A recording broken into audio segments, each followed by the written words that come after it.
Hey everyone, I sincerely appreciate your support. If you enjoy my audiobooks, I would be truly grateful if you could subscribe to the channel. And if you'd like to support even further, you're welcome to become a Patreon member, where you can access audiobooks of novels as long as they are freely available on the internet. Your kindness and support mean so much. Thank you. What's going on? Are there other animals kept in this estate? The man with triangular eyes exchanged a glance with the tattooed man. Both saw the puzzlement in the other's eyes. Hesitating for a moment, they continued to move stealthily forward. When the two passed through the artificial hills and waters, they arrived at a scenic area that was both elegant and tranquil, planted with rows of trees that resembled a small forest. What? As they directed their gaze, they were taken aback. They saw a blood-red bird flying among the tree canopies, its body sheathed in a thin veil of the same color, agilely leaping about, causing the treetops to tremble. No, not a bird, it's a person. But soon they were stunned. Upon closer look, what was leaping through the tree canopies was not any bird or crane, but a person, because the figure was so fast and agile, moving across the treetops as if walking on level ground. Almost as if flying, it gave them the illusion. Boom!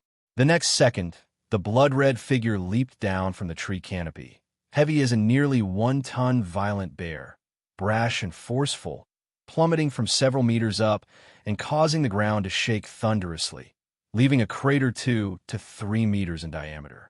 Roar! The figure moved vigorously, like an enraged violent bear, and at times like a roaring tiger. Though it made no sound, roars echoed in their ears.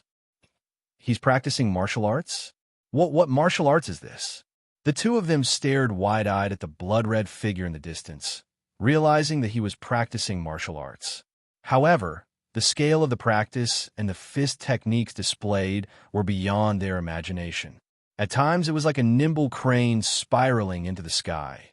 At times like a violent bear shakes the earth, and at times like a tiger roaring fiercely to the heavens. Although it was a solitary figure, it brilliantly portrayed a variety of birds and beasts so lifelike and wild in beauty. Go, let's go. After a long moment, the tattooed man snapped back to reality, urgently grabbed the stunned man with the triangular eyes, and whispered urgently. Even as foolish as they were, they knew that the blood-colored figure was most likely the tenant of this estate. The youth was not the pushover they had imagined, but a martial arts expert, so terrifying it was beyond their imagination. Damn it! How could a kid this young have such martial arts cultivation? Divine strength realm? Or divine bravery stage? The men woke as if from a dream and started to flee, their minds filled with horror. Even a master of their former martial arts school had not impressed upon them such an oppressive feeling as the young man who was practicing his boxing. However, just as they had run only a few steps, they felt a gust of wind sweeping by their side, shaking their bodies. When their vision blurred, they felt their souls escaping. What are you looking at? An icy voice rose in front of them, and before they knew it, a massive blood-colored tiger had appeared, opening its gaping maw and viciously biting towards them. The stench of blood and the sharp, cold gleam of its fangs left their minds blank. The sudden appearance of a blood-colored tiger pouncing to kill them elicited a scream of terror from their mouths. They could only feel their hearts pounding violently, spasming as they reeled backward and collapsed, their eyes bulging as they fell to the ground lifeless. Scared to death, Su Changkong frowned as he looked at the two men who had stopped breathing and were lying motionless before him, being somewhat speechless. These two had stealthily climbed the wall into the estate where he lived, clearly up to no good. At this hour before dawn, Su Changkong had already energetically gotten up to practice his boxing, to metabolize the power of the chi blood pills. The two men ran into Su Changkong while he was practicing boxing. Under the might of his vigorous chi and blood outbreak, they were scared to death. These two men were already terrified and out of their wits just witnessing Su Changkong practice boxing. When Su Changkong intercepted them during their escape, they were directly scared into hallucinations, their hearts stopping on the spot. leading to their sudden deaths. However, this was normal. Su Changkong, previously in the divine bravery stage, had been suppressed by Liu Byron, who was in the Qi blood realm, declining his performance and being controlled at every turn. It was probable that these two weren't even at the strength refinement realm, and in front of Su Changkong, whose qi and blood were steadily undergoing metamorphosis, he could slay them with just the outburst of his qi and blood without even lifting a finger. Phew! Su Changkong stood in place, practicing his breathing and meditation to calm the qi and blood within his body, as the thin layer of blood-colored veil enshrouding him gradually dispersed. 3 days ago, after assimilating the 9th qi blood pill, Su Changkong's qi and blood had already reached the peak of his physique, and he naturally underwent the first metamorphosis, stepping into the qi blood realm without encountering any bottleneck. This was expected. For ordinary martial artists to break through to the qi blood realm, a few key factors include, first, achieving peak qi and blood, and second, having the talent and youth of the body. If one's age is too advanced and the state of the body begins to decline, then reaching the qi blood realm would be as difficult as reaching the heavens. Su Changkong, with the help of qi blood pills and a youthful body at its peak, a solid foundation, and a talent for martial arts that could be called genius level, indeed had no trouble breaking through this bottleneck. After entering the qi blood realm, my body seems to have begun a second development, like breaking through a limit. My physique is now stronger than before, and even my 5 animal frolics and turtle breath technique, which had reached a stagnation point, have progressed faster. I will soon achieve a breakthrough. Even my lifespan has increased by 10 years. Standing in place and feeling the changes within his body, Su Changkong marveled at the transformation after stepping into the qi blood realm. Having achieved the qi blood 1 transformation, the change was nothing short of a rebirth. The 5 animal frolics and turtle breath technique would soon break through, ascending to a new level. Even his lifespan had increased. Su Changkong's life expectancy rose from the original 2 years to 110 years. It seemed that advancing within the martial arts realm could also extend one's life, but one had to reach that realm, and among 10,000 martial artists, not even one might achieve this degree. Although I broke through to the qi blood realm, I'm out of money, Su Changkong said with a sigh, even as he felt happy. The qi blood realm is divided into 4 tiers and 12 transformations, with every 3 transformations constituting 1 tier, corresponding to levels of qi blood veil, qi blood wolf smoke, qi blood long dragon, and qi blood furnace. Having broken through to the qi blood realm, Su Changkong was merely at the level of qi blood 1 transformation, the qi blood veil. To complete the 12 blood refinements, one could imagine there was a long road ahead. Su Changkong thought about ways to earn money. He had mastered alchemy, which in theory is a profitable skill, but in reality, it's not that simple due to competition. Just by himself, Sun Year of the Precious Pill Residence had accumulated a reputation over dozens of years in Ink Forest Prefecture City. How could Su Changkong possibly compete with him? Even if Su Changkong were willing to refine pills for free, people might not agree, preferring to pay a hefty price to queue at Sun Years. After all, the cost of alchemy isn't small, and a single failure would mean a total loss. If Su Changkong himself had to choose between an unknown newcomer and an experienced old alchemist with decades of experience, he would also choose the experienced alchemist without a doubt. Moreover, Su Changkong's alchemy had reached the 3rd realm, and he knew how to refine only the vivid qi pill and qi blood pill. Indeed, his skill wasn't profound. If he tried to help others with alchemy and failed a few times, his reputation might be completely ruined. Let's not think about this for now. Once I break through the turtle breath technique and 5 animal frolics, I'll think about money. With strength, there is no fear of not earning money, right? Su Changkong didn't dwell on it any further. Glancing at the 2 corpses on the ground, these men who had harbored ill intentions and sneaked into his estate died in vain. Su Changkong prepared 2 cloth bags, put the corpses inside, and buried them in a secluded corner of the estate. He planned to throw them into the wilderness when he had time to leave the city. To Su Changkong, this was but a minor episode, as he continued his daily practice of the 5 animal frolics, turtle breath technique, iron cutting blade technique, and blade nurturing art. His days were completely filled. After reaching the Chi blood realm, Su Changkong seemed to have broken certain limitations. The 5 animal frolics and turtle breath technique, which originally required a certain level of physical strength, both made breakthroughs after a month. Roar! In the morning, as Su Changkong practiced the 5 animal frolics, his movements were a combination of dynamics and stillness, sometimes like a fierce tiger bounding through the forests, other times like a bird soaring high into the sky. Tiger, deer, bear, monkey, bird. The 5 animal frolics were routines that Su Changkong had practiced countless times already.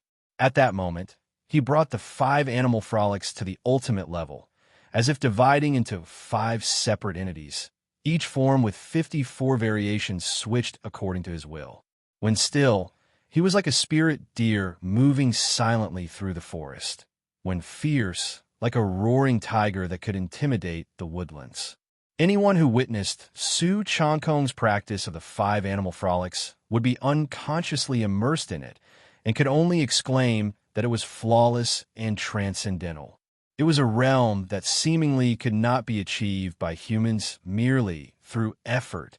Having practiced to the utmost, Su Changkong's chi and blood naturally boiled and sped up its flow, with a faint red mist seeping out of his pores, wrapping around him like a veil. I've broken through.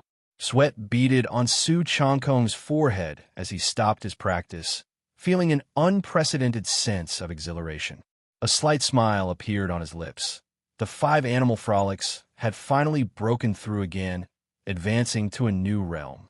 5 animal frolics, 8th realm, transcendental 1%. Su Changkong's 5 animal frolics advanced further, entering the transcendental level of the 8th realm. 5 animal frolics, transcendental, perhaps throughout history, among all those who practiced the 5 animal frolics, very few could reach this step. Su Changkong also felt a slight pride and a sense of achievement. Any skill is easy to start, but difficult to master, and to bring a skill or martial arts to the transcendental level requires not only hard training, but also natural talent. Otherwise, even after decades or centuries of practice, it would be difficult to reach this level. The 5 animal frolics of the 8th realm, with all its variations and moves, are far too much intricate than before. If I face that Black Lotus sect Chi blood realm again, even if my martial arts realm is the same as before, with this transcendental 5 animal frolics, I have a chance to overcome the weak, to defeat the strong, and kill him. Su Changkong was even more confident. Facing someone like Liu Byron from the Chi blood realm, with the transcendental 5 animal frolics, he would absolutely be able to kill him without having to scrape through narrowly escaping death, relying on hidden weapons and poison like before for a chance at victory. Next up is the turtle breath technique. Su Changkong's turtle breath technique had also reached its bottleneck. 3 nights later, the turtle breath technique followed the 5 animal frolics and achieved a breakthrough. On the bed, Su Changkong lay on his back, breathing deeply. The turtle breathing true chi within his body, darker and reminiscent of a deep blue ocean as he breathed in and out. The true chi circulated endlessly, as inexhaustible as it was, with some chi and blood merging into it, making the turtle breathing true chi circulate faster. Boom! When it reached its climax, it was as if a giant turtle emerged from the sea, and the waves continued to crash tirelessly against the shore. Realm. Lifespan limit, _4. After a while, the operation of the turtle breathing true chi gradually stabilized, but compared to before, a tremendous change had already taken place.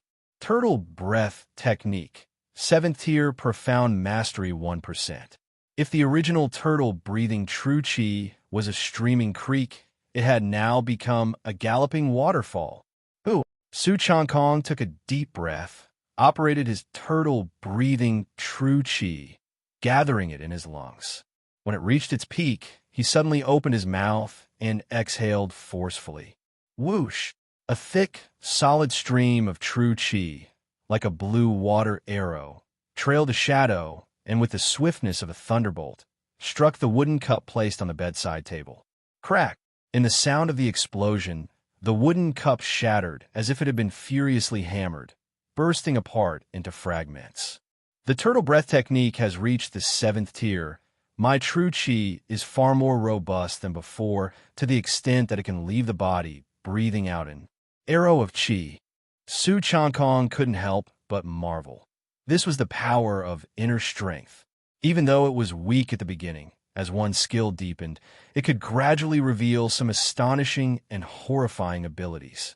Su Changkong was able to breathe out an arrow, killing enemies within a range of 10 feet, something unimaginable to the average martial artist. If that chief Lu of the Black Lotus sect is resurrected, I will have to show him what true cruelty is, Su Changkong thought to himself. Almost half a year ago, when facing Lu Byron had pressed the weak with his strength, nearly causing Su Changkong to meet his demise on the spot. But if Lu Byron were to come back to life now, today's Su Changkong, without resorting to hidden weapons or the like, could crush him with one hand. Name: Su Changkong, 17 years old. Lifespan: 130 years. Potential value: 20 points. Martial arts mastered: 5 animal frolics, 8th tier, transcendental 1%. Iron cutting blade technique, 7th tier, profound mastery, 67%. Turtle breath technique, 7th tier, profound mastery, 1%. Blade nurturing art, 5th tier, standout, 18%. Skills mastered: forging, 7th tier, profound mastery, 6%. Alchemy, 3rd tier. Complete understanding, 7%. Su Changkong opened his attribute panel and saw that after his breakthrough into the Qi blood realm, both 5 animal frolics and the turtle breath technique had also broken through, increasing his lifespan to the upper limit of 130 years. A lifespan of 130 years was definitely close to the limit of human longevity. As far as Su Changkong knew, the longest-lived people on Blue Planet were only around 140 to 150 years old, and such individuals were 1 in billions. And Su Changkong had nearly reached this level. His potential value also reached a significant milestone of 20 points. Both his talent and comprehension stepped up a level, becoming more and more monstrous. With his breakthrough into the Qi blood realm and new levels of both turtle breath technique and the 5 animal frolics, Su Changkong finally felt a slight sense of relaxation. Warriors in the Qi blood realm, even in a large city like Ink Forest Prefecture City, were quite rare, recognized as masters. Even if one joined the military of the Great Flame Empire, they could join some elite, highly celebrated units and distinguish themselves. I need to earn more money. With more money, I can refine Qi blood pills and continue to transform my Qi and blood until I reach the peak. Su Changkong was not content with the status quo. Tomorrow, I'll go see Wan Sun. I still have over 50 vivid Qi pills on me. I'll keep a few for myself and sell the rest to recover some of the costs. Previously, Su Changkong had practiced his alchemy by refining vivid Qi pills. Over 3 months, he had attempted nearly 300 batches, most of which ended in failure. Only a little over 50 pills were successful. It would be good to sell them and recover some costs. The next morning, Su Changkong changed his facial appearance, dressed in black, and once again visited Wanling Pavilion. "Mr. Li, please come in." Wan Sun, the person in charge of Wanling Pavilion, warmly invited Su Changkong inside. During this period, Su Changkong had spent 40 to 50,000 taels of silver at Wanling Pavilion, making him a valued customer without a doubt. In the private room on the 2nd floor of Wanling Pavilion, Su Changkong got straight to the point. "Manager Wan, I've acquired some pill medicine recently and would like to see how much they could sell for." Su Changkong took out a bottle of vivid Qi pills from his bosom and placed it on the table. Wan Sun opened the bottle, took out a pill, and carefully observed its appearance, and even gave a sniff. After a long moment, Wan Sun said with a wry smile, "Mr. Li, this must be a vivid Qi pill refined by an alchemist while practicing, right? As for the quality, it's passable, but it doesn't come close to being excellent." We at Wanling Pavilion have Vivid Chi pills for sale with dedicated suppliers. So I'm afraid we can't purchase Mr. Lee's Vivid Chi pills.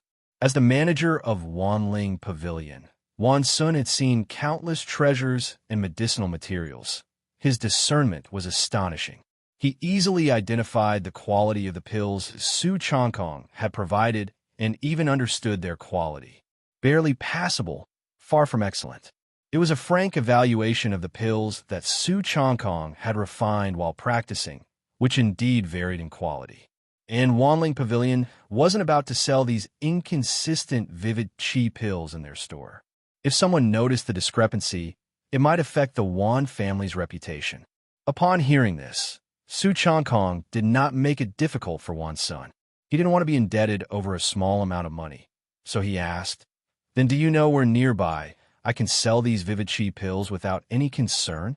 Su Changkong then asked Wan Sun where he could sell the pills and implied he was asking about the location of the ghost market without any concern.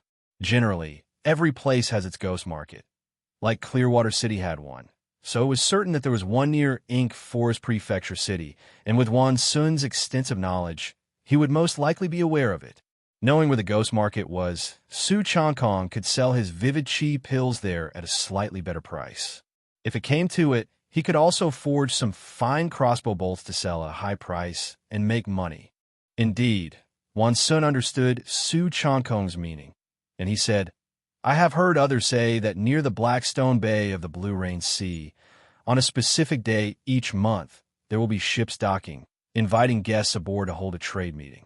Wan Sun, as the manager of Wanling Pavilion, came into contact with clients of all sorts on a daily basis and was exceptionally well informed, beyond comparison to ordinary people. Then, I thanked Manager Wan for the information. Having learned the location near Ink Forest Prefecture City's ghost market, Su Changkong did not continue to stay and took his leave from Wan Sun. Upon returning home, Su Changkong briefly waited, for tomorrow was the middle of the month, the day when the ghost market opened. The next day, as dusk fell, Su Changkong packed and prepared before leaving Ink Forest Prefecture City, heading towards Blackstone Bay. Blackstone Bay, a bay along the shore of the Blue Rain Sea, was usually deserted. The Blue Rain Sea, the nearest sea area to Ink Forest Prefecture City, connected the three prefectures of Dafeng State. Many conducting business had to pass through the Blue Rain Sea, where the most notorious power near Ink Forest Prefecture City was the Giant Whale Gang. Merchant ships passing through this sea region all had to pay tribute to the Giant Whale Gang. In the evening, Su Changkong, dressed in black with a saber upon his waist and wearing a monkey mask, arrived at Blackstone Bay. Blackstone Bay was calm, with the occasional reef surfacing. Anyone daring to steer their ship here without familiarity would meet with the ruin of vessel and loss of life. Are there others? Also guests for the ghost market. Su Changkong noticed that there were people waiting nearby at Blackstone Bay who, like him, were mostly masked and concealing their identities, likely also participants in the ghost market transaction. Su Changkong waited quietly, and when stars began to rise in the sky, a large ship in the distance gradually approached. This ship was dozens of meters long, antiquely styled, filled with an air of the passage of time. The great ship docked at the edge of the bay. The other guests who were waiting all stood up, heading towards the docked ship. Seeing this, Su Changkong also followed the crowd aboard. At the gangway, there was a boatman wearing a ghost face mask maintaining order, and others from the ship, all equipped with swords, exuded no ordinary aura. Each person must pay 50 taels of silver to board, the boatman said in a hoarse voice. This ghost market of Ink Forest Prefecture City was not something you could participate in or board for free. The entrance fee was 50 taels. This threshold was undoubtedly quite high, but considering the ghost market organizers put out a ship, there were costs involved. Those who came to the ghost market were hardly ordinary, understood the rules, and all paid the entrance fee to board. Su Changkong also paid the 50 taels. No wonder this is Ink Forest Prefecture City. Even the ghost market is so prestigious. Seeing this scene, Su Changkong could not help but sigh. The ghost market of Clearwater City was held in desolate mountain villages, showcasing bleakness, while the ghost market of Ink Forest Prefecture City was held on this great ship, resembling a gathering of high society, not in the same league. Su Changkong boarded the ship and found that there was food and drink on offer, although most people did not partake. On the ship, more people took out their own items for sale, waiting for others to come over and inquire. Su Changkong was not new to such ghostly markets. He too took out the 5 bottles of pill medicine from his bosom and wrote "For sale, Vivid Chi Pills" on a wooden sign in front of his stall. The Vivid Chi pill, with its effect of quickly restoring the spent true chi, was quite useful for martial artists. Soon, a man wearing a sheep mask came to inquire, "Is this the Vivid Chi pill? How much is it for sale?" "1 pill for 50 taels of silver, 1 bottle of tin for 500 taels, no separate sale," Su Changkong responded. In the marketplace, the price of a Vivid Chi pill was around 70 taels each, but considering that his own were produced during practice and the quality was slightly inferior, he had to offer a more competitive price to make a sale, hence Su Changkong priced them at 50 taels each. At the same time, Su Changkong felt a pang in his heart. Pill medicine worth 30,000 taels of silver to produce could at most recover a capital of 3,000 taels, a serious depreciation. But Su Changkong didn't think too much of it. Alchemy at its initial stages was a money-burning endeavor, and once his alchemy skills improved, he would reach a break-even point and even profit from alchemy. "May I examine the merchandise?" the sheep mask man asked upon hearing the offer. "Certainly." Su Changkong naturally did not refuse and handed over a bottle of Vivid Chi pills. The sheep mask man took it, unscrewed the cap, and sniffed. After pondering for a while, the sheep mask man took out a silver note and said, "Then I'll buy 1 bottle." The sheep mask man also noticed that the scent of Su Changkong's Vivid Chi pills was not as strong as those on the market, probably just barely qualifying in quality, but the substantial discount made up for it, saving him 200 taels of silver for the bottle. All right, Su Changkong was inwardly pleased. There went 1 bottle sold. The fact that pill medicine was rare and precious proved true. Su Changkong's 5 bottles were sold out within an hour, bringing in 2,500 taels of silver. If I can manage to produce an average of 2 Vivid Chi pills per batch, I can maintain a balance of expenditure and income. Surpassing 2 would mean a profit, Su Changkong calculated in his mind. With some progress in his alchemy, he should be able to achieve this. The large ship slowly wandered on the sea, with some guests still selling their goods and others resting in the cabins, waiting for the ship to dock, marking the end of the ghost market venture. After wandering the ship for a while, Su Changkong too rested in a private box in the ship's cabin, waiting for the vessel to make landfall. As the night deepened, the sea remained calm, reflecting the stars and the moon above in a peaceful scene. Suddenly, Su Changkong's eyes shot open in his cabin. His ears twitched as he heard a very short and faint scream, followed by the sound of something falling into the water. It had come from outside the cabin. "Is something wrong?" Su Changkong immediately stood up, his expression changing. He rushed out of the cabin. On the deck outside the cabin, each of the guests participating in the ghost market transaction had also sensed that something was amiss and were all on high alert. "What happened? Did I hear a scream? It sounds like someone fell overboard." On the deck, the guests had been startled by the brief scream.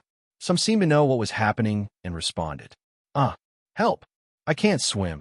In the water below, a woman's panicked screams for help could be heard. Su Changkong saw a disheveled woman flailing about on the surface of the water, her face indiscernible. The organizer of this ghost market, the owner of the ship, a burly man wearing a wooden mask, ordered, "Use a rope to pull her up." "Yes." The guards on the ship replied and immediately prepared a rescue rope, a standard piece of equipment on board, and threw it down for the overboard woman to grab. "Pull her up." When the woman grabbed the rope, several guards worked together to drag her up, steadying her shoulders to help her onto the ship. This was originally just a minor incident. A guest of the ghost market had accidentally fallen off the ship. But suddenly, everyone felt simultaneously that something was off. This isn't right. Did a woman dressed in white board the ship tonight? One of the guards suddenly spoke up. While collecting the boarding fees from the guests earlier, they noticed that although there were dozens of guests, most wore inconspicuous colors like black or blue. A woman in white, such a conspicuous feature. Was there such a person among the passengers? Be careful! While the guard was puzzled, the alarmed shout of a comrade rang in his ear. The white-clothed woman, who had been pulled from the sea with her hair disheveled and seemed to shiver from being soaked, now had the corners of her mouth under her hair turned up in a cruel smile. Not good. A guard near the white-clothed woman felt a sense of alarm rise within him and tried to move away, but it was too late. The pale, bloodless hand of the white-clothed woman is shot out abruptly, and amidst the crisp sound of flesh being torn, the guard's chest was brutally penetrated. Staggering back, a transparent hole of blood appeared in his chest. In the woman's hand was a still-beating, blood-red heart. Lauchi!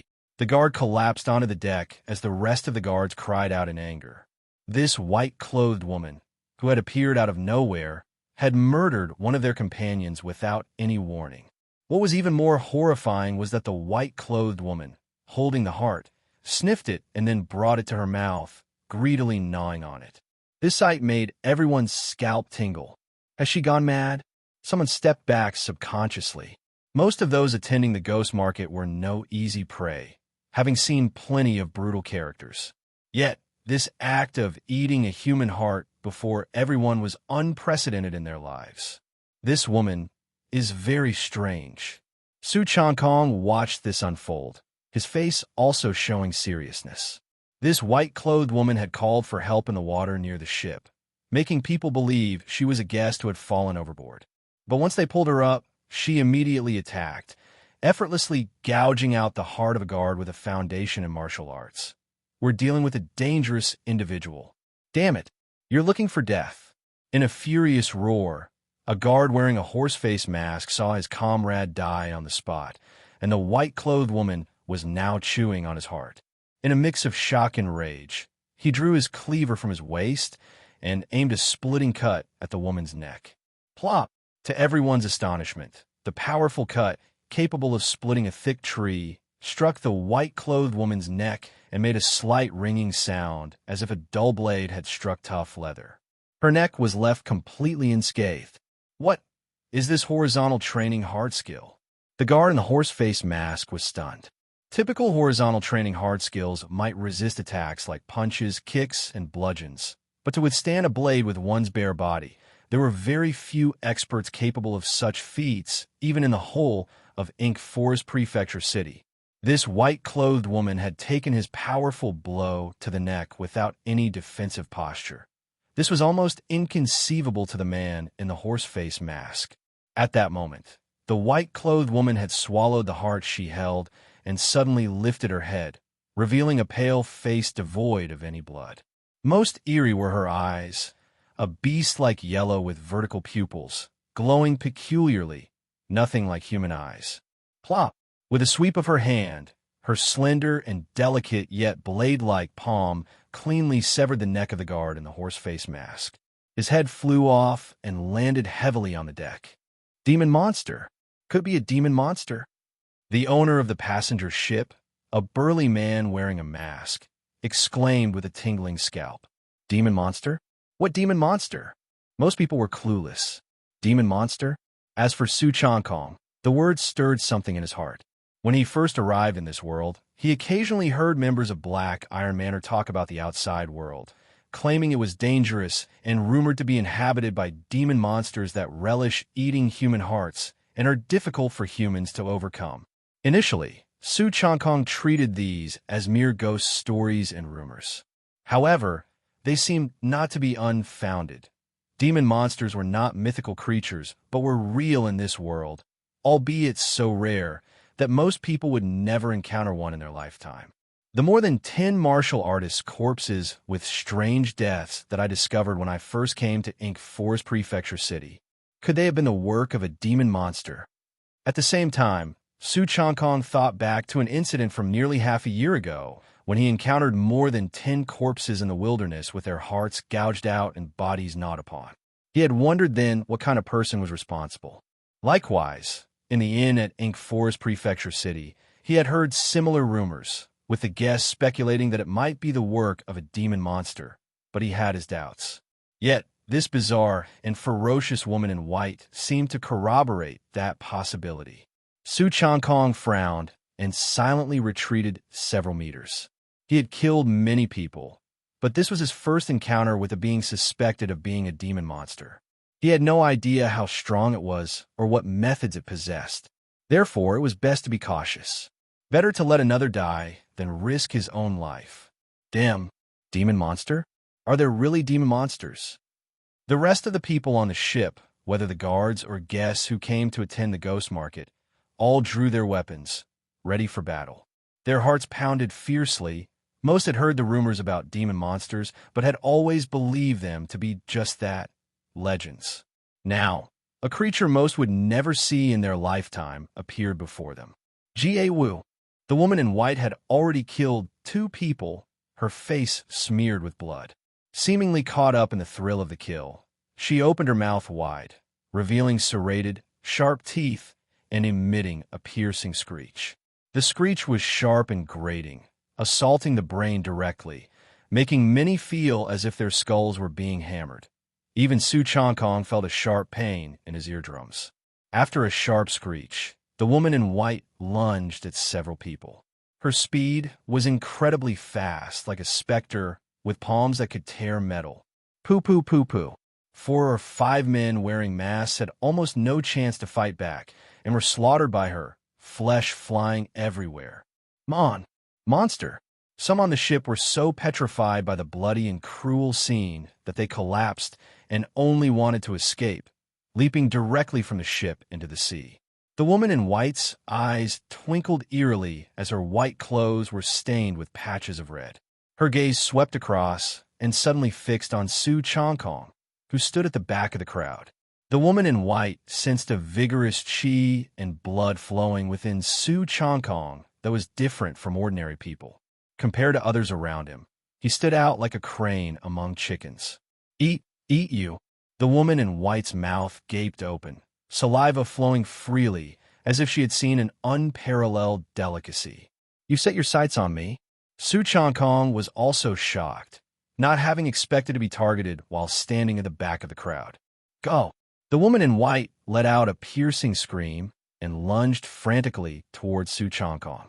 The other martial artists along the way either dodged repeatedly or failed to dodge in time, getting hit so hard that they were sent flying with broken bones and ruptured tendons. In just an instant, the woman in white was in front of Su Changkong. Her pale right hand turned into a claw, trailing a series of afterimages as she reached for Su Changkong's chest, intent on digging out his beating heart. The woman in white could see the energy contained in the bright red blood pumping through Su Changkong's heart, which might aid her metamorphosis. Puff! Her claw pierced through Su Changkong's body. However, it was light and effortless, merely a residual image.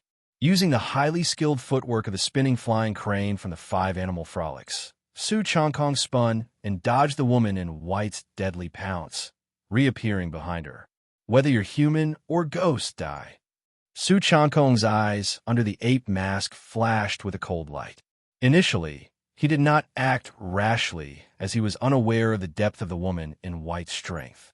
But now that she had taken the initiative to attack him, all Su Changkong could do was to exert himself and kill her. Su Changkong clenched his right fist tightly, gathering his strength without any fancy moves. He delivered an extremely heavy punch toward the back of the woman in white. Bang! Amid the dull sound of impact, Su Changkong's powerful punch struck the woman in white's back. A massive force erupted, propelling her forward faster than she had come, crashing into and utterly shattering the cabin door, and sending her flying into the cabin. Did I hurt her? There's a master on board. The others were both shocked and overjoyed at what they saw. They were shocked at how swiftly Su Changkong had moved. His actions were so fast that they were almost invisible to the naked eye, dodging the woman in white's lunge while simultaneously landing a heavy punch on her back. Of course, they were thrilled that there was such a master on board, someone who might be able to deal with the woman in white, suspected to be a demon monster. Isn't she injured? Su Changkong was somewhat surprised. Now, in the Qi blood realm, Su Changkong's physical body was more than twice as strong as it had been upon reaching body refinement great achievement. His punch could easily shatter a giant stone with a diameter of 1 or 2 meters. Yet the woman in white had taken a solid hit, and not even her bones were broken. It hardly seemed like she had a body of flesh and blood. Hiss! Indeed, from within the collapsed doorway of the cabin, the woman in white's hissing sound emerged. She seemed to have been enraged, her veins writhing under her skin, bulging her muscles as if they were black eels. Her mouth full of sharp teeth and fangs looked fierce like an evil spirit's, and a fierce, vicious aura rushed towards them, chilling to the bone. Boom, boom, boom. Su Changkong heard a sound like drum beats in his ears. It was the sound of the woman in white's heart beating. The heart of an ordinary person pumping so violently would likely shatter, but as her heart throbbed like a drum, it caused her blood to rush through her body at high speed, turning her pale skin a dark red. Whoosh! The next instant, the woman in white lunged at Su Changkong with a speed more than double that of before.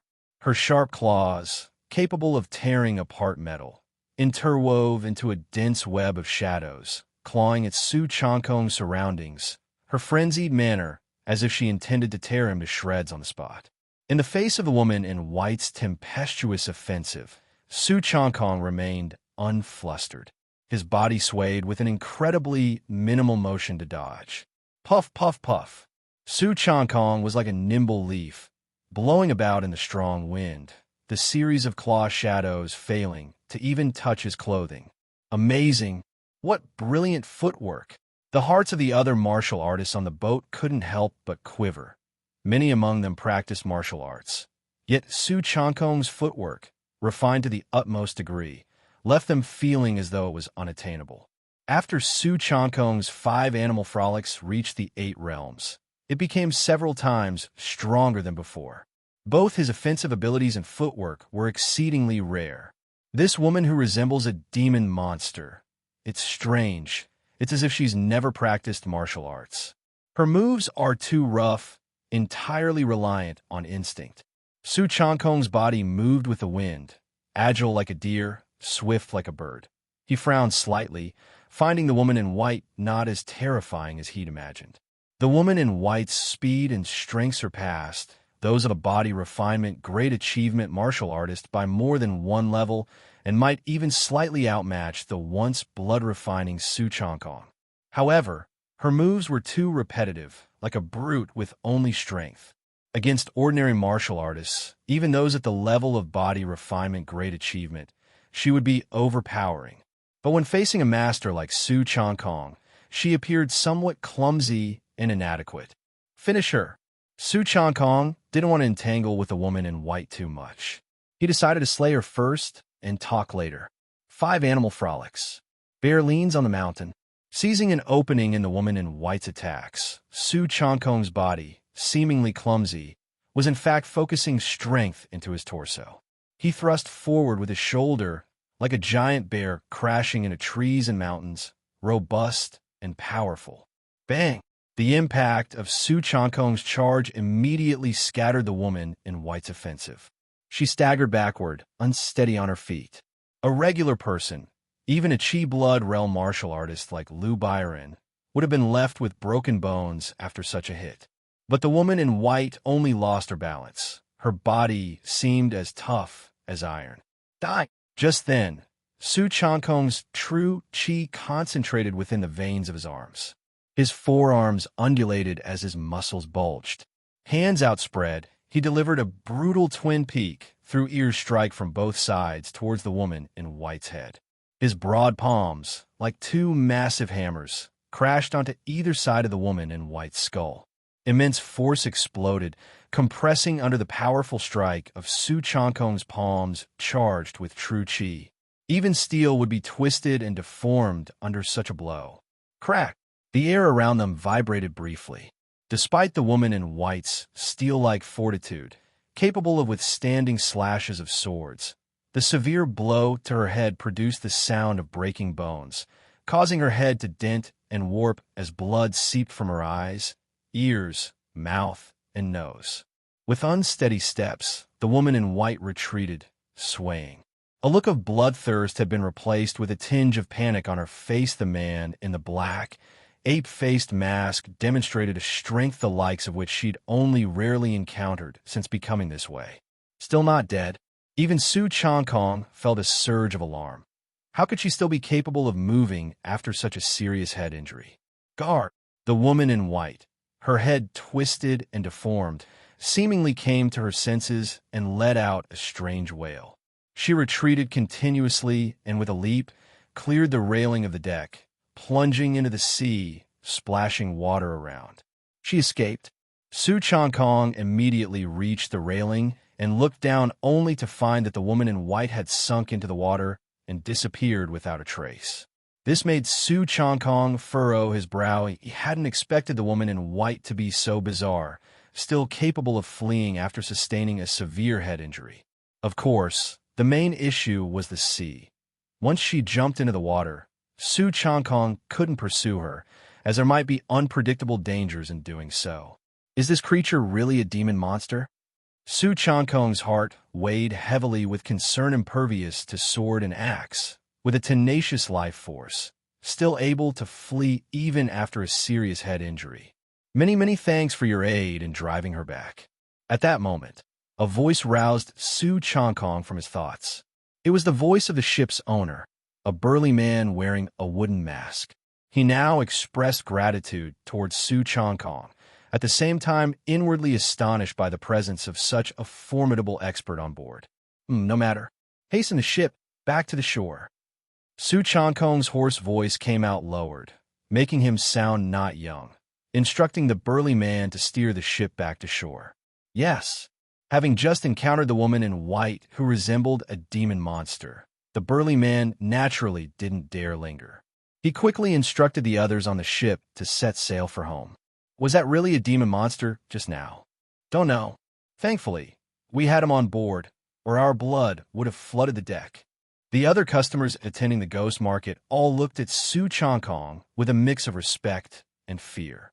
This ghost market was supposed to operate as usual, starting on time, yet no one had foreseen tonight's mishap, a fearsome creature suspected to be a demon monster, appearing on the ship, attacking everyone. And the man wearing the ape mask, seemingly of considerable age, managed to grievously injure her and force her to flee in just a short period, with a few moves. The onlookers were stunned. Though attracting public attention was not what Su Changkong desired, the woman in white had attacked him, leaving Su Changkong no choice but to strike back. Fortunately, everyone present had concealed their identities and faces, and no one knew who anyone was. Let's see if there's any loot. Su Changkong then proceeded to search the bodies scattered on the ground. The white-clothed female assassin boarded the ship and swiftly killed 8 or 9 people, most of whom were guests attending the ghost market trade and should have had a decent amount of assets on them. Something not to be missed. The others watched strangely as Su Changkong skillfully rifled through the corpses. His movements were very practiced. Having witnessed Su Changkong's terrifying strength, naturally, no one dared to intervene, rob, or even gossip. A total of 12,000 taels of silver. Su Changkong was overjoyed purely because the haul was so substantial. From those guests killed by the white-clothed assassin, he had altogether found silver notes worth over 10,000 taels. Furthermore, the few bottles of Vivichi pill that Su Changkong had sold earlier were back in his possession from those same bodies. If that woman hadn't attacked me first, perhaps the haul would have been even greater. Su Changkong looked around, sending shivers down the spines of everyone on the ship, who involuntarily backed away quite a distance, fearful of provoking this unknown harbinger of doom. The ship wasn't far from the shore, and it took only a quarter of an hour to dock. Everyone fled the vessel, as if escaping, leaving the bay behind. For them, attending the ghost market that night nearly brought them fatal trouble, and they believed it would be a long time before they dared approach this bay again. Su Changkong disembarked and also left, heading back to Forest Prefecture City. Demon monsters, they really do exist in this world. The most powerful demon monsters, as the rumors say, control various sinister demon arts. If that white-clothed woman was truly a demon monster, I wonder how she would rank amongst them. The night's events left Su Changkong's mind unsettled for a long time. In the past, living in Black Iron Manor was just a corner of the Great Flame Empire. The outside world, indeed, contained many things he had never seen. Who cares about demon monsters or ghosts? If I strengthen myself, I can crush them all to pieces. Afterwards, Su Changkong didn't think too much of it. Strengthening himself was the key. Su Changkong returned to Forest Prefecture City, and time moved on to the next morning. The sun rose as usual, ushering in a new day. Within the manor, Su Changkong got up early and practiced the 5 animal frolics, as was his routine. He mused, I made 15,000 taels of silver yesterday, which temporarily solves my pressing needs. I can use this money to purchase medicinal ingredients from Wanling Pavilion and continue with alchemy. Perhaps once my alchemy skills further improve, I can balance my income and have the confidence to earn money by helping others make pill medicines. Idleness leads to ruin, and Su Changkong felt that alchemy was a good path to making money. If his skills in alchemy reached a higher realm and he gained a certain reputation, then customers would surely come to him just like they do for Sun Year of precious pill residents. Therefore, the money he gained from this trip to the ghost market made Su Changkong decide to reinvest in improving his alchemy. A high realm would undoubtedly serve as a money-making tool. Su Changkong glanced at the sky and, after dressing up, he once again headed to Wanling Pavilion as Mr. Li. At Wanling Pavilion, Su Changkong met with Wan's son. Mr. Li, there might be some good news for you. In the private room on the second floor of Wanling Pavilion, upon seeing Su Changkong, Wan's son greeted him with a smile. Good news? What kind? Su Changkong asked, puzzled. The pill medicines previously sold by Mr. Li, were they concocted by you personally? Wan's son inquired. Su Changkong considered briefly, knowing that after buying so many medicinal ingredients from Wanling Pavilion and selling vivid chi pills, Wan's son must be aware that the materials were for alchemy. However, Su Changkong shook his head. Those pill medicines were made by a friend I met some time ago. I'm just selling them on his behalf. But Mr. Wan, what is this good news you mentioned? Su Changkong didn't explicitly admit that the pill medicines were his own creations, but he was curious about the good news Wan's son mentioned. Wan's son spoke mysteriously. Recently, a distinguished guest of Wanling Pavilion came to visit. He wanted me to recommend an alchemist, presumably to hire one for pill medicine making. I thought of Mr. Li, so I told him about an alchemist I know. Would your friend who knows alchemy be interested in meeting this distinguished guest? This could be an opportunity. Upon hearing this, Su Changkong was somewhat surprised. Someone was seeking the help of Wan's son to find an alchemist, and Wan's son thought of Su Changkong, who came to sell pill medicines, and hence recommended him. This caused Su Changkong to frown and wonder. My friend's alchemy skills certainly can't compare to those of some well-established alchemists. Why would I want to find my friend? This was Su Changkong's point of confusion. Wan's son's aforementioned distinguished guest, if seeking someone for alchemy, would naturally look for an experienced alchemist, not someone with an uncertain success rate. Wan's son shook his head. That distinguished guest is quite interested in Mr. Li's friend. I'm not too clear on the specifics. Would you arrange a meeting for the two parties to discuss? After some thought, Su Changkong considered that if someone truly commissioned him for alchemy, it would undoubtedly be good news. Not to mention the money. Making pill medicines for others could also accumulate experience and improve his own alchemy skills. Whether it worked out or not, it was worth meeting for a chat to understand the details. So Su Changkong nodded. My friend lives in the Green Bamboo Manor in the western district of the city. If Mr. Wan's distinguished guest has the time, he is welcome to visit. I will relay the message to him. He should still be resting in Forest Prefecture City. Wan's son agreed, since both parties were esteemed guests of Wanling Pavilion. His facilitating their introduction could help build relationships. Thus, Su Changkong altered his plans and returned to the manor, quietly awaiting the visit. Giant Whale Gang. _3. Knock, knock, knock. When afternoon arrived, there was a knocking at the manor's gate. Could this be the esteemed guest from Wanling Pavilion? Hearing the sound, Su Changkong stood up and headed towards the door. At this moment, Su Changkong had deliberately dressed up, adopting an attire that befitted his identity as an alchemist. He donned a loose-fitting white robe, which with his handsome features added an air of scholarly elegance to his appearance. Su Changkong opened the manor's large door, and there stood a man in blue. The man appeared to be in his 40s or 50s, with slight streaks of white at his temples. His countenance was not striking, but he bore an authoritative air that suggested a position of power. On his back, he carried a bundle. Furthermore, the slight protrusion of his temples and the spirited look in his eyes indicated that he was likely a martial artist and not one of meager ability. I was introduced by Old Wan. My name is Chui He. May I ask how the young master should be addressed? Upon seeing the youthful appearance of Su Changkong, the middle-aged man in blue brightened up, bowed with his hands clasped in front of him, and introduced himself. My surname is Su. You can call me Su Changkong. Please come in and take a seat. Su Changkong gave his name and invited the middle-aged man in blue, Chui He, to enter and sit down. Chui He nodded and entered the manor, his gaze sweeping around. Does Mr. Su live here by himself?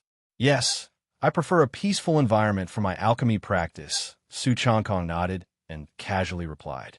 Chui He was the first visitor to come calling, and Su Changkong led him to the living room and poured him a cup of tea. Chui He politely picked up the teacup and casually inquired, Mr. Su is not originally from Ink Forest Prefecture City, are you? In response, Su Changkong nodded. My family resides in Cattle Village of Hanfeng County. I've been traveling for the past few years, living without a fixed abode, and only came to Ink Forest Prefecture City a few months ago. Naturally, Su Changkong couldn't reveal his real origins. Cattle Village was thousands of miles away and in a completely different direction from Clearwater City. Of course, even if Su Changkong claimed he was from Clearwater City, aside from those of Black Iron Manor, nobody else had heard his name, nor could anyone verify it, as he had been using the alias Wen Tai in his previous wanderings. I see. Chui He nodded and didn't pursue the matter further. Changing the subject, Chui He asked, I've heard from Wan Sun that Mr. Su is proficient in alchemy. I know a thing or two, Su Changkong modestly stated, not overstating his expertise. Setting down his teacup, Chui He looked up at Su Changkong and said frankly, to be honest, our gang's alchemist is getting on in years and recently fell seriously ill. He said that he can work for at most another 2 or 3 years before he will have to retire. Consequently, our gang is in need of a new alchemist. From what I learned from Wan Sun, Mr. Su should be an independent alchemist without any family ties, correct? This statement gave Su Changkong a pretty good idea of Chui He's purpose for coming. He wanted to recruit him into his gang, and a gang that could cultivate its own alchemist was certainly no ordinary minor gang. Indeed, alchemy is my passion, and I have no family, Su Changkong acknowledged, and then he ventured, May I be so bold to ask which gang Mr. Chui is affiliated with? Chui He laughed heartily and made no secret of his affiliation. Mr. Su must have heard of us. I am affiliated with the Giant Whale Gang. The Giant Whale Gang? Hearing this, Su Changkong was momentarily stunned. Su Changkong had indeed heard of the Giant Whale Gang. In Ink Forest Prefecture City, the Giant Whale Gang was a vast and well-known gang, mainly active in the Blue Rain Sea, controlling the strategic passages. Any merchant ship wishing to do business in the Blue Rain Sea had to pay tribute to the Giant Whale Gang. The gang was full of experts, and its leader, Sikong Yong, was one of Ink Forest Prefecture City's top powerhouses. He had gained fame at a young age with quite a legendary experience. One could say that in Ink Forest Prefecture City, the Giant Whale Gang was one of the largest gang forces, not something small-town gangs from Clearwater City, like White Jade Gang or Black Cavalry Gang, could compare with. Chui He, who stood before him, was from the Giant Whale Gang and was planning to recruit alchemists into their ranks. Alchemists were not only scarce in number, but also generally belonged to major families, like Sun Yi, who inherited his alchemy craft from his family lineage rather than starting from scratch. Training an alchemist from the ground up undoubtedly took a lot of time and effort, so finding one with a certain level of expertise and absorbing them into the gang was the most time and effort-saving method. Previously, Su Changkong had approached Wan Sun to sell vivid chi pills, leading Wan Sun to speculate that Su Changkong, or the alchemist behind him, was likely without a family lineage. Otherwise, he would not need to sell vivid chi pills to make money, as family consumption would suffice. Hence, he recommended Su Changkong to Cui He. If joining the giant whale gang as an alchemist is indeed a good choice. Su Changkong's mind began to whirl with thoughts. Improving alchemy required a large pile of resources, all of which cost money. The giant whale gang was undoubtedly a financial behemoth, and by joining them as an alchemist, setting aside other perks as long as there were opportunities to practice alchemy, he could continuously enhance his alchemical skills, essentially using someone else's money to improve his own craft. A mutually beneficial arrangement. "Mr. Su, are you interested in joining the giant whale gang?" inquired Cui He. If Su Changkong refused, Cui He wouldn't insist. He would just look for someone else. With the allure and heritage of the giant whale gang, there were plenty of alchemists willing to join. Of course, the demands of the giant whale gang were quite strict. They only recruited very young alchemists with potential, as they need long grooming and could then serve the gang for many years. Most accomplished alchemists were of advanced age, and even if coaxed into joining the giant whale gang, they wouldn't be able to work for many years. With many disciples in the giant whale gang, an alchemist's workload was enormous. For instance, Sun Yi of Precious Pill Residence, who was older, belonged to the kind who were very lax. He would rest several days before starting a new batch of alchemy, and outsiders seeking his assistance had to queue and wait for his availability. Su Changkong's age met the requirements. As for potential, that would need to be tested. "I am indeed somewhat interested," Su Changkong replied truthfully. If he joined the giant whale gang as an alchemist, it would be as if he had a never-ending stream of people requesting his alchemy services. He would no longer have to worry about spending his own money on alchemy and running a deficit. Once his alchemy skills improved, his alchemy would not incur losses and could even become a source of profit. Upon hearing this, Cui He appeared to be in a good mood and spoke up. "Mr. Su, would you mind if I test your alchemy skills first?" Even if Su Changkong agreed to join the giant whale gang, Cui He had to assess his foundations first. He was not worried about Su Changkong's alchemy skills being poor. He feared that his natural talent in alchemy was ordinary. In that case, even if they invested a lot of resources, they wouldn't see a return on their investment. Therefore, they had to test Su Changkong's level and potential in alchemy. After an evaluation by the senior alchemist in the gang, they would decide whether to employ or absorb him. Alchemist of the giant whale, Gangle_1. "How do we test?" Su Changkong asked in return, knowing well that giant whale gang inviting him to join as an alchemist wouldn't be as simple as just pulling him in. Cui took the bundle off his back. "We'll test with pill concoction. I have a pill recipe for the chi-increasing pill here, along with 10 sets of ingredients. Use these to concoct the pills, and we'll judge based on the quantity and quality of the pills produced." Naturally, the test for an alchemist was alchemy itself. "All right." Su Changkong didn't hesitate overly long and responded succinctly. The test was beneficial for him. Even if he didn't succeed, at the very least he'd score a pill recipe for the chi-increasing pill for free. Cui took out a pill recipe and handed it to Su Changkong, who received it and examined it carefully. The chi-increasing pill has a tremendous auxiliary effect on martial artists practicing inner strength, increasing true chi, yielding twice the result with half the effort. The difficulty of concocting it is above that of the vivid chi pill, but not as much as the chi blood pill. Su Changkong committed to memory the ingredients listed in the recipe, the preparation methods, and the steps of concoction. Cui had prepared 10 sets of ingredients for the chi-increasing pill. All Su Changkong had to do was start the alchemy and turn these 10 sets of ingredients into pill medicine. Macerate the nourishing flour and red jade beans for 1 hour, grind the jade poria into powder. Once he had memorized the pill recipe, Su Changkong immediately began the alchemy process, starting to process the various ingredients. Chui didn't disturb Su Changkong, not wanting to distract him, and settled down inside the estate, waiting quietly for the results of his alchemy. This Mr. Su must also practice martial arts regularly, right? Chui noticed some stone weights around the estate, each weighing 100 taels or more, which were used by martial artists to test and tram their arm strength. He thought to himself, Su Changkong was physically strong, and there was a masculine martial arts vibe about him. Chui figured that Su Changkong must be a martial artist too. But this wasn't surprising to him. Chui had heard Su Changkong mention that he was from Cattle Village thousands of miles away, and after wandering outside for years, in this era without any martial arts for self-defense, it would be impossible to survive out in the world. Failed.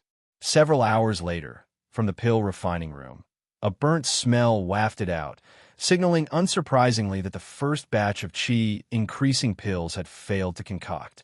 The timing for adding the fulling powder wasn't quite right. However, Su Changkong was prepared for this mentally. He recalled the entire process of this alchemy session in his mind, taking note of all the deficiencies and mistakes. After doing this, Su Changkong opened the pill furnace to start concocting the second batch of qi increasing pills. Again, failure, then the third batch, the fourth batch.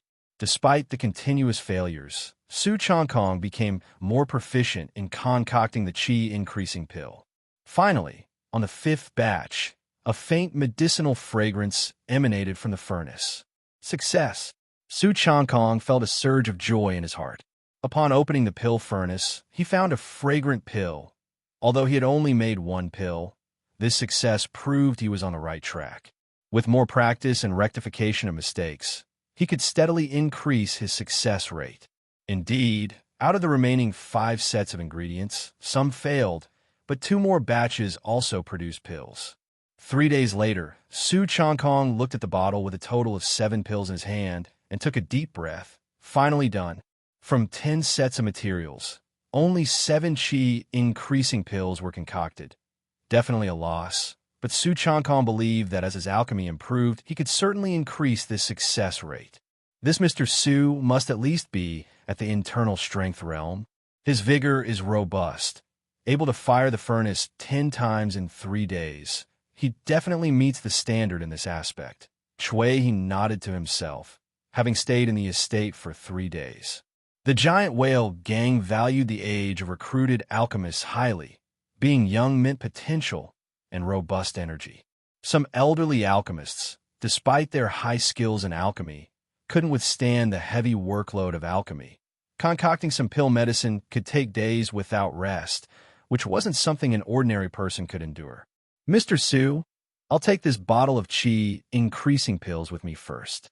I'll hand them over to experienced members of the gang for assessment, and you'll have an answer within 3 days, Chui said as he took the bottle of 7 qi increasing pills from Su Changkong. Assessing whether Su Changkong's results met the giant whale gang's standards needed professionals. Chui had to take these pills back to the gang. Sure, Mr. Chui, safe travels. Su Changkong nodded and walked Chui to the door. Now, I just need to wait for Chui's news. Su Changkong wasn't as nervous as he had imagined. He continued to practice martial arts, as usual. For Su Changkong, joining the giant whale gang as an alchemist was a good opportunity. But even if the test didn't pass, it was just a matter of spending more time. The headquarters of a giant whale gang was located near the Blue Rain Sea. Within the compound of the giant whale gang, numerous buildings stood tall, with disciples of the gang wearing uniform black outfits with blue patterns moving to and fro. As one of the top factions in Ink Forest Prefecture City, the strength and heritage of the giant whale gang were unquestionable, with many powerful individuals within the gang. Lord Chui. As evening approached, Chui returned to the giant whale gang, greeted respectfully along the way by fellow disciples, and he nodded back in response to each one. He made his way to a secluded part of the gang's base. The place was lush with flowers and plants, with many medicinal herbs growing around, and in the center was a pharmacy surrounded by water in a beautifully serene environment. Chui approached the pharmacy and gently knocked on the door. "Come in," called an elderly voice from inside. Chui finally pushed the door open, and inside the room an elder sat on a recliner, enjoying the cool air. The elder had a beard, kind eyes, and a compassionate look, appearing aged but with a robust physique. "Is that Chui? Have you found another promising candidate?" the elder said with a smile all over his face. The elder was Gong Zheng, the alchemist cultivated by the giant whale gang. Due to his age and health, he had been preparing to retire. As a condition, he needed to train a new alchemist to take over his duties for the gang. Chui nodded, took out the qi-increasing pill, and handed it to Gong Zheng with a measure of respect. "Master Gong, this is pill medicine concocted by a young alchemist a few days ago. Please have a look." The giant whale gang had not only tested Su Changkong. Before him, 2 freelance alchemists had also been evaluated, but Gong Zheng, who had high standards, found their products mediocre and did not consider them suitable to take over his position. Gong Zheng took the bottle of qi, increasing pills, and poured them all out, examining them closely. These 7 qi increasing pills were concocted in 3 batches. The success rate is quite ordinary. Gong Zheng had a sharp eye and could even tell that these qi increasing pills were not all from the same batch. But soon, Gong Zheng let out a sound of surprise. "What's wrong?" Chui quickly asked. Gong Zheng scrutinized the 7 qi increasing pills with gleaming eyes. These 7 qi increasing pills were concocted in 3 batches. In terms of quality, they can only be considered average, but there is a very obvious improvement. Almost every batch of pill medicine has significant progress. Does that mean he's qualified? Chui also felt a surge of joy and said, the quicker this matter was settled, the less he would have to busy himself. Gong Zheng pondered and said, "You mentioned he's a very young lad? He must not have had any guidance, but his talent for alchemy probably isn't inferior to this old man's. With a bit of instruction, he should make quick progress. Let him come to the giant whale gang. Have him follow me in concocting pill medicine for a period, and then we'll assess his improvement." "Good." Chui nodded repeatedly. The products of the previous 2 alchemists were completely dismissed by Gong Zheng. But the qi-increasing pills concocted by this Mr. Su made Gong Zheng believe he possessed great potential in alchemy. This was practically equivalent to half the battle won, having him directly come to the giant whale gang. With some nurturing, once his alchemical skills improved, he could take over for Gong Zheng. "I will head to Ink Forest Prefecture City tomorrow. Master Gong, you rest first." Chui bid farewell and left the room. Gong Zheng stretched and murmured to himself, "I hope the kid doesn't disappoint me. I hope his progress is fast. I've been with the giant whale gang for decades. I don't want to waste the rest of my time here." A while ago, Gong Zheng fell seriously ill and then claimed he was unfit to continue due to his health, but it was actually a ruse he concocted himself. Having spent decades with the giant whale gang refining pill medicine, Gong Zheng had grown weary of this lifestyle. Despite being in good health for his age, he yearned to see the outside world during his final years, instead of dying here, which was why he was so eager to find a successor. Knock, knock, knock. The next morning, the door of the manor where Su Changkong lived was knocked upon. "Is that Chui? So soon?" Having just finished practicing the 5 animal frolics early in the morning, Su Changkong heard the knocking and was surprised, as it seemed that only Chui would visit his residence. Su Changkong went to the door and opened it. Indeed, it was Chui, he standing outside. Chui said with a bright face, "Mr. Su, you've qualified. Master Gong appreciates your potential. He will personally guide you in alchemy. If your alchemy meets the standard, you'll take his place and become the official alchemist of the giant whale gang." Chui brought good news to Su Changkong. Even though Su Changkong had been prepared, he couldn't help feeling a bit of joy. To become an alchemist of the giant whale gang meant an endless opportunity to practice alchemy, using someone else's resources to improve his own skills. "Well, then I thank Master Gong for his regard." Su Changkong nodded. Seeing that Su Changkong did not show excessive excitement or lose composure, Chui nodded to himself. This young man's equanimity alone was quite extraordinary. "Mr. Su, would you be available to accompany me to the giant whale gang now?" Chui continued. "That's fine, I'll pack my luggage." Su Changkong was always quick to act. After saying this to Chui, he began packing his belongings. Su Changkong's luggage was not extensive. 2 iron-cutting swords, sleeve crossbows, several silver notes, and some spare sets of clothes. Not much else. "Mr. Su, do you also practice martial arts?" Chui, seeing the outline of the iron-cutting swords wrapped in cloth, couldn't help but ask. Being away from home, one must know how to protect oneself. "I practice when I have the time," Su Changkong replied, not hiding the fact that he knew martial arts. "Let's go then." Chui did not pursue further. Whether Su Changkong knew martial arts was not important to him or the giant whale gang. What mattered was his alchemy. With the strength of the giant whale gang, it wasn't just body refinement martial artists that were plentiful.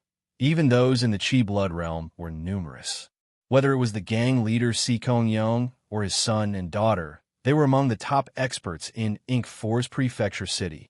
After packing, Su Changkong left with Chui, heading to the giant whale gang's headquarters. Departing in the morning, the two arrived at the giant whale gang in the afternoon. The giant whale gang's headquarters, with its forest of buildings, was so vast it resembled a small city. What attracted Su Changkong's attention the most was the center of the giant whale gang, an incredibly gigantic and somewhat exaggerated structure. It was a ship-shaped building that seemed to sail against the wind, stretching out 400 to 500 meters, its total area larger than several basketball courts combined. At the top of the building fluttered wind-catching sails inscribed with wave patterns, beneath which lay hidden images of whales and, conspicuously, the 3 large characters for Giant Whale Gang. Although it's a bit strange, it's indeed majestic. Even Su Changkong couldn't help but be amazed. There were many magnificent buildings on Blue Planet, but witnessing this behemoth of a ship-like structure was still a shock to him. "This is a building constructed in the image of the giant whale number. It's a symbol of our giant whale gang and also the retreat for our gang leader," Chui said with a hint of pride in his voice. In the area around Forest Prefecture City, the might of the giant whale gang was unquestionable. The gang had numerous strong members, controlled vital maritime routes in the Blue Rain Sea, and had deep roots. "I'll take you to meet Master Gong." Chui then led Su Changkong into the giant whale gang. Along the way, Su Changkong observed many martial artists in giant whale gang uniforms. Nearly all of them were at the strength refinement realm or above, able to serve as core elites in smaller gangs. With Chui guiding the way, the two of them reached a very tranquil pharmacy without any hindrance. "Master Gong, the person has arrived." Soon, Su Changkong met Gong Zheng.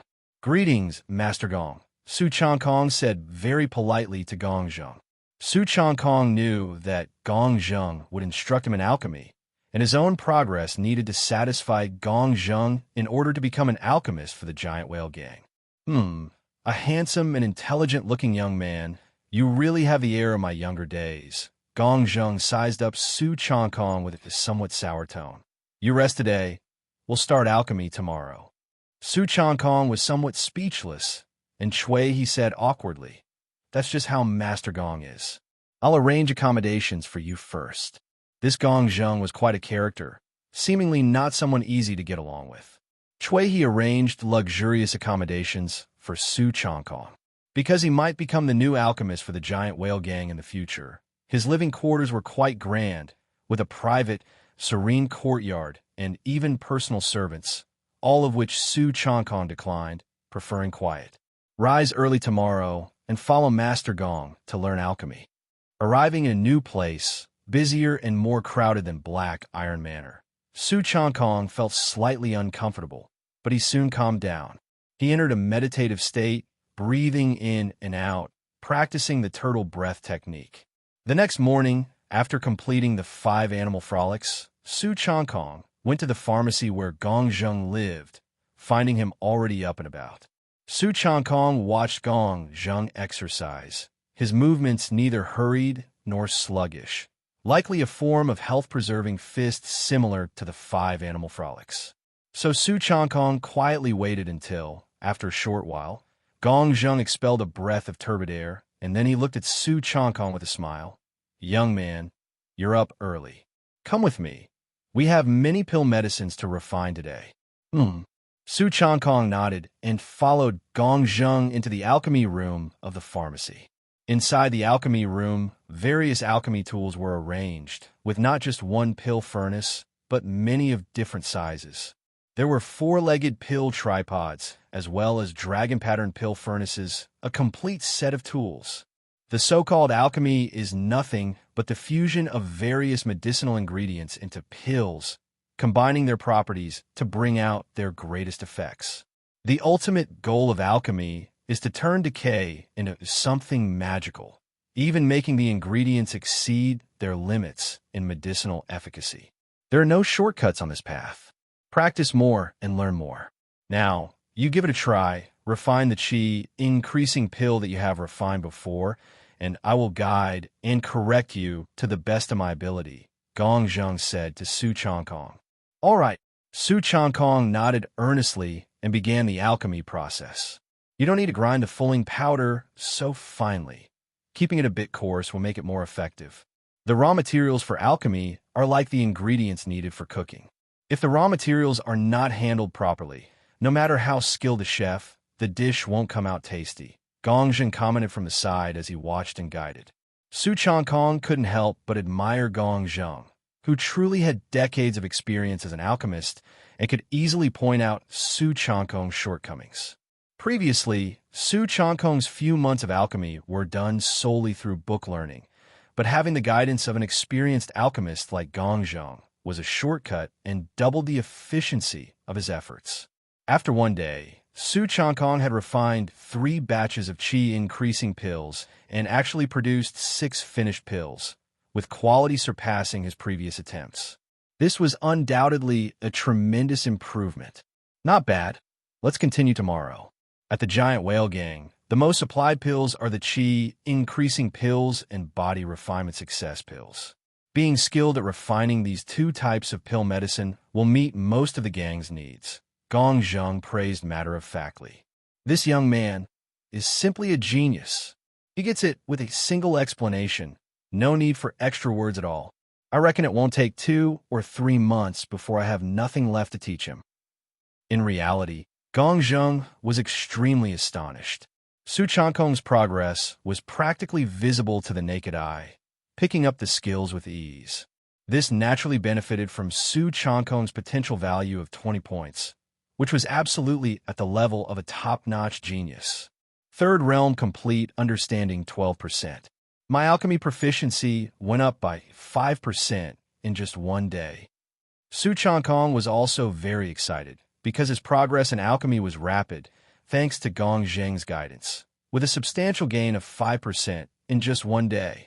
With enough materials to practice, in a month or 2, my alchemy could reach the 4th realm mastering stage. Su Changkong felt exhilarated. That's the advantage of cultivation under a major power.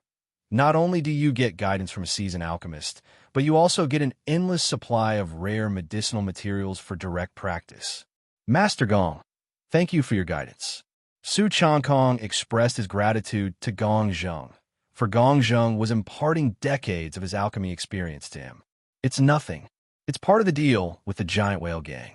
Before I retire, I need to train a successor alchemist, and besides, I also want you to become a formal alchemist quickly so that I can retire sooner. In the future, you will do the same, Gong Zheng said, laughing heartily. One of the conditions for Gong Zheng's leaving the Giant Whale Gang was to pass on his alchemy and train a new alchemist. If Su Changkong wanted to leave in the future, he would be required to do the same. Su Changkong thought this was fair. The Giant Whale Gang used so many resources to cultivate an alchemist, and it would be unreasonable for one to simply leave after achieving success. Gong Zheng shoved a chi-increasing pill into Su Changkong's hand, winking as he said, "Take good care of this chi-increasing pill. It's one of the perks of being an alchemist. It doesn't hurt to take a few pills occasionally." As he spoke, Gong Zheng also pocketed a qi increasing pill, implying that those who saw also got their share. Su Changkong nodded understandingly with a smile. In the giant whale gang, as an alchemist, Gong Zheng's salary was in fact not very high, merely 3 to 500 taels of silver per month. However, an alchemist is the first person to come into contact with a newly refined pill medicine, and the tricks one could play were far too many. Even if one pocketed 1 or 2 pills, it wouldn't matter much. The giant whale gang turned a blind eye to this as well. Of course, if someone went too far, or even failed to meet the gang's own supply of pill medicine, an investigation and accountability would certainly follow. Su Changkong's days had suddenly become tranquil.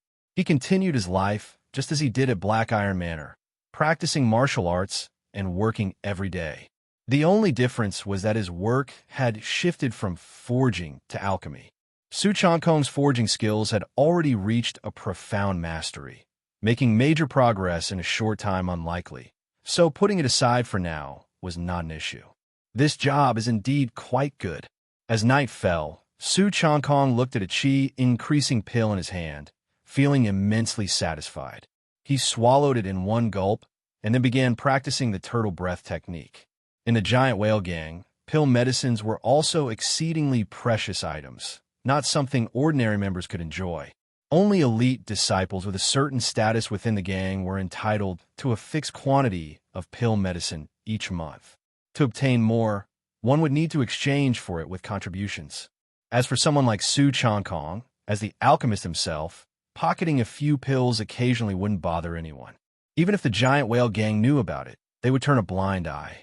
Keeping an alchemist satisfied ensured they would put their full effort into alchemy. Otherwise, a few intentional failures would cost more in wasted medicinal materials than the price of a few pills. That was why alchemists were in demand. The effect of this qi increasing pill is many times greater than the vital qi spread I took before. It's a pity that my success rate in refining the qi increasing pill is still not high. Otherwise, I could take a few more. Feeling the potency of the qi increasing pill, Su Changkong inwardly praised. The vital qi spread Su Changkong had taken before was merely a medicinal powder, while the qi increasing pill belonged to the realm of pill medicine, not on the same level in terms of cost and effect. In the blink of an eye, 2 months passed. In the pharmacy's pill refining room, the scent of medicine filled the air. Good. This furnace has produced 6 qi increasing pills. As the pill furnace opened, Gong Zheng admired several round, fragrance-emitting qi increasing pills within. Producing 6 qi increasing pills from a single furnace required not just luck, but also fundamental technique. Mastering stage 4, 7%. Su Changkong's face was also full of smiles, his alchemy skills having reached a new level in a mere month or two, advancing to stage 4. When refining qi increasing pills, he could now manage to break even. While his innate talent and potential played significant roles, Gong Zheng's comprehensive guidance was also indispensable. Master Gong marveled, "Changkong, your talent for alchemy is truly incredible. I estimate it won't be long before you surpass me." Master Gong is too kind. To catch up with Master Gong's alchemy skills, it will take at least 10 years. Su Changkong humbly returned the compliment, though he actually believed that with his progress rate, 1 to 2 years should suffice. "There's no need for modesty with me, you rascal. I've already reported to the higher-ups that your alchemy skills are sufficient to stand on their own," Master Gong remarked with a chuckle, followed by a more serious tone. "I estimate I'll be leaving the giant whale gang at the beginning of next month. Once you take on the role of the gang's alchemist, just focus on refining pills and don't get involved in any trivial gang matters." A chill went through Su Changkong's heart. During these 2 months, he followed Gong Zheng and learned alchemy, barely interacting with other members of the giant whale gang, but he still learned about some of the gang's internal affairs through Gong Zheng. The giant whale gang was not as unified as it appeared to the outside world. Within the gang, there were multiple factions. The leader faction naturally revolved around Sikong Yong, whose name resonated throughout Ink Forest Prefecture City as the leader of the giant whale gang. However, according to Master Gong, Su Changkong had been in seclusion for many years, unseen by the gang for at least 5 years, leaving most affairs to his children, Su Changkong and Su Changkong. Both were smart and brave, but their youth made it challenging for them to fully assert control over factions led by the ambitious deputy gang leader Meng Sang. Meng Sang, ambitious as he was, had been compliant when Su Changkong was around. With Su Changkong in seclusion for nearly 5 years without making an appearance, Meng Sang was becoming restless. Moreover, the gangs for major divisions, wind, fire, thunder, and lightning, were also watching the situation unfold. Not only that, but the sea routes controlled by the giant whale gang in Blue Rain Sea were also attracting sea pirates, eager to have a share of the spoils. Both inside and outside, the giant whale gang faced no small amount of trouble, with Gongzheng warning Su Changkong not to get entangled in it. With a smile, Su Changkong replied, "I'm just an alchemist. Their power struggles and fights to the death are none of my business." Indeed, Master Gong nodded slightly. As an alchemist, one's status within the giant whale gang was quite special. No matter who was in power, it wouldn't matter to them. For the common folk, does it matter who the emperor is? "Master Gong, are you leaving?" Su Changkong couldn't help but ask. In the past 2 months, Gongzheng had instructed him in alchemy, imparting all he knew.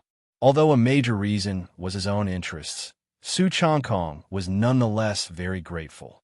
With Su Changkong's rapid progress, there was not much left for Master Gong to teach. Having already applied to leave the giant whale gang next month, Su Changkong felt a slight sense of loss. "Of course I have to leave. I don't have any offspring yet. After toiling away for most of my life, I should take some concubines and enjoy myself, shouldn't I?"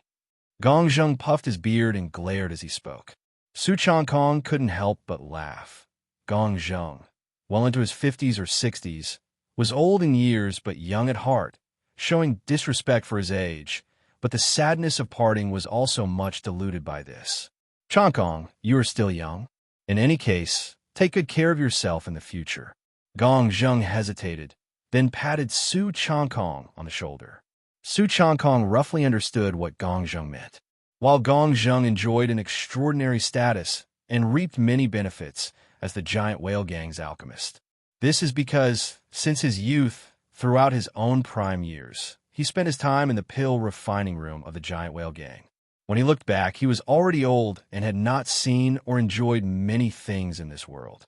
Gongzheng felt that Su Changkong was very much like his younger self, not exactly regretful, but somewhat wistful, feeling that if Su Changkong took over his duties, he might also end up spending most of his life here, day after day. But what Gongzheng didn't know was that for Su Changkong, the giant whale gang was merely a stop in his life, helping them with alchemy, strengthening himself, nothing more. As evening approached, in the quiet residence where Su Changkong lived, he swallowed a pale red pill and began practicing the 5 animal frolics. His movements were enchanting, conveying the beauty of birds and beasts frolicking freely. 5 animal frolics, 8th realm, transcendental, 8%. Turtle breath technique, 7th realm, profound mastery, 27%. In just 2 months since arriving at the giant whale gang, Su Changkong had made impressive progress. Advancing the 5 animal frolics to the 8th realm was extremely challenging, and this was due to the body refinement success pills he had been taking. Su Changkong believed that reaching his level of proficiency in the 5 animal frolics was already rare and perhaps needed some modification to achieve a qualitative change in a short time. The progress of the turtle breath technique, however, was much faster. In just 2 months, there was significant advancement. The main reason, of course, was the consumption of pill medicines. Accumulating true qi required time for cultivation, but taking spirit pills that could enhance one's power was a quicker, more efficient shortcut. Over the 2 months, Su Changkong had taken a dozen or so valuable qi increasing pills within the giant whale gang. Not to mention ordinary disciples, even those core elites didn't have such luxury. The role of an alchemist, with pointers from Gongzheng, allowed him to take 1 or 2 pills every few days from the ones he refined. To practice alchemy and reap benefits was indeed a good job. In return, Su Changkong had to refine pills daily to supply the giant whale gang's needs, like Gong Zheng, who had an opportunity to leave only in his old age. Leaving was not so easy. Of course, Su Changkong was not Gong Zheng. He wouldn't allow his life to be arranged at will. If he decided to leave in the future, he would, like Gong Zheng, find a new alchemist for the giant whale gang to take over and repay the kindness he received from the gang before leaving. When the new month arrived, early in the morning, Su Changkong didn't practice the 5 animal frolics, but instead went to the pharmacy early because it was the day Gong Zheng was leaving. Gong Zheng had taught him alchemy without reservation, and now that he was leaving, Su Changkong naturally had to see him off. Gong Zheng, carrying his luggage, had a look of excitement mixed with apprehension on his face. He had always been refining pills within the giant whale gang, and even if occasionally stepping outside, disciples from the gang would follow and protect him. But now he was completely free. However, for Gong Zheng, who had lived most of his life within the giant whale gang, leaving his familiar surroundings to start a new life was bound to cause some apprehension. "All right, no need to see me off." Gong Zheng smiled at Su Changkong, having accompanied him to the entrance. Take care on your journey." Su Changkong nodded and watched as Gong Zheng spoke to the disciples guarding the giant whale gang's gate, who then allowed him to pass and leave, his figure gradually disappearing from view. "I should get back to pill refining." Su Changkong withdrew his gaze and returned to the pill refining room. With Gong Zheng gone, he officially took over his position as the alchemist of the giant whale gang.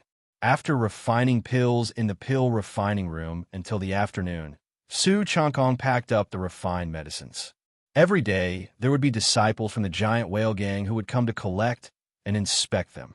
And as usual, Su Changkong went to the giant whale gang's communal kitchen for dinner. "Master Su." Along the way, the disciples of the giant whale gang, who saw Su Changkong dressed in the white alchemist robe, greeted him very amiably. They knew that the alchemist of the gang had changed to this young Master Su, and getting on the good side of this young master skilled in alchemy would certainly do no harm. Su Changkong sat down in a corner. The communal kitchen was similar to a mess hall, with groups of giant whale gang disciples at other tables nearby. Su Changkong gnawed on a meaty chicken leg, replenishing his expended energy and strength. "Have you heard? Today, a body was found 10 miles from the giant whale gang. They say it was Master Gong's."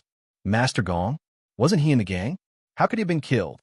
However, at this moment, the whispered conversation of 2 giant whale gang disciples at the next table caused Su Changkong to pause in astonishment. "Gong Zheng died." Su Changkong was stunned. He had seen Gong Zheng off from the giant whale gang that very day, yet to hear suddenly that Gong Zheng was dead? How did Master Gong? How did he die?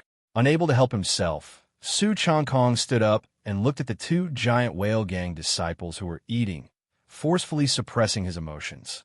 "Who is he?" A young man on the right side looked over with some displeasure after being interrupted. Another man with a square face, however, recognized Su Changkong's robe and quickly tugged at the young man. The square-faced man thought for a moment about how to phrase his words, and only spoke after ensuring nobody was paying attention to them. "I heard from others that today at noon, someone found a headless body more than 10 miles outside the giant whale gang's territory. The head of this corpse seemed to have been ripped off alive, its whereabouts unknown, and even the heart had been gouged out alive. The method was very cruel. Based on the clothes, it was identified to be Master Gong who had left. A headless corpse with the heart gouged out." Su Changkong stood still. His complexion changed uncontrollably, with sadness and anger in his heart. If a stranger had died, Su Changkong wouldn't have felt much emotional turmoil. However, the deceased was Gong Zheng. Gong Zheng, who had taught him alchemy and looked after him. The head torn off alive, the heart gouged out. Such a method of killing is too cruel for an ordinary person. Could it be the work of a demon monster? Su Changkong didn't lose his cool, and oddly enough, he thought of the woman in white he had encountered at the ghost market that night, suspected to be a demon monster who dug out people's hearts to eat them alive. It inevitably made Su Changkong wonder if Gong Zheng had encountered a demon monster and been brutally murdered. However, upon further reflection, there was something suspicious about it. Gong Zheng had not been far from the giant whale gang when he was murdered, and it was a demon monster who killed him. The coincidence of these two facts seemed too small. It could be that the murderer did it deliberately to confuse the investigators. But if so, why not destroy the body and eradicate all traces? Seeing the changing expressions on Su Changkong's face, the square-faced man offered some comfort. Master Su, you studied alchemy under Master Gong. Please accept my condolences. This incident has caused many hall masters within the gang to be furious, and the deputy gang leader has already spoken personally, vowing to spare no expense in hunting down the murderer and to exact a terrible price to accompany Master Gong in death. Gong Zheng's death had indeed caused no small disturbance within the giant whale gang. Having dedicated decades to refining pill medicine for the giant whale gang, Gong Zheng was brutally murdered shortly after his resignation and departure from the gang, which would undoubtedly lead to outside speculation and even cause grumblings among the gang's disciples. The giant whale gang would put all its effort into investigating. I understand. Su Changkong subdued his emotions and nodded slightly before resettling into his original seat. The lavish food on the table, however, seemed tasteless to him. Gong Zheng's death undeniably left a bad taste in Su Changkong's mouth, having been a benevolent figure in his life, though not so much that it drove him to lose his sanity in anger. Let the giant whale gang handle the investigation. I'm also new here and probably don't know much more than anyone else. In the end, Su Changkong sighed. Gong Zheng had been killed right after leaving the giant whale gang, and there were too many speculations about the murderer's identity. It could be the work of a demon monster, might be a deliberate provocation by a rival force against the giant whale gang, or it could even be that Gong Zheng had offended someone within the gang, slain by one of their own. As Su Changkong had only joined the giant whale gang 2 months ago, he knew too little to make a judgment. The best course of action was to do nothing and wait for the outcome, though there might not even be one. Gong Zheng's death had caused quite a stir within the gang, and even Su Changkong, who had interacted with him, had been visited for inquiries. Su Changkong had given an honest reply. He had not had deep conversations with Gong Zheng and genuinely did not know much. But with Gong Zheng gone, the world continued to turn and life went on. It was the following morning, yet in the pharmacy's pill refining room, someone was waiting ahead of time. The person waiting was a teenager a year or two younger than Su Changkong, with a shy smile on his face. Upon seeing Su Changkong arrive, he spoke, "Master Su, my name is Lu Gong, and I know a bit about medicine and pharmacology. I am here to assist you with your alchemy." Su Changkong frowned and said, "I don't need assistance." Su Changkong had always refined pill medicine alone and indeed wasn't comfortable with having an unfamiliar person assist him, which might get in the way. The teenager who called himself Lu Gong said with a troubled face, "Master Su, the deputy gang leader sent me here. I can't go against that." Hearing this, Su Changkong roughly understood the situation. Lu Gong's assistance in alchemy was a pretext. Frankly speaking, he was there to supervise him. As Su Changkong had just become an alchemist for the giant whale gang, the gang couldn't be said to have much trust in him yet. Sending Lu Gong to watch him, to prevent him from causing trouble or being overly greedy, was the normal protocol that even Gong Zheng had experienced. "Fine, then you can stay and help me as an assistant." Su Changkong eventually agreed, knowing that outright dismissing Lu Gong would only make both parties trust each other less and make the situation more awkward. "Thank you for your understanding, Master Su. I have a bit of vision problem. You, Master Su, work hard at alchemy, and there are some things I can't see. I won't blabber everywhere." Lu Gong expressed his gratitude, simultaneously hinting to Su Changkong that as long as he focused on his alchemy and satisfied the giant whale gang, even if he kept a bit of the product for himself, wouldn't matter. Lu would turn a blind eye. Otherwise, an unsatisfied Su Changkong could frequently cause alchemy failures intentionally, and the giant whale gang would face significant losses. Training a new alchemist would be time-consuming and laborious. It was better to give Su Changkong some benefits to make him feel grateful and willingly work for the gang. Let's start the alchemy.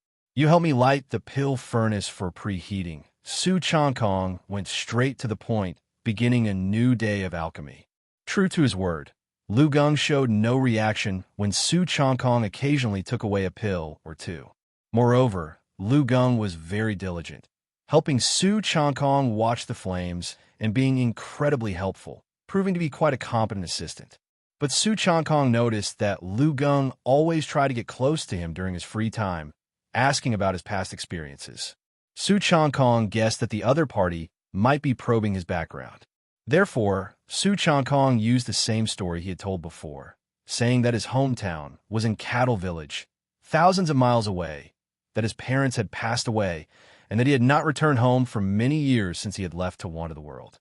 In this era, information was not easily accessible.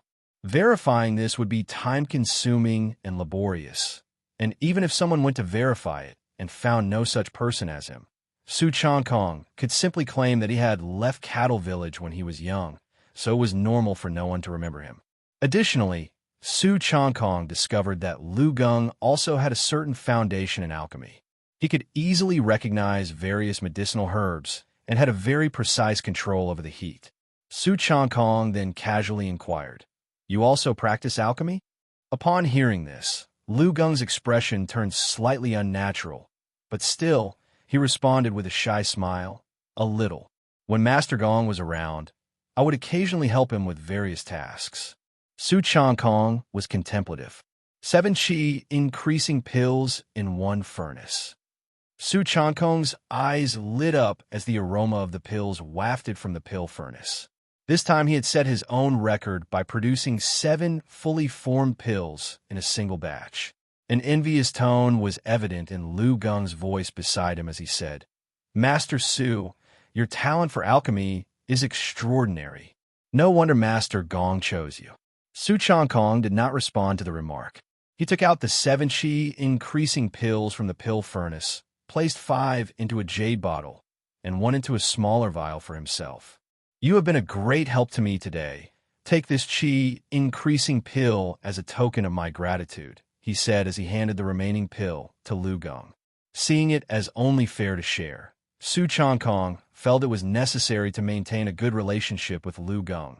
He couldn't hoard all the benefits for himself and decided to let Lu Geng also get a taste of the rewards from time to time. "Many thanks, Master Su." Lu Geng did not refuse, knowing that declining the offer would cause Su Changkong to overthink. He expressed his gratitude and accepted the pill. Every time Su Changkong refined pills and produced more than 5 in a single furnace, he would appropriately take some for his own cultivation. After all, as an alchemist for the Giant Whale Gang, he received a salary of 300 taels of silver per month. His other benefit was being able to act as a middleman. After a busy day, when the disciple from the Giant Whale Gang came to inspect and collect the refined pill medicines, Su Changkong handed over the pills and left the pill refining room to eat and rest. The life within the Giant Whale Gang was quite comfortable, with access to alchemy and pills and ample resources that allowed Su Changkong to steadily progress with his turtle breath technique and 5 animal frolics. Su Changkong felt that living peacefully like this for a few years would surely bring about a metamorphosis that would be extremely beneficial. It's a pity there's still no news about Gong Zheng's death.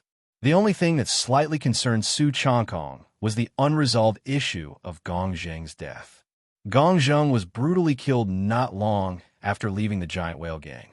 The entire organization was in a furious roar, fully dedicated to finding the killer. But after such a long time, there had been no news, and Su Changkong figured the case would likely come to nothing. "Don't think too much about it. I'm just an alchemist. It's fundamental to focus on refining pills and strengthening myself." Su Changkong shook his head. Even the entire Giant Whale Gang hadn't been able to find the assassin who killed Gong Zheng, let alone him. He was completely clueless about the matter. After dining in the public kitchen, Su Changkong returned to his tranquil residence. He practiced the 5 animal frolics and nourished his energy for half an hour as the sky darkened. Then he swallowed a qi increasing pill and started his cultivation with the turtle breath technique. Inside the giant whale gang, in a magnificent hall, the delicate and shy Lu Geng quietly waited. Steady footsteps echoed as a man in blue clothes entered the hall. The man, in his 40s, was not particularly handsome, but possessed the charm of a mature man, especially in his deep and penetrating eyes that seemed to see into one's soul. He exuded a unique presence that irresistibly made others bow their heads in a sense of incomparable inferiority. Deputy Gang Leader. Upon seeing the blue-clad man, Lu Geng respectfully nodded and saluted. The blue-clothed man was none other than Meng Sang, the deputy gang leader of the giant whale gang, a powerful figure well known throughout Ink 4's prefecture city. Meng Sang responded with a slight nod as he sat down in a chair, then slowly began to ask, "You have been observing that Su's surnamed youth for half a month. What do you think of him?" Lu Geng reported respectfully, "Master Su is very disciplined. He hardly pays any attention to outside matters, focusing on alchemy every day and keeping to himself. When he does interact with others, he is modest and polite, maintaining a cautious distance. Regarding the death of Gong Zheng, he did not show much reaction." Hearing Lu Geng's report, Meng Sang commented with interest, "You have a high opinion of this young man surnamed Su. How would you compare his talent in alchemy to yours? After all, he took the spot that could have been yours." Upon hearing this, Lu Geng's complexion became slightly unnatural, but he honestly replied, "When it comes to talent in alchemy, Master Su is superior to me. His progress is incredibly rapid. It's probably only a matter of time before he surpasses Master Gong. He's a rare genius." In truth, while Lu Geng showed outward deference and politeness to Su Changkong, inside, he harbored jealousy and resentment. The reason was simple. When Master Gong was selecting a young alchemist to succeed him, it wasn't just Su Changkong. There were 3 candidates. One of them was Lu Geng. With a solid foundation in alchemy and considerable talent, he had a chance to secure the position of alchemist within the giant whale gang. But Lu Geng was a man of deputy gang leader Meng Sang, and aside from Meng Sang, there was another young alchemist who belonged to the leader faction at that time. The position of an alchemist was a lucrative one and quite important for the giant whale gang. A good alchemist could endlessly produce high-quality pill medicine for the gang, which was needed both for rewarding its disciples with treasures and for the consumption of the gang's upper echelons. Both factions wanted to secure the position of the alchemist, which actually represented a struggle between the leader faction and the vice-leader faction. Gong Zheng was clear about this in his heart. Choosing either party would offend the other. It was only after an unexpected discovery of Su Changkong, a free alchemist with exceptional alchemy talent, that Gong Zheng made a decision. Since choosing either party would offend the other, it would be better to stay neutral, to choose neither, and instead pick an outsider, leading to Su Changkong's entry into the giant whale gang. Of course, the main reason was that Su Changkong was young enough, with alchemy potential that astonished people. His rate of improvement was enough to silence both factions. Otherwise, after following Gong Zheng to learn alchemy for 2 months, Su Changkong would have been pushed out with the excuse that his talent was insufficient and he couldn't handle the responsibility, and both factions would have arranged for their own people again. In the end, even Lu Geng, who had his opportunity taken away, had to admit in front of Meng Sang that his own talent in the way of alchemy was inferior to his. With this young man surnamed Su, we aim to win him over. Moreover, you stay close by his side, watch and learn well. If a problem arises in the future, you may take his place." Meng Sang finally nodded slightly. Of course, Meng Sang wanted to keep the position of the alchemist within his control. But firstly, Su Changkong's alchemy talent was amazing, capable of meeting the pill medicine needs of the giant whale gang, and the room for future improvement was also large. If Lu Geng were to take over, it was uncertain how long it would take for him to reach the acceptable standard. Secondly, if he wanted to replace the alchemist with his own man, the leader faction would not agree, and he could only settle for the next best thing. Yes, Lu Geng's spirits lifted, understanding Meng Sang's meaning. If Su Changkong kept his own business, then he could continue holding this position. But if he leaned towards the leader faction, Meng Sang would not tolerate it and would make him disappear. Lu Gong was well aware of Meng Sang's ruthless methods. He was absolutely harsh with enemies. Those who did not submit would be annihilated. As for Gong Zheng's case, although there was no evidence, some of the higher-ups in the giant whale gang, or those who knew Meng Sang, kept a tacit silence on matter. If Su Changkong did something to infuriate Meng Sang, then at that time, Lu Gong would still have a chance to take the position of the alchemist, and all hope was not lost. Su Changkong, of course, was unaware of the conversation between the two parties, nor did he know that his easy ascent to the position of alchemist in the giant whale gang was not only because of his shocking potential, but also because of the mutual restraint between the leader faction and the vice-leader faction. The blade chi stored in my iron-cutting sword has almost reached its limit. It turns out it's been so long since I last used my sword. In the residence of Su Changkong, he was now looking at the iron-cutting sword resting on his knees, feeling rather emotional. Since arriving in Ink Forest Prefecture City, Su Changkong's iron-cutting sword had not been unsheathed. He also spent time nurturing the blade daily, but in reality, everything has a limit, including the blade nurturing art. After nurturing the sword for nearly half a year, the blade chi in Su Changkong's iron-cutting sword had accumulated to its utmost. Any stronger, and even he would not be able to bear it, injuring himself before harming an enemy. Su Changkong hoped that life could continue peacefully so that he could quietly practice his cultivation. In the blink of an eye, it was already the 4th month of Su Changkong's allegiance to the giant whale gang, 2 months since Gong Zheng's death, and there had been no follow-up. Su Changkong knew that this matter would probably come to nothing. On this day, after finishing alchemy and the sky darkened, it was late at night, and Su Changkong was lying quietly on his bed, practicing his breathing control. Su Changkong's breathing was long and deep, like an old turtle in hibernation, breathing once every quarter of an hour, accompanied by the quietly flowing blue turtle breathing true chi. Clang! But suddenly, a loud bell ringing came from afar, causing Su Changkong's eyes to fly open. Clang, clang, clang. The bell continued to ring with urgency, particularly piercing in the quiet night. Has something happened within the giant whale gang? Could it be an enemy attack? Su Changkong sat up from the bed, his brows furrowing. The recent bell sound should have been indicating a disturbance within the giant whale gang. Otherwise, there would not be such a commotion. This isn't my concern. Let the giant whale gang solve it on their own. Su Changkong had no intention of going outside.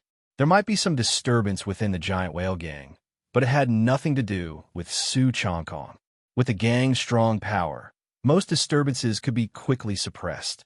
All he needed to do was to observe and wait to hear what had happened the next day. Xuanwu Pavilion, a vital area of the giant whale gang, was a place for collecting martial arts secret manuals. For a large gang, the most important aspect is the inheritance of martial arts. Only through a diverse and profound collection of martial arts secret manuals could the gang produce a variety of martial arts experts. As a repository for the martial arts secret manuals of the giant whale gang, Xuanwu Pavilion was naturally of great importance. It was not only guarded by elite members on a 24-hour rotation, but also elder-level martial artists were always stationed inside the pavilion to ensure absolute security. But today, Xuanwu Pavilion was far from calm. "Quick, put out the fire! Quick, put out the fire!" Shouts and cries of urgency filled the air while flames engulfed Xuanwu Pavilion. Many giant whale gang martial artists were busy fetching water to extinguish the fire, preventing it from spreading and causing more damage. Chase! Chase! Someone has stolen the secret manuals from Xuanwu Pavilion, including the one with the elusive tracks. Apprehend them all. A furious and resounding roar filled with rage echoed in everyone's ears. From the raging inferno, 3 figures in black, wrapped tightly from head to toe, burst out like bats, fleeing towards the distance without looking back. Their movements were nimble. They climbed along eaves and dashed across rooftops with ease, as if treading on flat ground. Someone has stolen the secret manuals from Xuanwu Pavilion. Seal all the exits of the giant whale gang. No one is allowed to leave. This order left many disciples of the giant whale gang both shocked and enraged. Who would be so bold as to thieve within the giant whale gang, especially the paramount Xuanwu Pavilion? Xuanwu Pavilion was located at the heart of the giant whale gang's territory. Even if the theft was successful, escaping would be impossible, like trapping a turtle in a jar. It was a suicidal act. Dang, dang, dang. The urgency of the bell, along with resounding shouts, disrupted the tranquility within the gang. In no time, the lights were ablaze, and the entire giant whale gang was alerted. Everyone, from elders to ordinary members, was searching and pursuing the culprit. Amidst the chaos, it seemed as if the giant whale gang was being turned inside out. At that moment, Su Changkong had already been roused and stopped his cultivation. Frowning, he was puzzled by the commotion, wondering what had happened to cause such an upheaval. Suddenly, Su Changkong's ears twitched. He heard the sound of a breeze whistling, a sign someone was running on the courtyard walls. The faint sound, like a breeze sweeping past, indicated how skilled the runner was in Qigong. Yet it wasn't enough to deceive Su Changkong, who trained both internally and externally, and had reached the Qi blood realm, making his senses extremely sharp. Da-da-da. Su Changkong heard the barely discernible sounds of someone leaping onto the roof above him and sprinting across it, the noise faint and light. Could it be the main instigator of that major disturbance? Having just heard the loud uproar from a distance, and now someone unleashing Qigong to flee in the dead of night, Su Changkong couldn't help but link the two events together. Perhaps I should take a look. After hesitating for a moment, Su Changkong finally decided to see what was happening. It wasn't Su Changkong's concern initially, but the fact that the fleeing person was near his residence made him worry about being inadvertently involved. Whoosh! Su Changkong took a deep breath, circulating it in his lungs, which slowed the flow of his blood, and his presence became completely concealed. Crack, crack, crack! With a series of snaps from his bones, Su Changkong suddenly became half a foot shorter, and his facial bones shifted, drastically altering his appearance. The two main features of the turtle breath technique were bone shrinking and concealment. With Su Changkong's turtle breath technique at the 7th realm, as long as he fully concealed his breath, unless seen with the naked eye, he would be indistinguishable from a piece of dead wood to other senses. After completing these preparations, Su Changkong leaped from the window, flitting out with the wind, as if he were a night bird, graceful and soundless in flight. His Qigong was so remarkable it could make one doubt their own eyes, as if what they saw was not a person but a flying bird. The 5 animal frolics reached the 8th realm, a level probably achieved by few among those who historically practiced the 5 animal frolics. Among them, the bird play executed by Su Changkong was nothing less than some of the high-level Qigong movements. A few hundred meters away from the residence of Su Changkong, a figure garbed in black with a masked face hid in the darkness, their eyes revealing threads of anxiety, as if waiting for something. Soon, a young man appeared beneath the courtyard wall, also looking around furtively. The black-clad figure was delighted and immediately burst out from the shadows, appearing in front of the youth. The two barely exchanged any words before the figure in black took out an item from his bosom and stuffed it into the youth's hand. The youth quickly concealed it within his sleeve. Whoosh! After completing the exchange, the person in black stepped on the ground and suddenly shot up several meters high, jumping onto the rooftop nearby and running off in another direction as if on flat ground. Chase them! Over there! From the darkness, several loud shouts rang out as a number of men dressed in the uniforms of giant whale gang disciples spotted the trail of the figure in black, activating their Qigong to give chase. Their uniforms were marked with 7 blue fishtails, indicating that they were among the elite of the elite within the giant whale gang, even at the level of deputy hall leaders. In other directions, a large number of giant whale gang disciples were either jumping onto rooftops to pursue or rushing from the ground to intercept and encircle. As a fearsome gang in the vicinity of Ink Forest Prefecture City, the giant whale gang boasted endless waves of experts. The moment the alarm bells rang, the giant whale gang was locked down, and a mass of experts rushed to the scene, trapping their target with ease. Move quickly.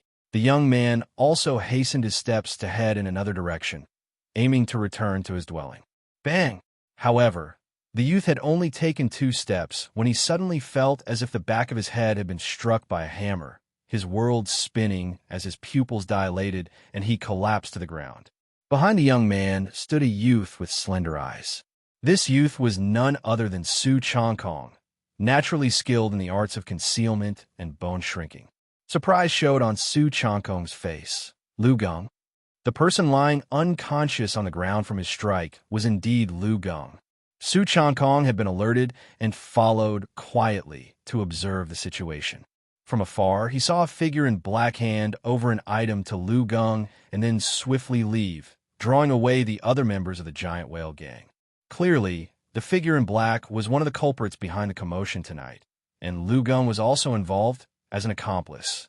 And according to what Su Changkong knew, this Lu Gong was associated with deputy gang leader Meng Sang. After a bit of contemplation, it was clear there was more to this than met the eye. Su Changkong had heard from Gong Zheng that the giant whale gang was not a united entity, divided into the leader faction and the vice leader faction. With gang leader Si Kong Yong in seclusion for many years and not showing himself, the ambitious deputy gang leader Meng Sang had been left to his own devices. The chaos that erupted tonight involving Meng Sang's people suggested it was likely a clash between the 2 factions. After hesitating for a moment, Su Changkong took an object from Lu Gong's sleeve, the very item that had been handed over by the figure in black. Upon inspection, Su Changkong saw that it was a scroll. Judging by its appearance, it looked somewhat like a painting or similar artifact, something certainly extraordinary to cause such an uproar. Should I kill him? At this moment, Su Changkong couldn't examine the item closely. He tucked it into his bosom and looked down at the unconscious Lu Gong, his eyes flickering with a cold light. Su Changkong couldn't resist striking, knocking out Lu Gong after he had finished the exchange with the man in black. Deciding to kill Lu Gong was one option, since he had already gone this far. Forget it, don't kill him. But with a swift thought, Su Changkong decided against killing Lu Gong. The reason was simple. Lu Gong belonged to deputy gang leader Meng Sang and had been assigned to supervise his alchemy. Killing Lu Gong would lead to serious consequences. Killing Lu Gong would make the whole giant whale gang investigate the murderer, and it would be easy to discover that the handiwork wasn't that of their own disciples. They might assume the black-clothed intruders were responsible. But Su Changkong knew that the group in black was most likely from Meng Sang's faction. Meng Sang would definitely realize that the person who killed Lu Gong was neither one of his men nor other giant whale gang disciples, but was a third party. Therefore, it would not be surprising if he suspected the recently arrived Su Changkong. Moreover, killing Lu Gong meant the giant whale gang would definitely send someone else to supervise him in the pill refining room, and having an unfamiliar person around could lead to more complications. Knocking out Lu Gong and letting him be found by the giant whale gang disciples, allowing both sides to argue and fight among themselves, was the best choice. With this thought, Su Changkong didn't linger. His figure glided silently along the wall shadows, returning to his residence to release the turtle breath shrinkage technique. What should I do with this thing? Back in his bedroom, Su Changkong looked at the scroll in his hand, quickly pondering his next steps. There was no time to study it carefully, but it definitely wasn't an ordinary item. He guessed it wouldn't be long before the giant whale gang carried out a thorough search. It was a hot potato he didn't want to hold on to. As for destroying it, that would render meaningless all that Su Changkong had done tonight. Naturally, he wouldn't do such a thing. I should hide it in a place no one can find it. Su Changkong looked at the scroll in his hand, already knowing where he would hide it. First, he would tuck it away, wait out the storm, and then study it carefully. Bang, bang, bang. And not long after Su Changkong's return, his residence's gate was knocked on. This was expected. Su Changkong wasn't flustered. He got up to open the door, still in his night clothes, looking as though he had just been woken from sleep, not yet dressed. Outside stood several giant whale gang disciples with serious expressions. Master Su, would you mind if we take a look inside? You must have heard the commotion just now. A thief has set fire to Xuanwu Pavilion and is on the run. We are searching for their whereabouts, said the man in the middle, his voice heavy. Xuanwu Pavilion is burned? Who would be so bold? Su Changkong appeared shocked, which wasn't entirely an act, as he only knew about the commotion tonight, but was ignorant of the specifics. Xuanwu Pavilion was a critical place where the giant whale gang stored martial arts secret manuals, and now it had been set ablaze. The details aren't convenient to discuss right now, the man said. Well, please come in. I was just asleep and woke up startled. I didn't dare to run around and didn't notice anything unusual. With an understanding look, Su Changkong stepped aside. Pardon the intrusion. The man was polite, more so because of Su Changkong's special status, not comparable to ordinary giant whale gang disciples. The group entered the courtyard and conducted a thorough search, diligently checking every possible hiding spot, but of course found nothing. The giant whale gang disciples bid farewell and left to continue the search elsewhere. Is someone there? Naturally, it didn't take long afterward for Lu Geng, whom Su Changkong had knocked out, to be discovered by a team of searching giant whale gang disciples. It's Lu Geng. He seems to work in the pill refining room, but why is he here? A giant whale gang disciple approached to check on him, his voice filled with confusion. He's not dead. He has a heavy blow to the back of his head. Someone knocked him out. Was it those felons who burned down the scripture pavilion? But why knock him out? And why would a disciple who works in the pill refining room appear here? The others looked at each other bewildered. If it had been those fleeing in black, they likely wouldn't have taken the time to knock him out instead of killing him. Apart from that, Lu Geng was a civilian, not much trained in martial arts, and in such chaotic circumstances, he should have been hiding indoors. Let's take him away. One of the giant whale gang disciples commanded. Regardless, they had to take him to be interrogated by the higher-ups, perhaps to gain a clue. What happened? Still groggy, Lu Geng had a splitting headache and felt himself being carried away. It took him a while to grasp his situation. Meanwhile, Su Changkong hadn't slept all night. The giant whale gang was in disarray, searching for those in black until sunrise the next day. Early the next morning, a large group of giant whale gang disciples arrived outside Su Changkong's residence. The leading giant whale gang disciple spoke gravely. Master Su, last night a thief destroyed Xuanwu Pavilion and important items were lost.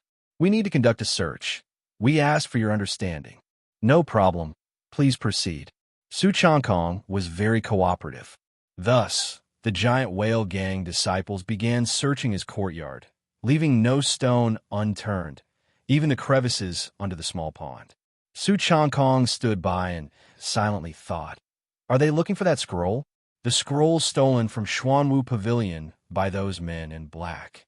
Could it be some martial arts secret manual? I wonder if those men in black were caught.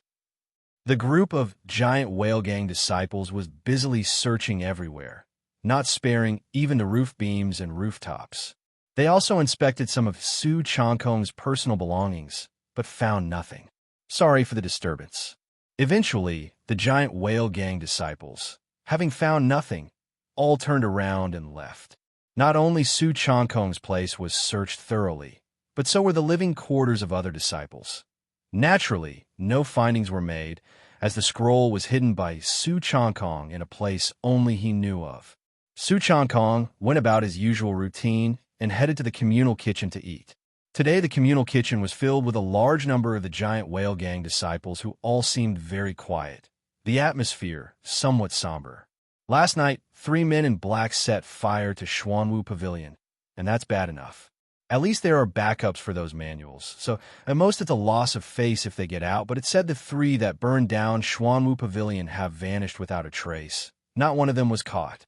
Su Changkong sat alone at a table, quietly eating his meal, overhearing a conversation from a table with a young martial artist who was speaking in a lowered voice about the previous night's events. The giant whale gang Xuanwu Pavilion was set on fire and many secret manuals were burned, but usually These manuals were not the only copies, and backups existed elsewhere. However, the most severe issue was the escape of the culprits. These three individuals were all rare experts, and they were very familiar with the giant whale gang's terrain. With so many people unable to catch them, do you think they might be? A disciple said mysteriously. Shut up. Eat your food. But another more composed man glared at him and scolded, interrupting his words. The two disciples discussing shrank their necks and gave an awkward laugh, then continued to eat. Everyone was no fool. Three martial artists with exceptional Qigong and martial arts skills who knew the terrain of the giant whale gang had all managed to escape and now hidden. Even with the gang being locked down, they couldn't be found. Perhaps this was not the work of outsiders. Now, undercurrents were flowing within the giant whale gang, but everyone only dared to speculate and refrain from speaking out to avoid being dragged into troublesome affairs from which they couldn't recover. Su Changkong's expression remained unchanged. He was almost certain from what he had seen the previous night that the men in black belonged to deputy gang leader Meng Sang's faction. After he finished eating, Su Changkong headed to the pharmacy's pill refining room to start alchemy, noticing that Lu Geng had indeed not shown up today. Lu Geng was probably being investigated after being knocked unconscious by Su Changkong during the handoff with the men in black the previous night.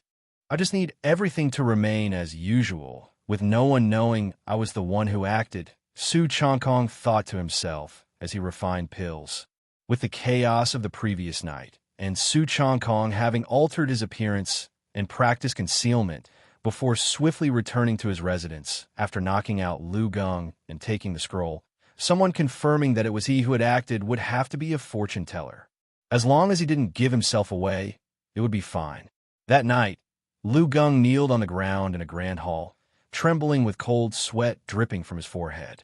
Sitting on the chair before him, Meng Sang's face was as somber as water, full of barely concealed gloom. Last night, you were knocked unconscious? That item was taken by the person who knocked you unconscious? And you were caught red-handed at the scene. Meng Sang's tone, devoid of any emotion, made Lu Geng tremble even more, as if he had fallen into an abyss of ice.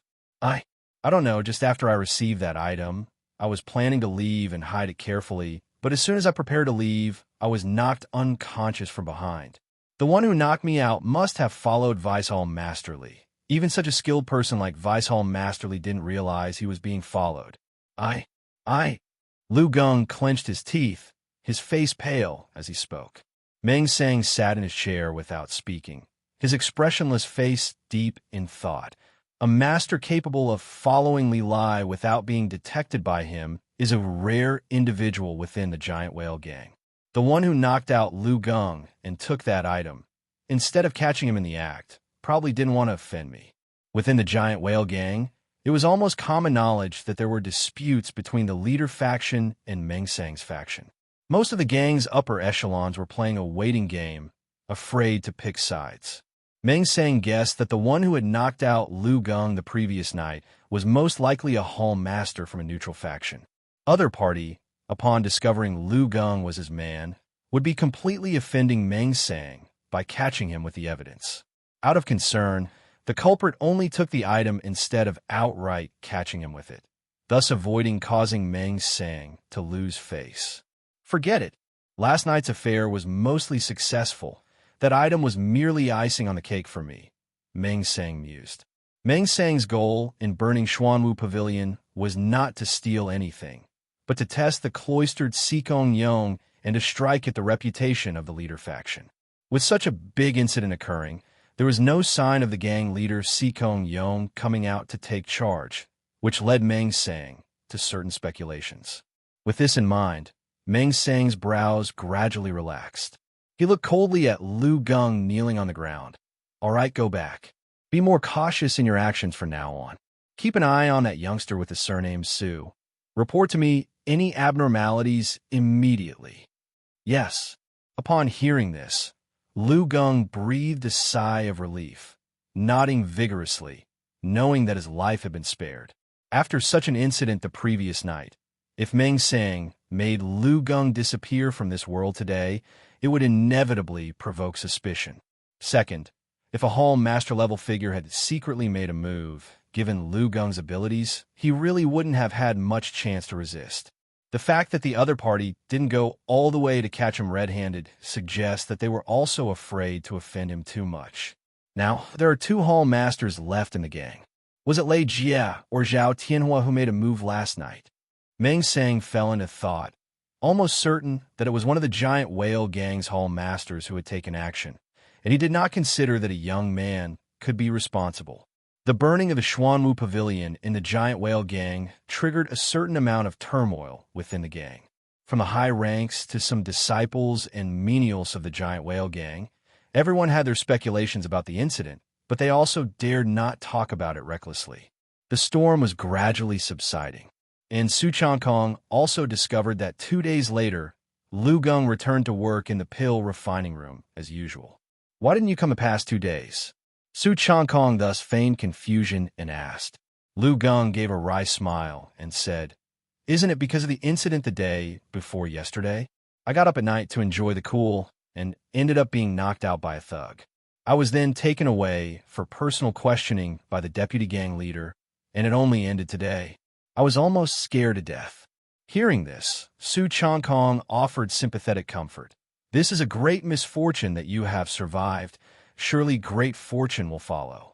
"Oh, let's not talk about it, Master Su. Let's continue with the alchemy. The gang needs a batch of gold recovery pills recently." Lu Gung obviously did not want to talk more about the matter and shifted the topic.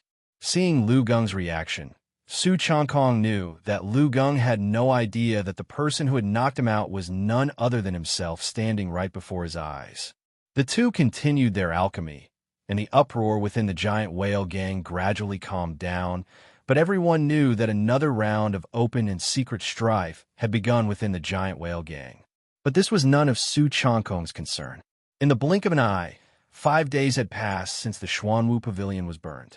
In the evening, Su Changkong strolled in the courtyard, seemingly taking a walk, but in fact he was observing to see if anyone was watching him.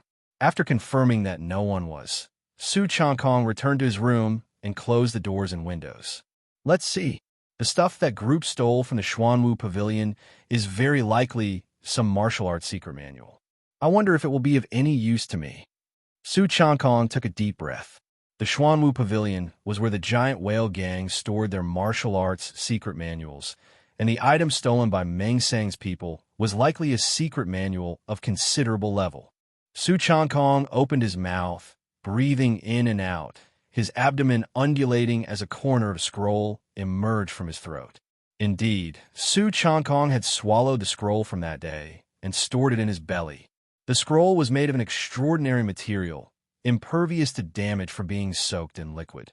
So Su Changkong swallowed it and wrapped it in true qi to prevent it from being digested by gastric juices. Beyond that, it was a measure of last resort. He could neither carry it on his person nor leave it in his room. If someone were to search him or rummage through his room while he was out, it could be discovered, hidden in his stomach. Unless someone was to cut him open, it would be impossible to find. Fortunately, the scroll was folded into a cylindrical shape, so I could swallow it. If it had been a thick book, this wouldn't be possible, Su Changkong thought to himself as he pulled out the scroll. At the same time, Su Changkong fetched a basin of water to clean it before he could examine the scroll closely. The scroll's material alone was exceptionally extraordinary, solid, impervious to fire and water. So Su Changkong began to slowly unroll it, expecting it to be a martial arts secret manual, a painting. But as he laid the scroll flat, Su Changkong was momentarily stunned, for it wasn't a martial arts secret manual at all, but a painting.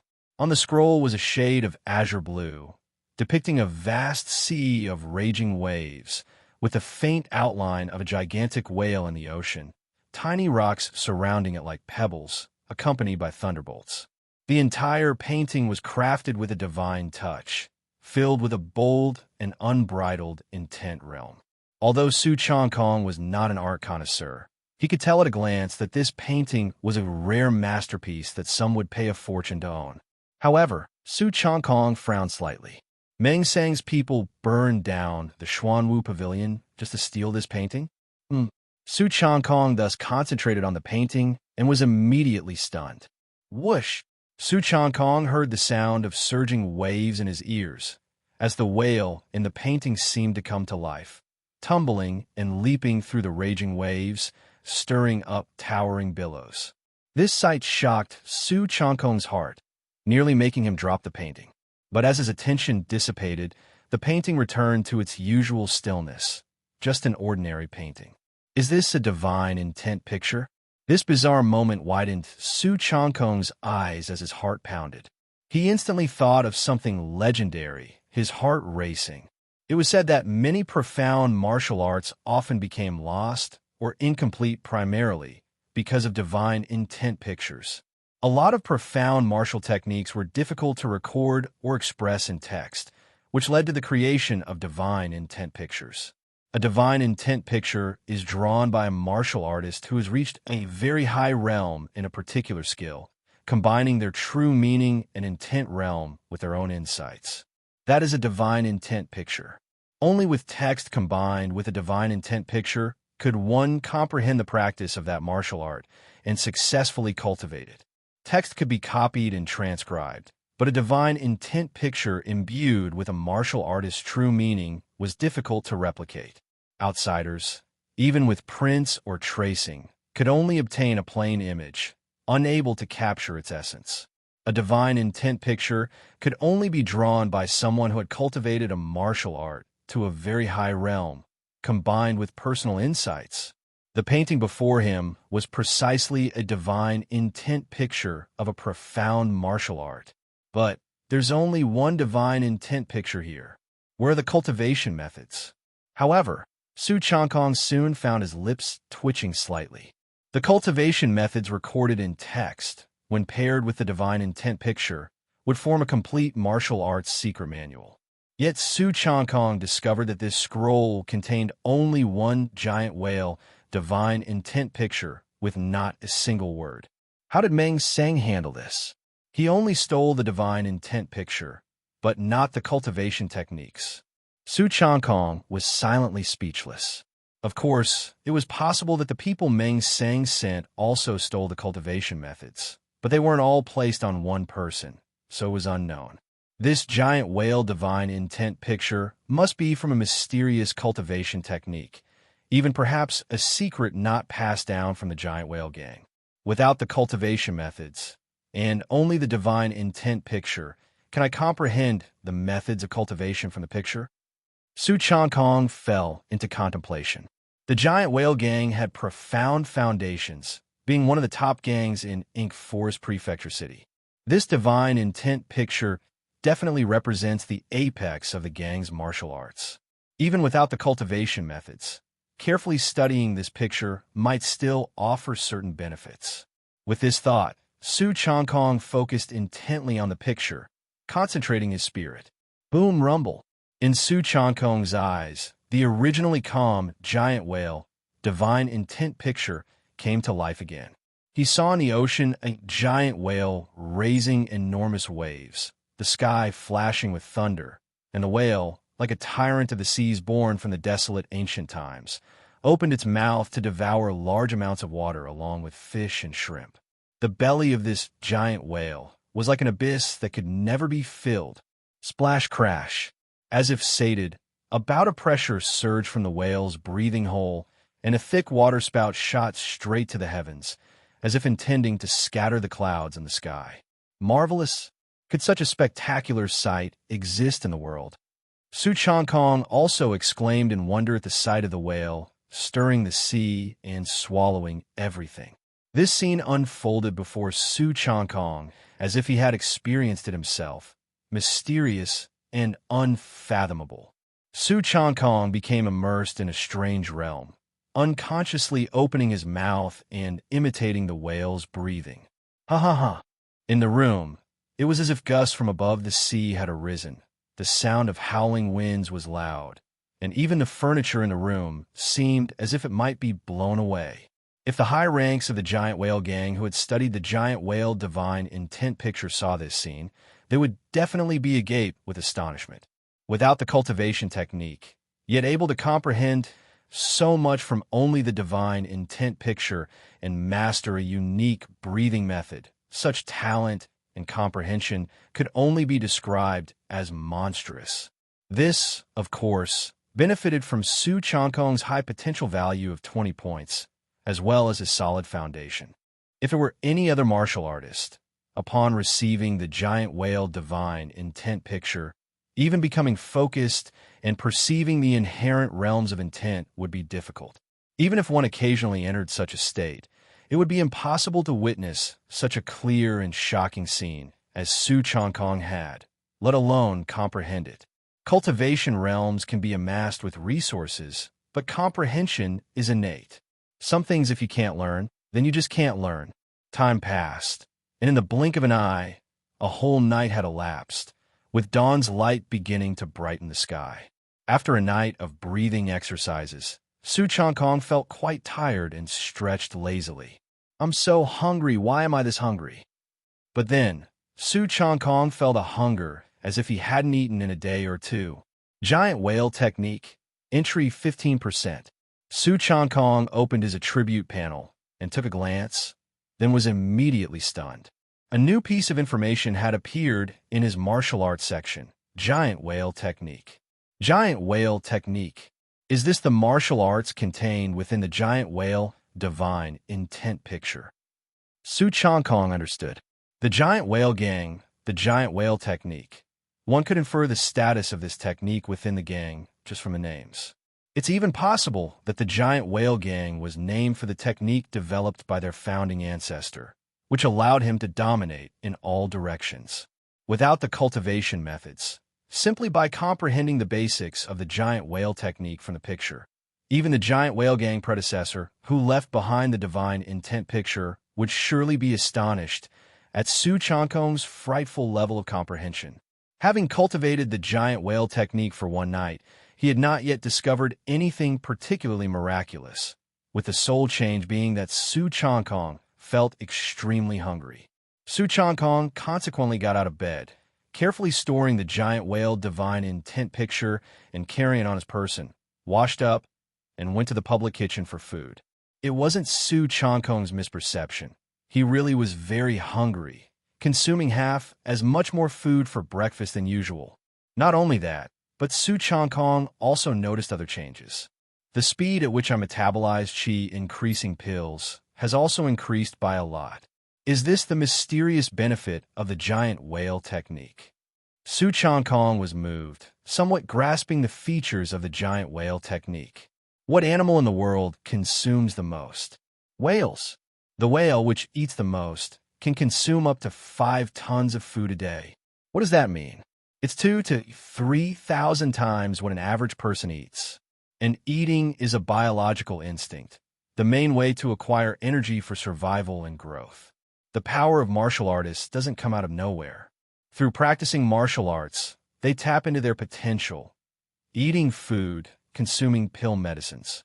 Essentially, they're ingesting energy for growth. For example, some innately gifted individuals, without relying on qi blood pills, can draw enough energy to undergo qi blood metamorphosis from ordinary meat and step into the qi blood realm, because they eat far more than martial artists of the same level. It's no exaggeration to say, the more you eat, the stronger you become and the quicker you grow.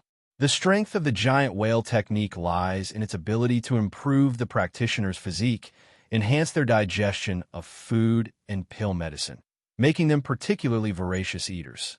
A normal qi blood realm martial artist would need around 5 days to metabolize a single qi blood pill.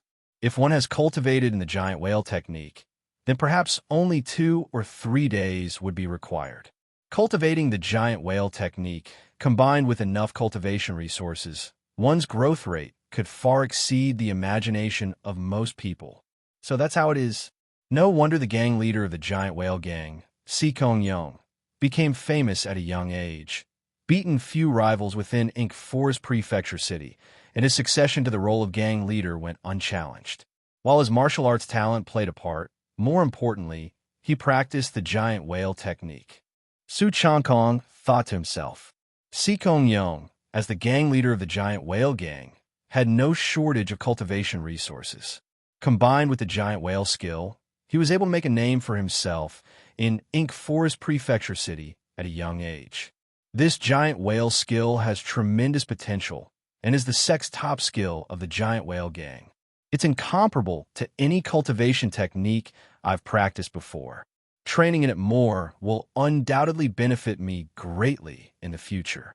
Su Changkong clenched his fists, feeling the power that brimmed between his palms and fingers. The giant whale skill was traditionally only cultivated by the direct lineage of the giant whale gang's gang leader.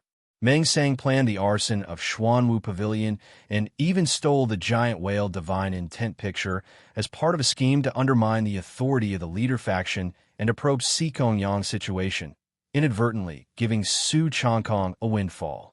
Of course, Su Changkong kept this windfall to himself and didn't share the news with anyone. Every day, Su Changkong studied the giant whale divine intent picture and practiced the giant whale skill. This cultivation technique demanded exceptional talent and aptitude.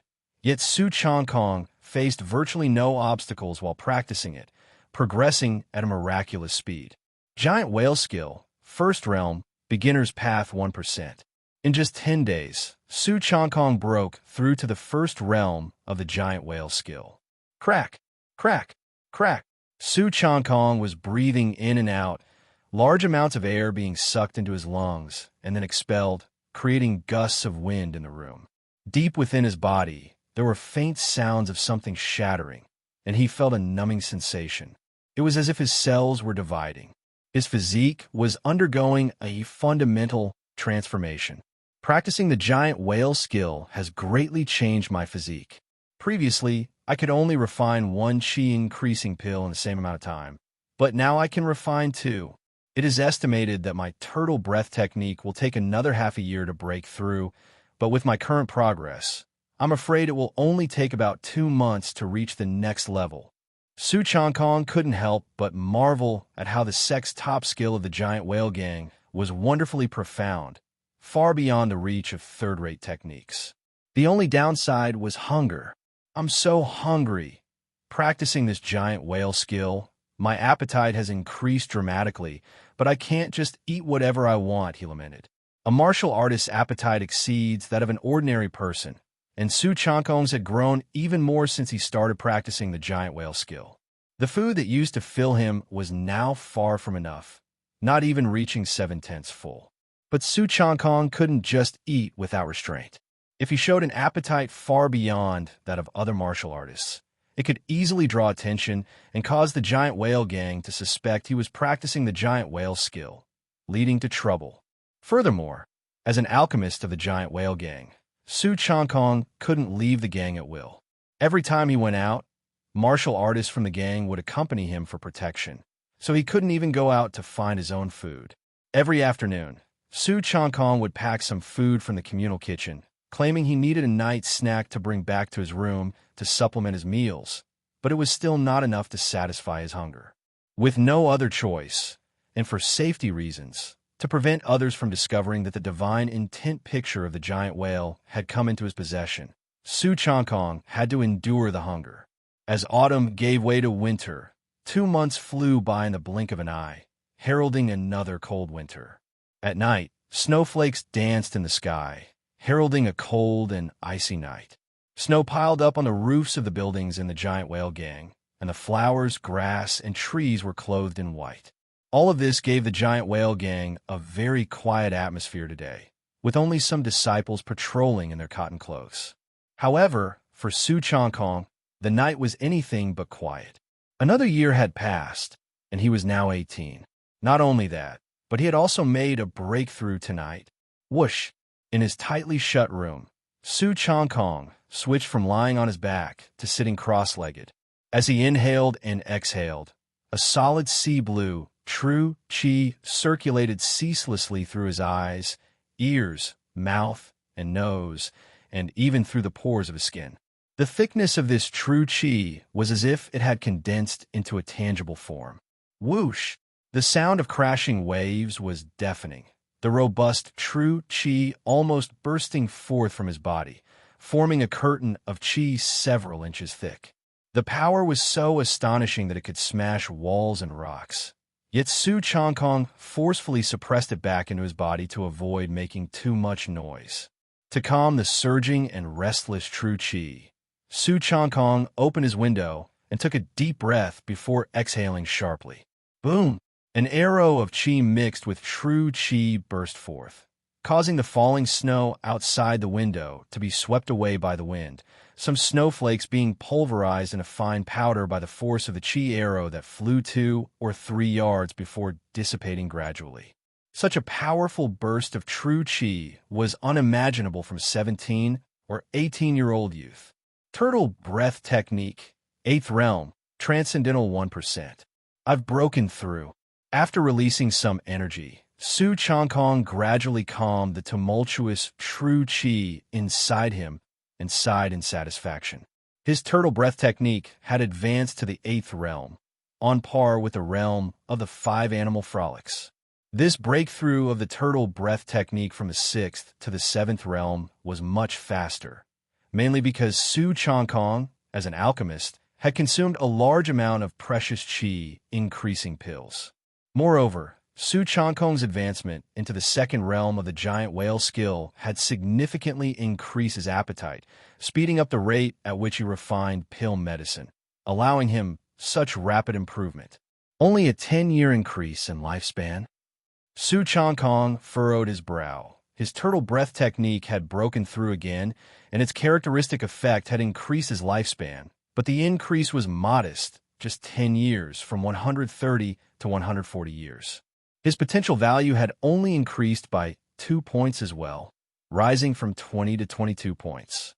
My lifespan has almost reached the limit that humans can achieve, so it is very difficult to add even 1 more year. Changkong probably understood the reason. Based on the genetic constraints of the innate races, few people live past 100 years, and their lifespan's limit is around 140 to 50 years. This is the shackle of the race, very difficult to break through. It is just like how the body grows to a certain limit, and no matter how much one trains, it's hard to increase strength or speed any further. Su Changkong didn't dwell on it too much. He was still very young and had plenty of time to cultivate in the future. I have hit a bottleneck. My inner strength has almost reached the limit my body can withstand. The fundamental reason is still my realm, which is just at the Qi Blood 1 transformation. If only I could eat without restraint. This breakthrough had almost pushed Su Changkong's inner strength to the limit his body could bear, which was a rare situation. The growth of inner strength requires years and years of dedicated cultivation. It cannot be achieved overnight. Su Changkong's ability to practice the turtle breath technique to a level that ordinary people couldn't achieve even in 100 years was not only due to having enough cultivation resources, but also his exceptional foundation and talent. To allow his body to continue growing, of course, he must continue blood refining. Eating a large amount of food, thanks to the appetite brought about by the giant whale skill, was one way to do so, but it drew too much attention. As for the Qi Blood pill, the giant whale gang also had pill medicine prescriptions for it, but the Qi Blood pill was very valuable. Only when the elite disciples had made notable achievements were they rewarded with a chance to receive it.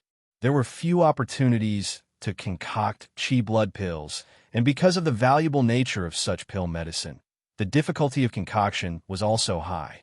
With Su Changkong's alchemy close to the 5th realm, the failure rate of concocting Qi Blood pills was high. Even if successful, a batch would only yield 2 or 3 pills.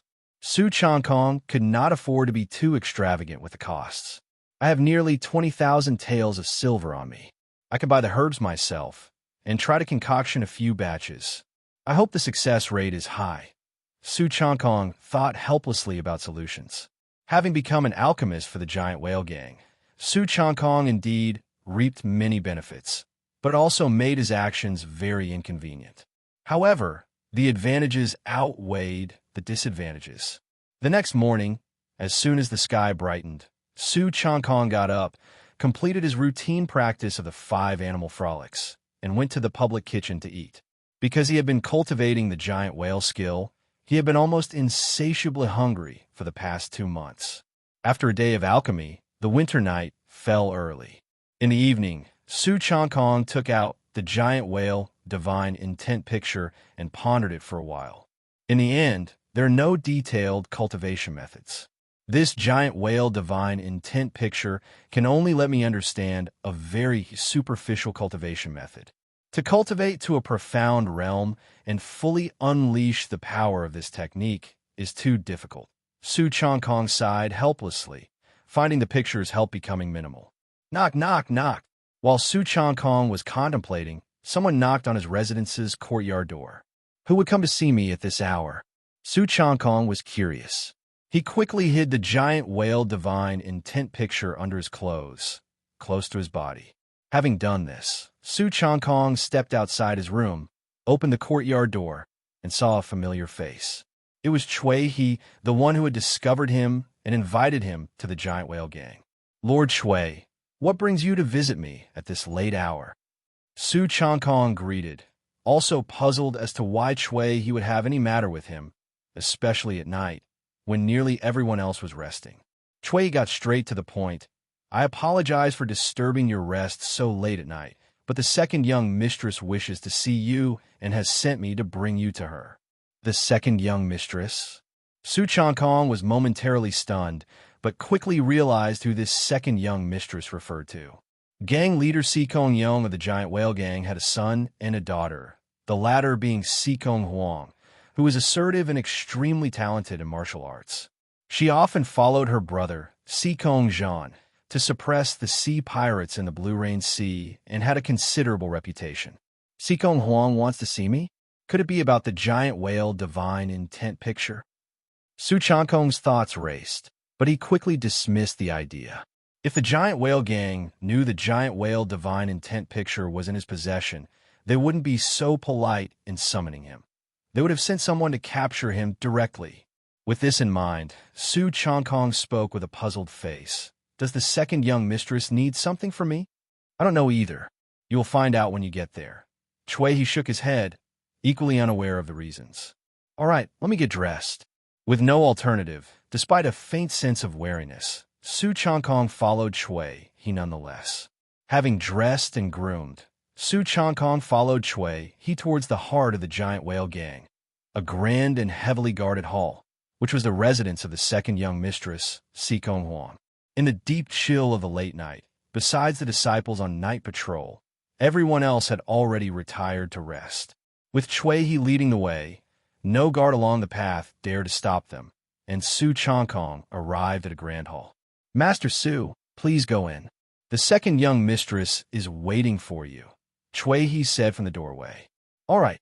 Su Changkong nodded, appearing relaxed on the surface but with a vigilant heart. He pushed open the great doors of the hall and stepped inside. Within the hall, carved stone pillars adorned with wave patterns held bright lamps that illuminated the interior, preventing it from being dim. Upon entering the hall, Su Changkong immediately saw a graceful figure seated in a large, authoritative chair at the far end. This was a woman in her early 20s, dressed not in fineries but simple canvas clothing that could not hide her nobility. The woman was beautiful but did not exude frailty. Her black hair was casually draped, her brows sharp, and eyes like stars, exuding a temperament of a woman who would not be outdone by men. Her high position made one dare not look directly at her, without a hint of disrespect. Clearly, this woman was Sikong Huang. More than her beauty, her fame came from leading the giant whale gang's disciples and suppressing the fierce sea pirates, no less formidable than any man. I am Su Changkong, greeting the second young mistress. Su Changkong slightly bowed, neither servile nor overbearing, while speculating the purpose of her summoning him in the middle of the night. Master Su, please have a seat. I apologize for disturbing your rest so late at night, Sikong Huang said politely, also slightly surprised that this young man before her was the one who took over Gong Zhang's alchemist position.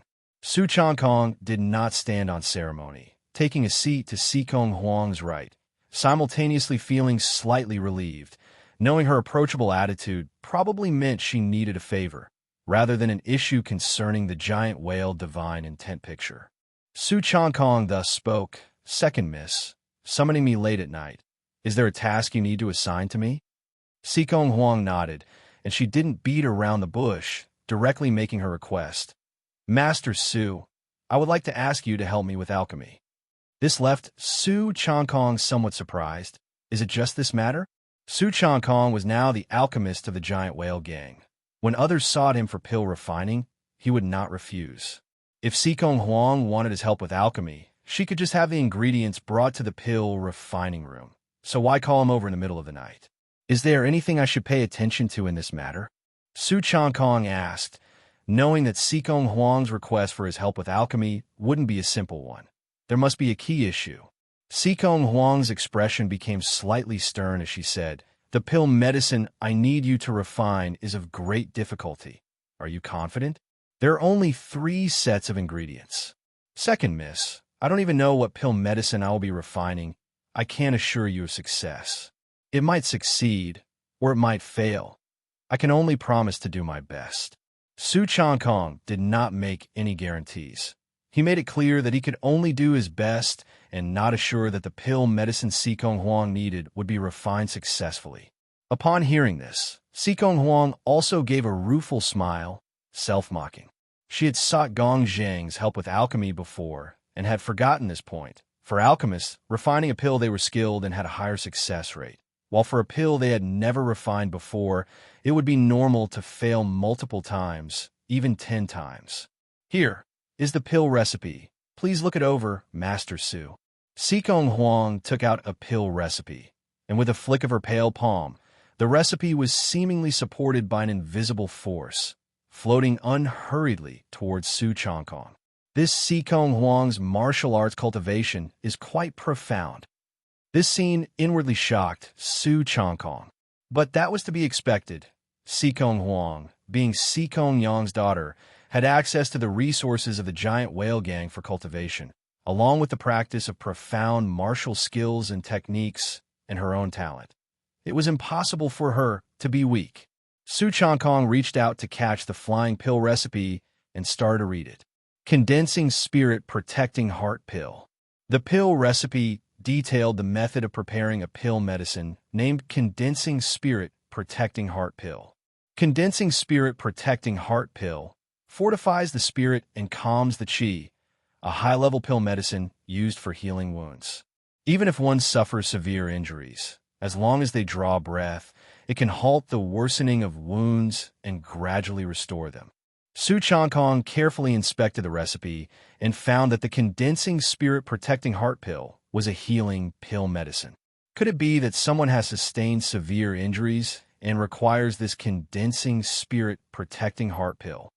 Su Changkong guessed internally, though of course, it could also be that the person wanted to have a few pills on hand for unforeseen emergencies. How does it look, Master Su? Sikong Huang asked. The difficulty of refining the Condensing Spirit Protecting Heart Pill is very high, and I have not refined it before. Moreover, there are only 3 sets of ingredients. I cannot guarantee success. Su Changkong spoke truthfully. His alchemy had nearly reached the 5th realm, not much inferior to Gong Zheng, but he couldn't guarantee the success of producing the Condensing Spirit Protecting Heart Pill in 3 attempts. It's a pity. Master Gong experienced an accident, and Sikong Huang sighed inwardly. She had no other options. In the giant whale gang, the most brilliant at alchemy was none other than Master Su.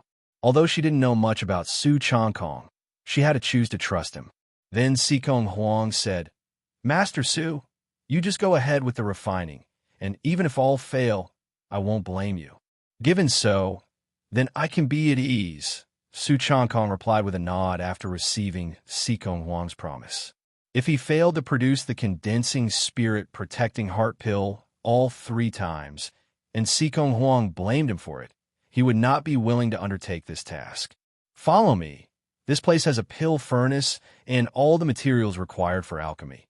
You will refine here." Sikong Huang stood up, heading toward a secret room within the Grand Hall.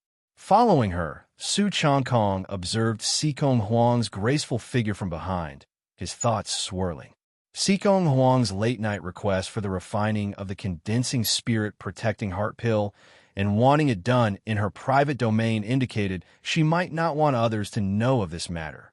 In a secret room within the Grand Hall, as Sikong Huang had mentioned, all the tools for alchemy and the necessary ingredients were already prepared. I will wait outside. Should you need anything, call for me immediately. Sikong Huang did not disturb Su Changkong. To avoid distracting him, she left him alone in the secret room and stood guard outside. This condensing spirit protecting heart pill seems very important to her. Could it be someone is injured and they do not wish others to know? Su Changkong could not help but speculate, but soon he shook his head. These matters were not his concern. His responsibility was to focus on alchemy and do it well. Without delay, Su Changkong began to process the ingredients, preparing for the alchemy. The difficulty of refining the condensing spirit protecting heart pill was even higher than that of the Qi blood pill, with only 3 sets of ingredients. Su Changkong had to concentrate fully and give it his all. Time passed, and quickly the wee hours of the morning arrived, with the flames in the pill furnace burning incessantly. Boom! A faint explosion echoed from within the pill furnace, and a burnt scent drifted from the exhaust of the pill furnace. Failed. As expected, the first batch of pill medicine had failed. Su Changkong had never refined a condensing spirit protecting heart pill before, and it was normal for the lack of proficiency to lead to failure. Fail, has it? At the doorway of the secret room, Sikong Huang approached upon hearing the noise, a faint look of disappointment on her face. But she consoled Su Changkong. It's not a big deal. There are still 2 sets of ingredients left. Master Su, it's almost dawn. Go back and rest. Come over again tomorrow night to continue with the alchemy. Su Changkong looked shocked, yet somewhat suddenly enlightened. You're not as foolish as you look, said the man in black, unsurprised that Su Changkong could guess his identity. Anyone who paid a bit of attention to the happenings within the giant whale gang would know it was currently divided into 2 factions, and since he had mentioned that Sikong Huang had commissioned him for alchemy, it was only normal for Su Changkong to figure it out. Soon after, Su Changkong said with a face full of weariness and helplessness, I'm aware of the matters between the deputy gang leader and the gang leader. But if the second miss asks me to concoct pill medicines, I can't possibly refuse. Likewise, if the deputy gang leader asks me to concoct pill medicines, I must also give it my all. That's my duty as the giant whale gang's alchemist. Su Changkong understood that his trouble had arisen because he had quietly agreed to concoct pill medicines for Sikong Huang, drawing Meng Sang's people to him, likely to give him a warning. But Su Changkong didn't want trouble and clarified that he wasn't recruited by Sikong Huang, nor had he sided with the leader faction. If Meng Sang's side also sought his assistance for alchemy, he would do his best. Enough, that's not why I'm here, the man in black interrupted. You're going to Sikong Huang later, aren't you? I want you to help her concoct pill medicines, but you have to fail. This statement startled Su Changkong. The man in black's intention was clear. He was asking Su Changkong to intentionally slack off and make the alchemy process a failure. But isn't that against the rules? Su Changkong frowned. I'm not discussing this with you, the man in black chuckled, then coldly continued. However, rest assured, if you do us this favor, we'll owe you one. Think it over. Right now, the deputy gang leader is on a rise. As for who will call the shots in the giant whale gang in the future, that's hard to say. Having said this, the man in black stood up, his figure swift like the wind, darting out of the house and closing the door behind him as he vanished into the snowy night. Once the man in black had left, the fear and apprehension on Su Changkong's face disappeared, and he frowned deeply. This is really troublesome indeed. Sikong Huang had requested Su Changkong to secretly concoct pill medicines for her, which were intended for healing, likely needed by her or someone else. But once Meng Sang learned of it, he wanted to interfere, sending someone to threaten Su Changkong into making a deliberate mistake in the process, leaving Sikong Huang's efforts futile. If Su Changkong's concoctions all turn out failures, Sikong Huang might not realize it. Although she had assured him that she wouldn't blame him even if all efforts fail, would she truly hold no grudge if the failures indeed happened? Su Changkong wasn't so sure about her. Besides, if Su Changkong were to comply with Meng Sang's request and prevent Sikong Huang from getting the pill medicine she desired, selling this favor to Meng Sang would be tantamount to joining Meng Sang's faction. For Su Changkong, who only wanted to quietly practice alchemy without getting involved in the giant whale gang's factional disputes, this was undoubtedly undesirable. This is really a dilemma. Su Changkong felt helplessness in his heart. Being neutral had never been an easy stance, and while he didn't want to take sides, external forces were pressuring him. Heavy with worries, and when the appointed time came, at deep night, Su Changkong headed to Sikong Huang's residence to concoct the second batch of pill medicine. Deep inside, he considered whether to tell Sikong Huang about the recent events, but he quickly discarded the thought. Telling her would mean completely alienating Meng Sang. Distraught with internal conflict, Su Changkong's second attempt at concocting pill medicine inevitably failed. Sikong Huang didn't blame Su Changkong, but instead comforted him. Elder Su, you don't need to feel too much pressure. Just do your best. You should go back and rest now, regain your spirit. To Sikong Huang, who was showing such tolerance to a boy 2 or 3 years her junior, even though the condensing spirit protecting heart pill was very important to her, she wouldn't show any displeasure at Su Changkong for the failure. All right, then I shall take my leave, Su Changkong replied, feeling a vague sense of guilt in his heart. He felt influenced by the words of the man in black and hadn't given his all in concocting this second batch of pill medicine. If I fail at alchemy 3 times in a row, no one will believe that I did it on purpose. I'll have Lu Gung convey a message to Meng Sang, telling him I just want to be an alchemist. Returning to his room, Su Changkong silently thought to himself. Of the 2 evils, he chose the lesser. Although he felt slightly guilty towards Sikong Huang, for the sake of future peace, he decided to slacken his efforts a bit. After all, even if he tried his hardest, success in the 3rd attempt wasn't guaranteed. With such thoughts, the night of the 3rd day arrived. Again, but to Su Changkong's dismay, on the 3rd night while lying in bed, he heard the sound of someone leaping over the courtyard wall and landing. He immediately felt irritated. Why had they come again? Soon after, the room's door was violently pushed open, breaking the latch replaced just that day. Another man in black appeared inside the room. Su Changkong pretended to be startled. Why have you come back again? The man in black sat down by the table, chuckling. Don't be nervous. I'm here today because there's something I need you to do. What is it? Su Changkong held back the anger in his heart, asking in response. The man in black took out a small vial from within his robes, placing it on the table and looking at Su Changkong. Today, when you go for alchemy, you may exert your full abilities to ensure its success, but you'll need to add a little something extra to the mix. What's this? Poison. Su Changkong looked horrified, and in truth, he was indeed shocked, thinking that Meng Sang was truly malicious. The condensing spirit protecting heart pill that Sikong Huang was concocting was meant for healing, most likely for herself or someone significant to her. The vial that Meng Sang's man had brought was without a doubt poisonous. If Su Changkong were to mix this into the alchemy process, the consequences for the person taking the pill medicine concocted by Sikong Huang would be dire. As the one responsible for concocting the pill medicine, it would be all too easy for Su Changkong to tamper with the process. What concern is it of yours what the medicine is? Just do as you're told. The man in black raised an eyebrow.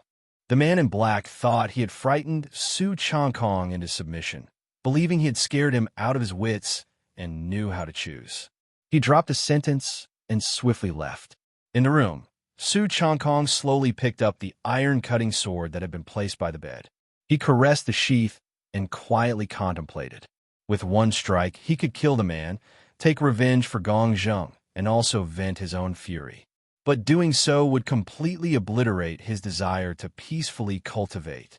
He would also have to irreversibly fall out with the deputy gang leader, Meng Sang. Obeying obediently and then deliberately failing at pill refining seemed like the best choice. But could he really continue to live in peace as before? Gong Zheng had not offended either party, yet he still met an untimely end. Su Changkong was indeed very conflicted at this moment. Eventually, Su Changkong made up his mind. I'll leave it to fate then. During the pill refining later, I will do my best, and we'll see whether this last batch of pills turns out successful or not. If the alchemy failed, Su Changkong wouldn't need to poison the pills, and he wouldn't greatly offend Meng Seng, allowing him temporary peace. If successful, he definitely wouldn't poison either, which would mean offending Meng Seng. I just want to quietly engage in alchemy, quietly practice. Why must I be put in such a difficult position? Su Changkong caressed the sheath, sighing.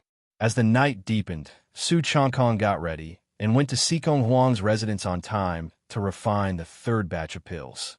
Mr. Su, just do your best. Sikong Huang was still comforting Su Changkong before the alchemy session, but it was clear that she was also very worried and anxious. The ingredients for the condensing spirit protecting heart pill were very precious, and Sikong Huang only managed to procure 3 sets. If they failed again this time, there would be no more opportunities.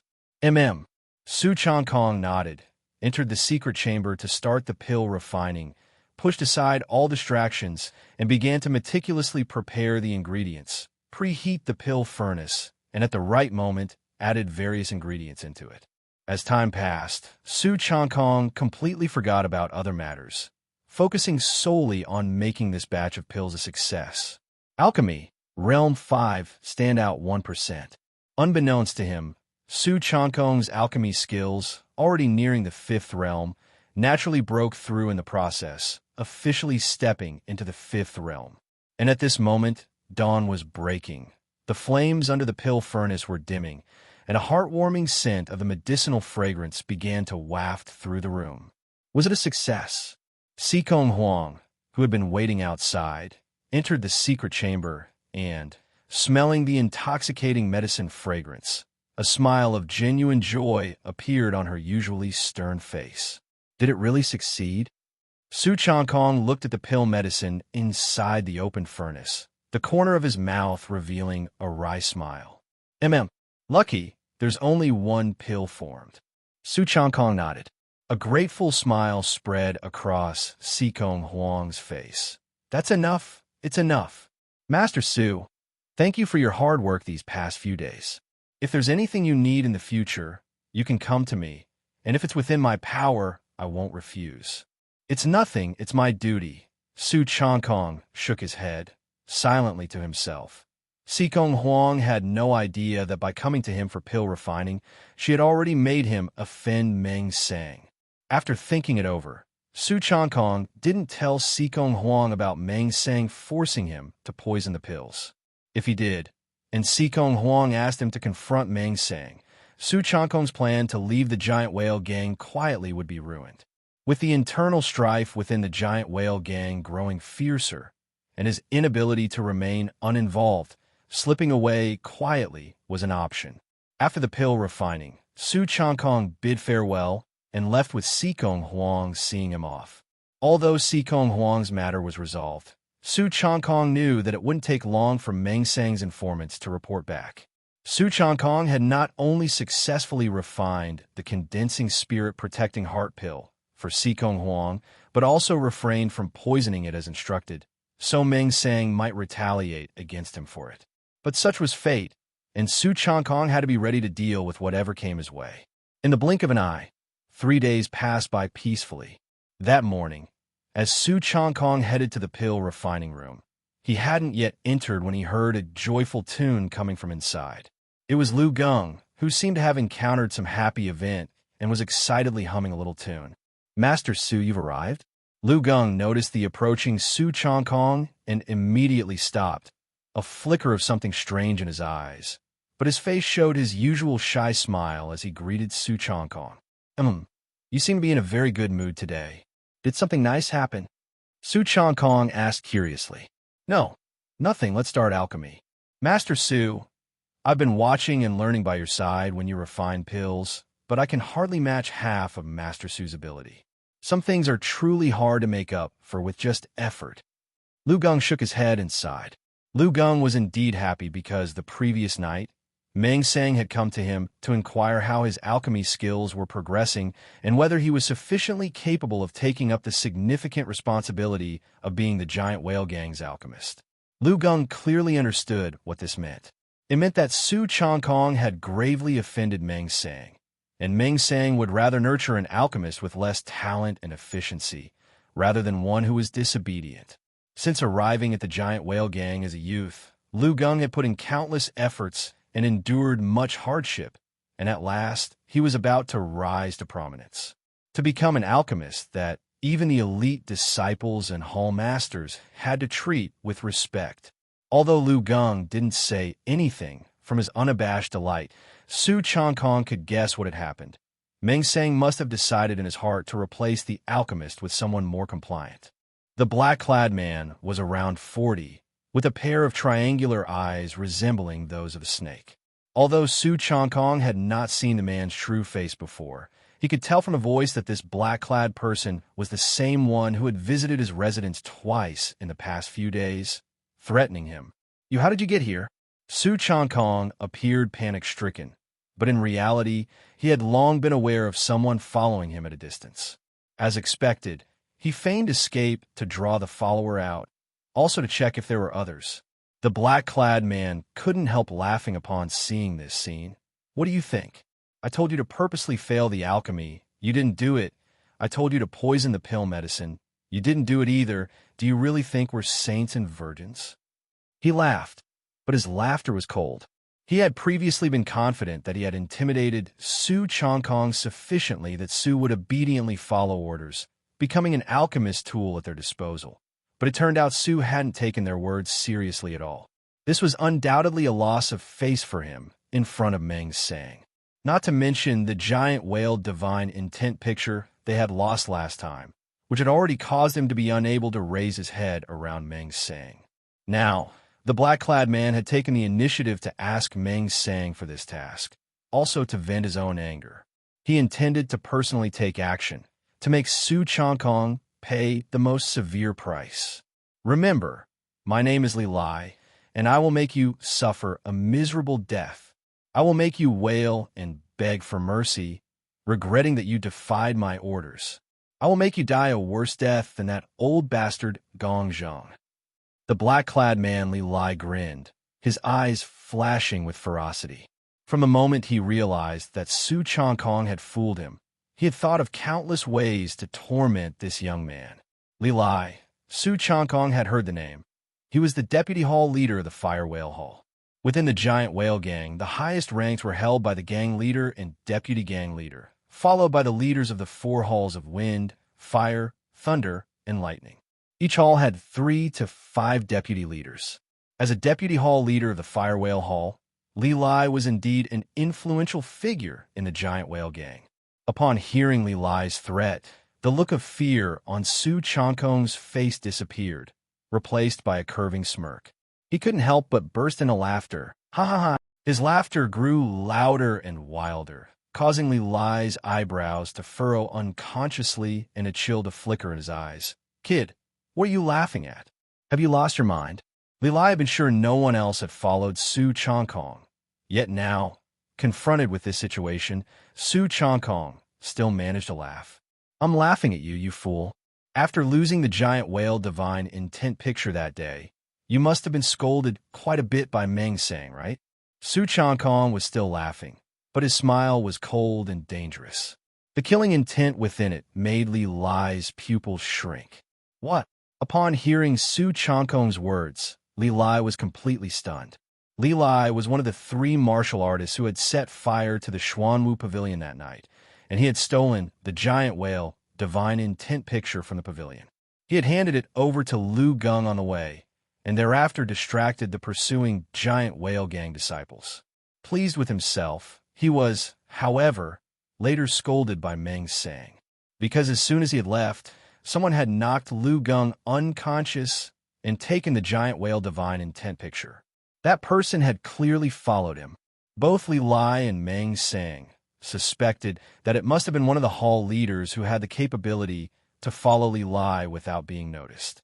Su Changkong, an alchemist, shouldn't have been aware of these details, but he had precisely mentioned the incident of the giant whale divine intent picture from that night, suddenly causing an expression of disbelief to appear on Li Lai's face. You? It was you who took the giant whale divine intent picture. The one who took the giant whale divine intent picture wasn't one of the hall leaders, but the young man standing before him. This was impossible, but Su Changkong had no intention of wasting more words on Li Lai. Li Lai had strong killing intentions towards Su Changkong, and Su Changkong felt the same towards Li Lai. Not just because Li Lai had intruded into his room twice in the past few days, imperiously forcing him to sabotage the alchemy process. Su Changkong also learned from his mouth that the death of Gong Zheng had been by his own hands. Not only had he killed Gong Zheng, but he had done so with extreme cruelty, plucking out his heart and tearing off his head, and boasted proudly about it to him as a threat. Upon realizing how pitifully Gong Zheng, a person who had shown him kindness, had been killed, Su Changkong's killing intention had peaked, but he had forcefully controlled it. Now, far from the reach of the giant whale gang, Su Changkong could no longer restrain the killing intent in his heart. He wanted Li Lai to die, and to die wailing in agony. Roar! All of a sudden, Su Changkong opened his mouth. The turtle breathing true qi within him had been fermenting, and with a roar, the surrounding trees rustled and leaves scattered. A sea blue true qi as thick as an infant's arm spurted out, resembling an arrow, a spear. Su Changkong's turtle breath technique had reached the 8th realm, equivalent to the power that ordinary people would achieve after decades, nearly a century of hard cultivation. The robustness of his true qi had even reached the upper limit his current body could withstand. Now, filled with killing intent, he turned his breath into an arrow, directly targeting Li Lai's chest. This kid, he has such rich true qi. Li Lai was shocked to his core. The strong qi arrow shot towards him, tearing through the air, producing a series of screeching noises as it tore through the air, inherently unbelievable that a boy of 17 or 18 years old could achieve such a level. Although Li Lai was astounded, his actions were not slow. Unable to avoid the qi arrow breaking the sound barrier, he let out an angry shout.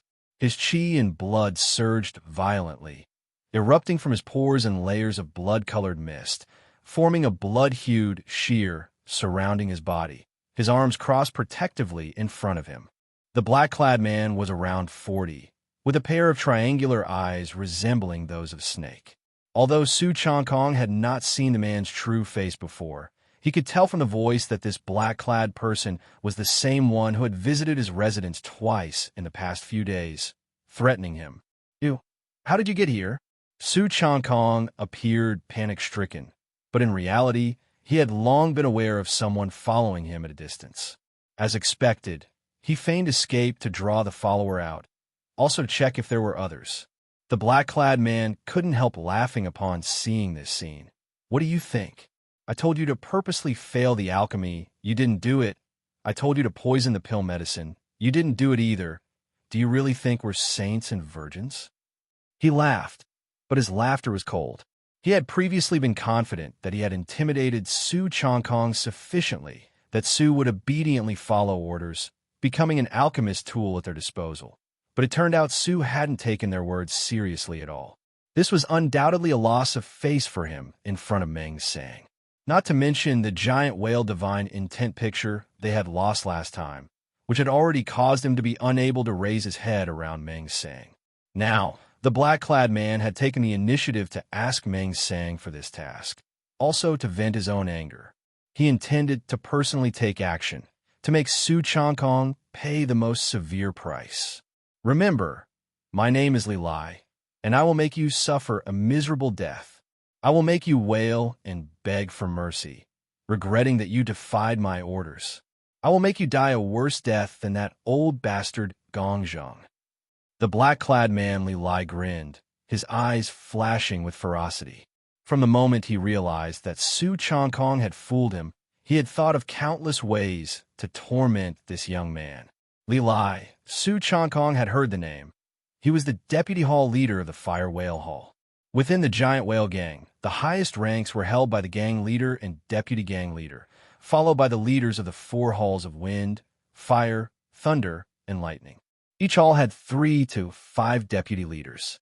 As a deputy hall leader of the Fire Whale Hall, Li Lai was indeed an influential figure in the giant whale gang. Upon hearing Li Lai's threat, the look of fear on Su Changkong's face disappeared, replaced by a curving smirk. He couldn't help but burst into laughter. Ha ha! His laughter grew louder and wilder, causing Li Lai's eyebrows to furrow unconsciously and a chill to flicker in his eyes. Kid, what are you laughing at? Have you lost your mind? Li Lai had been sure no one else had followed Su Changkong. Yet now, confronted with this situation, Su Changkong still managed to laugh. I'm laughing at you, you fool. After losing the giant whale divine intent picture that day, you must have been scolded quite a bit by Meng Sang, right?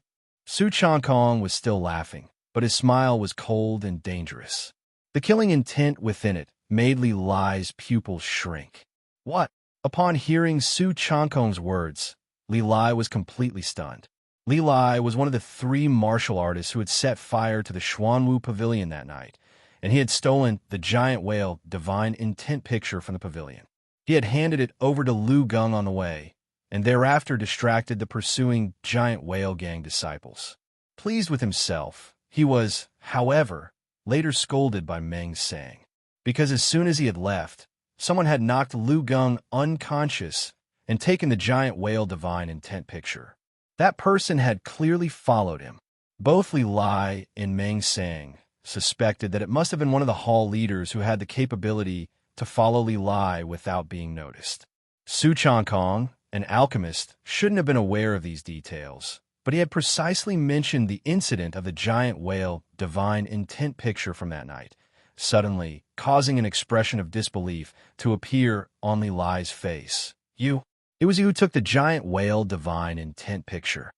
The one who took the giant whale divine intent picture wasn't one of the hall leaders, but the young man standing before him.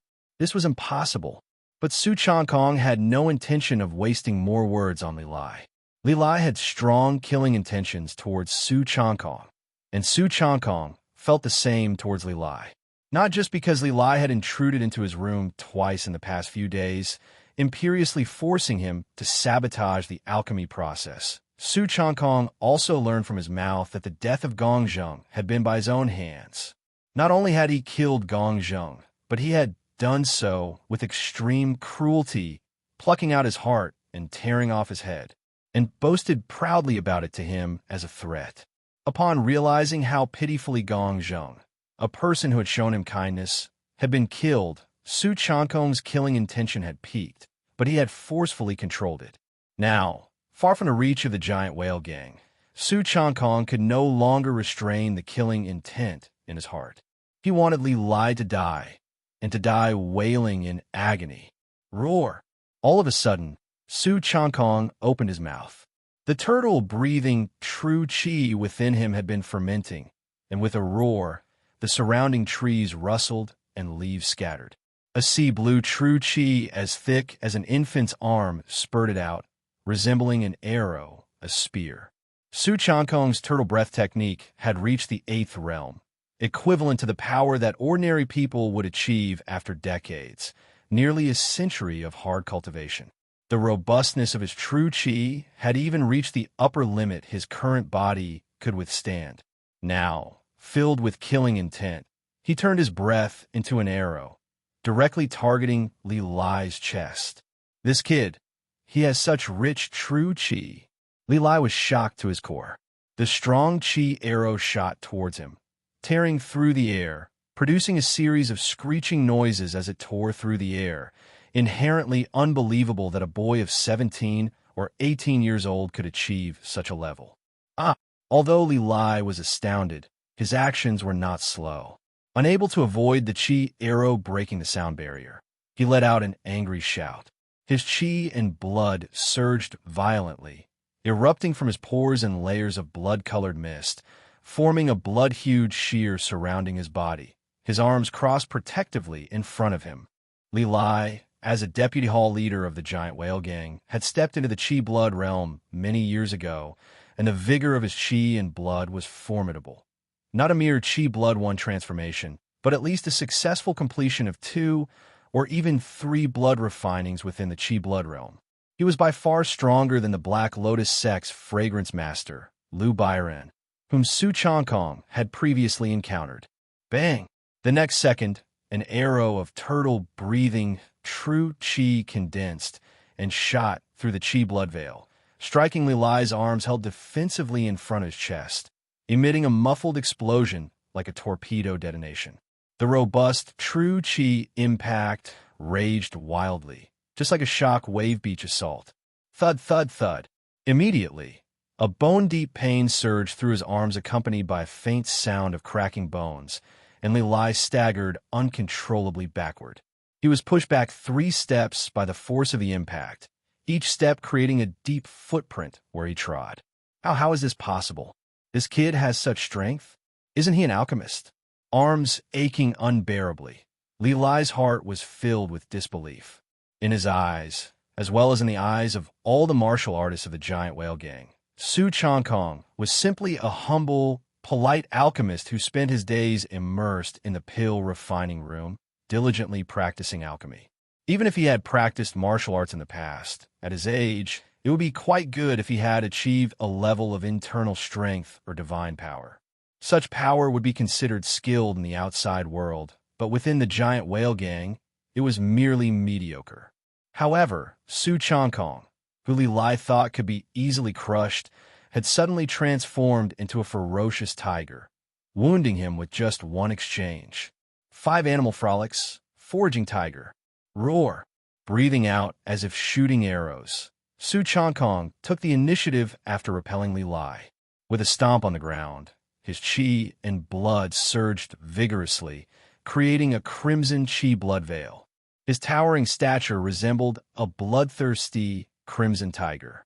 Although no sound was actually made, a thunderous tiger roar seemed to explode right next to Li Lai's ears, making his mind tremble violently. Having stepped into the transcendental level of the 8 realms' 5 animal frolics, very few people had managed to cultivate it to such an extent. In a fight between martial artists, momentum was crucial. Once one side's momentum was suppressed, the other would inevitably gain an overwhelming advantage. Su Changkong had already thoroughly dominated Li Lai in this respect. Boom! Su Changkong lunged forward, his fists wrapped in a blood-red mist, striking like ferocious tiger claws, powerful enough to shatter rocks. Fighting through the bone-cracking pain in his arms, Li Lai mustered his strength to fight back with his fists. Having refined his blood twice, he was a martial artist capable of fighting 100 men. Bang!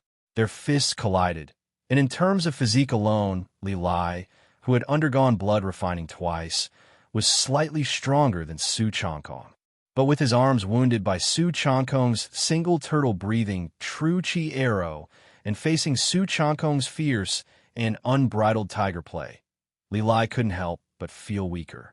Amidst the explosive sounds, the resulting shockwave of the collision sent nearby leaves flying and tearing into pieces. Crack, crack! Li Lai was once again blown backwards, with the sound of bones fracturing. The fissures in his arm bones grew larger, causing such pain that his vision darkened, and he was completely dominated by Su Changkong. Su Changkong's figure flickered, like a tiger leaping across a ravine, giving Li Lai no chance to catch his breath. With his chi and blood boiling, his punches were fierce and domineering. Along with his bird play footwork, it was like adding wings to a tiger. Bang, bang, bang. Li Lai could only defend himself desperately, managing to sustain several heavy punches from Su Changkong. His arms became numb.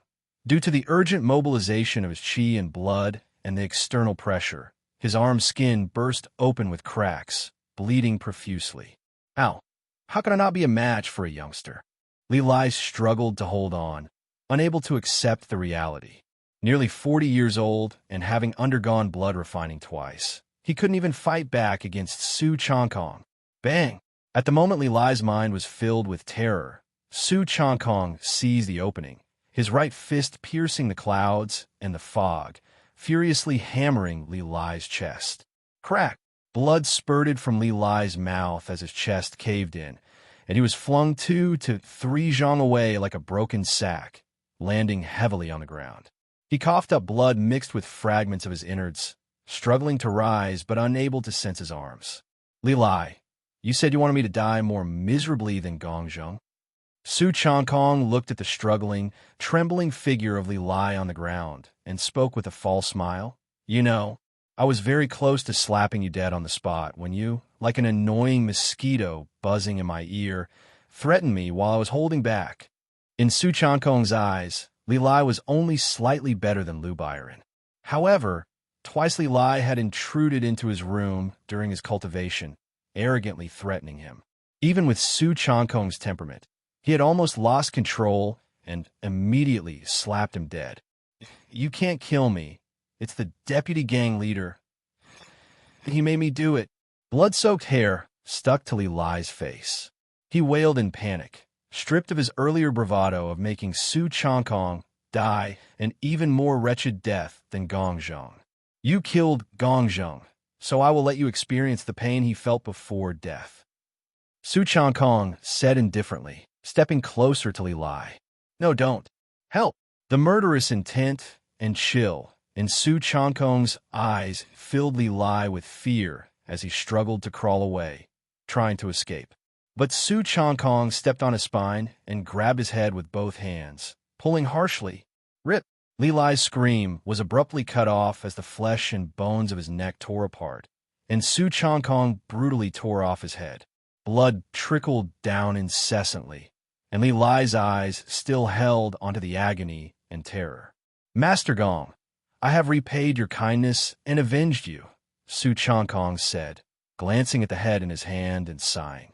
Gongzheng thought he could offend neither side and leave unscathed, yet not long after leaving the giant whale gang, he met a grisly end at the hands of Li Lai.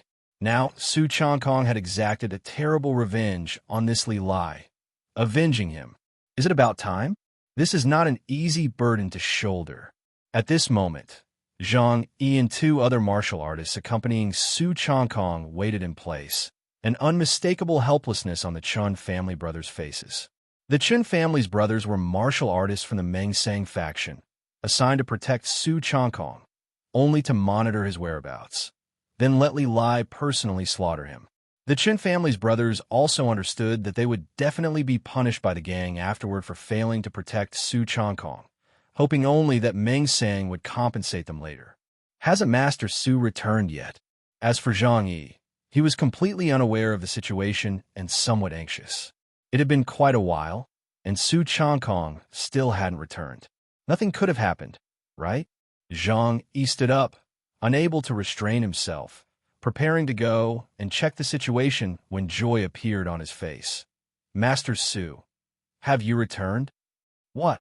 The Chen family's brothers were instantly dumbfounded. Wasn't Li Lai supposed to take care of Su Changkong? Could it be he never made a move? How could Su Changkong still be alive? As the 3 of them gazed toward the youth in black emerging from the woods, their surprise grew as he approached, especially since Su Changkong was holding a blood-drenched head in his hand. Li, Vice-Hall Master Li. Both Zhang Yi and the Chen family's brothers widened their eyes in shock, recognizing that the head, eyes still filled with pain and death, belonged to Li Lai.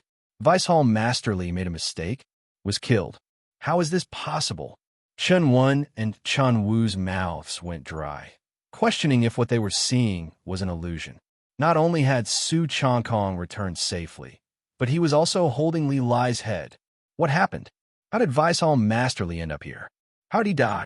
As for Zhang Yi, he was confused, knowing nothing of the events that had just unfolded. The 3 men had different emotions, all trembling with fear, because the Su Changkong before them was completely unrecognizable. The former Su Changkong was kind and polite to everyone, extremely low-key, practicing alchemy in the pill refining room. To everyone, he was a prodigiously talented darling in the field of alchemy. However, the present Su Changkong was expressionless, holding Li Lai's head, resembling a demon who killed without blinking. An almost imperceptible murderous aura emanating from him made them feel as though they had plunged into an ice pit, their teeth chattering. Clatter!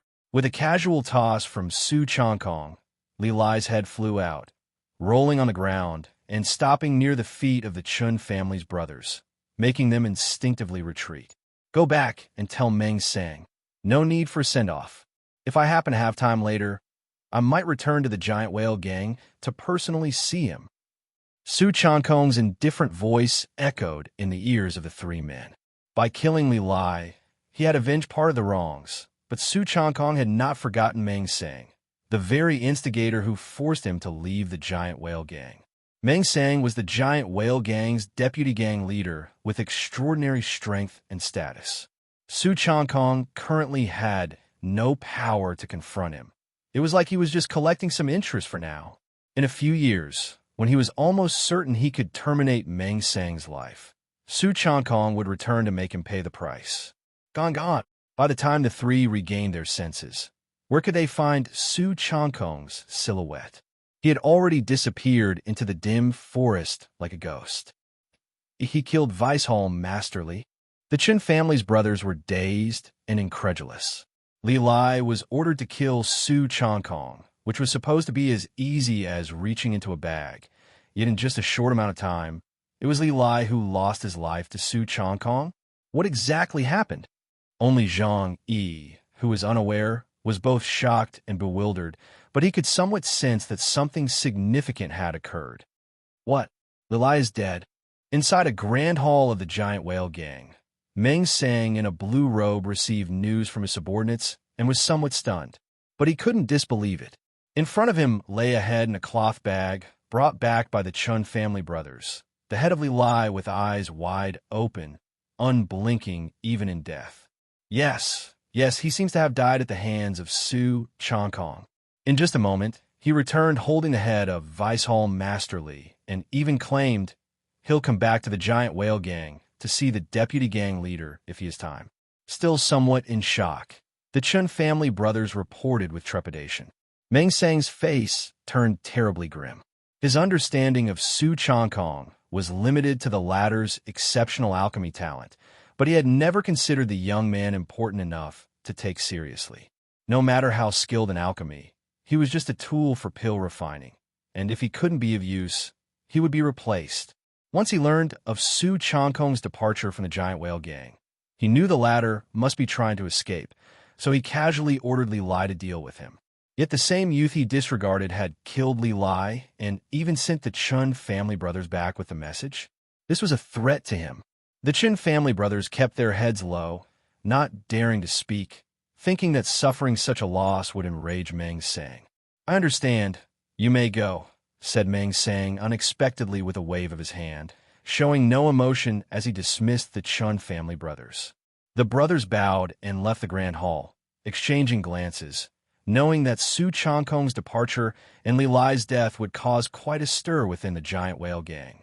A young alchemist from a gang had directly fled and even killed a deputy hall leader of the giant whale gang. Few would believe this if told. Inside the grand hall, Meng Sang, looking at Li Lai's head before him, let a faint smile cross his lips. This youngster is quite interesting. He managed to kill Li Lai? Beyond my expectations, I truly wish to meet him personally. But does he think he can threaten me? He's just an ant that turned out to be slightly unexpected. A cold light flickered in Meng Sang's eyes. Ignoring Li Lai's head, he stood up, hands behind his back, and strode deep into the grand hall. If Meng Sang wished to kill someone, how could he allow that person to escape so easily? Deputy Gang Leader Meng, you actually have time to come see me?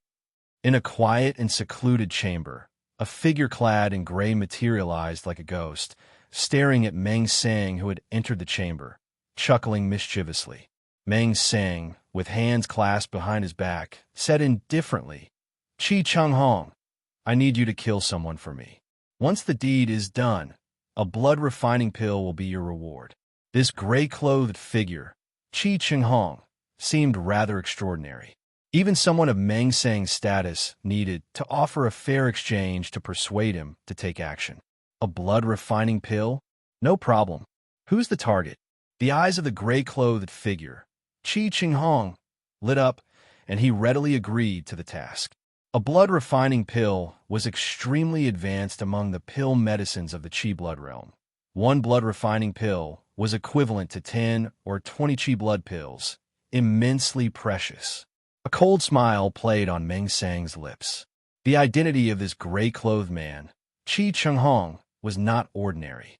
He had once been one of the 4 hall masters of the giant whale gang, and although he had been dismissed from his position for making some mistakes, when it came to ability, Su Changkong was among the top of the giant whale gang, ranking within the top 10 experts. Since Meng Sang could not easily leave the giant whale gang himself, having Su Changkong make a move was almost a guaranteed success. Su Changkong naturally guessed that Meng Sang wouldn't let him leave easily, but Su Changkong didn't pay it much mind. With a change of clothes and altered facial features, once I enter Forest Prefecture City, even if Meng Sang had heaven-reaching abilities, he wouldn't be able to find me. At this moment, Su Changkong, having killed Li Lai, was already on his way to Forest Prefecture City. Once Meng Sang received the news and reacted, Su Changkong would be long gone. Su Changkong had changed into a set of light gray clothes and altered his facial features using turtle breath shrinkage, making himself half a foot shorter than before. Even someone who knew him well would not necessarily recognize him, standing right in front of them. Su Changkong decided to rest for a while in Forest Prefecture City. With over 1 million permanent residents, blending in with a new identity would be easy. Meng Sang, no matter how furious, Su Changkong believed he would not be able to find him. It's a shame. The conditions within the giant whale gang were so good. I repeatedly gave in, but still couldn't hold back in the end. Su Changkong couldn't help but sigh. Within the giant whale gang, there was alchemy, and he could freeload pill medicines. Such a cushy job would not come by often. However, facing the pressure from Meng Sang, who claimed that if he didn't obey, he would end up like Gong Zheng, Su Changkong, still young and impulsive, couldn't hold back and chose to turn his back and leave. After all, Su Changkong practiced martial arts to strengthen himself, pursuing the realm of immortality, not to be humiliated and threatened or oppressed by others. Well, the giant whale gang is divided into 2 factions, bound to come to blows sooner or later. It's safer for me to leave early. Su Changkong could only console himself in this manner. As for his future plans, Su Changkong had only one at the moment, and that was to have a hearty meal. I'm starving. Ever since practicing the giant whale technique, I've never been able to eat my fill, always going hungry. Finally, I can let myself eat. Su Changkong patted his stomach, feeling somewhat excited. From the giant whale divine intent picture, Su Changkong had comprehended the giant whale skill, achieving some success, which greatly enhanced his digestive power, enabling him to metabolize pills medicine in short order, making more than double the usual amount and breaking through in his turtle breath technique. The only downside was that Su Changkong's appetite had increased, and he feared that eating too much would give away the fact that he had learned the giant whale skill. Now that Su Changkong had left the giant whale gang, the first thing he did was to go to a restaurant in Forest Prefecture City for a feast. Forest Prefecture City, which Su Changkong hadn't returned to in over half a year, saw him appear on the streets an hour later, dressed in inconspicuous gray-white clothing. As night fell and the sky darkened, the nocturnal life of Forest Prefecture City was just beginning, with shops and houses along the roads hanging lanterns and festive lights, brightly illuminated. As the most bustling city in a prefecture, the liveliness of Forest Prefecture City was incomparable to that of ordinary places. In his days with the giant whale gang, the atmosphere was quiet and serious, and Su Changkong's mood was also quite relaxed. In a luxurious private room of a high-class restaurant named Huanqing, Su Changkong looked at the table full of sumptuous dishes, swallowed his saliva, and began to feast. What could be more blissful than being able to eat to one's fill after being hungry? Su Changkong let out a sigh. "Waiter, bring another table, and more meat." Before long, a table of dishes was devoured by Su Changkong, who immediately instructed the waiter to bring more. "This customer really can eat." This is already the third table. The waiter marveled secretly. This customer had quite an appetite, able to eat what several or even a dozen people could consume. Yes, sir. Please wait a moment. Yet the waiter courteously complied. Those who ran restaurants were no strangers to big eaters, and Su Changkong was just one of the more remarkable ones. As long as he paid, why would they care how much Su Changkong ate? Soon, pork trotters, beef, duck, and a variety of other colorful and aromatic meats were presented, and Su Changkong continued his meal. Su Changkong didn't rush through the meal. Instead, he ate while enjoying the night view of the street through the second-floor window, relishing such a life. My giant whale skill requires eating a lot. To be able to eat my fill every day and then convert this food into energy, accelerating my body's growth, and my giant whale skill making rapid strides. Su Changkong sensed the food in his stomach being rapidly digested and turned into energy absorbed by his whole body. He clenched his fists and thought to himself. In the giant whale gang, Su Changkong couldn't eat his fill, but his progress in the giant whale skill was quite rapid. Now that he could eat to his heart's content, Su Changkong believed that his progress would be even faster. As he ate and admired the night view, time unwittingly passed. An hour had gone by, and the sky darkened completely.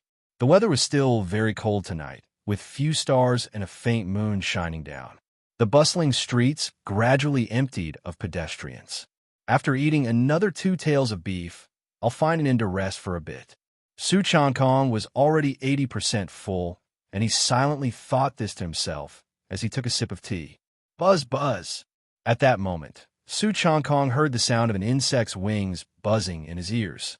He saw a brightly colored bug flying near the window, resembling a fly or a bee. The bug seemed to notice Su Changkong's gaze and, out of fear, vibrated its wings and vanished from the window. What kind of bug is this? Su Changkong was slightly puzzled when a thud, thud, thud of knocking on the door came from outside. Come in. Su Changkong withdrew his gaze, knowing that it was the server coming with dishes, and he spoke. Squeak! The door was gently pushed open, and a man dressed in simple clothes, carrying a wooden tray, entered the room. HM? Why isn't it the server from before? Su Changkong glanced casually, but was surprised to discover that this simply dressed man, both in physique and attire, was different from the previous server. The gray-clothed man walked toward Su Changkong as if nothing were out of the ordinary, appearing to be just a server coming to deliver dishes. However, Su Changkong felt an increasingly strong sense of alarm deep inside. The gray-clothed man also seemed to sense Su Changkong's wariness. He suddenly bared his teeth in a smile. Found you. Not good. Su Changkong's pupils contracted slightly, realizing that this was a foe, not a friend, as his left hand already grabbed the iron-cutting sword lying next to the table. Boom! The next second, the gray-clothed man lightly stepped forward. His speed increased dramatically, and he lunged forward, leaving a gray afterimage where he stood. His movement was as swift as a spirit out of body. His right palm ferociously headed straight for Su Changkong. Before the palm even arrived, a piercing gust of wind battered Su Changkong's face, bringing with it a heavy oppressive force. A normal martial artist, under such a palm, would struggle even to breathe, let alone resist. Although Su Changkong was shocked, the appearance of this strange gray-clothed man at the door had already put him on alert. Despite the surprise, he did not panic. His strength coalesced, and his right hand tightened into a fist, which he ferociously thrust out to meet the heavy blow from the gray-clothed man. Bang! As fist met palm, a muffled collision erupted, the air churned, and the sturdy floor cracked. The entire tavern seemed to tremble briefly, and the once lively inn fell silent in an instant due to the explosive noise from the second floor. Everyone looked up in shock. Su Changkong's expression changed dramatically. The palm of this gray-clothed man was so heavy it felt beyond the realm of flesh and bone.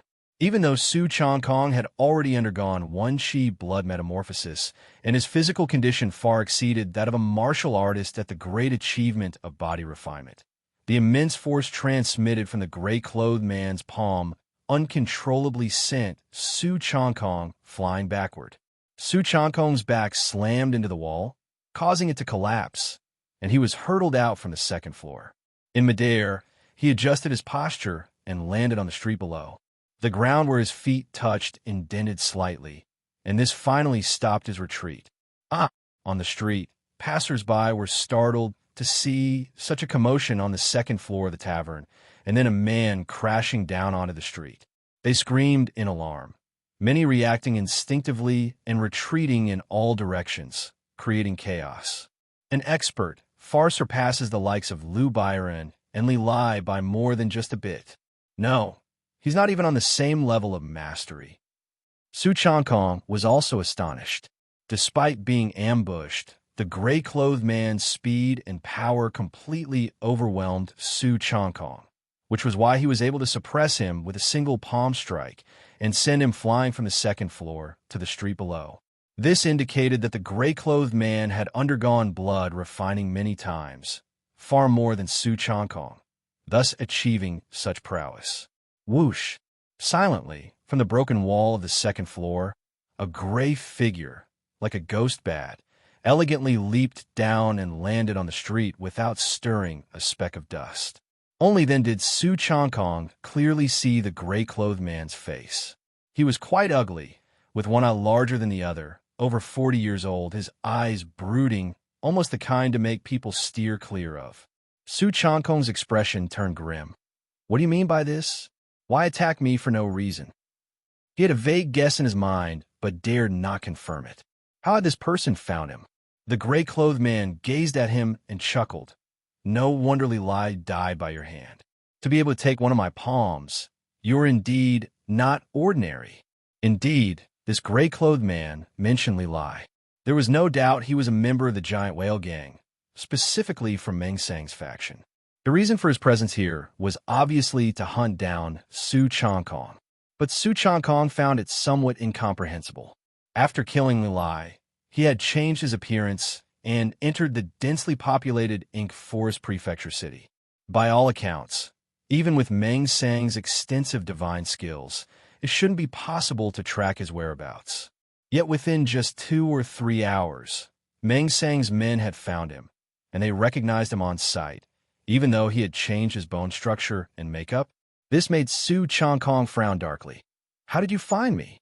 The gray-clothed man's mouth twisted into a sly smile, toying with him like a cat with a mouse. "Because I am the evil spirit, capable of 1,000-mile soul tracking. Isn't it within the realm of reason?" And Su Changkong naturally wouldn't believe such nonsense, and now was not the time to figure out how the gray-clothed man had found him. The most important thing was to deal with the enemy at hand. A vendetta among martial artists? Stay back. That young man fell from the second floor and is completely unharmed. The huge commotion here had already attracted the passers-by on the street. These onlookers all kept their distance, and people poked their heads out from the windows of the houses and taverns on both sides. In this era, it was not uncommon to witness martial artists engaging in vendettas in the streets, and it was hardly big news. When encountering such events, the best thing to do was to watch from a safe distance or to report to the authorities. As for intervening or trying to stop it, that was simply asking for trouble. Everyone was there to watch the excitement and didn't mind making it a big deal.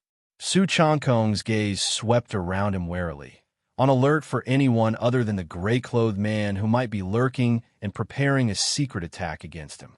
"Kid, stop looking. It's just me who's come. Meng Sang asking me to take action means he's given you plenty of attention. Remember, my name is Su Changkong." The gray-clothed man sneered with some arrogance, introducing himself. "Su Changkong?" The one known as Ghost Bat Su Changkong.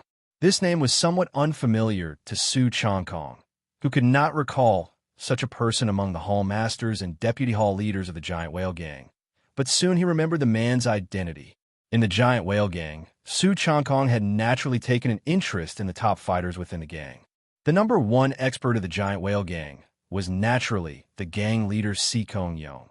who became famous at a young age and was now one of the few renowned fighters in Ink 4's prefecture city.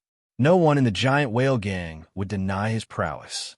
If Su Changkong hadn't been in seclusion for many years and out of sight, Meng Sang wouldn't have dared to make so much trouble.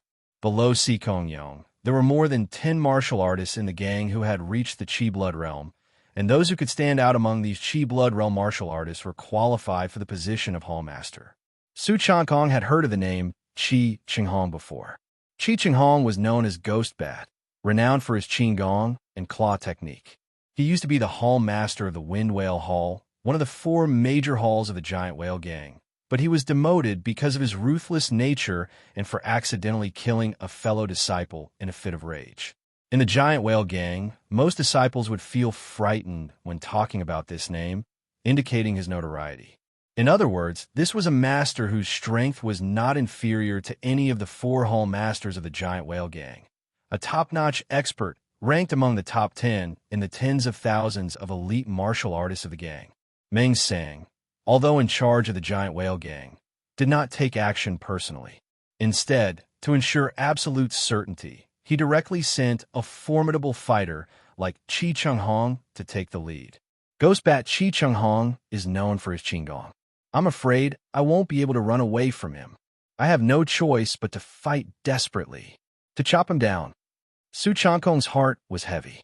His only option was to use all his strength to slay Su Changkong.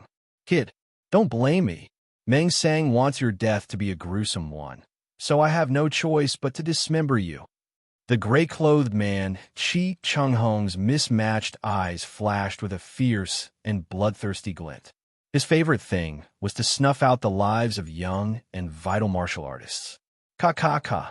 Su Changkong's fingers trembled on both hands, and his palms turned gaunt and elongated, and the long fingers and withered palms looked just like ghost claws. Su Changkong had no interest in further conversation with Su Changkong.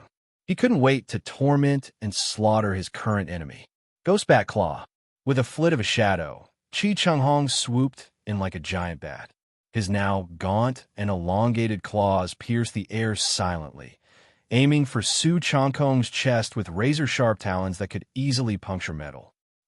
This claw pierced through Su Changkong's chest, but it only hit an afterimage.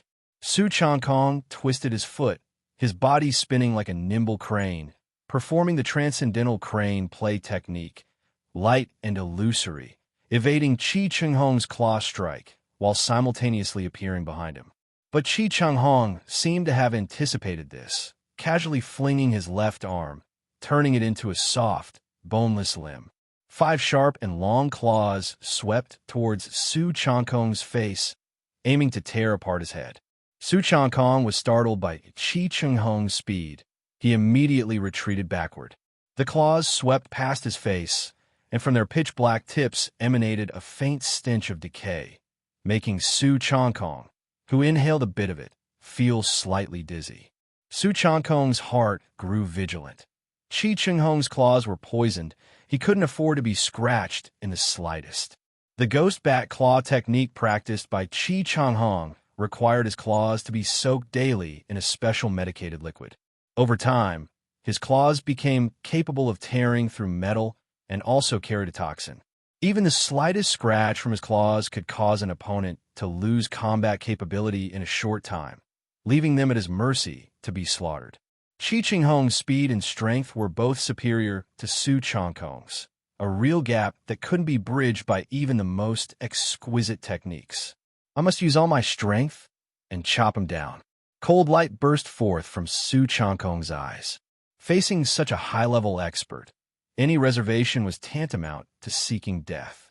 Faced with Su Changkong's relentless assault, giving him no chance to catch his breath, Su Changkong's left hand suddenly aimed at him.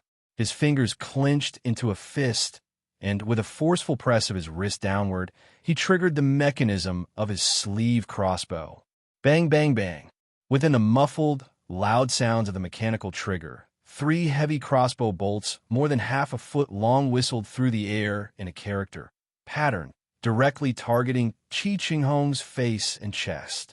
The bolts from Su Changkong's sleeve crossbow were poisoned with boiling blood poison. A mere scratch would be fatal even to a martial artist of the Qi blood realm. Su Changkong's sleeve crossbow attack was swift and unexpected, hard for ordinary people to dodge, but Su Changkong moved like a phantom. His body contorted and swayed oddly, each crossbow bolt grazing past his body without injuring a single hair. Naturally, Su Changkong didn't expect to easily injure a high-level expert like Su Changkong with this. Using the sleeve crossbow was just to slow down Su Changkong's ferocious onslaught to create an opportunity to counterattack. At this moment, Su Changkong's palm was already on the hilt of his iron-cutting sword, his left hand grasping the scabbard and his right the hilt. His aura changed, as if his whole body was radiating blade chi that could sever everything. Since arriving at Ink Forest Prefecture City, Su Changkong had yet to use the iron-cutting sword. Resting the sword for nearly a year, the blade chi it had accumulated had already peaked, and facing an expert like Su Changkong, he had no choice but to draw his sword. Su Changkong's eyelids twitched, sensing an overwhelming sharpness. Before Su Changkong even drew his sword, he felt as though his body was being cut. Iron blade technique, upward slash. Clang. Adjusting the angle of his draw, Su Changkong stepped forward, the blade scraping against the scabbard as the iron-cutting sword was unsheathed. Aang! In the faint sound that filled the air like a dragon's roar, a silver dragon seemed to break free from the scabbard, soaring from the bottom up, like a dragon ascending to the heavens. After nurturing the sword for nearly a year, the accumulated blade Qi merged with Su Changkong's essence Qi spirit, unleashing a divine might capable of shattering mountains and splitting stones. Gah! Under this slash, Su Changkong dared not be the slightest bit careless. A high-pitched, shrill screech erupted from his throat like a giant bat screaming, his chi and blood boiling madly. From his skin and pores, the intense flow of chi and blood surged, turning into a blood-red smoke that shot up to the sky, dyeing the airspace above the streets crimson, visible from miles away. Chi Blood Wolf Smoke. The second tier of the Chi Blood realm, the Chi Blood Wolf Smoke level. As Su Changkong's sword descended, Su Changkong, sensing the impending threat, did not dare to hold anything back and immediately erupted with his chi and blood. 7 or 8 years ago, when he still held the position of Hall Master of Windwhale Hall, Su Changkong had broken through the limits of the Chi Blood Veil, completing 4 blood refinements and stepping into the realm of Chi Blood Wolf Smoke. There's a gap between the first and second transformations of Chi and blood, but it's not so vast as to be crushing. However, the disparity between the third and fourth transformations is immense, one still within the Chi Blood Veil, while the other is in the realm of Chi Blood Wolf Smoke. Ghostbat Claw. Su Changkong burst forth with all his chi and blood, his face turning a crimson red as his right claw, shimmering with bloodlight, turned a dark red, emitting a ghastly aura, and he ferociously slammed it toward the blade of the sword. Boom! The sound of thunder, so loud it seemed capable of tearing people's eardrums, burst forth. Like 2 thunderbolts colliding, the combination of sky, thunder, and earth fire. Crack, crack, crack! With Su Changkong and Su Changkong at the center, the ground was torn apart as if by a rampaging earth dragon, splitting the bricks and stones from the ground and hurling them in all directions, some crashing against the doors and windows of nearby houses, instantly creating cracks. The might of such a spectacle caused all the residents who witnessed this scene to have their eyes bulge and their hearts nearly stop, unable to believe that such power could be unleashed by mere flesh and blood. The Chi Blood Realm. Its warriors from the Chi Blood Realm fighting.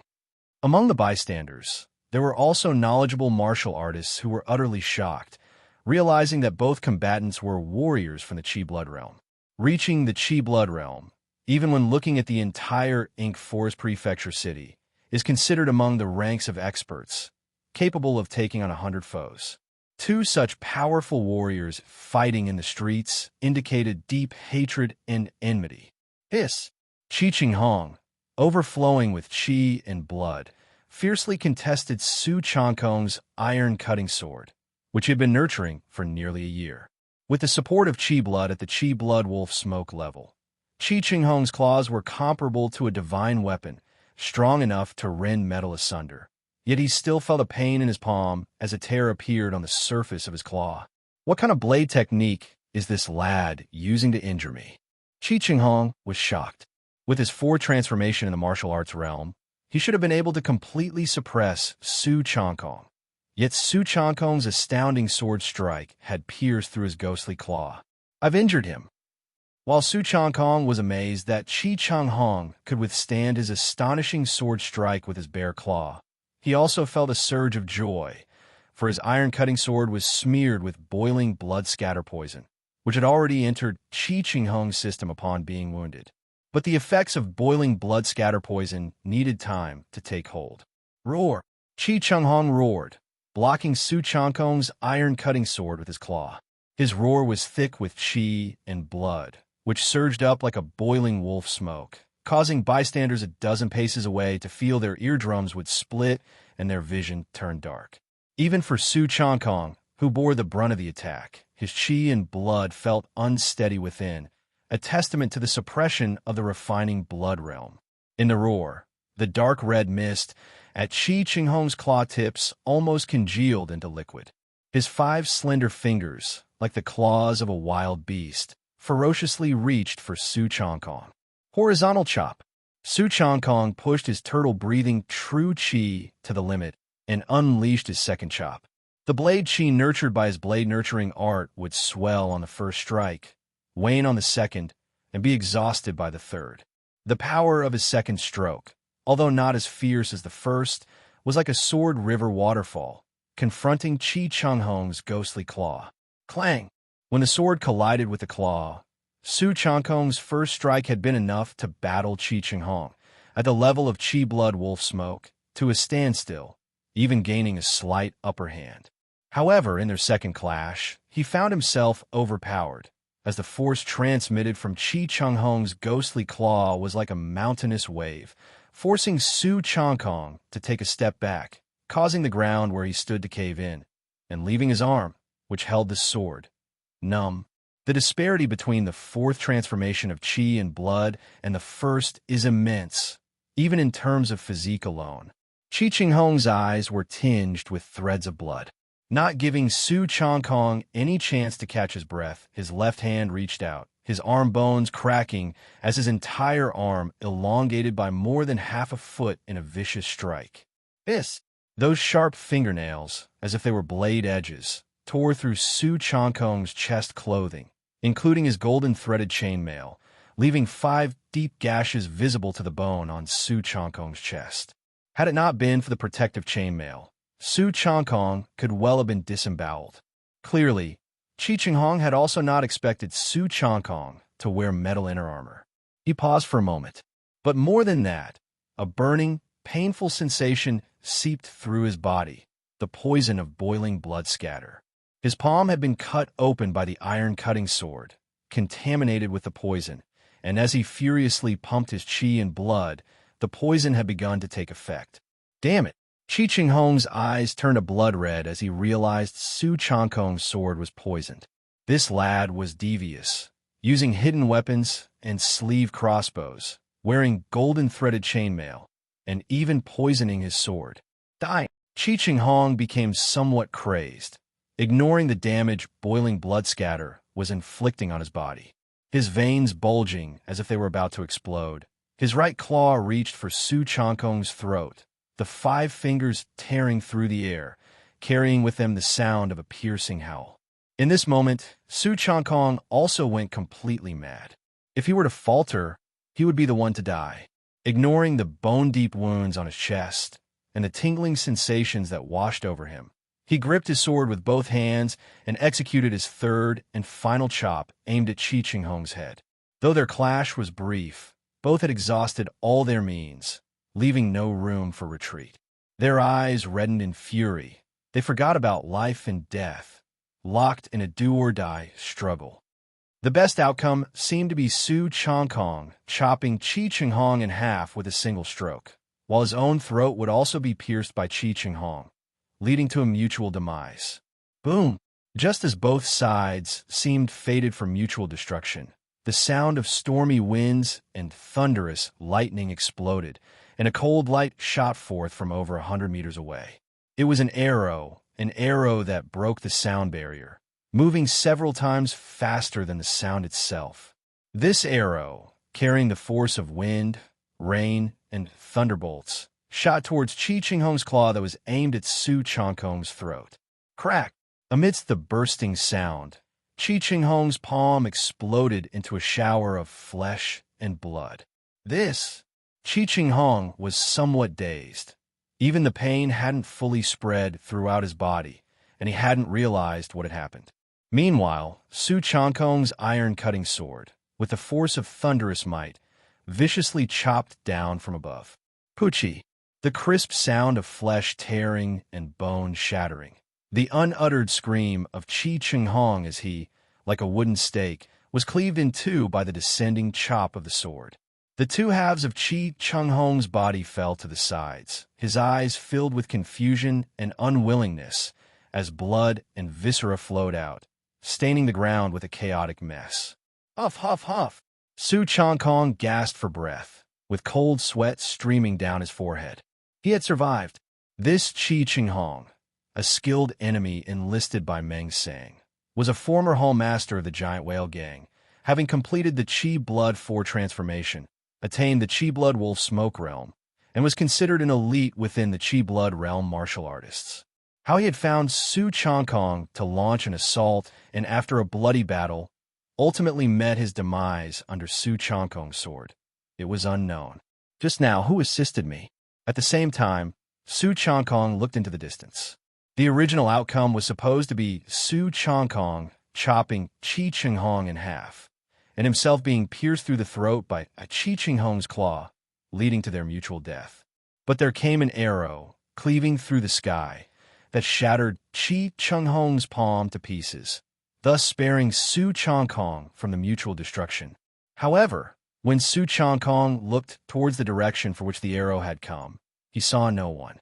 I should leave this place first. Su Changkong withdrew his gaze, feeling waves of dizziness.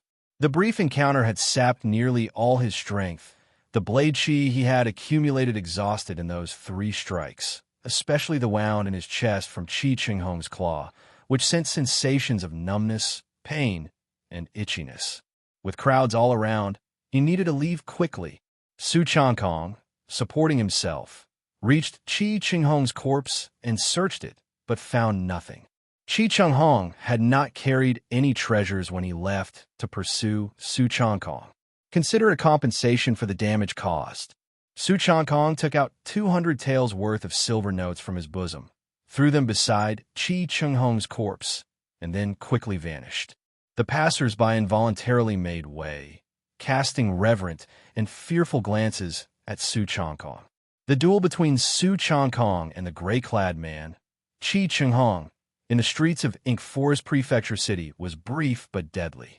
Su Changkong was split in two by a single stroke and died on the spot. The passers-by naturally didn't dare to provoke Su Changkong, this harbinger of death. I'm poisoned. First, I must heal at the manor I rented. Su Changkong felt waves of dizziness and darkness before his eyes. Looking down, he saw that the wound from Su Changkong's claw had turned black, and the veins around it were also blackening, spreading throughout his body. Su Changkong, enduring frailty and vertigo, made his way to the manor he had previously rented in the western district of Ink Forest Prefecture City. Upon entering the manor, Su Changkong shut the door and staggered to a well inside. He sat down cross-legged beside it. He needed to detoxify first. The ghost bat claw technique practiced by Su Changkong was poisonous. The longer he delayed, the greater the damage to his body. Huff, huff, huff. Su Changkong began to breathe deeply. The battle with Su Changkong had depleted his true chi by almost 90%. He activated the breathing method for healing within the giant whale technique, taking in deep breaths. Whirl! A massive suction force emerged, like a long whale inhales water. In the well, the water, as if drawn by an invisible, immeasurable force, erupted and entered Su Changkong's mouth, swallowed into his stomach. The water in his stomach churned, cleansing Su Changkong's blood vessels and wounds. Spit. After a few minutes, Su Changkong spat out the well water, which, once clear, was now tinged with black. Phew! Su Changkong repeated the cycle, drawing clear water from the well, swallowing it into his stomach, and so on. This was a healing and detoxifying method within the whale technique, purifying the body with clear water and then expelling it. With 7 or 8 cycles completed, Su Changkong felt the numbness in his body lessen and slowly regained sensation. Even the blackness at the wound on his chest began to fade. Finally, it's better. Su Changkong sighed with relief. Hong's ghostbat claw was very poisonous.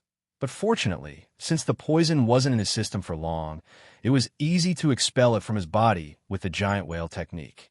Wiping the corner of his mouth, Su Changkong spoke in a heavy voice. "Would you come out now?" Su Changkong could feel someone had been following him all the way to the manor. He guessed it was probably the person who had shot that arrow and exploded Hong's palm. The person who had stealthily helped him allowed Su Changkong to kill Hong with minimal cost, preventing mutual destruction. Since the person showed no ill will towards him, and he had been seriously injured, Su Changkong had no time for anything else, immediately focusing on healing as soon as he returned to the manor. "I didn't expect you to be so deeply hidden that even Hong died by your hand." A cold voice rang out, making Su Changkong feel somewhat familiar.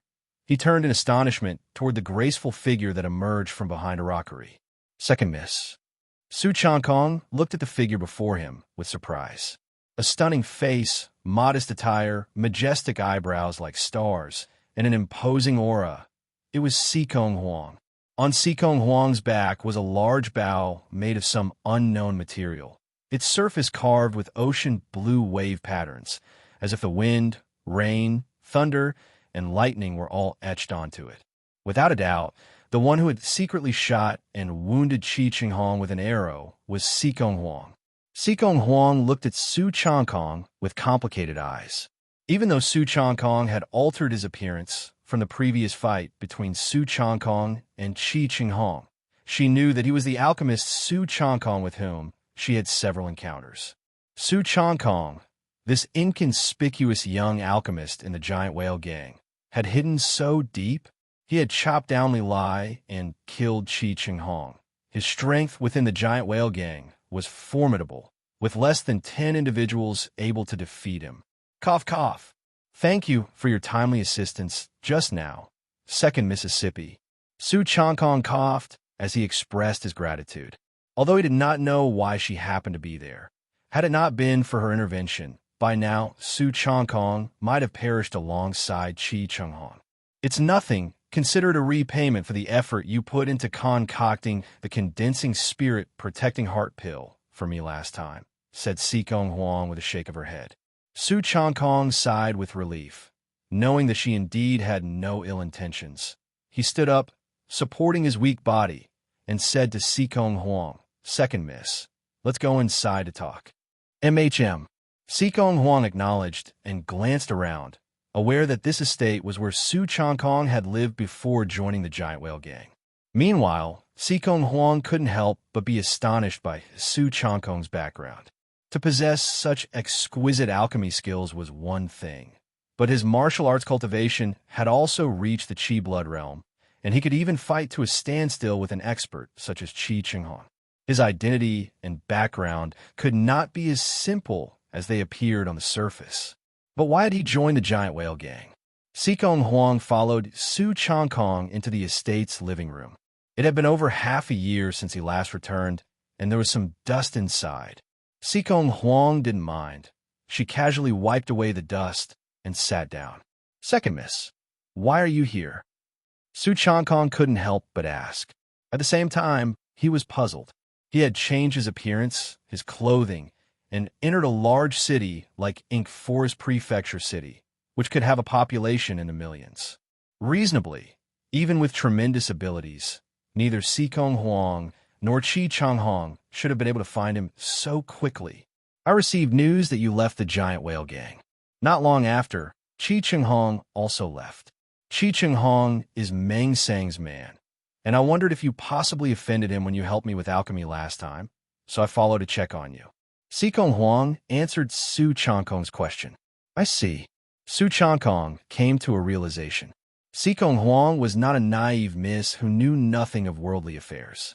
Following her elder brother to suppress sea pirates, she had experienced many struggles and was aware of Meng Sang's vengeful nature. When she sought out Su Changkong to help with the secret alchemy, keeping the information hidden was meant to prevent Meng Sang from interfering. After the pills were successfully created, she also slightly worried whether Meng Sang might cause trouble for Su Changkong, especially since Sikong Huang was aware of the suspicious circumstances concerning Gong Zheng's death. She kept an eye on Su Changkong as well. Today, when Su Changkong left the giant whale gang and killed Li Lai, even though the news hadn't spread, Meng Sang met with Su Changkong right after. Su Changkong then left soon after. Receiving the news, Sikong Huang suspected there was a connection between the two events, so she personally tracked Su Changkong in secret all the way to Forest Prefecture City. She then witnessed the fight between Su Changkong and Su Changkong. In a short span, the two fought viciously, aiming to kill each other. Unable to stop them, she ultimately decided to help Su Changkong.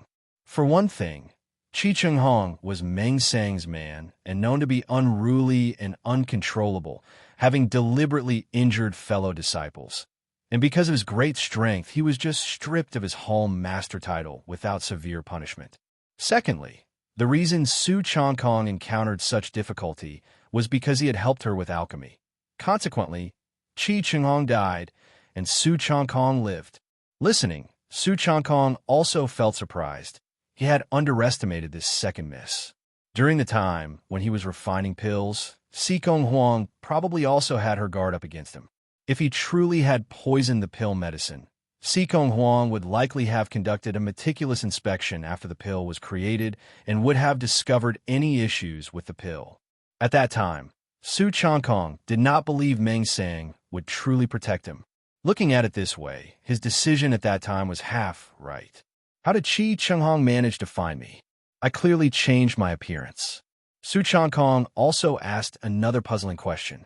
He had to clear this up to avoid similar situations in the future.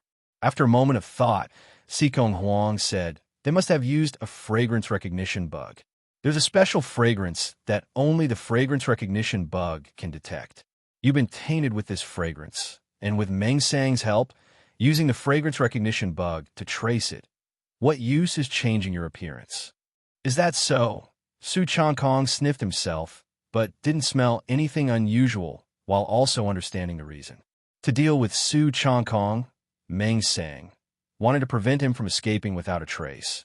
Had someone smear a tracking fragrance on Su Changkong or his belongings 1 or 2 days earlier. Having spent most of his days in the pill refining room, it would have been easy for Meng Sang to let someone sneak into his room and apply the fragrance onto his clothes or belongings. That Su Changkong was able to find him was because he had released the fragrance recognition bug to follow the scent. Su Changkong recalled seeing that strange insect in the tavern. Indeed, the martial world is perilous, with endless cunning stratagems lurking at every turn, inadvertently leading one into traps. I need to wash thoroughly later and clean all my belongings. Su Changkong felt a chill in his heart. He nearly lost his life because of this. Let's not talk about this for now. Sikong Huang did not dwell further on the matter, her bright eyes intently fixed on Su Changkong. The technique you used to heal just now, was that the giant whale skill? This, Su Changkong's mouth twitched slightly, somewhat at a loss for words. The giant whale skill was the sec's top skill of the giant whale gang, a cultivation technique that only the gang leader was qualified to learn. The last time Li Lai and others burned down the Xuanwu Pavilion and stole the giant whale divine intent picture, Su Changkong intercepted them. Not only that, but Su Changkong also understood the giant whale skill from the giant whale divine intent picture and secretly cultivated it, achieving certain results. Yet just as he used the giant whale skill to heal and detox, Sikong Huang saw it all. Prior to this, Sikong Huang did not attack him while he was healing, which should mean she harbored no intent to kill him. But Su Changkong still heightened his vigilance. If a fight were to break out, even in his weakened state, he wouldn't sit idly by and be an easy target. Su Changkong organized his thoughts and explained truthfully. That night, I heard some noise and saw Li Lai handing something over to Lu Gong. So I knocked out Lu Gong and found the giant whale divine intent picture. I can return it to you. Su Changkong was slightly embarrassed, but it was not his fault. It was the giant whale gang's own oversight that allowed their divine intent picture to be stolen, and he was not the thief. He had simply not adhered to the noble act of returning lost property. By now, the giant whale divine intent picture wasn't of much use to Su Changkong anymore, and since the rightful owner knew, there was no issue in returning it. Indeed, the giant whale divine intent picture ended up in your hands. Sikong Huang couldn't help but be surprised. The theft of the giant whale divine intent picture was no trivial matter. The whole giant whale gang had been turned upside down in the search, but to no avail. Sikong Huang had thought it most likely ended up with Meng Sang and was irretrievable, so they had no choice but to drop the matter. And Meng Sang, on his part, believed that one of the hall masters had taken it back. However, contrary to expectations, the giant whale divine intent picture had not fallen into either party's hands, but into those of a low-profile young alchemist. Truly a silent fortune. The only item stolen that day was a single giant whale divine intent picture, without the accompanying cultivation technique. For outsiders, it wouldn't be of much use. Yet he managed to learn the giant whale skill just from this one image. At the same time, Sikong Huang was secretly shocked by Su Changkong's talent, learning the giant whale skill from just a single divine intent picture. Not even her own father might possess such talent and insight. Who exactly are you? With such strength and skill, why hide your identity and infiltrate our giant whale gang? Sikong Huang stared at Su Changkong intently. This young man, younger than even her, was hiding very deep. This was also what Sikong Huang wanted to figure out. Was he friend or foe? Su Changkong shook his head helplessly. Miss, it's not as complicated as you think. I didn't lie about joining the giant whale gang. I'm just an ordinary person from a barren place. Nothing more. As for joining the gang, it's because I like the peacefulness of alchemy and martial arts training, with no ulterior motives. Although Su Changkong had falsely reported his home as the desolate cattle village, it wasn't entirely a lie, as the area around Clearwater City was also a destitute land rife with bandits. Su Changkong joined the giant whale gang merely to improve his alchemy and freeload on pill medicines. Is that so? Sikong Huang still couldn't believe a genius martial artist could emerge from such a small place. But Su Changkong spoke with sincerity, and she felt that Su Changkong probably had no ill intentions in joining the giant whale gang. Otherwise, he wouldn't have refused to poison the pill medicines and opted to leave the giant whale gang, resulting in being hunted by Meng Sang. The enemy of an enemy is a friend. With that thought, Sikong Huang said sincerely, Master Su, truth be told, I want to invite you to return to the giant whale gang with me and confront Meng Sang together. As Sikong Huang spoke, Su Changkong frowned inwardly. He had finally left the giant whale gang, and now she wanted him to return? Su Changkong certainly harbored a deep desire for revenge against Meng Sang. But there was a saying, a gentleman's revenge is not too late, even after 10 years. With his current strength, facing Qi Chenghong alone had exhausted his reserve blade Qi, and it was only with Sikong Huang's aid that they had managed to chop him down. Meng Sang's strength was undoubtedly far superior to Qi Chenghong's. Su Changkong could wait a few more years to cultivate further, ensuring he was fully capable of overpowering Meng Sang before seeking revenge for today's events, rather than rushing into a life or death struggle. Therefore, Su Changkong tactfully declined. My strength is too modest. Even with me added, it won't change the bigger picture. Right now, I just want to rest well. You call cutting Qi Chenghong down the middle into 2 pieces modest strength. Sikong Huang was also at a loss for words. Modest strength? Really? Su Changkong ranked among the top 10 experts in the giant whale gang. Su Changkong being able to fight on par with him meant that his strength was substantial enough to take on significant responsibilities within the gang. Sikong Huang considered herself to be stronger than Shi Chenghong, but if she faced him in direct combat, it wouldn't be easy to take him down. At the same time, Sikong Huang somewhat admired Su Changkong's temperament. Though young, his thinking was very mature. Anyone else, having been hunted by Meng Sang, would have likely accepted her invitation to get together against Meng Sang for revenge. Yet Su Changkong chose to refuse. Sikong Huang pondered, then spoke up. You deduced the giant whale skill from the divine intent picture, didn't you? Yes. Sikong Huang brought up the giant whale skill again, and Su Changkong could only nod in agreement. The giant whale skill he had used during his healing had been seen by Sikong Huang. Sikong Huang focused on Su Changkong and said, "The giant whale skill is our gang's unparalleled technique, reserved only for the gang leader. Within the entire gang, besides my father, even my elder brother has never learned it." Hearing this, Su Changkong became even more vigilant. If Sikong Huang used the giant whale skill as a pretext to make things difficult for him, he would definitely not sit around waiting for death. But Sikong Huang's tone changed as she said, "Without cultivating the technique, merely studying from the giant whale divine intent picture will not allow you to practice the giant whale skill to a profound level. However, now that the giant whale gang is in need of people, I am willing to make an exception and pass on the method of cultivating the giant whale skill to you." Su Changkong was somewhat surprised. Not only did Sikong Huang not pursue the matter of his secretly learning the giant whale skill, but she was even willing to give him the method of cultivation. Even though Su Changkong had gleaned the method of cultivating the giant whale skill from the divine intent picture, just as Sikong Huang said, without the specific cultivation method, his practice of the giant whale skill would be hard to advance to a profound level. What he learned was only very rudimentary.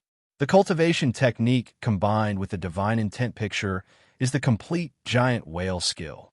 However, Su Changkong grew even more cautious. He knew all too well that there's no such thing as a free lunch in the world. Since Sikong Huang wasn't pursuing his secret learning of the giant whale skill, and was even willing to give him the complete version, she must be seeking something more from him. But the giant whale skill wasn't essential for Su Changkong, and it wasn't worth the risk. Seeing Su Changkong's hidden vigilance, Sikong Huang held him in high regard. This Master Su, not only had he achieved something in martial arts and alchemy, but his temperament was also quite extraordinary. No wonder he had such accomplishments at such a young age. Don't think too much about it. I simply want you to join our faction to contend with Meng Sang, said Sikong Huang. This only made Su Changkong all the more puzzled. He considered himself to have some strength and capital, but was it worth Sikong Huang going to such lengths to recruit him? Even if he really joined the gang leader faction's ranks, it would not likely tip the scales of the situation. Unless the situation of the gang leader faction within the giant whale gang was really dire, so dire that Sikong Huang had to resort to everything she could to strengthen her own side, hence sparing no expense, even the giant whale skill. Is it possible that Meng Sang now dominates the giant whale gang? After pondering for a while, Su Changkong organized his words before speaking. Sikong Huang shook her head, a faint worry surfacing on her pretty face. The situation isn't too bad, but it's indeed not that great. I won't hide it from you. Originally, the situation between both sides was relatively peaceful, with my elder brother in charge. But he was injured a while ago and needs some time to recover. Relying on just myself is indeed a bit of a stretch. So, the Qi Consolidation Guardian Soul Pill was for Sikong Zhan. Su Changkong suddenly understood. He had already had a suspicion at the time. The gang leader of the giant whale gang, Sikong Yong, had a son and a daughter, both paragons among men and women. His eldest son, Sikong Zhan, was brave and skilled in battle, carrying the same young elegance as Sikong Yong, and held considerable prestige within the giant whale gang. But Sikong Zhan was gravely injured a while back and confined to his bed. Meng Sang probably got wind of it, which was why he became restless. As for Sikong Huang's mention of some injuries, Su Changkong naturally did not believe it. The severity of Sikong Zhan's injuries must be very grave. Otherwise, they wouldn't have had Su Changkong concoct the Qi Consolidation Guardian Soul Pill, used for healing and saving lives. It was precisely because he received this news that Meng Sang pressured Su Changkong to poison the pill medicine, which was meant for the gravely injured Sikong Zhan. But after Meng Sang later learned that Sikong Zhan, who had taken the pill, not only didn't succumb to poison, but instead stabilized, he realized Su Changkong hadn't done as he had instructed, which infuriated him and led him to want to get rid of Su Changkong. Sikong Huang earnestly said, "I ask for your help not to confront Meng Sang head-on, simply as a safety measure. Just wait until my elder brother's injuries are healed, or until my father comes out of seclusion. My father will complete his cultivation soon, and in front of him, that Meng Sang is nothing but a clown." Su Changkong listened and felt a bit swayed. He didn't need to confront Meng Sang directly, only wait for some time. Once Sikong Zhan's injuries were healed, or once Sikong Yong, the strongest in the giant whale gang, emerged victorious from seclusion, he would be successful. Of course, Su Changkong still had some worries in his heart. He had learned the giant whale skill, and Sikong Huang promised to pass the complete giant whale skill to him. But if Sikong Yong came out of seclusion, would he take action against him? After all, the giant whale skill was the sex top skill of the giant whale gang, known only to Sikong Yong. Even his own son hadn't been taught it, yet it was learned by an outsider. Now that he was of use, the gang leader faction wouldn't do anything to him, but once they no longer needed him, who's to say they wouldn't kill the donkey after it finished turning the millstone? No wonder Su Changkong was so cautious. The martial arts world is dangerous, and this possibility did exist. Return with me to the giant whale gang, and I will immediately impart the complete giant whale skill to you, and satisfy all your needs for the pill medicine required in your cultivation. Sikong Huang said once again, her lovely face brimming with sincerity, promising not only to teach Su Changkong the complete giant whale skill, but also to provide him with the necessary pill medicine for his cultivation. Sikong Huang showed such sincerity, and if Su Changkong still didn't agree, would she remain so easygoing and let him leave? Currently, Su Changkong was in a weakened state and definitely could not withstand Sikong Huang, a master of her caliber. One is worth recruiting only if they have value to be utilized. Without any value, they're just another useless passerby. Moreover, Su Changkong was indeed angry at Meng Sang's actions. With not many options available, he decided to agree for now. If he sensed any danger, he could always slip away quietly. With this in mind, Su Changkong gave a slight bow, his face full of gratitude. "Lady Sikong honors me. It would be disrespectful of me to refuse again. I am willing to contribute my strength to the giant whale gang." There was no choice but to agree for the time being, as he had no other options, and although there was definitely danger involved, it wasn't realistic to want to reap the greatest benefits without taking any risks. "All right, then I'll help you heal your injuries first." Upon hearing Su Changkong's agreement, a charming smile appeared on Sikong Huang's pretty face. Within the giant whale gang, the leader faction of the Sikong family was indeed having a hard time. Initially, she hadn't planned to go to such lengths to win over Su Changkong, but after seeing that he managed to cultivate the giant whale skill within a mere 2 or 3 months with the help of the giant whale divine intent picture, she spontaneously decided to spare no expense in drawing Su Changkong into their Sikong family's ranks. Su Changkong sat cross-legged, while Sikong Huang placed one palm on his back, channeling her robust true qi into his body to help him recover his condition swiftly. Worthy of the one who could severely injure Su Changkong with a single arrow, Sikong Huang's inner strength doesn't seem like something that a young person would possess. Su Changkong thought to himself as he felt the vigorous true qi flowing from her fair palm. Not only was Sikong Huang gifted in martial arts, but she also had access to the giant whale gang's cultivation resources, which allowed her to possess such profound strength at this age. An hour later, Su Changkong had recovered about 40 to 50% of his condition. Sikong Huang stood up and said, "Let's go back to the giant whale gang. You can't return as Master Su now, so just disguise yourself as an ordinary disciple of the giant whale gang." Su Changkong slightly nodded at Sikong Huang's words.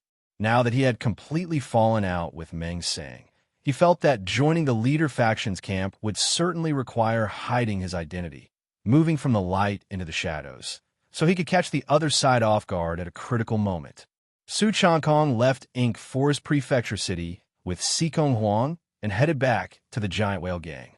Outside the city, there were 3 giant whale gang disciples waiting, with Sikong Huang bringing a few of her confidants. Although these giant whale gang disciples were puzzled by the extra person accompanying Sikong Huang upon her return, they tacitly refrained from asking any questions. Dressed in the attire of a giant whale gang disciple, Su Changkong blended in with the group and followed Sikong Huang back to the gang. "I just left not even half a day ago, and now I'm back." Su Changkong was inwardly helpless. As Sikong Huang returned to the giant whale gang, the guards along the way naturally let them pass without daring to ask further questions. In the giant whale gang, within a quiet grand hall, Sikong Huang turned to Su Changkong. "Master Su, you can stay here temporarily during this period. The guards of this grand hall have all been carefully selected from the Sikong family, and their loyalty is beyond doubt. You can have them relay messages to me if you need anything, and don't forget to hide your identity if you wish to go out for a breath of air. Rest well, and I will come again tomorrow." "Okay." Su Changkong looked around, nodded his head, and appreciated the tranquility and spaciousness of the grand hall, which was very convenient for practicing martial arts or other activities. Feeling tired, Su Changkong rested in one of the bedrooms of the grand hall. He practiced his breathing techniques to fully restore his condition to its peak. When the next day dawned, Sikong Huang arrived as promised with some news. All of the giant whale gang was abuzz because of a significant event that had occurred. "Master Su has defected?" Yes, it said that he was a spy sent by other forces to infiltrate the giant whale gang. He killed Vice Hall Master Li and colluded with an insider to assassinate Su Changkong, who was one of the original Hall Masters. The giant whale gang was fraught with discussions about Su Changkong, except the details being discussed were far removed from the truth. Every one of the giant whale gang disciples was angry and extremely shocked because the alchemist Su Changkong they had nurtured turned out to be a traitor. He not only defected, but also plotted against 2 heavyweight figures of the gang. This was undoubtedly infuriating for the entire giant whale gang, which issued a bounty and wanted him for the highest price. Meng Sang really knows how to twist the truth. Su Changkong was somewhat helpless. It was Meng Sang who wanted to harm the gang leader's son and hunted him down for disobedience. Yet now, the narrative within the gang completely portrayed him as a schemer with ulterior motives, who joined the giant whale gang with a hidden agenda, and even caused the deaths of 2 important members, leading to a relentless manhunt against him. However, Su Changkong had somewhat anticipated this. The truth was in the hands of the powerful. What he needed to do now was to quietly strengthen himself and, when the time came, give Meng Sang a huge surprise. This is the cultivation method of the giant whale skill. Sikong Huang also fulfilled her promise. This time she brought a thick book, which was undoubtedly the cultivation method for the giant whale skill. "Thank you, second miss."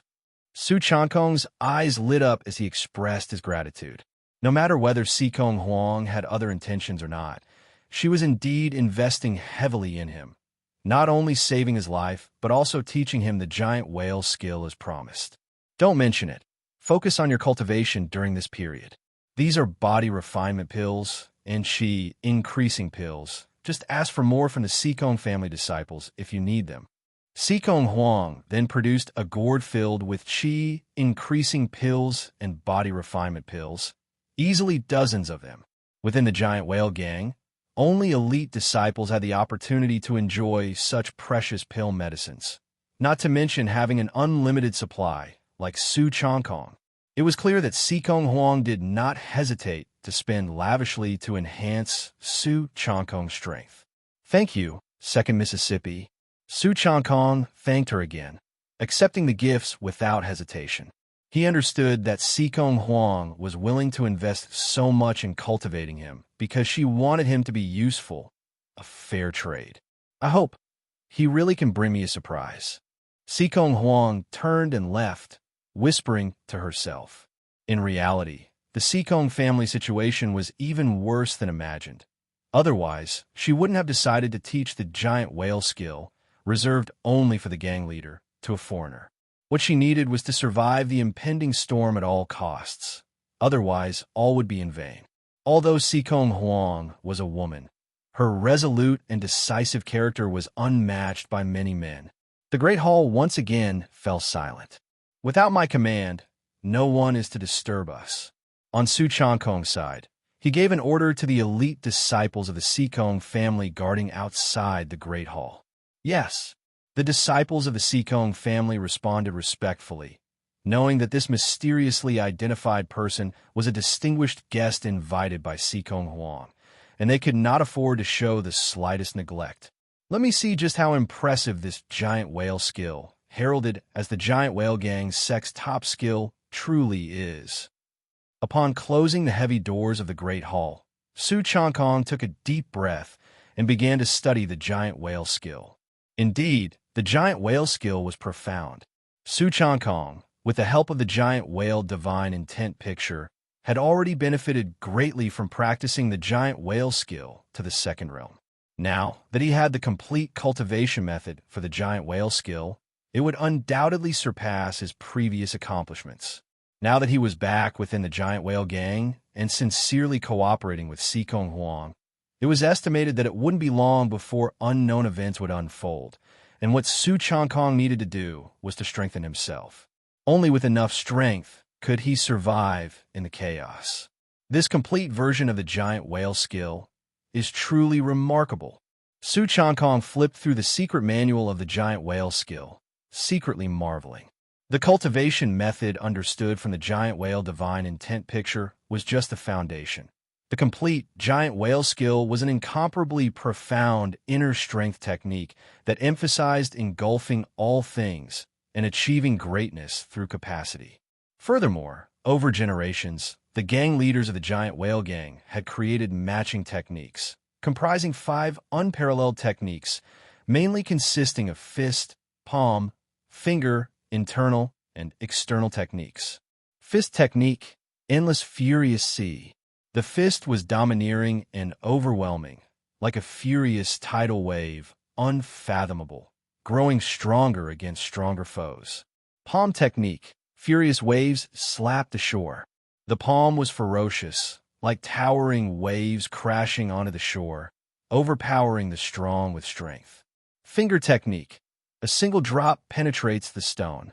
The finger technique was mysterious, like a bow and arrow, with true chi condensed, piercing through gold and splitting stone. Internal technique, long whale inhales water. Deep breaths like a long whale drawing water, infusing the body to its peak condition in a short time. External technique, giant whale exhales. Forceful exhalation, akin to a giant whale exhaling to expel true chi, resulting in explosive damage. These 5 unparalleled techniques were all immensely powerful and perfectly aligned with the giant whale skill. The giant whale skill is truly a profound martial art rarely seen in Ink Forest Prefecture City. Su Changkong thought to himself. The martial arts he had encountered before were not profound, such as the red fire skill, which paled in comparison to the giant whale skill. However, for Su Changkong, whether martial arts were strong or not was not the most important thing. What mattered most was whether they suited him. Begin cultivating. Su Changkong committed the complete method of the giant whale skill to memory and began his cultivation in the Great Hall. Giant whale skill. Endless furious sea. Su Changkong smashed out with a punch, breaking through the air, its tumultuous path marked by the whistling of the air. Furious waves slapped the shore. Then switching from fist to palm, his right palm generated winds like layer upon layer of waves. For a novice of the giant whale skill, significant progress in a short period was impossible. The giant whale skill demanded high requirements for talent, foundational strength, resources, and comprehension, and lacking in any aspect would render success elusive. But Su Changkong had previously only relied on interpreting the giant whale divine intent picture to practice the giant whale skill to the second realm, even while starting. With the complete giant whale skill and sufficient resources now, progress was undoubtedly rapid. Gulp! After the cultivation of the whale 5 skills had exhausted a great deal of strength, Su Changkong placed the giant whale divine intent picture in front of him, directly swallowed a body refinement success pill and a chi increasing pill, and then sat cross-legged, completely focused, breathing in and out, cultivating his inner strength. When he felt hungry, he merely had to give a command, and the core disciples of the Sikong family outside the Great Hall would carry in trays of delicious food, filling up a dining table completely. Beef, pork, chicken, fish meat, all kinds of rich meats were available. In that era, ordinary families could not enjoy such meaty meals more than a few times a month. Yet Su Changkong treated such rich food as if it were rice. Su Changkong's stomach was like a bottomless pit. The amount of food that 10 grown men couldn't eat was all devoured by him. After eating, Su Changkong resumed practicing the whale 5 skills. Boom, boom, boom. Each move was overbearing and fierce, evolving from initial unfamiliarity to proficiency. During intense cultivation, a faint mist of blood-colored chi spilled from Su Changkong's body, forming a veil that gradually thickened. This indicated that the strength of Su Changkong's chi and blood was growing rapidly. For most martial artists, to enhance their chi and blood, they would need to consume items that boost chi and replenish blood. However, such items were often exorbitantly priced, like the chi blood pill, which even high-ranking members of some factions couldn't afford to consume on a daily basis. The advantage of the giant whale skill lay here.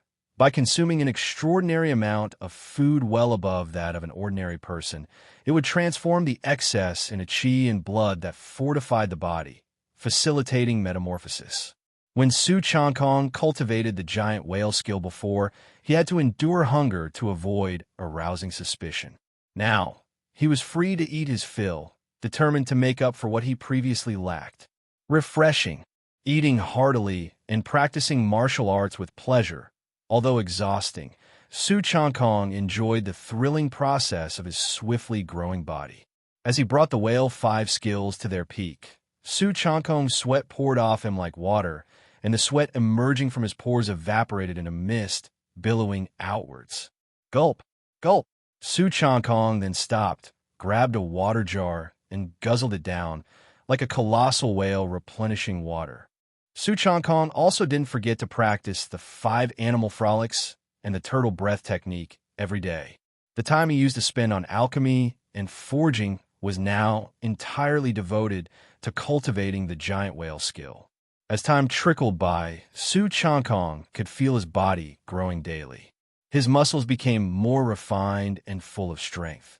His reactions were quicker and his power greater. He was advancing toward a higher level. In the blink of an eye, a month had passed.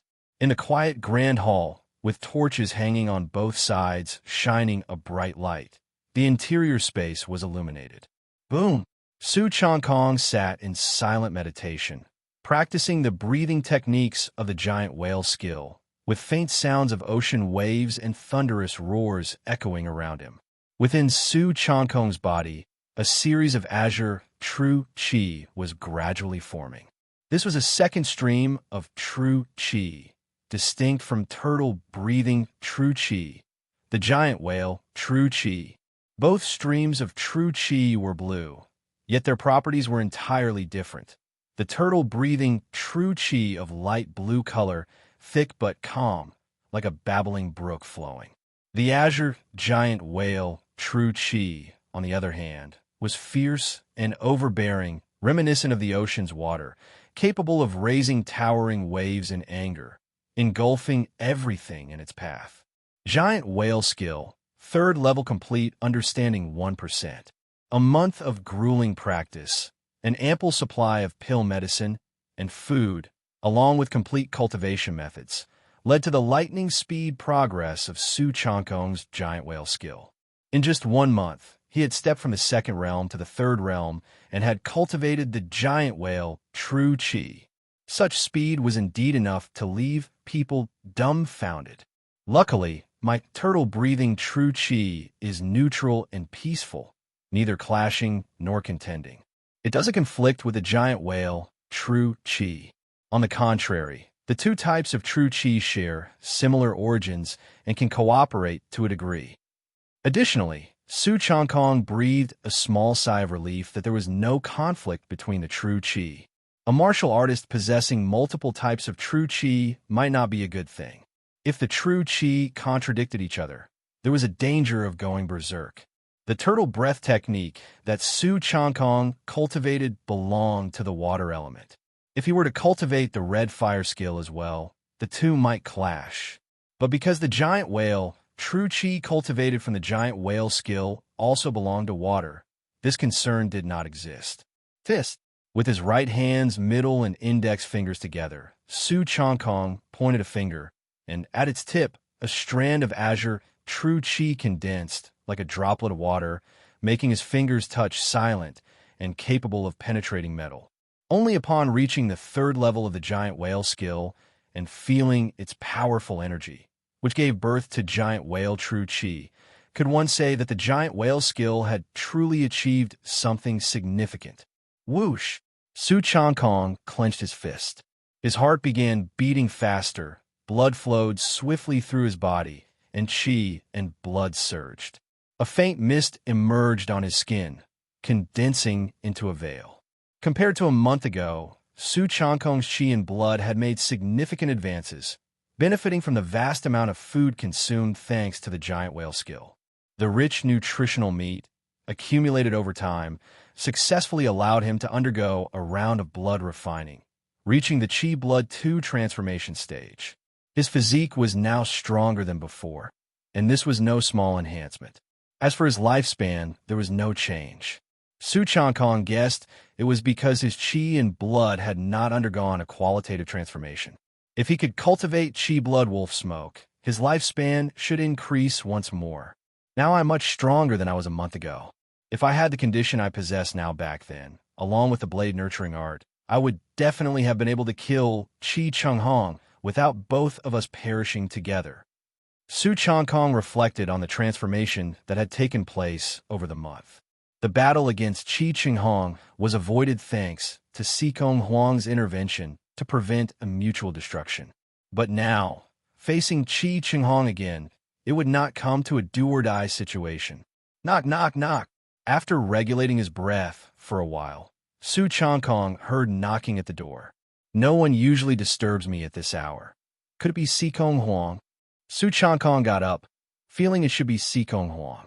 During the month, in order to avoid drawing attention, Sikong Huang very rarely came here to visit Su Changkong personally. When Su Changkong got up to open the door, indeed, Sikong Huang stood outside the Grand Hall. You seem full of vigor and vitality, more spirited than a month ago. It seems you've had some gains. Upon seeing Su Changkong, Sikong Huang's eyes lit up slightly, noting that he had made no small progress. Indeed, I've had some gains. Come in and let's talk. Su Changkong nodded and stepped aside to let Sikong Huang in for a chat. In the Grand Hall, Su Changkong smiled.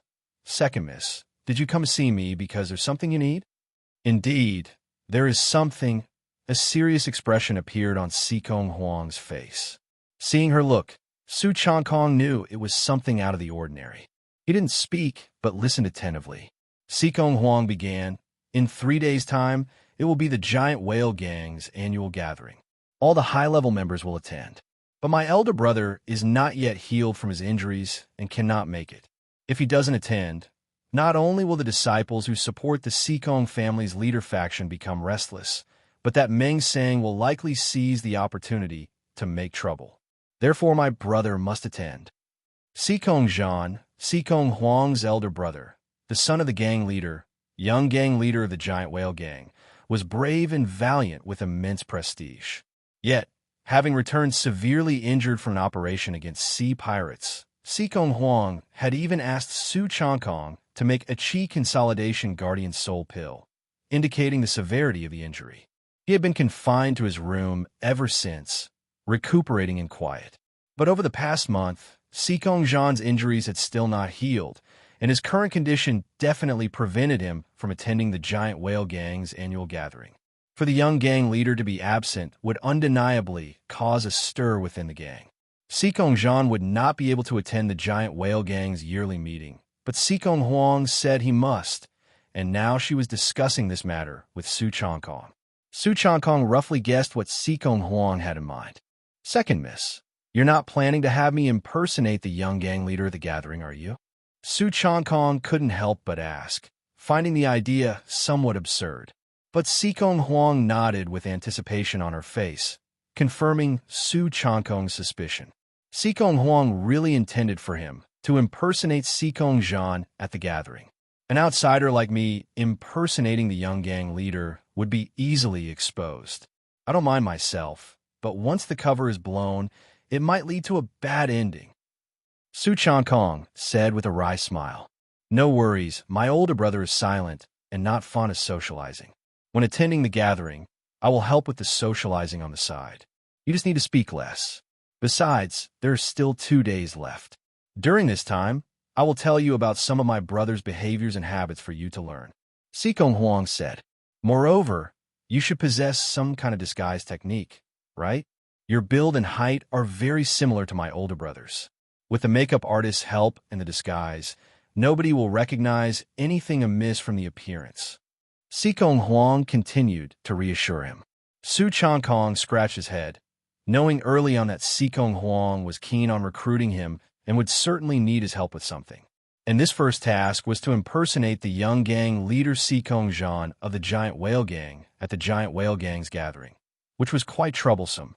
But one mustn't bite the hand that feeds him. Not only had Sikong Huang imparted the complete giant whale skill to him, but he had also been treated to good food and drink over the past month. Now that the time had come for him to contribute, Su Changkong naturally couldn't refuse. All right, I will cooperate fully. Su Changkong could only nod in agreement. Great. Don't worry, when you attend the gathering, you just need to put on airs, and I will handle the socializing. Sikong Huang exclaimed with joy as soon as Su Changkong agreed. Su Changkong felt that since Sikong Huang had resorted to having someone else disguise as Sikong Zhan for the gathering, it was imaginable that the situation was far from optimistic. Anything could happen at the gathering, but he could only adapt and respond to the circumstances as they arose. In the following 2 days, Sikong Huang began teaching Su Changkong the mannerisms and behaviors of impersonating Sikong Zhan, as well as the interpersonal relationships among the top echelons of the Giant Whale Gang, such as the way he spoke, his personality, any small habits he had. She explained them in great detail so that there would be no slip-ups. Su Changkong listened attentively and practiced, allowing Sikong Huang to correct his performance. To place such an important matter in the hands of youth, Sikong Huang felt a complex mix of emotions, but she had no other choice and could only hope to overcome each challenge as it came. In the blink of an eye, 2 days passed, and by the evening, Su Changkong sat silently in a room, dressed in a black whale robe.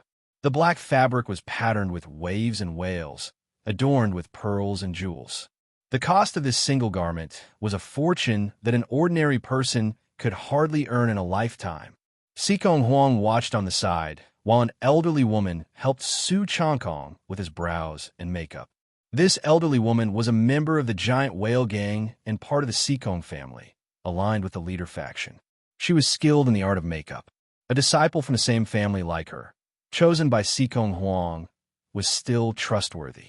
Truly perfect, indistinguishable from a young gang leader, the elderly woman exclaimed in amazement. Su Changkong looked at himself in the bronze mirror and nodded slightly. In the mirror, Su Changkong's skin had been made up and smeared to show a sun and wind tanned dark complexion, making him appear around 30 in his prime. His face couldn't be considered handsome, but it had distinct features, conveying an aura of unspoken authority, much like a general weathered by countless battles. Su Changkong's current disguise was naturally that of Sikong Zhan. In terms of build, Su Changkong was similar to Sikong Zhan, both tall and robust. Beyond this, Su Changkong had mastered the turtle breath technique, which allowed him to alter his facial structure. He had changed his facial bones to resemble those of Sikong Zhan. Coupled with the old woman's disguise technique, it was indeed hard to spot any flaws from his appearance. "Can I learn this disguise technique from you later?" Su Changkong could not help but ask the old woman. In the past, whenever Su Changkong changed his appearance, it was limited to altering his facial structure and simple makeup, the extent of which was limited. If he could learn this disguise technique, it would be much easier and perfect for Su Changkong to hide his identity in the future. Of course, it's not some profound secret. The old woman agreed cheerfully. "Don't move, let me have a look." Meanwhile, Sikong Huang was inspecting Su Changkong's face from up close, her bright eyes meticulously scanning to ensure there were no mistakes. The distance between them was so close that Su Changkong could feel Sikong Huang's breath on him. However, he wasn't some bashful young boy who would blush and get flustered when a woman came near. He sat still, allowing Sikong Huang to scrutinize him. "How is it?" Su Changkong inquired. It would be troublesome if there really was a giveaway, and he was recognized as an imposter at the gathering. "Perfect," Sikong Huang exclaimed, also to put Su Changkong's mind at ease, so he wouldn't reveal any flaws out of nervousness. "The young gang leader is injured to this extent. Huh? Hope everything goes smoothly." The old woman sighed inwardly, hoping that Su Changkong could help the Sikong family and the leader faction through this difficult time. "Big brother, we should leave now. The banquet is about to start." Afterward, Sikong Huang spoke softly, already in character.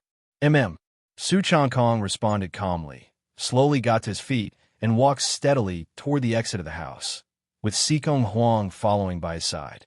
At that moment, Su Changkong was wearing a black whale robe with a combat blade hanging at his waist, the sawtooth blade commonly used by Sikong Zhan. The blade bore some resemblance to shark teeth, specialized in chopping and slashing. As he walked, his movements were firm and forceful, exuding a steely temperament. One look was enough to deter others from meeting his eyes. Sikong Huang, having shed her usual plain attire, was now dressed in a light blue dress, adorned with pearls. Her silky hair and delicate features, combined with her resolute aura, evoked the image of the Dragon Palace fairy. The two proceeded, one after the other, flanked by elite disciples of the giant whale gang. The entourage was large and impressive. As they passed, the giant whale gang disciples bowed respectfully and cleared the way. "The second miss is just too beautiful. Truly a Dragon Palace fairy. I think the young gang leader is so manly, stoic and majestic like a dragon among men. I'd love to be wrapped in his arms, sitting on his lap, leaning against his chest. It must be bliss." Several male disciples of the giant whale gang watched the Sikong family's procession depart, each lost in thought for a long time, murmuring to themselves. The procession moved forward, and Sikong Huang nodded to herself in approval. She was worried that Su Changkong might feel anxious in the face of such a display. But in truth, Su had been through many vicissitudes and had faced vast armies alone. How could he be frightened by the scene before him? His expression was stoic, neither speaking casually nor laughing, as he strode forward with his head held high and chest puffed out, walking with the power and grace of a dragon or tiger. One would never think that the imposing young gang leader before them was actually a young person in disguise. Juyi Hall was the place where the giant whale gang held gatherings, celebrations, and discussed major issues. It was opulent and magnificent, with golden and jade carvings and painted rafters that conveyed an air of authority and grandeur. Rock gardens and clear waters adorned either side, and within the ponds, fish could be seen swimming around, surrounded by evergreen flowers, grasses, and trees. Today was a major festival, and despite the cold weather, outside the Juyi Hall, it was all festivity and joy, with groups of giant whale gang disciples sitting together at tables, seeming extremely festive. The giant whale gang's annual gathering was Put simply, a New Year's celebration, a farewell to the old and a welcome to the new. Naturally, it was a time of great joy. Young gang leader, second miss. As the Su Changkong family's group arrived, many disciples stood up to greet them with respect. Su Changkong, ever sparing with words, simply uttered a brief before continuing towards the inner hall. In the giant whale gang, the hierarchy was strict. Ordinary disciples could only sit outside, while the inner hall was naturally a gathering place for the sex elite, hall masters, and deputy hall leaders. Young gang leader, second miss. In the main hall, the hall masters, deputy hall leaders, and elite disciples who had arrived early also stood to greet them, many coming over to welcome them personally. With a glance, Su Changkong's gaze swept across the crowd, and he recognized a familiar face. It was a shy young man dressed in a white alchemist robe. This person was none other than Lu Gong. Since the event that shook the giant whale gang a month ago, the defection of an alchemist, besides the resentment towards the traitor Master Su, one of the happiest people was Lu Gong. Lu Gong, who worked in the pill refining room, naturally became the new alchemist and had the qualifications to attend the gathering in the inner hall. But at this moment, he was following someone respectfully. The man was clad in blue, of average appearance and in his 40s, but his eyes were very sharp, like an eagle's, fierce and intimidating, making people afraid to look directly at him. Is that Meng Sang?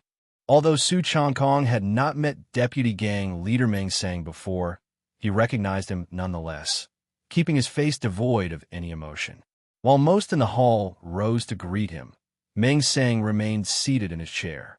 His followers, including various disciples and deputy hall leaders, stood and greeted with a bow but did not come over to meet him. They were all from Meng Sang's faction. Young gang leader, I heard that you suffered severe injuries while suppressing the sea pirates during your recent expedition, but it seems you've recovered nicely. Meng Sang greeted with a smile on his face. As Meng Sang spoke, the bustling hall fell silent. Everyone there was aware of the current situation within the giant whale gang, the power struggle between the Su Changkong family's leader faction and deputy gang leader Meng Sang's faction. With gang leader Su Changkong in seclusion and not seen for many years, the Su Changkong family usually looked up to Su Changkong, but as Su Changkong was not Su Changkong, his prestige alone could not deter everyone. Now that Meng Sang had spoken, the others kept quiet, not wanting to appear as if they were taking sides. Meng Sang had previously forced Su to poison pill medicine, which led to his departure from the giant whale gang and a near-death pursuit where he almost died alongside Su Changkong.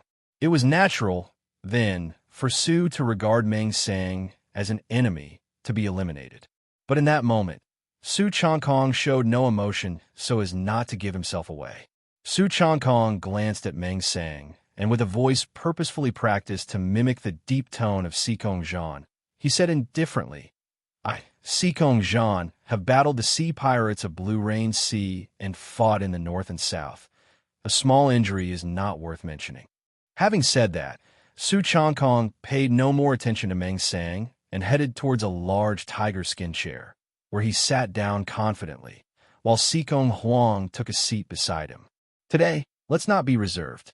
We won't talk shop, and we won't leave until drunk. Enjoy yourselves to the fullest, Su Changkong declared, asserting the manner of a host. Of course, the others in the hall responded and sat down. Drink, eat meat. The atmosphere inside the hall grew lively, with clinking glasses and beautiful dancers moving gracefully. Su Changkong leaned back in the tiger skin chair, supporting his chin with one hand, seemingly indifferent. He knew from Su Huang that Su Changkong didn't like such noisy occasions, so this attitude was fitting and paid attention to detail. Su Huang undoubtedly felt extreme satisfaction in her heart. Although Su Changkong was young, he wasn't mentally frail, showing no fear and perfect in his portrayal. They only needed to wait for the gathering to end, and today's task would be complete. I received news that Su Changkong recently suffered heavy injuries while suppressing sea pirate Li Han of the 18 pirates, ranked 5th as Shattered Soul Hand, during an encounter that left both parties grievously wounded.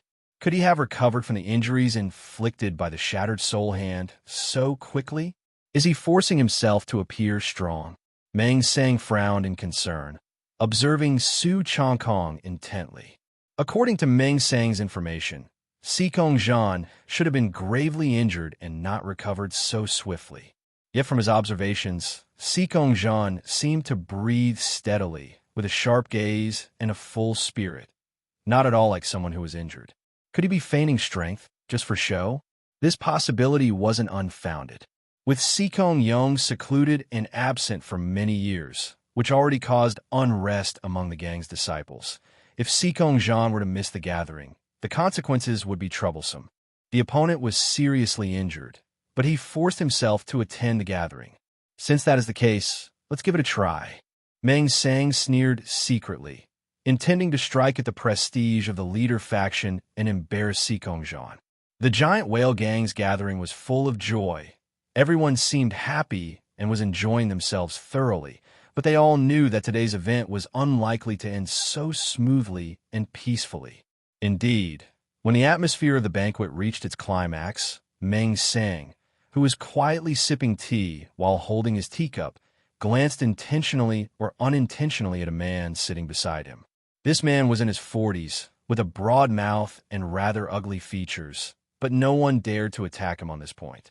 The man was named Ku Jinlin, one of the deputy hall leaders of the Electric Whale Hall, with formidable strength and quite a reputation in the giant whale gang. Ku Jinlin nodded subtly in understanding and suddenly spoke up. "Young gang leader, today I have a favor to ask." Ku Jinlin's voice was mixed with his internal energy, making it loud and drowning out everyone else's. This made the originally bustling hall gradually quiet down. The expressions of the crowd varied, knowing for sure that tonight's gathering would not pass so easily. Ku Jinlin was Meng Sang's man, and his speaking up at this moment was most likely inspired by Meng Sang, probably to challenge the leader faction. Sikong Huang felt helpless. She too anticipated that tonight would not go smoothly, and could only pray that Su Changkong would be able to adapt as the situation demanded. Sitting in the tiger skin chair, Su Changkong looked down at Ku Jinlin calmly and slowly uttered one word, "Speak." Ku Jinlin glanced at Sikong Huang and said earnestly, "Young gang leader, I have long adored the second miss and have finally made up my mind. In such an important setting, in front of all the disciples of the gang, I would like to propose to her." Upon these words, the hall fell silent, and everyone's expressions turned strange. Sikong Huang, the daughter of Sikong Yong, was courageous and strategic, with extraordinary talent. Over 20 years old, she was young and beautiful, flawless, truly someone admired by heaven. And here was Ku Jinlin, over 40 and unattractive, like a toad, earnestly proposing, clearly a deliberate insult to the leader faction. Sikong Huang's face also changed color involuntarily. Su Changkong did not speak, merely looking at Ku Jinlin with cold eyes. With the utmost sincerity, Ku Jinlin knelt on one knee. I had intended to ask the gang leader to decide, but with the gang leader in seclusion for many years without emerging, it is said that the elder brother is like a father. I beseech the young gang leader, please recognize my sincere heart and allow my request. Ku Jinlin, take a look at yourself in the mirror. Are you worthy of a second miss? At this moment, a 20-something-year-old, fan-holding, dashing young man stood out. This young man bowed and fixed his passionate gaze on Sikong Huang. "Second miss, I, Wang Yi, have long been infatuated with you, unable to eat or sleep. I hope the young gang leader will grant me this favor." Wang Yi, a name Su Changkong had heard before, was also a deputy hall leader of one of the four main halls, with decent martial arts talent, or he wouldn't have assumed the position as a deputy hall leader before turning 30, and he was also blessed with good looks. However, everyone in the giant whale gang knew that Wang Yi was naturally flirtatious and often frequented places of fleeting pleasures. His standing up now was naturally with Meng Sang's intent. "Ku Jinlin, Wang Yi, the two of you are delusional. I, Lei Zizhen, am willing to protect the second miss for a lifetime with unwavering loyalty." Another person stood up, a burly man with a twisted beard, speaking in a resonant voice. Lei Zizhen, you've already got a wife and taken 3 concubines, and you still want to compete with us? If I divorce them, would that satisfy you? The second Mrs. Beauty is well known throughout the giant whale gang, and for her, I am willing to give up everything. The 3 men argued in a flurry. This is just too malicious. Many deputy hall leaders and hall masters couldn't stand to watch, inwardly clicking their tongues at Meng Sang's ruthlessness. These 3 men, whether ugly, with wives and concubines or notorious philanderers, proposing at this moment was an insult to Sikong Huang and a provocation to the entire Sikong family. Even though Sikong Huang had weathered many storms and was no mere sheltered miss, her face flushed with anger at this moment, wishing she could draw her sword and slay the 3 men on the spot. However, if she did so, she might not necessarily manage to kill them, and she would be ridiculed for the Sikong family's lack of men. In this era, with men strong and women weak, Sikong Huang had strived hard, but as a daughter, her status in the giant whale gang could not compare to Sikong Zhan's. Meng Sang's attack on the leader faction targeted exactly this, which was particularly malicious. If it were a normal day, the hall masters of the halls to which these 3 men belonged would stop them. But these 3 hall masters knew that speaking up to stop them would mean offending Meng Sang. Being wise, they didn't want to take sides when the situation was unclear. It was better to remain neutral. You have courage. The 3 men were still arguing, but at this point, a deep voice interrupted them. It was Su Changkong. Please, young gang leader, decide. Ku Jinlin, Wang Yi, and Lei Zizhen looked at each other and said in unison. This scene was something Meng Sang had arranged long ago. In Meng Sang's eyes, Sikong Zhan must have been seriously injured and not yet recovered. By letting the 3 men deliberately provoke with Sikong Huang as the pretext, the goal was to enrage Sikong Zhan, to force him to lash out in anger and thereby suffer a great loss, embarrassing himself before everyone. By Sikong Huang's side, the objective was clear: to provoke Sikong Zhan, who was still suffering from serious injuries, to take action, and the best way to break the current deadlock was indeed for Sikong Zhan to make a move. However, Sikong Huang's heart was filled with hidden worries. She feared that Su Changkong would not be able to handle these 3 deputy hall leaders who had all reached the Qi blood realm. And she also feared that in the process, Su Changkong would give himself away and be recognized as not being Sikong Zhan himself. But Su Changkong gave her a reassuring look. Su Changkong had always been a person who might not repay kindness, but would definitely seek revenge. Meng Sang had previously sent people to assassinate him, and now Su Changkong had decided to take action to sabotage Meng Sang's plans, to cause him losses and frustration. Apart from that, it was also to repay the favor for Sikong Huang providing him with the giant whale skill and cultivation resources. Want to marry my sister? You. Come forward and let me have a good look at you. Su Changkong's face showed no expression, his emotions not apparent, as he stared at Ku Jinlin, who had spoken first. Ku Jinlin, under the gaze of Su Changkong's eyes, found his heartbeat accelerating uncontrollably, but he was not an ordinary character. He quickly calmed himself and walked forward with a smile, saying, "My loyalty is sincere. I asked the young gang leader to decide." As he spoke, Ku Jinlin even knelt on one knee, his voice full of emotion. But suddenly, Ku Jinlin's heart trembled. Up close, he saw Su Changkong, seated on the tiger skin chair, looking down at him with cold, ruthless eyes that shimmered with a bloodthirsty glare, like a shark that had smelled blood, eyeing a delicious prey. Not good. Ku Jinlin's eyelid twitched. He sensed danger. Su Changkong, seated on the tiger skin chair, had at some point rested his hand on the sawtooth blade beside the chair and had already adjusted his body angle. Su Changkong had practiced this drawing move countless times. Clang! Su Changkong suddenly rose, the sawtooth blade freeing itself from the scabbard. This blade was forged from fine iron, its edge like the serrated teeth of a shark. It was Sikong Zhan's accompanying sword.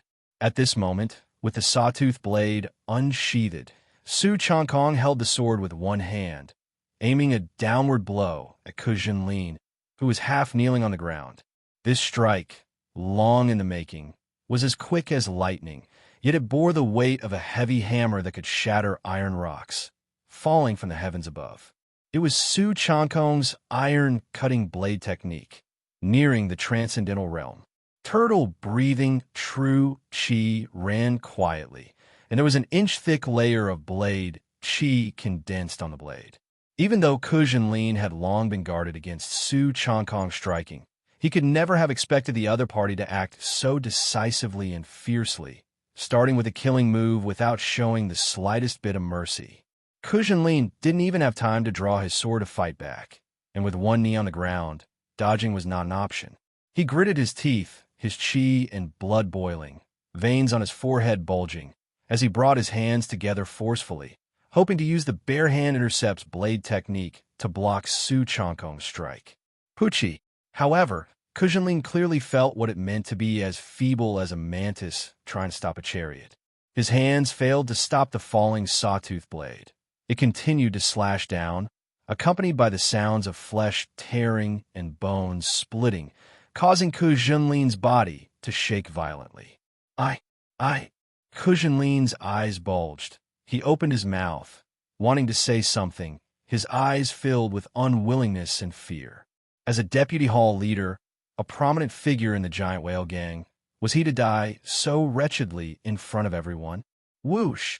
Ku Jinlin's body split in two, blood and viscera spilled across the floor. A stench of blood permeated the air, making many of the disciples in the hall slightly pale. Sikong Huang couldn't help but be startled and shocked. Su Changkong's action was too decisive, his execution ruthless. To him, killing a person seemed as easy as chopping a piece of firewood, and it was extremely difficult to reconcile this image with that of the kind, humble alchemy master Su. The hall fell silent. Wang Yi and Lei Zizhen, who had been clamorous before, now seemed as if their throats were gripped, unable to utter a word. No one would have thought that Ku Jinlin, a deputy hall leader of the giant whale gang, would be bisected so readily without a word from Sikong Zhan, leaving him dead on the spot. Even Meng Sang was somewhat stunned. In his understanding, Sikong Zhan was a man of deep schemes and shouldn't have acted so impulsively. Su Changkong's face was expressionless at the moment, but it was as calm before a storm. His tiger-like eyes coldly gazed at Wang Yi and Lei Zizhen. Huanger is my dearest family member. Anyone who wishes to marry her must ask my sword first. You two still want to marry my sister? Then come forward. Let me see your sincerity.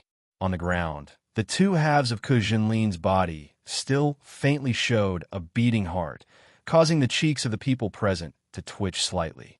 They indeed saw the real heart. Wang Yi, intimidated by Su Changkong's murderous aura, couldn't help but swallow his saliva. He forced a smile and said, "Young gang leader, I think I was too presumptuous. Matters of life should be thought over for the long term." Right. One should not abandon the wife of his humble home. I still have a wife and concubines to take care of at home, Lei Zizhen also added in haste. Previously, they had heard from Meng saying that Sikong Zhan was seriously injured and would not make a move easily. They were supposed to provoke him, but Sikong Zhan's strike just now seemed like an exploding thunderbolt. Did that look like someone injured? The two hastily bowed their heads. But Su Changkong let out a ferocious laugh. Just now you both claimed you were willing to give your all for my sister, and now you cower at the smallest scare? Were you mocking me earlier? That's insubordination, and according to the gang's rules, you should be put to death. With that, Su Changkong sheathed his sawtooth blade and made his way toward Lei Zizhen and Wang Yi with large strides. Now that he had taken action, he had to eradicate the evil thoroughly, root and branch. Otherwise, it might invite doubt. In Su Changkong's understanding, Sikong Zhan was a person who had killed many enemies and was known for his ruthless tactics. Since he was playing Sikong Zhan, he had to do it convincingly. As Su Changkong approached, Lei Zizhen and Wang Yi unconsciously stepped back. The rest watched with cold eyes. They quickly looked to Meng Sang for help, and Meng Sang couldn't help but speak up. Young gang leader, let it go. These two were just joking around. Shut up. Su Changkong interrupted Meng, saying sharply and coldly, said to the two, make your move. It's your only chance to live.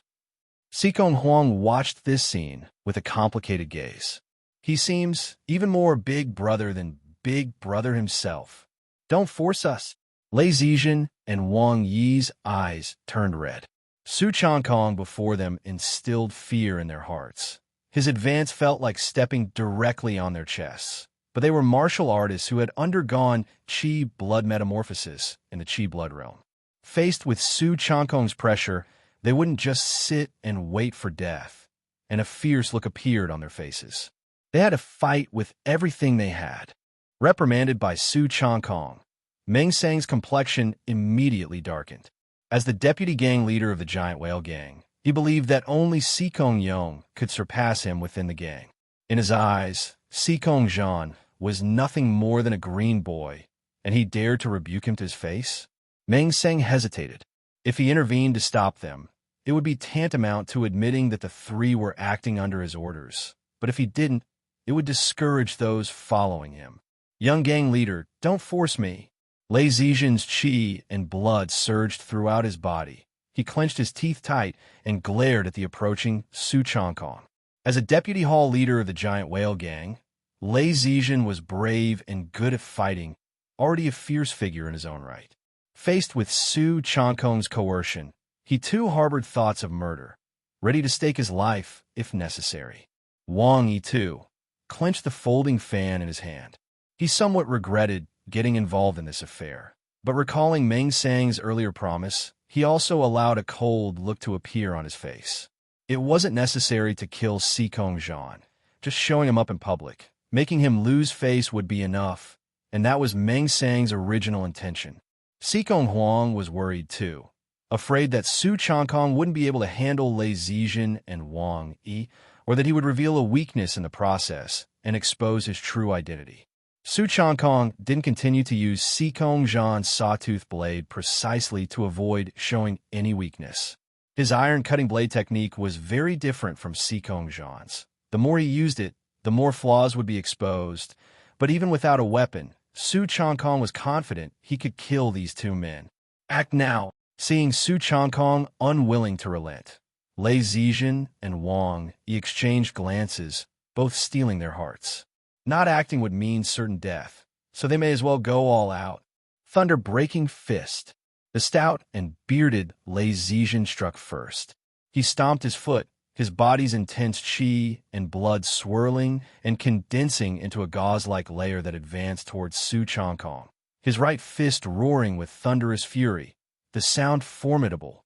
Lei Zizhen's strength was indeed not trivial, exceeding that of the previously killed Li Lai by Su Changkong, having reached the peak of the Qi Blood 2 transformation realm.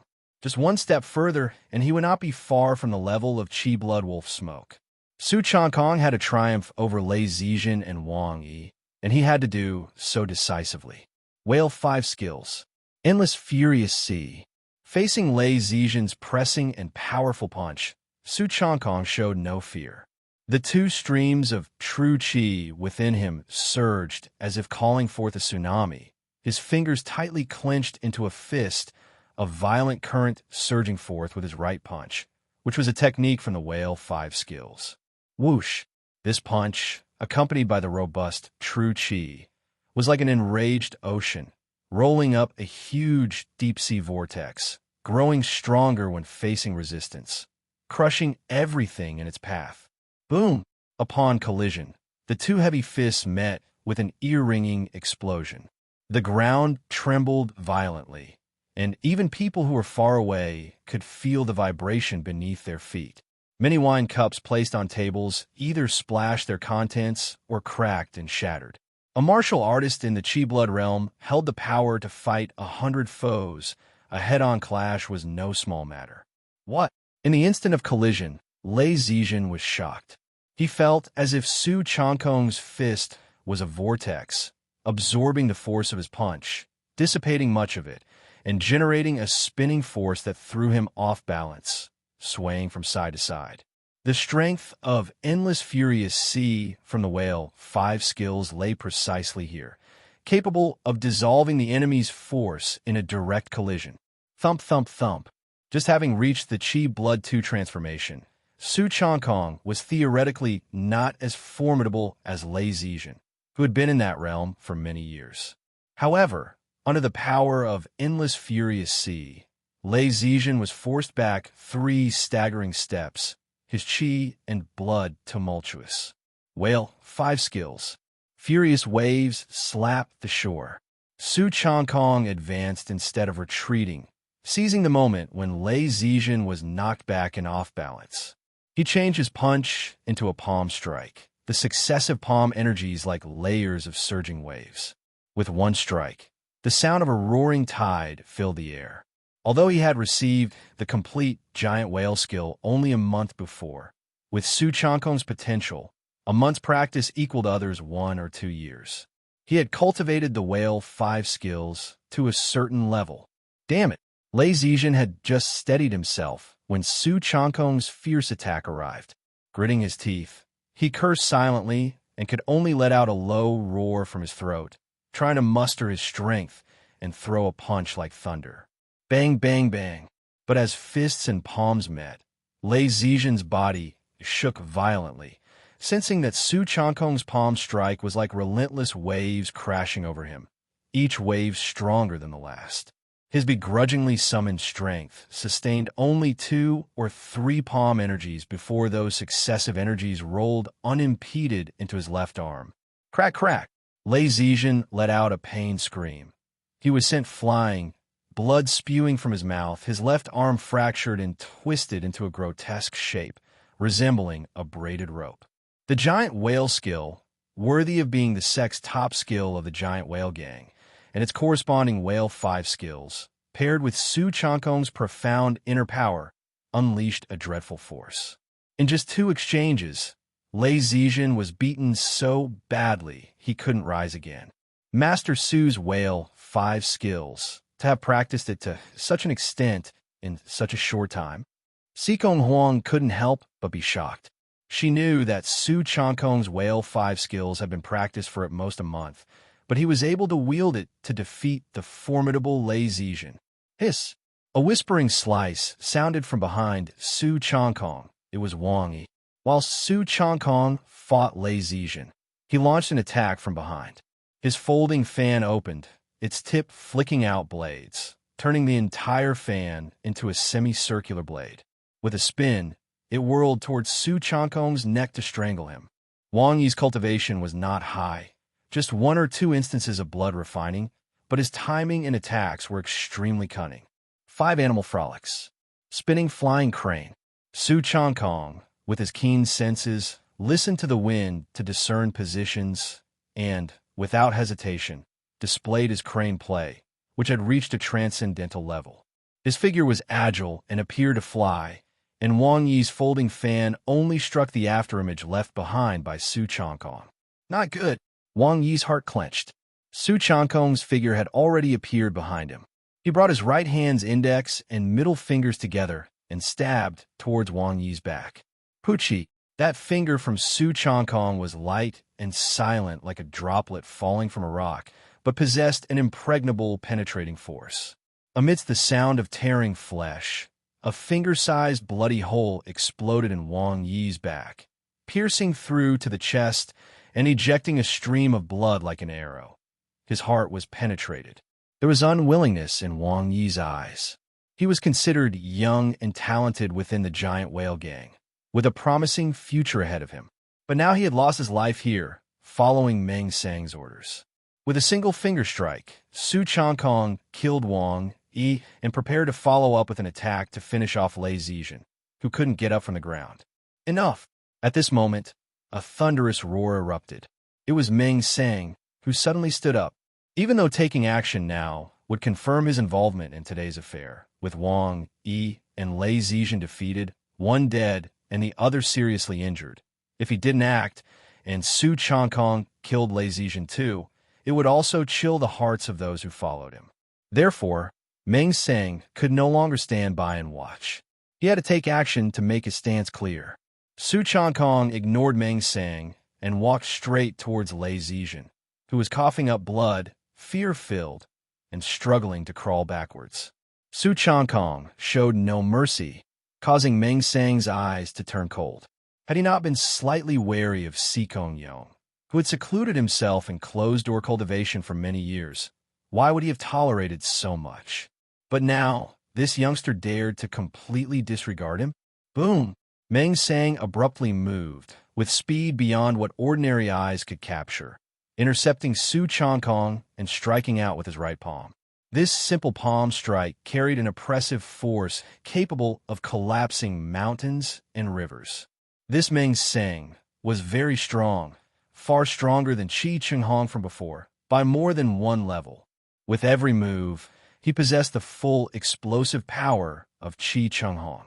Giant whale skill. Long whale inhales water. Su Changkong didn't dare to be careless. He immediately opened his mouth and took a fierce breath, executing the internal whale technique within the whale 5 skills. Crack, crack, crack.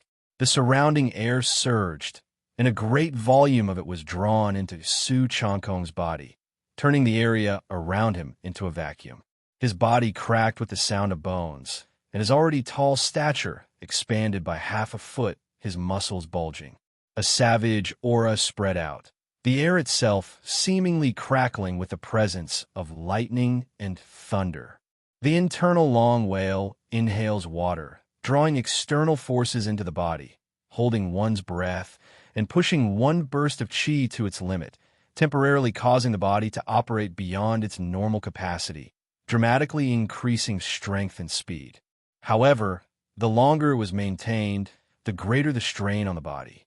Facing Meng Sang, Su Changkong dared not be careless. Endless furious sea. Su Changkong felt as though his limbs and body were filled with an inexhaustible force, transforming into a whale that could swallow the 4 seas. He swung his now expanded right arm and threw a punch that rippled through the air. Bang! The clash of fist against palm was like a cannonball exploding. The ground trembled violently as exquisite floor tiles shattered, torn from the ground and rolling outwards. Many disciples of the giant whale gang hurriedly protected their heads, only to be struck by the flying debris and be left in excruciating pain. Giant whale technique? Meng Sang's pupils shrank, recognizing that this was the giant whale technique, known only to Sikong Yong. When did Sikong Zhan learn the giant whale skill? Meng Sang is indeed not someone to be trifled with. Su Changkong was also shocked.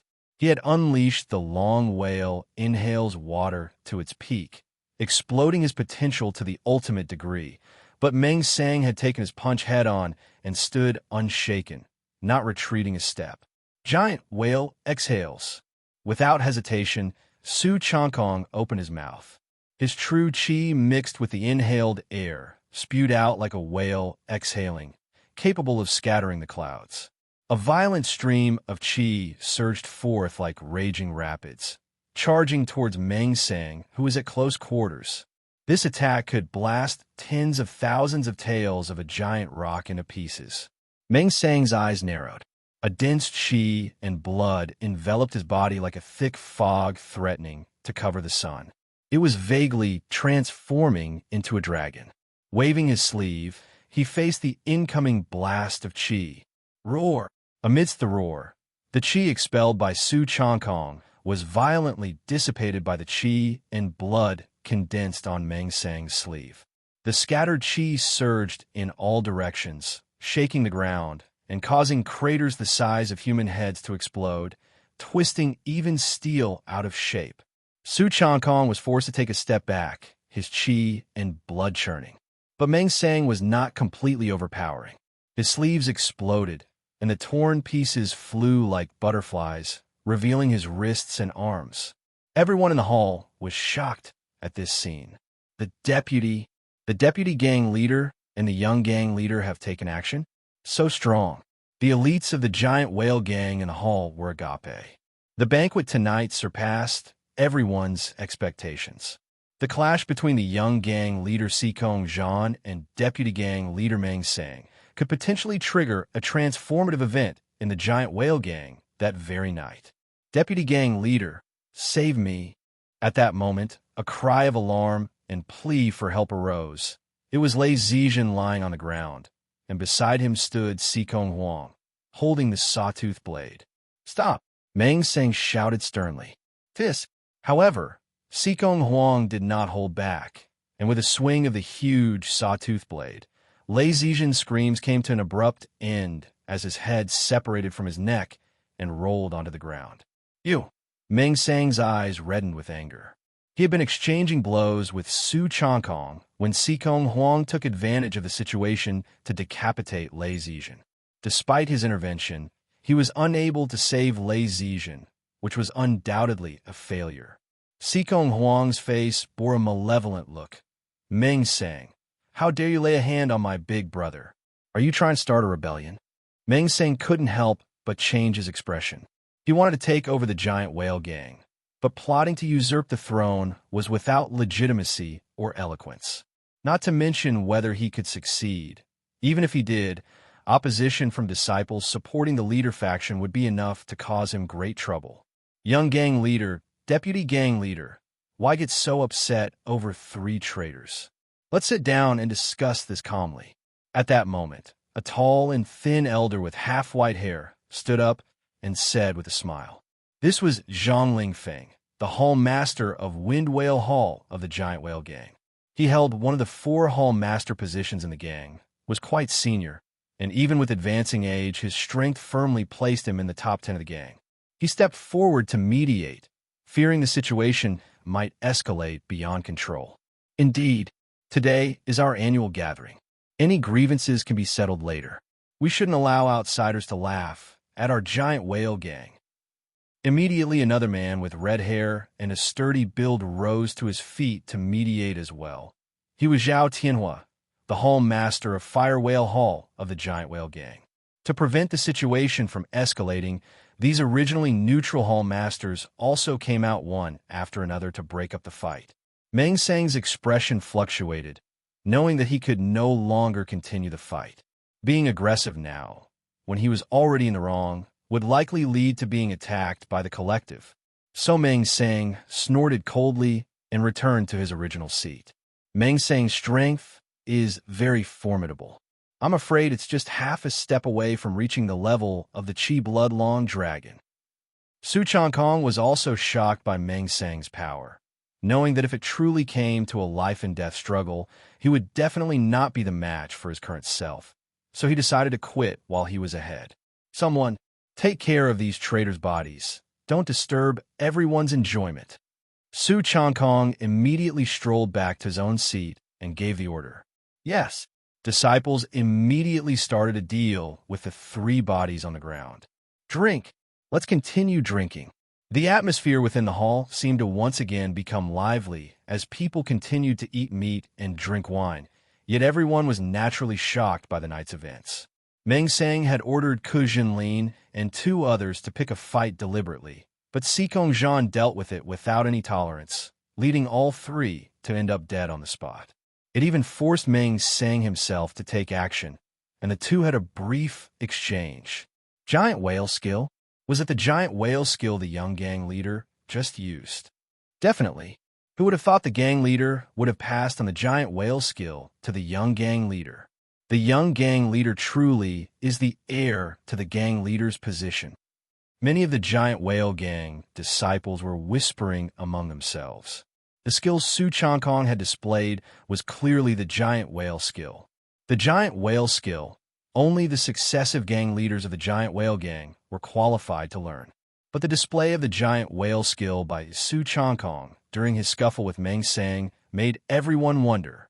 The guess was that it must have been taught to Sikong Zhan by Sikong Yong, which was already a clear statement of his stance.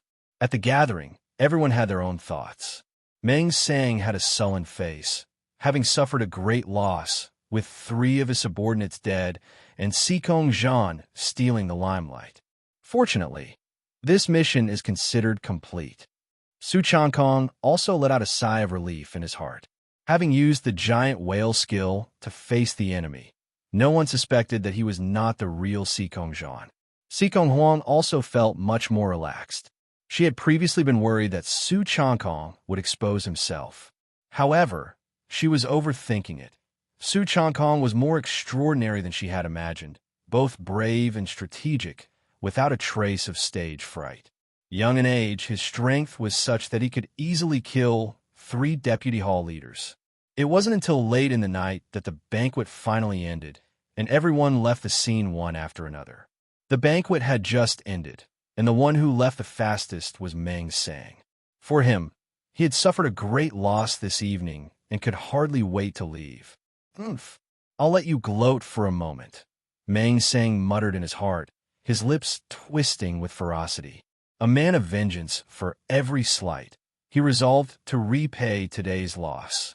Everyone had their own thoughts as Su Changkong and Sikong Huang, among others, also departed. It's finally over. In the quiet hall, Su Changkong removed his disguise and also felt waves of exhaustion.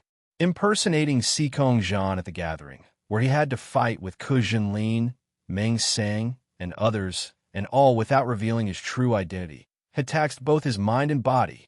Fortunately, it all went smoothly, and he should now be able to have some peace for a time. After a murderous annual gathering, Su Changkong continued to practice martial arts in the hall, as usual, until 3 days later. That evening, Sikong Huang came to see Su Changkong again, but this time she was accompanied by someone. It was a robust man with a dignified air, someone Su Changkong was very familiar with, because he had previously impersonated him. This person was indeed the real young gang leader, Sikong Zhan. Sikong Zhan looked somewhat haggard, just as the rumors said. He had been seriously injured earlier, and he had not yet fully recovered. "Big brother, this is Master Su." Sikong Huang introduced Su Changkong to Sikong Zhan. Sikong Zhan nodded, his face full of a grateful smile. "Brother Su, I truly can't thank you enough for attending the banquet on my behalf. Otherwise, things could have gotten very complicated." With Sikong Zhan's injuries still unhealed, facing a challenge from Meng Sang, if he had chosen to take action, he likely would have suffered greatly. But Su Changkong's attendance in his stead not only saw them through the crisis, but also enhanced his reputation further. "It is what I ought to do." Su Changkong felt nothing of it, as he had received benefits and naturally should do his best to help.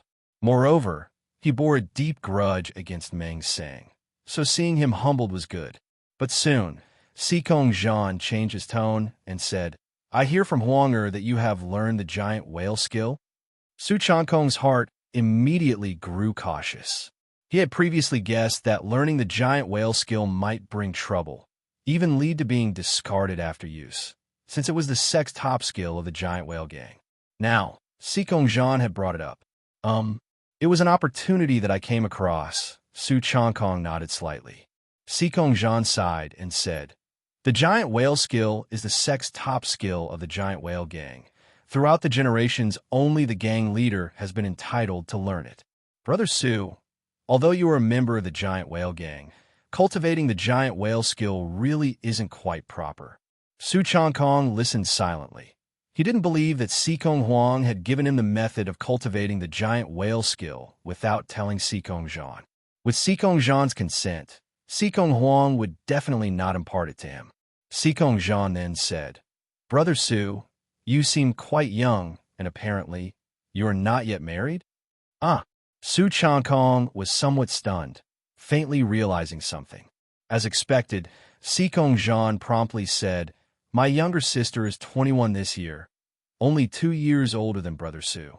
Her conditions in Ink Forest Prefecture could be counted as second to none.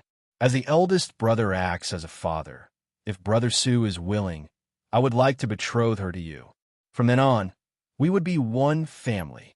Sikong Zhan's words were very straightforward. Su Changkong, an outsider, had learned the sex top skill of the Sikong family from the giant whale gang. Naturally, the best way to handle this was to make Su Changkong one of their own. Su Changkong was young, and his talent in the martial arts was astounding. In a short time, he had advanced so much in cultivating the highly demanding giant whale skill. Recruiting him into the Sikong family's ranks, perhaps in a few years, he might become the second Sikong Yong. For this, Jean had specifically discussed with Huang, which led to this scene today. Su Changkong glanced at Huang, who was very calm, clearly knowing the purpose of the visit beforehand, yet there was a hint of sadness in her eyes. It amounted to a marriage alliance, using her to draw in Su Changkong. Although Su Changkong was indeed outstanding and entirely fit for her, Huang still didn't like it this way. She was very prideful. Otherwise, as a daughter, she wouldn't have trained so hard in martial arts from a young age, just to be able to control her own fate. But being a member of the Changkong family, which had raised her, she ought to bear the corresponding obligations. All she could do was to accept the arrangement. Agreeing to Jean's request would not only solve the issue of the giant whale skill, but the Changkong family would certainly spare no effort in nurturing Su Changkong. It seemed like the perfect solution. But Su Changkong said with a firm expression, "Young gang leader, please excuse me, but I cannot agree." This made Jean frown. "Why? Is my sister not good enough for you?" "No." Su Changkong shook his head. "It's not about being worthy or not. It's just that my ambition does not lie here. What I pursue is too ethereal. I refuse to give up until I achieve it, and before reaching this goal, I cannot have too many attachments hindering my steps." Su Changkong pursued not fame or wealth, but the highest realm of martial arts, the martial arts that could grant immortality. Every common man, every prince and noble, every emperor, all longed for immortality. Immortality was something everyone yearned for in their dreams, yet it was a realm incredibly difficult to attain. Marrying and having children was at least not something Su Changkong considered at the moment, let alone the fact that he had his own pride. Huang had no feelings of that nature for him. She was simply not opposed due to pressure from the Changkong family. And Su Changkong felt the same about Huang. If that was the case, why should both sides compromise and settle? Jean continued to try to convince him, "Brother Su, it is necessary for a man to marry and settle down in life. It's not as if you'd marry right away. You could just set the engagement now. Young gang leader, there's no need to insist. If it really doesn't work, I can swear never to cultivate the giant whale skill again," Su Changkong said. He shook his head with a calm, yet resolute tone. Jean and Huang exchanged glances. Su Changkong's firm refusal had actually relieved them both. According to Jean's temperament, he was unwilling to sacrifice his sister's entire life just to win over a young martial artist. Huang had agreed due to the pressure of the situation. With Su Changkong's refusal, she breathed a sigh of relief. At the same time, both admired him secretly. Another person in the same situation would most likely have agreed, but Su Changkong had his own bottom line. If it was touched, he would not retreat an inch. In this respect, Su Changkong's character was quite trustworthy. Jean looked at him admiringly and said, "Brother Su, you carry a spirit of pride that is rare in the young. Although this is the first time we meet, I feel an instant connection with you. How about we become sworn brothers?" Mr. Su's coincidence of obtaining the giant whale divine intent picture must also be a destined affinity, Huang agreed, nodding. Hearing this, Su Changkong roughly understood their intention. Since they couldn't become in-laws, they wanted to strengthen ties in another way. Hence, they opted for becoming sworn brothers as the next best choice. After considering for a moment, Su Changkong had learned the giant whale skill, and since Jean was not forcing him to marry into the Changkong family, it was indeed the best option to step back and avoid excessive pursuit from the Changkong family by agreeing. Thinking of this, Su Changkong nodded and said, "I heard of the young gang leader and second lady's fame when I first joined the giant whale gang, and I'm flattered by your esteem. Of course, I am willing." Seeing Su Changkong agree, Jean and Huang both revealed smiles. No matter what, Su Changkong had tremendous potential, and today's investment was totally worth it. Thereupon, the three of them held a simple swearing-in ceremony with drinks. "Big brother, second sister," Su Changkong called out after the ceremony. Jean patted Su Changkong on the shoulder. "Third brother, you call me big brother, but I have nothing to give you, so let these 3 blood-refining pills be a meeting gift." Zhang took out a jade box and handed it to Su Changkong. Blood-refining pills? Su Changkong's eyes lit up. A single blood-refining pill was worth as much as 10 or 20 chi blood pills, and its medicinal power was formidable. Giving out 3 valuable blood-refining pills at once was undoubtedly a grand gesture. Xikong Huang, standing aside, said, "This blood-refining pill's medicinal power is overbearing, and martial artists at the chi blood veil level should not take too many. However, since you practice the giant whale skill, your body is unique, and it should help you reach the next level in a short time." "Thank you, big brother." Su Changkong expressed his gratitude and accepted the gift. Su Changkong also secretly breathed a sigh of relief. Becoming sworn brothers with the Xikong siblings had resolved the hidden worries of cultivating the giant whale skill, and there was no need to fear that the Xikong family's leader faction would be detrimental to him because of this. With Su Changkong's talent and potential, any sensible person would choose to pull him in rather than become enemies. Afterward, Su Changkong pondered and voiced his doubt. Now that the giant whale gang is divided into 2 factions, just with the gang leader's authority, he only needs to show his face to stabilize people's hearts and avoid internal strife. Why has he not appeared yet? In the gathering a few days ago, it was clear that most giant whale gang disciples still favored the leader's faction, but Xikong Yang's prolonged retreat had given Meng Seng the opportunity to exploit. Our father is at a critical moment in his retreat and cannot be disturbed. However, do not worry. His talents are unmatched, and it probably won't be long before he achieves a great success, Xikong Zhan said simply. Listening to this, Su Changkong nodded slightly, but he understood that things were not so simple. Even in seclusion, it was unlikely for a gang leader not to show his face for 5 or 6 years. Nor would he fail to arrange everything before the retreat. Su Changkong guessed there must be some problem. "Third brother, it is inconvenient for you to show yourself in public at the moment, so just continue to rest here for now. Once we deal with that traitor Meng Seng, we will clear your name," Xikong Zhan said afterward. Previously, Su Changkong had killed Li Lai and Qi Qinghong, and had been labeled a traitor infiltrating the giant whale gang by Meng Seng's propaganda.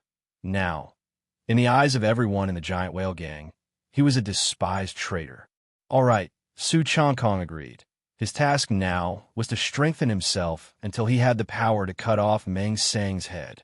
Xikong Zhan and Xikong Huang left, and the Great Hall was left silent, with only Su Changkong remaining. As for Su Changkong, he hoped for more of this peaceful time to fully concentrate on his martial arts training. With his needs met and resources plentiful, he could practice without worries. "These 3 blood-refining pills should be enough for me to break through to the Chi Blood 3 transformation, right? Besides that, I need to diligently study the blade technique to take it to the next level." Su Changkong had a cultivation plan as well. The 3 precious blood-refining pills, given to him as a meeting gift by Xikong Zhan to win him over. Su Changkong accepted them, intending to refine all and complete the Chi Blood 3 transformation. In addition to the pills, blade practice was another focus. Su Changkong had been steadily progressing in his study of the iron-cutting blade technique since he joined the giant whale gang. Furthermore, having recently practiced the Whale 5 skills, he contemplated integrating the essence of the Whale 5 skills into the iron-cutting blade technique. For example, the essence of giant whale exhales was also about accumulating power to unleash a powerful strike. This could blend perfectly with the drawing stance of the iron-cutting blade technique, potentially making Su Changkong's sword-drawing strike even faster and more terrifying in speed and strength, and allowing the accumulated blade chi to explode with even more ferocity and intensity. Acting on his thoughts, Su Changkong started his blade practice. With an innate talent score as high as 22 points, his comprehension was exceptional, and with enough practice, he would inevitably grasp the essentials. Let's try out the effects of the blood-refining pill. Su Changkong poured out a blood-refining pill from the jade bottle. The blood-refining pill was deep red, all over and about the size of a fingertip. Just smelling it made one's blood surge. A blood refining pill is generally taken by practitioners at the Chi Blood 3 transformation to break through a bottleneck or by those at the Chi Blood Wolf Smoke realm for easier digestion. Otherwise, its potent nature could damage the body. But Su Changkong, practicing the giant whale skill with a physique different from that of martial artists at his level, qualified to consume it. Tilting his head back, Su Changkong swallowed a blood refining pill and began his cultivation. As the power of the blood refining pill unleashed, Su Changkong felt a tremendous surge of medicinal power racing through his body, causing his skin to turn slightly red with a faint scorching sensation. This medicinal power indeed surpasses the Chi blood pill by tenfold. But the stronger the better. Su Changkong's spirit lifted as he unreservedly practiced punching and sword techniques, using vigorous exercises to accelerate the refinement of the blood refining pill. Streams of medicinal power continuously merged into Su Changkong's body, gradually strengthening his chi and blood. It radiated outwards, forming a scarlet veil. Practicing the giant whale skill gave Su Changkong a digestive ability far superior to his peers, enabling him to refine the medicinal power of the blood refining pill. The medicinal power of a single blood refining pill took Su Changkong 20 days to fully assimilate. Upon completing the assimilation of the first pill, Su Changkong immediately took the second one. He also didn't forget to delve deeper into his blade technique, attempting to integrate the techniques of giant whale exhales into his swordplay. From the scabbard, the iron-cutting sword was drawn, resembling a frosty wave of light, stirring up burst after burst of whistling air as it cleaved through space. Over and over he practiced. Time and time again, he comprehended and modified, infusing the skills of giant whale exhales into his technique until through countless repetitions he perfected it. Time passed, and before he knew it, 2 calm months had flown by. In the morning, as usual, Su Changkong was practicing the 5 animal frolics. Whoosh! However, during his practice, the chi and blood around Su Changkong surged, forming a layer of crimson veil around him that was more substantial than before, like a finely crafted silk garment, radiating a heavy oppressive force. Feeling sweat emerge, Su Changkong stopped his practice of the 5 animal frolics and took a deep breath. In 2 months' time, leveraging the unique physique granted by the giant whale skill, Su Changkong had successfully assimilated 3 blood refining pills, taking his chi and blood to a higher level and completing his 3rd blood refining. The 3rd blood refining. One more step, and it's the 2nd tier of chi and blood, the realm of Chi blood wolf smoke. Then, I'm sure my strength will rise yet another level, even increase lifespan and potential growth. Su Changkong clenched his fist, his heart filled with joy. In just 3 months, Su Changkong completed blood refining twice. His progress could not be said to be slow.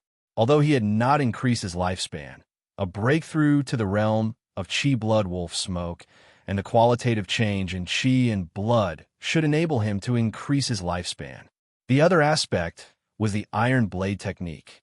Standing in place, Su Changkong placed his hand on the hilt of the sword at his waist. The iron-cutting sword was unsheathed in an instant. The faint sound of cutting, accompanied by the white smoke generated from the friction between the blade and the air, made this strike seem as if it were a tightly compressed beam of high-pressure water slicing through, leaving behind a white mist like sea fog in the air, only gradually dissipating after Su Changkong sheathed his sword. Iron blade technique, transcendental level 1%. After sheathing his sword, Su Changkong, having spent 2 months, had brought what was already an almost 8 realms level iron blade technique up a notch by incorporating the techniques of giant whale exhales, finally reaching the 8th realm. When Su Changkong unsheathed his sword, it was as if a jet of water, compressed to its ultimate form, became a water blade that cut through everything, impregnable. With blade nurturing art in combination, that would be extremely frightening. Facing Chi Qinghong, with whom he had nearly perished together not long ago, Su Changkong estimated that his first strike could gravely injure or even kill him. Having achieved his goal, Su Changkong felt waves of relief. One had to eat one bite at a time. Accumulated progress would eventually lead to a transformative change. Now, it was early spring, and a trace of chill still lingered in the air. That day, Sikong Zhan and Sikong Huang came to visit Su Changkong. "Little brother, looking at you, you seem to have made quite a progress." Upon seeing Su Changkong, Sikong Zhan exclaimed, able to sense that Su Changkong's spirits had improved a lot compared to 2 months ago. "Some progress." Su Changkong nodded his agreement. Without the 3 blood refining pills gifted by Sikong Zhan, he wouldn't have been able to complete the 3rd blood refining so quickly. Su Changkong also noticed that in the past 2 months, Sikong Zhan no longer looked haggard, apparently having completely recovered from the injuries he had sustained before. Sikong Zhan then said, "We are planning to enter the Blue Rain Sea to eradicate some sea pirates soon. Do you want to come along and have a look?" The most important foundation of the giant whale gang lay within the Blue Rain Sea. Connecting 3 provinces, the giant whale gang guarded crucial sea routes, extracting silver money from the passing merchant ships, essentially protection fees. However, unlike the Black Cavalry gang, which only collected protection fees without fulfilling their duties, essentially being bandits, places like Black Iron Manor paid the protection fees on time every year, but if they faced threats, the Black Cavalry gang would not intervene. The giant whale gang, on the other hand, would genuinely protect these ships. The benefits from the Blue Rain Sea were immense, fostering a large number of sea pirates who looted passing ships. The duty of the giant whale gang was to exterminate these sea pirates. Therefore, the reputation of the giant whale gang was quite good. Most merchant ships would willingly pay up, seeking protection. Now, Sikong Zhan was preparing to set out to sea to suppress piracy, which was also the way he had been building his prestige over the years. He felt that Su Changkong could also join the expedition to widen his horizons.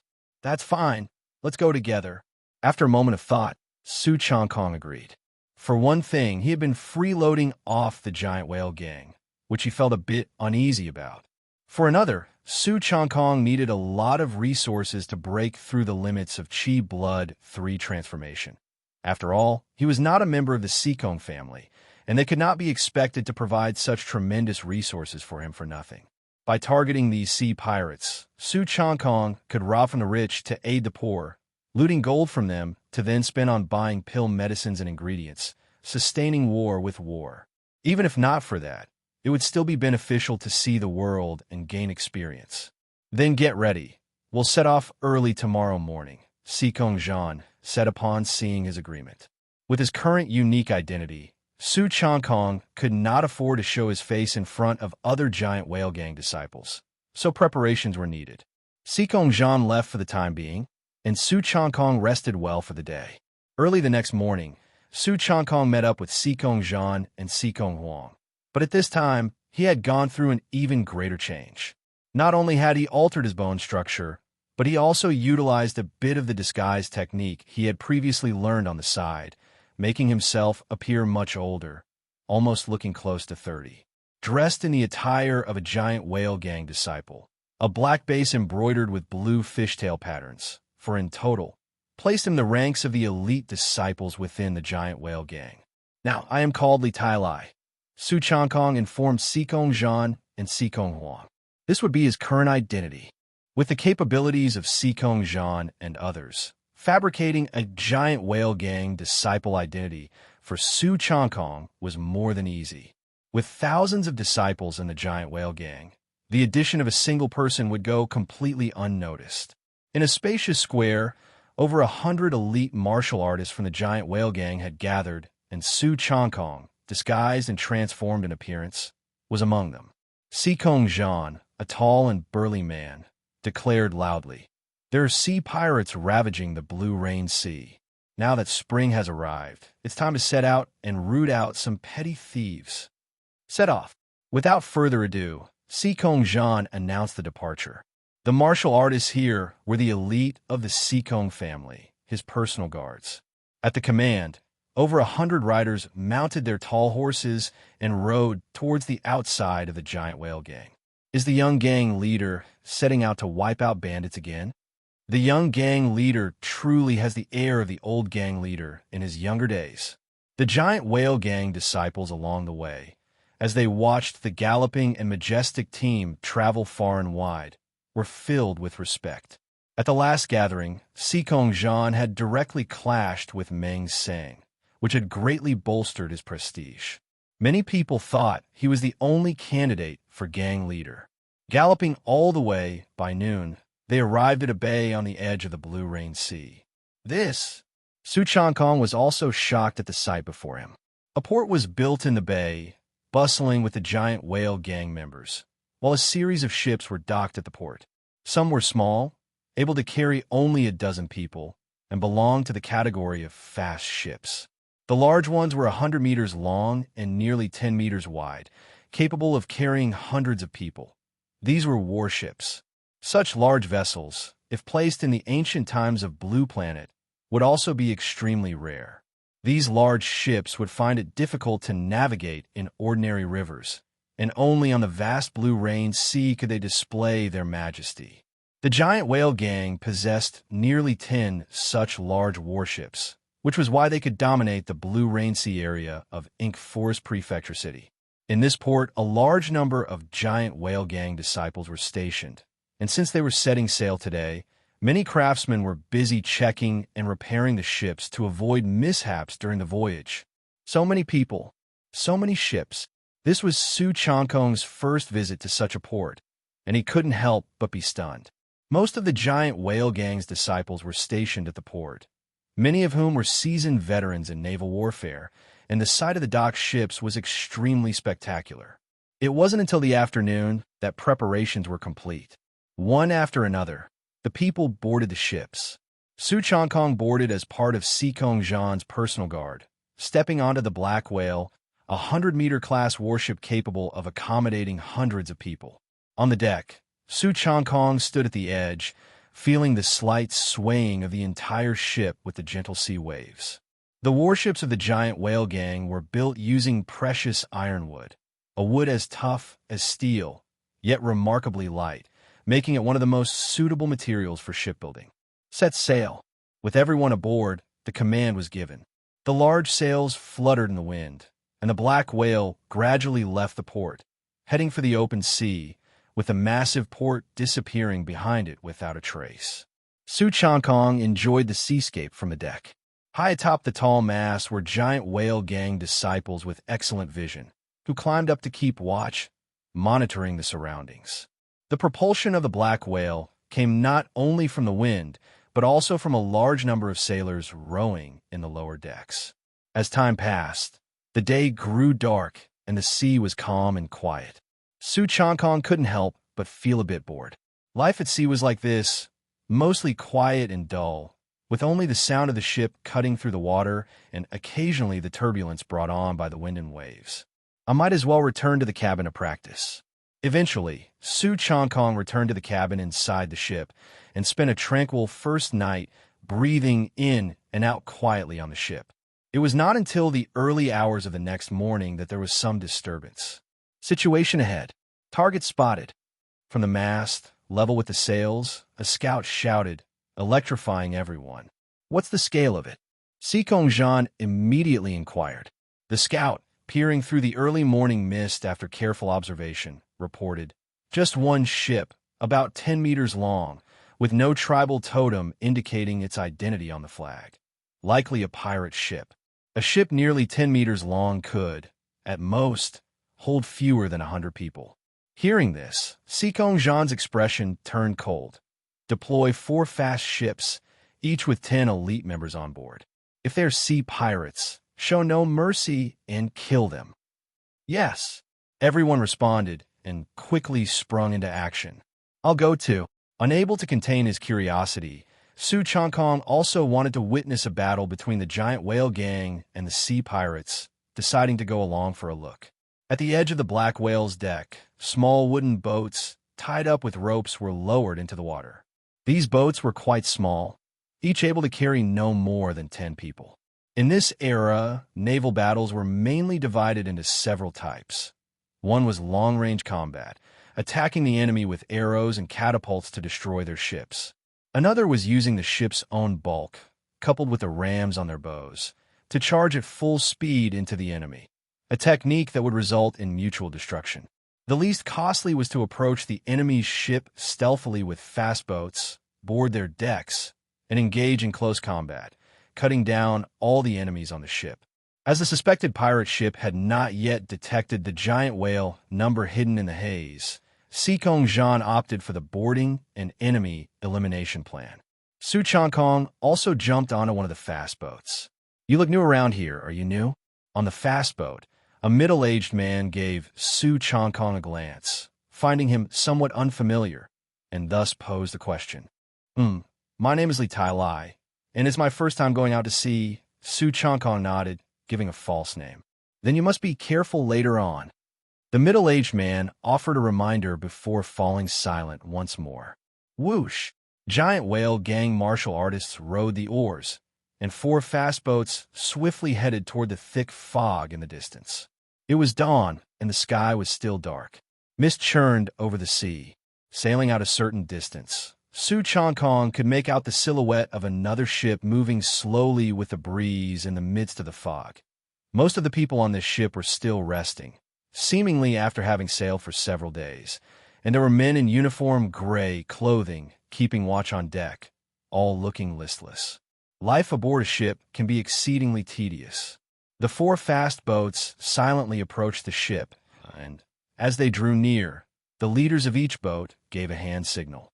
The next second, everyone acted at once, swinging chains. One end of the ropes had metal hooks designed specifically for boarding ships. Thud, thud, thud. Powered by the martial artist's strong arms, the hooks flew out, latched onto the edge of the ship's deck, and penetrated into the wood to secure themselves.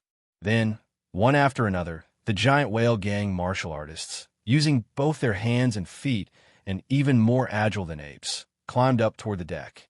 Some martial artists jumped directly into the water, approached the hull, and climbed up the side. Those who took part in such an operation were all experts above the strength refinement realm, including some elite fighters who had achieved great achievement in body refinement. Martial artists climbed onto the ship, one after another. Su Changkong quietly waited until everyone from the fast boats had left before he finally made his move, his legs slightly bent as he powered up for a leap. Bang! The quick boat beneath Su Changkong shook and trembled from the force of his leap, creating ripples on the water. Meanwhile, he leapt high into the air, covering several meters in a single bound, like a tiger leaping over a gorge, and landed steadily on the deck of the ship. Body refinement, great achievement. One of the giant whale gang martial artists witnessed the scene and was inwardly shocked. Only someone with body refinement, great achievement, could possess such explosive power and leaping ability. Even within the giant whale gang, such an individual would be considered elite, and if they progressed further, they would even be qualified to hold the position of deputy hall leader. Who goes there? The commotion of boarding the ship alarmed the men in gray, who shouted in challenge. Suddenly, from the cabins where the crew had been sleeping or resting, crew members burst forth, armed with swords, ready to confront the boarding martial artists of the giant whale gang. "Gentlemen, what's the meaning of this unannounced visit?"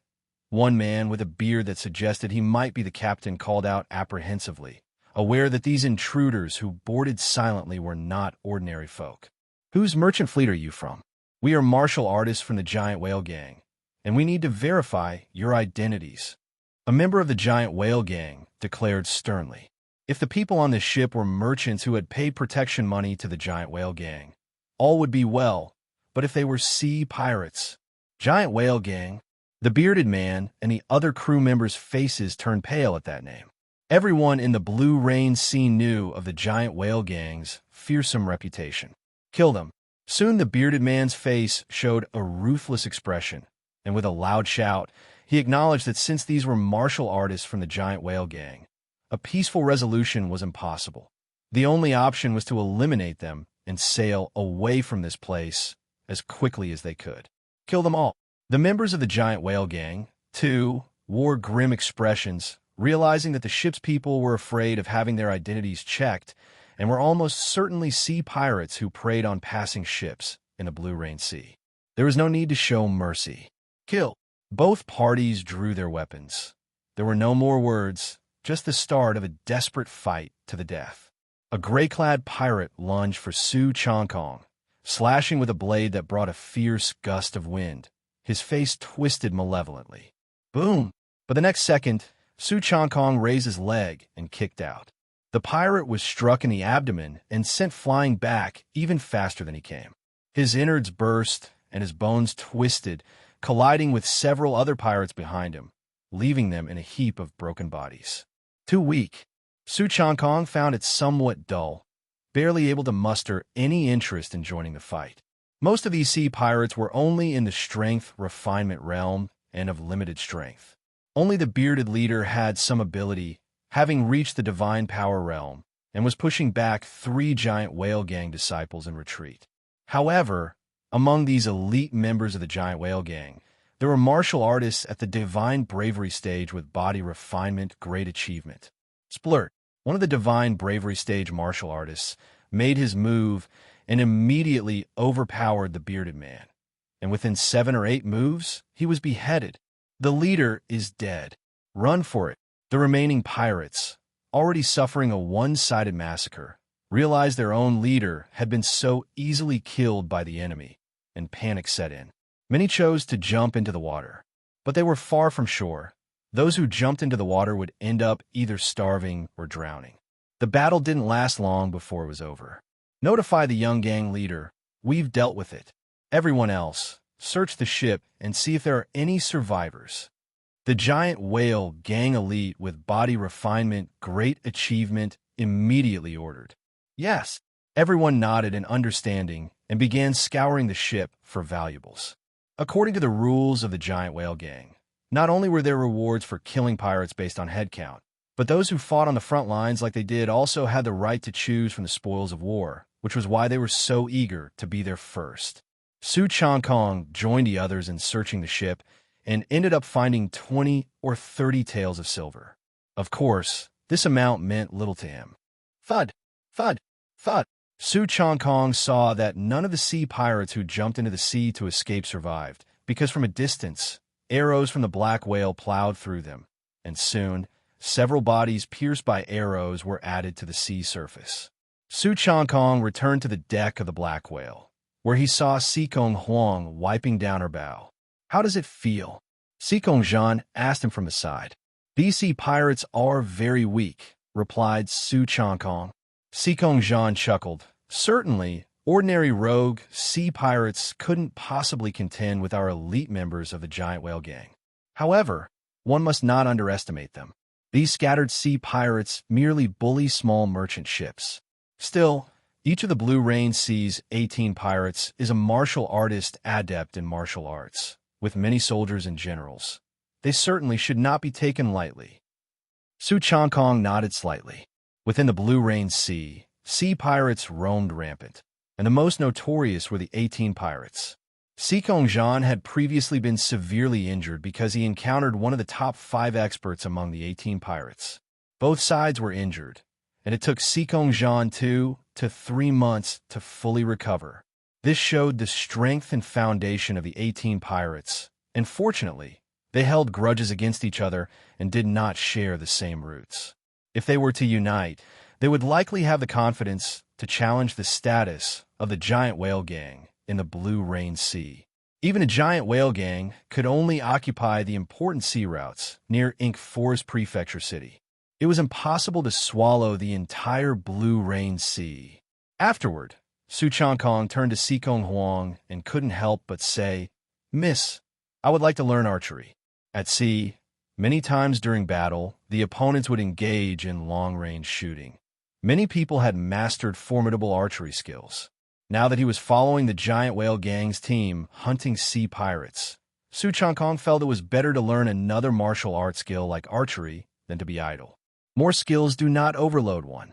Currently, Su Changkong's iron-cutting blade technique and 5 animal frolics had reached a transcendental level. A qualitative change in a short time was difficult to achieve. Sikong Huang was exceptionally skilled in archery, once shooting the palm of Su Changkong, who had reached the Qi Blood Wolf smoke realm from a distance of 1 to 200 meters. Learning archery from her would undoubtedly be the right choice.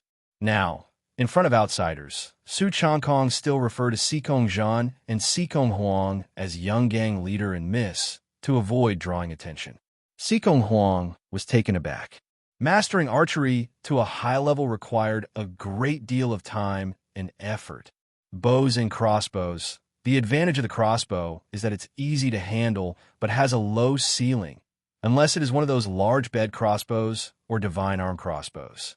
It's hard to kill an enemy over 100 meters away with a regular crossbow. However, bows are difficult to master.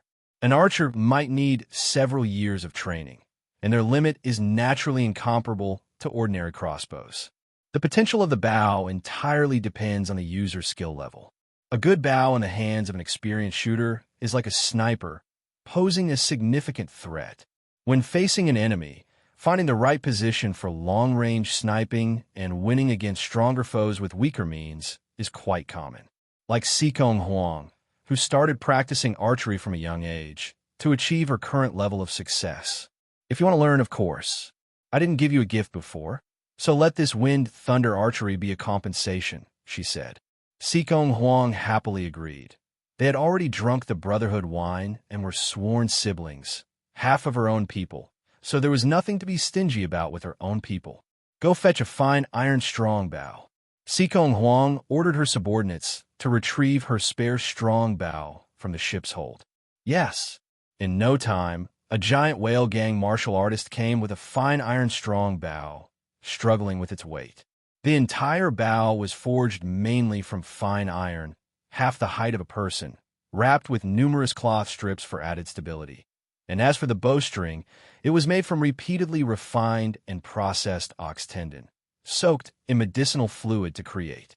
This fine iron great bow alone weighed 30 to 40 taels. Su Changkong took the fine iron great bow, attempting to draw the bowstring.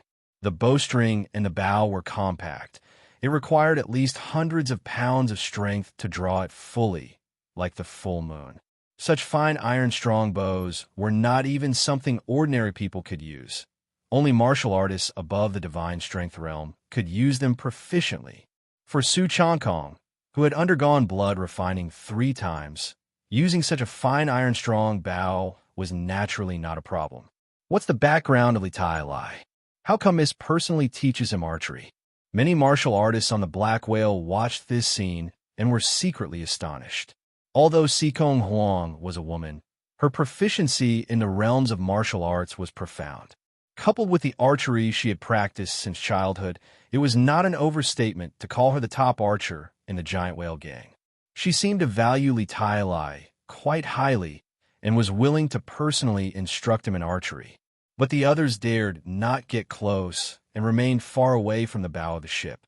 As Sikong Huang pulled back her exquisitely crafted sea blue longbow, she explained to Su Changkong, "The archery I practice is called wind thunder archery, which I can pass on to you. However, to learn advanced archery, you must first master the basics." Su Changkong nodded slightly, listening intently to Sikong Huang's explanation.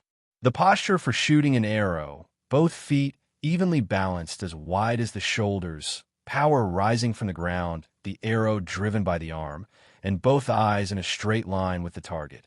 Sikong Huang explained very meticulously, starting from the most basic techniques and demonstrating for Su Changkong, slowly drawing the large bow to full draw. Pop!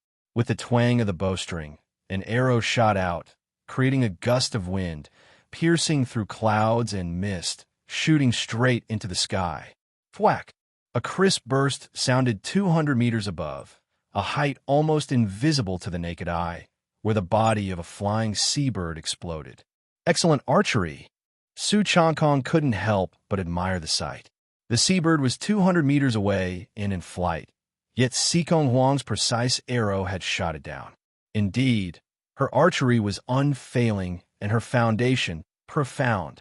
The practice of archery, the judgment of timing, there are no shortcuts for these, requiring a long period of practice and accumulation, Sikong Huang said.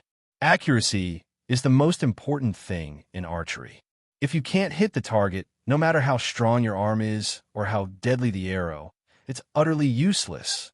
Therefore, one can only practice and learn more. Yes, I understand. Su Changkong, who had practiced martial arts for many years, naturally understood this. Under Sikong Huang's guidance, Su Changkong bent the bow and nocked an arrow, starting his practice in archery. Swoosh! The arrow pierced through the air and plunged into the sea, stirring up waves. Arrow after arrow, with Sikong Huang providing guidance at his side, correcting Su Changkong's imperfections, he continued making adjustments and improvements. His fundamental martial arts foundation, combined with a high potential value of 22, was like a university student learning elementary school material, and even with Sikong Huang's expectations, his rapid progress still left her astonished. Just one day's time, and Su Changkong had progressed as if he had practiced archery for several months, advancing at an incredible speed. Indeed, the third brother is a one-in-a-million martial arts prodigy, not at all inferior to father. Sikong Huang marveled inwardly at Su Changkong's talent and perceptivity. No wonder Su Changkong had obtained the complete giant whale skill and practiced it for only a month before he was able to demonstrate formidable prowess at a giant whale gang gathering, executing 3 deputy hall leaders. I'll now impart to you the wind thunder archery. Remember the incantations and the methods of directing your breath and exerting your strength. If there's anything you don't understand, you can ask me. Sikong Huang then began to teach Su Changkong the wind thunder archery she excelled in. With the release of the arrow, there is the roar of a tiger and the cry of a dragon, and the wind and thunder surge. Reach the realm where the wind and thunder become one. With one arrow loosed, mountains and rivers are annihilated. As she explained, Sikong Huang demonstrated, this time employing the wind thunder archery, concentrating her true chi. Crack! With a deafening roar, as she fully drew the bow, an arrow burst forth, swift as wind and thunderous, the arrowhead breaking through the air, creating concentric ripples of airflow. Unstoppable. One could hardly imagine such a disturbance could be caused by a single arrow. Boom! That arrow hit a moderately sized rock protruding from the sea surface 300 meters away.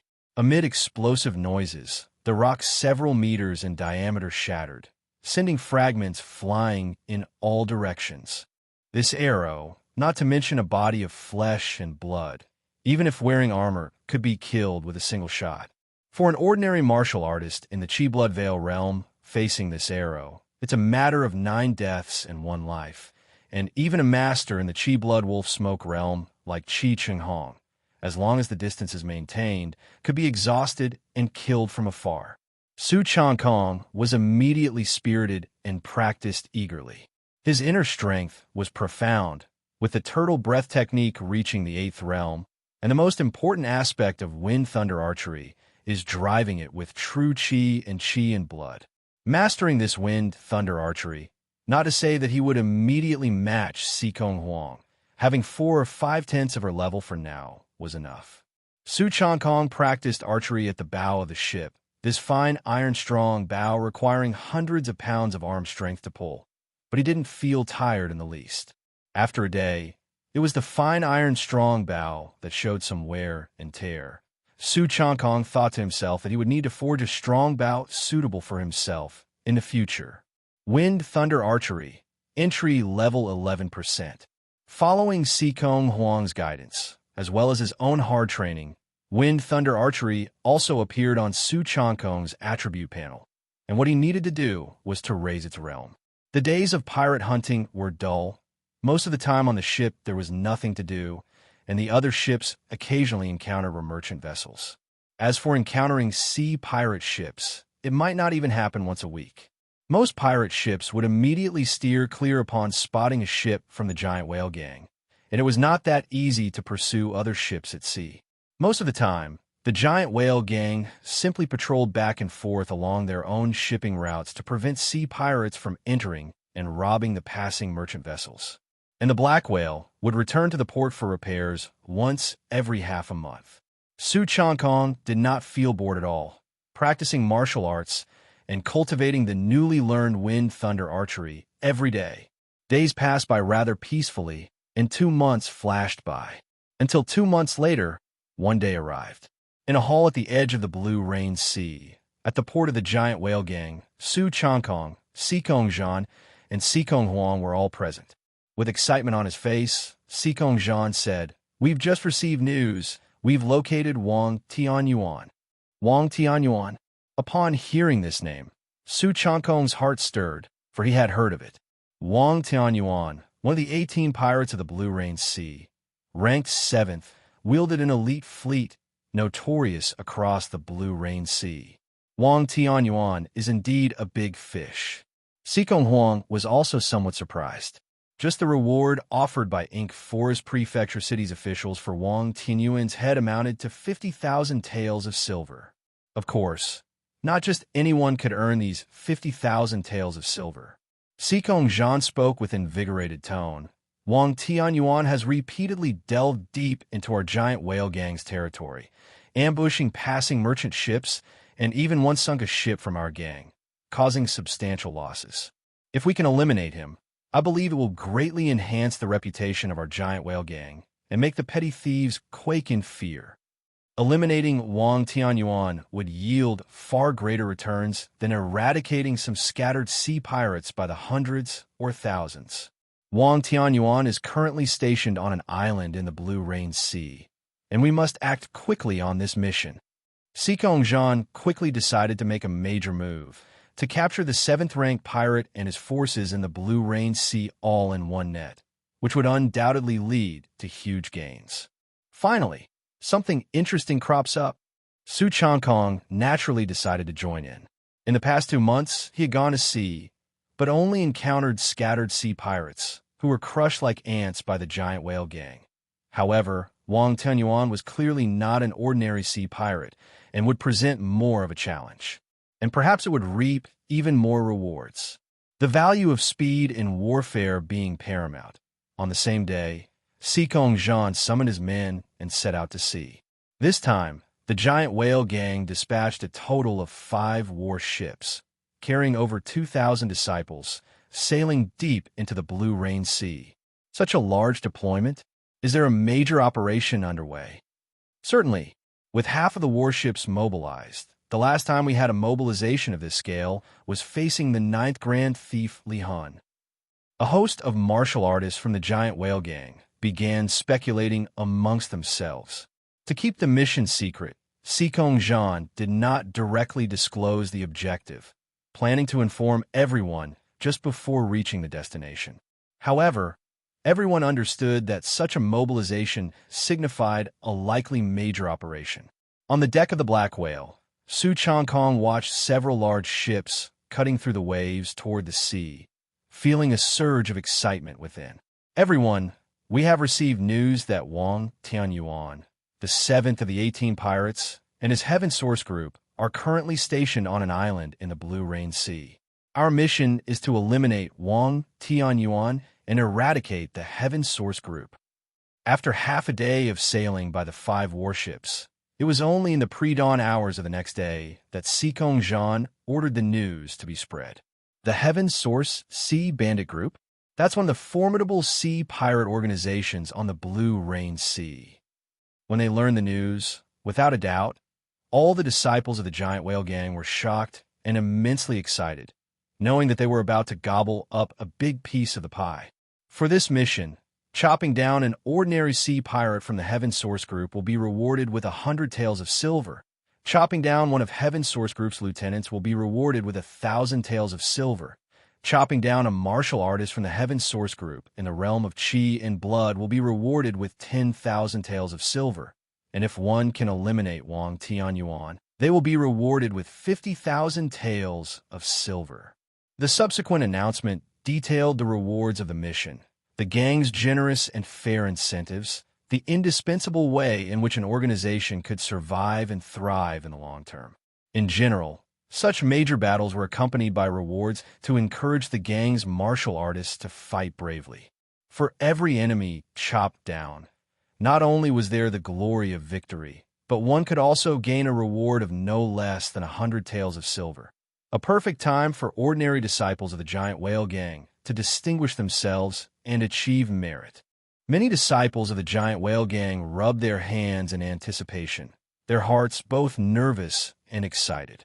The nervousness stemmed from the inevitable casualties of battle. No one could guarantee they wouldn't be among the dead, yet the excitement came from the chance to make a name for themselves. Strapping the iron-cutting sword to his waist and carrying a fine iron bow and quiver on his back, Su Changkong was also ready to stretch his muscles and tendons in preparation for action. We've arrived after another half-hour's journey. In the early hours of the morning, when the sky was still dim, everyone on the ship was wide awake and saw the silhouette of an island emerge in front of them as they moved forward. That island was the encampment and nesting ground of the Heaven Source Sea Bandit Group. 5 huge ships, each 100 meters long, moored at the shore. Warrior after warrior from the giant whale gang surged off the ships like a tide. Except for the few martial artists and sailors who stayed to guard the warships, the rest made their way toward the island. At the center of the island stood various buildings and structures, including watchtowers and mostly single-story houses. It looked much like a small village or town. In an exquisitely constructed pavilion, a man sat quietly in meditation. This man, in his 40s, breathed with a faint red mist cycling relentlessly through his nostrils with each breath, indicating profound martial skill. The man was none other than Wang Tianyuan, ranked 7th among the 18 pirates of the Blue Rain Sea. 6 times blood refining, is it really so difficult? Will I ever reach the realm of the Chi Blood Long Dragon in my lifetime?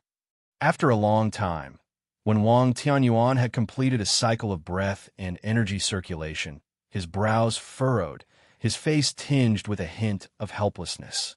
The main reason Wang Tianyuan had become a sea pirate, of course, was money, to accumulate a great wealth to foster his own cultivation and ascend to higher realms. Though he appeared to be just over 40 in his prime, Wang Tianyuan was actually nearly 60. Past 60, one's chi and blood begin to wane, and any progress becomes many times more difficult than it is for the young. Wang Tianyuan also sighed inwardly, knowing that human effort is limited and some goals can't be achieved simply by trying hard. Dang, dang, dang. Just as Wang Tianyuan was preparing to continue his cultivation, the ear-splitting sound of a bell rang out. An enemy attack. Wang Tianyuan's eyes snapped open, a glint of murderous intent flashing in them, as he grabbed a crimson, curved blade beside him and sprang into action. Had we been discovered? The over 2,000 martial artists from the giant whale gang who had landed on the island heard the distant sound of the bell. They knew they had been spotted by the Heaven Source Sea Bandit Group. With so many people landing on the island, it would have been difficult to go unnoticed. So the only option was to face them head-on. Is an enemy attack. In the center of the island, the pirates were also startled awake, armed to the teeth. Although surprised by the sudden attack, they were elite fighters who had experienced many bloody battles and managed to remain calm, ready to meet their enemy. Is it the giant whale gang? How did they find this place? Scouts also noticed that the attackers were from the giant whale gang, causing some to feel a surge of alarm. The giant whale gang, dominating many strategic routes in the Blue Rain Sea, was not a foe to be trifled with. Is the approaching enemy Su Changkong, the young gang leader of the giant whale gang? It's not too late to retreat now. You can't swallow the Heaven Source group. Don't delude yourself. From a distance, before closing in, a voice thundered like a storm, emanating immense oppressive power, revealing the formidable cultivation of the speaker. Hearing this, Su Changkong burst into mocking laughter. Wang Tianyuan, you've invaded our giant whale gang's territory time and again. You should have expected this day. Today, I will take your head to deter the petty thieves. Kill. Many martial artists of the giant whale gang charged toward the front, where pirate after pirate with solemn expressions occupied various houses and buildings. Some pirates wore armor, and some wielded bows and arrows. Their equipment was remarkably well-crafted. Kill! Amidst the roaring war cries, The two sides wasted no time in pleasantries, immediately engaging in a life-and-death struggle. Wang Tianyuan, come and meet your death. Sikong Zhan, brandishing his sawtooth blade, decapitated 2 or 3 pirates with a single swing. Taking the lead, he made his way towards where Wang Tianyuan was located. You think I'm afraid of you, boy? Wang Tianyuan exploded with energy, qi and blood surging as he wielded a crimson curved blade. The billowing qi and blood looked like wolf smoke rising, tinting the overcast sky a pale red hue. This Wang Tianyuan is even stronger than Su Changkong. Su Changkong, observing from a distance, thought to himself. However, he wasn't particularly concerned. If Sikong Zhan had knowingly initiated an attack, knowing Wang Tianyuan's hiding place, it was because he was confident of defeating him. Boom! Sikong Zhan also burst forth with qi blood wolf smoke, towering into the sky, his imposing manner not inferior to Wang Tianyuan's in the slightest. The warriors and pirates surrounding them dared not interfere, allowing the two to traverse the throng and collide with a heavy impact. The earth trembled slightly as the two fighters, each at the second level of qi and blood, began their life-and-death duel. With the drawing of the blade came fierce blade qi, and the atmosphere was heavy with killing intent. Sikong Zhan had been fighting across the land since his youth, and his sawtooth blade was like a gigantic shark in the sea, cleaving through everything in its path. Meanwhile, Wang Tianyuan, ranked as the 7th of the Blue Rain Sea's great pirates, showed no sign of weakness. His crimson curved blade sent out slashes capable of tearing nearly a yard-long crack with each strike. A head for 100 tails. A bald martial artist in the giant whale gang's uniform, his face contorted with a bloodthirsty grin, casually split a pirate in half with a stroke of his blade. A rabble daring to claim a spot in the Blue Rain Sea rankings? The rest of the giant whale gang's martial artists were also buoyed with high morale. The pirates of the Heaven Source Sea Bandit Group, battle-hardened individuals each, numbering over 1,000, faced the giant whale gang's assault with resolute fearlessness. Thousands became embroiled in combat, with battle cries shaking the heavens, turning the early morning fog blood red. The two sides engaged in battle, but for a time, neither could secure a victory. Sikong Huang, however, was hiding in the shadows, looking for the right moment to intervene. Should Sikong Zhan find himself in danger, she would not hesitate to join the fight. This spot is good. Su Changkong did not charge with the giant whale gang martial artists. Instead, he found a small hill about 300 meters away from the battlefield. Standing there, he had an unobstructed view of the fight, making it an ideal shooting location. Wind Thunder Archery, 3rd tier, complete understanding 51%. Su Changkong was ready to test out his newly practiced Wind Thunder Archery. In just 2 months, he had mastered this archery technique to the 3rd tier. No matter how much one practices, the ultimate goal is always to put to use in real combat. With the bow in his left hand and taking a metal-tipped arrow from the quiver on his back with his right, he notched the arrow on the bowstring. Pulling back the string, which ordinary people couldn't manage, he bent the iron-strong bow into a full moon. His left shoulder dipped slightly as he aimed at the target and released the bowstring with his fingers. Boom! In the deafening sound of the bowstring vibrating, the string snapped back and the arrow flew like a hurricane, howling and roaring as it broke the sound barrier, crossing a distance of 200 to 300 meters in the blink of an eye. A sea pirate with a scar on his face had a sinister look as he raised his cleaver to strike at a giant whale gang martial artist in front of him. Thwack! But in the next instant, amid the sound of flesh ripping, the pirate's body trembled violently. His head burst open, sprayed with blood, as the howling arrow pierced through, creating a hole the size of a baby's fist. The pirate collapsed with a thud, utterly unaware of how he had died. Another one. Su Changkong was excited. His 2 months of practicing Wind Thunder Archery was now being applied in real combat. He reached into his quiver for another arrow and prepared his bow once more. Thud! 300 meters away, another charging sea pirate's ribcage exploded with a hole, the arrow piercing through to the other side of his body and sending him flying sideways through the air. Excellent archery. In only 2 months, has third brother advanced his wind thunder archery to the point where his arrows howl like the wind. Sikong Huang also noticed Su Changkong successively killing 2 sea pirates and couldn't help but exclaim at his extraordinary talent once again.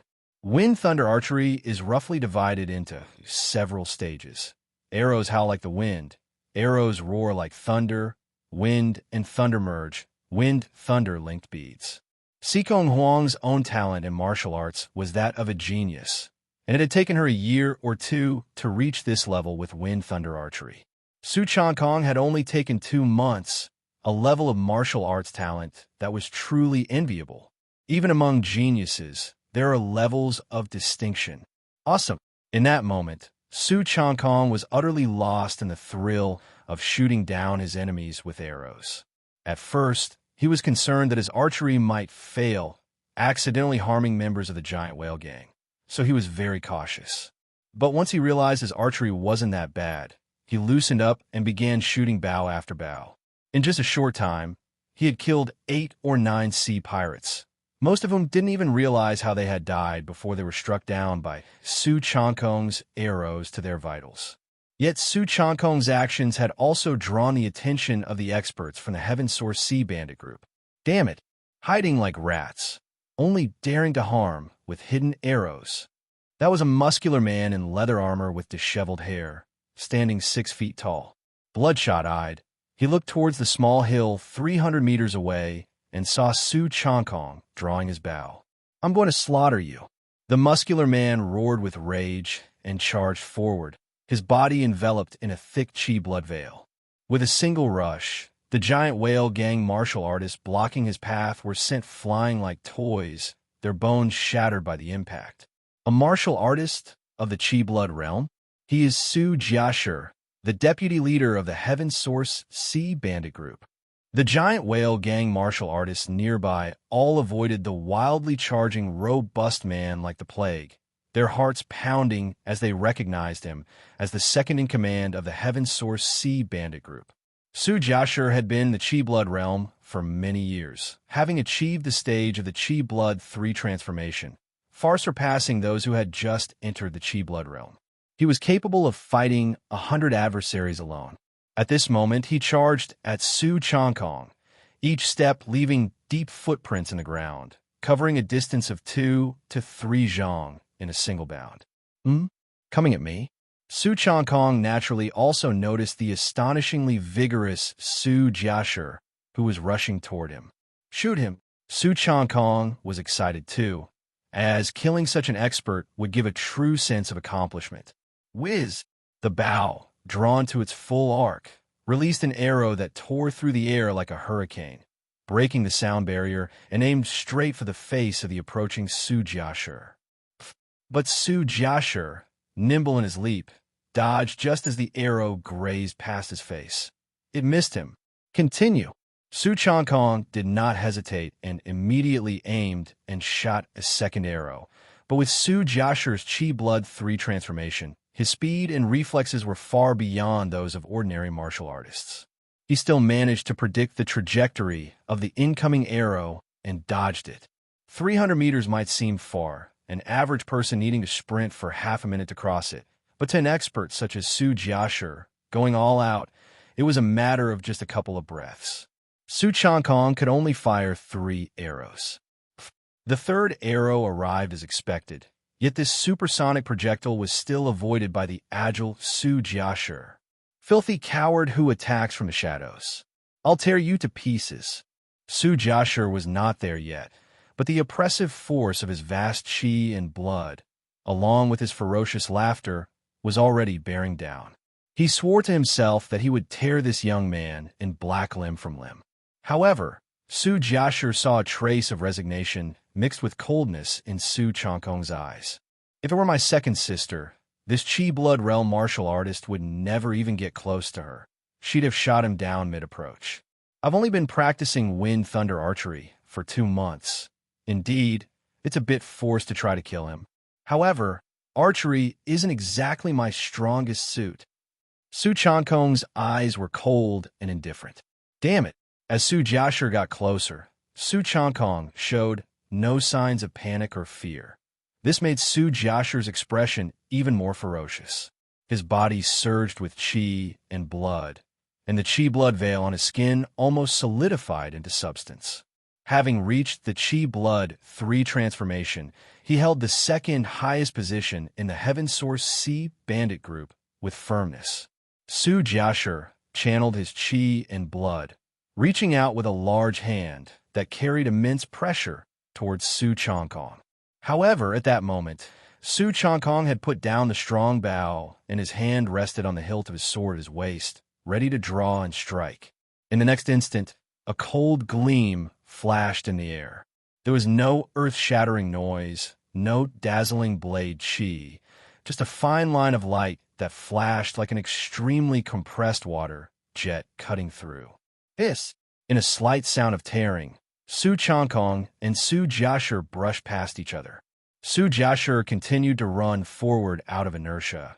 Then his head separated from his neck, rolling on the ground as boiling, scalding blood spurted nearly 10 feet high, his eyes still filled with a hint of unwillingness and astonishment. He seemed unable to grasp how a master archer could also have such a different and superior mastery of blade technique. Even though they were both in the Qi Blood 3 transformation and on par physically, the factors that determined their strength in battle were real combat experience and the profound depth of their martial arts. Su Changkong, integrating the essence of the quick draw and giant whale's exhalation, maximized his lethality. His iron-cutting blade technique, which had reached the 8th realm, was indeed terrifying. He could almost horizontally chop down any martial artist of the same tier and below. Those below the Qi Blood 3 transformation can hardly withstand my single strike. Su Changkong was also satisfied with his progress these days. His blade technique was characterized by a strike meant to kill, and those who couldn't withstand his blade only had death awaiting them. Carrying 2 blades with him, Su Changkong kept one charged with blade qi, unsheathing it only when necessary, while the other was used for common battles. Despicable. Just as Su Changkong had slain Su Jiashir, an angry roar came from a distance. It was a significant change in the battle between Xikong Zhan and Wang Tianyuan. Crack! Both sides had unleashed the power of their qi and blood, swirling the smoke of battle sky high.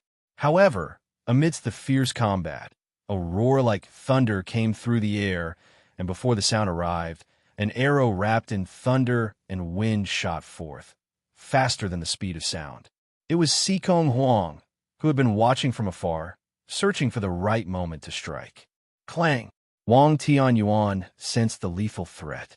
He fiercely swung his blood-red curved blade, striking the charging arrow, emitting a tremendous clash of metal, shattering and breaking the arrow that had been gathering force for a long time.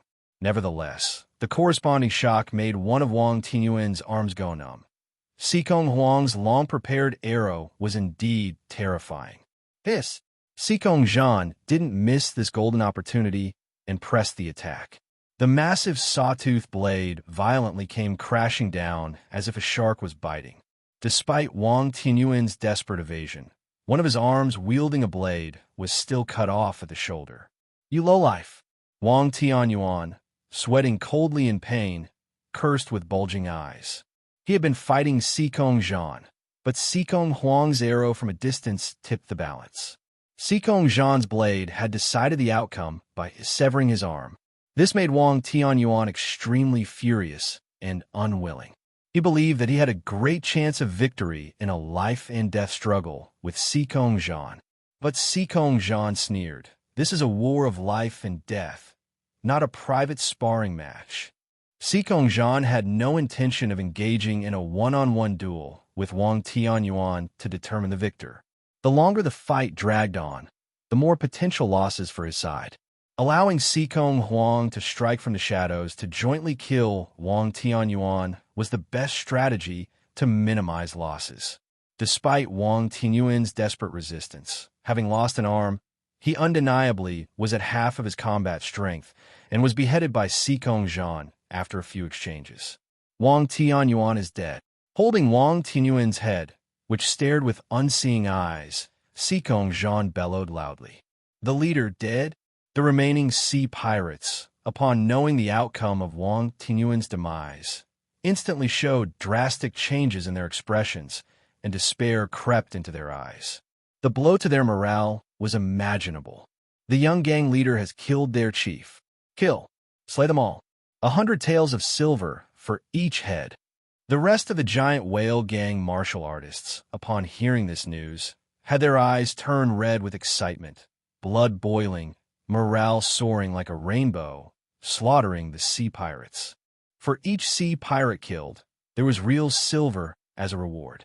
The giant whale gang originally had a numerical advantage, and the sea pirates could stand their ground for a short period with sheer bravery. But now, with their morale collapsed, it turned into an utterly one-sided massacre.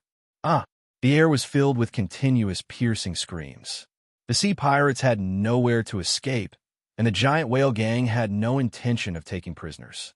For one thing, these fierce sea pirates were harmful if left alive, and secondly, capturing prisoners would mean the expense of keeping them alive. Killing them outright was the most trouble-free solution and would also amplify the giant whale gang's fearsome reputation. Mercy! Please have mercy! I am willing to surrender. No mercy was granted, no quarter given. Some sea pirates gave up resisting in hopes of survival, but were nonetheless mercilessly slain. Seeing this scene, Su Changkong felt no sympathy for these sea pirates. Sea pirates were pirates who robbed merchant ships at sea. When merchant ships encountered sea pirates, their fate was mostly the destruction of the ship and loss of lives, no different from bandits and brigands who murdered and looted. If one chose to live by pillaging, one must be prepared to pay with their life. Before long, the screams faded, and the ground was strewn with bodies, the blood staining and mixing with the sand, turning a reddish hue. The operation went smoothly. Su Changkong let out a sigh of relief. This operation went exceptionally smoothly, catching the Heaven Source Sea Bandit group off guard, and the giant whale gang clinched victory with minimal cost. Check the battlefield. This Wang Tianyuan was the 9th Grand Thief and must have been rich. Then Su Changkong prepared to order a search of the island for the wealth plundered by the Heaven Source Sea Bandit group. Woo woo woo. At that moment, urgent bugle sounds came from afar. The sound was loud and piercing, unsettling to those who heard it. An enemy attack. Upon hearing the bugle sounds, everyone's complexion changed. It was a warning from the giant whale gang, disciples left on the warships, indicating an emergency. Quick, to the warships! Realizing the gravity of the situation, Su Changkong made a split-second decision, no longer caring about the treasures left by the Heaven Source group, and shouted loudly. An enemy attack? What's the situation? All giant whale gang disciples, disregarding their exhaustion, rushed towards where the warships were docked at full speed. If enemies indeed were approaching, they had to get on the ships. If the ships were destroyed, they would be stranded on the island, doomed without a doubt. Su Changkong also felt a heavy heart as he sprinted towards the edge of the island. Many giant whale gang disciples, despite their alarm, did not panic and boarded the ships. Enemies. A lot of enemies. Looking at the flags, it's the Bloodblade Group, Sea Wolf Group, and Ghost Group. There are 8 ships of the warship level. They're approaching us. And the scouts of the giant whale gang, climbing high to look into the distance, saw the quickly approaching ships through the fog and the flags fluttering in the wind, and immediately shouted to report the news. The Bloodblade Group, Sea Wolf Group, and Ghost Group, is it the 9th, 6th, and 5th Grand Thieves coming for us? Why are they here? Su Changkong's pretty face showed an unprecedented seriousness. In the Blue Rain Sea, there were 18 pirates, which also meant 18 sea pirate groups, each under the command of a Grand Thief with abundant troops and vast territory. They have friction occasionally, but for the most part, they did not interfere with each other. Wang Tianyuan was ranked 7th among them. But now 3 Grand Thieves had come, and they had all mobilized fully, clearly targeting them, the giant whale gang.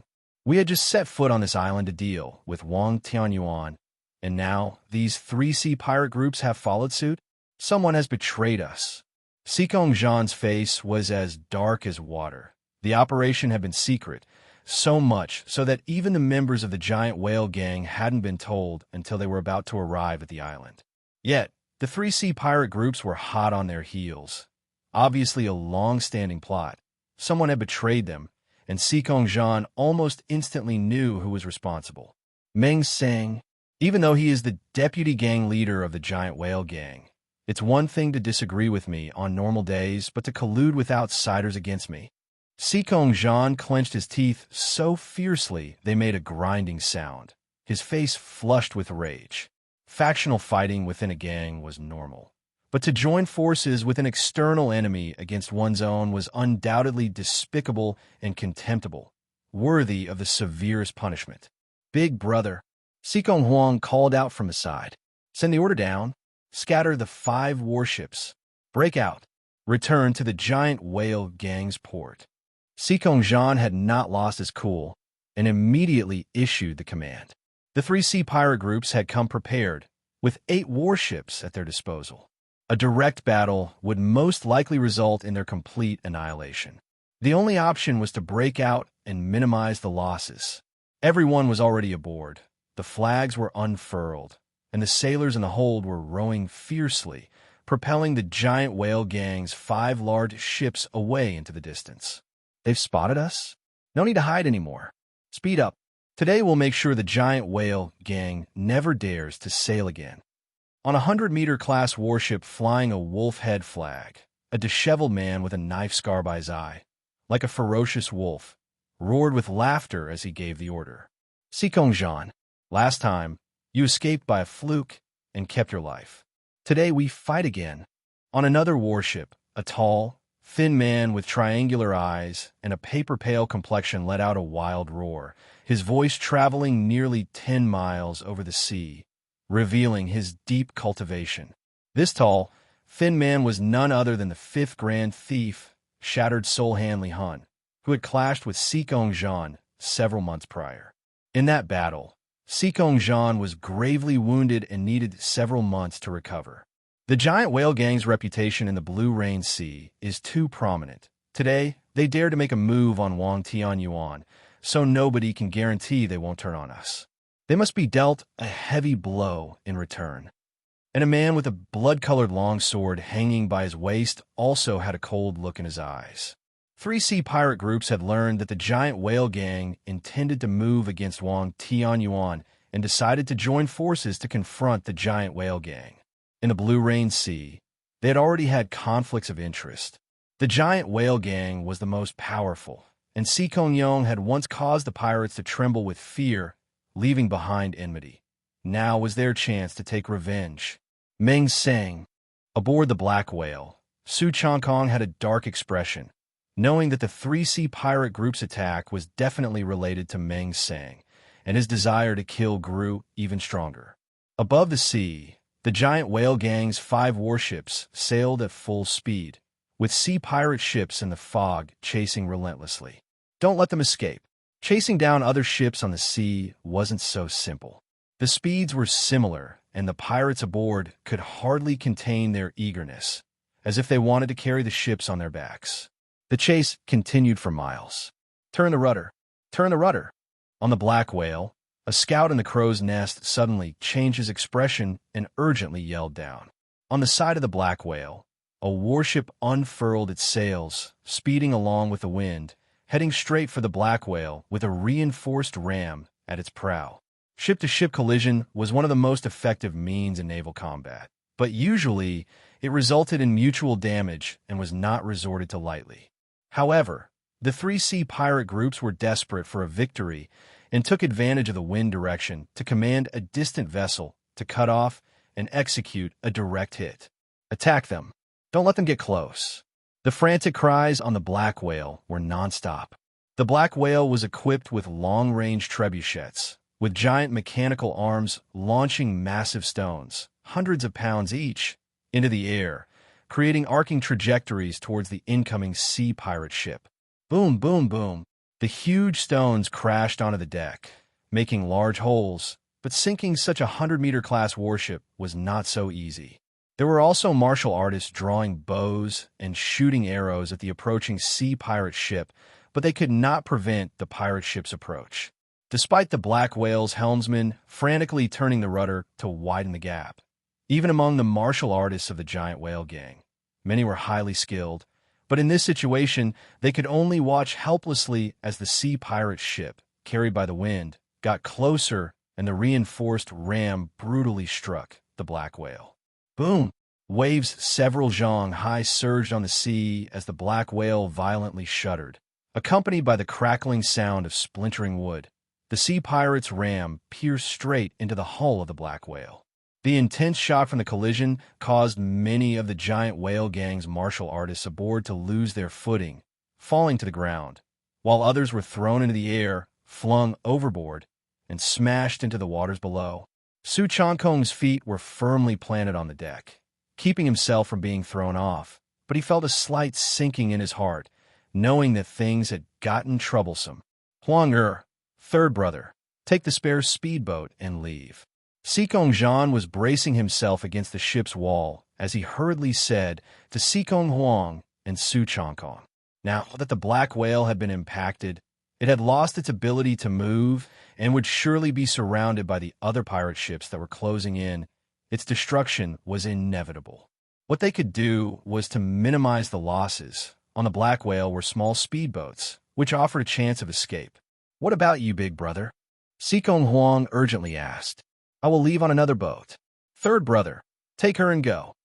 Sikong Zhan roared as he swung his blade to cut the ropes holding the speedboat, allowing it to fall into the still restless sea, splashing up waves.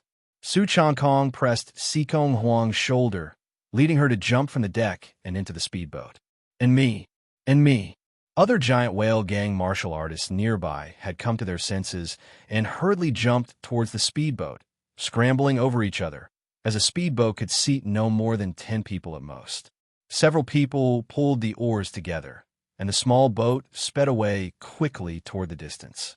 But Sikong Huang saw Sikong Zhan standing on the deck, waving at her, with no intention of leaving.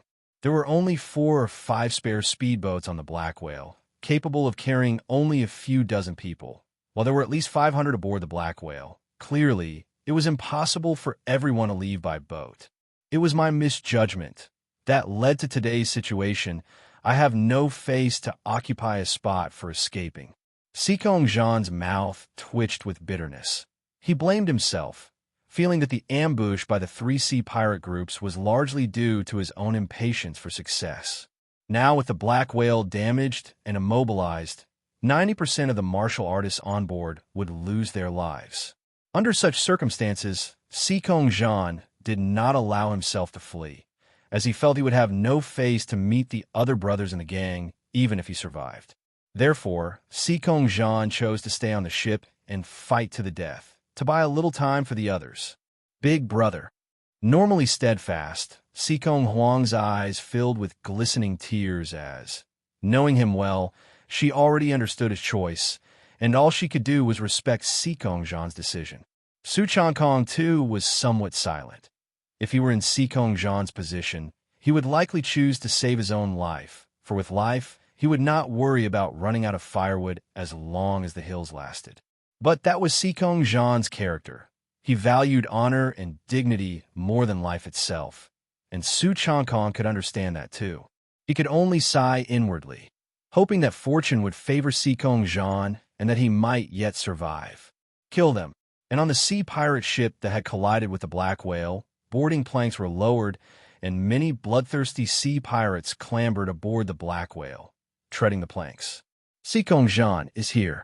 Come at me if you dare. Sikong Zhan, holding a sawtooth blade, let out a ferocious roar, drawing the attention of the sea pirates. Rolling Chi Blood Wolf smoke billowed, as all he could do now was fight with everything he had. Several sea pirate ships encircled and closed in. The immobilized black whale was like a plump sheep, ready to be slaughtered. The plan now is to shake off pursuit first. Su Changkong withdrew his gaze. They were also facing danger. Huff, puff.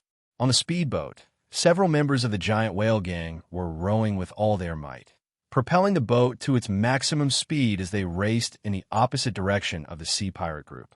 Chase! There are people escaping from the black whale over there. Don't let any of them get away.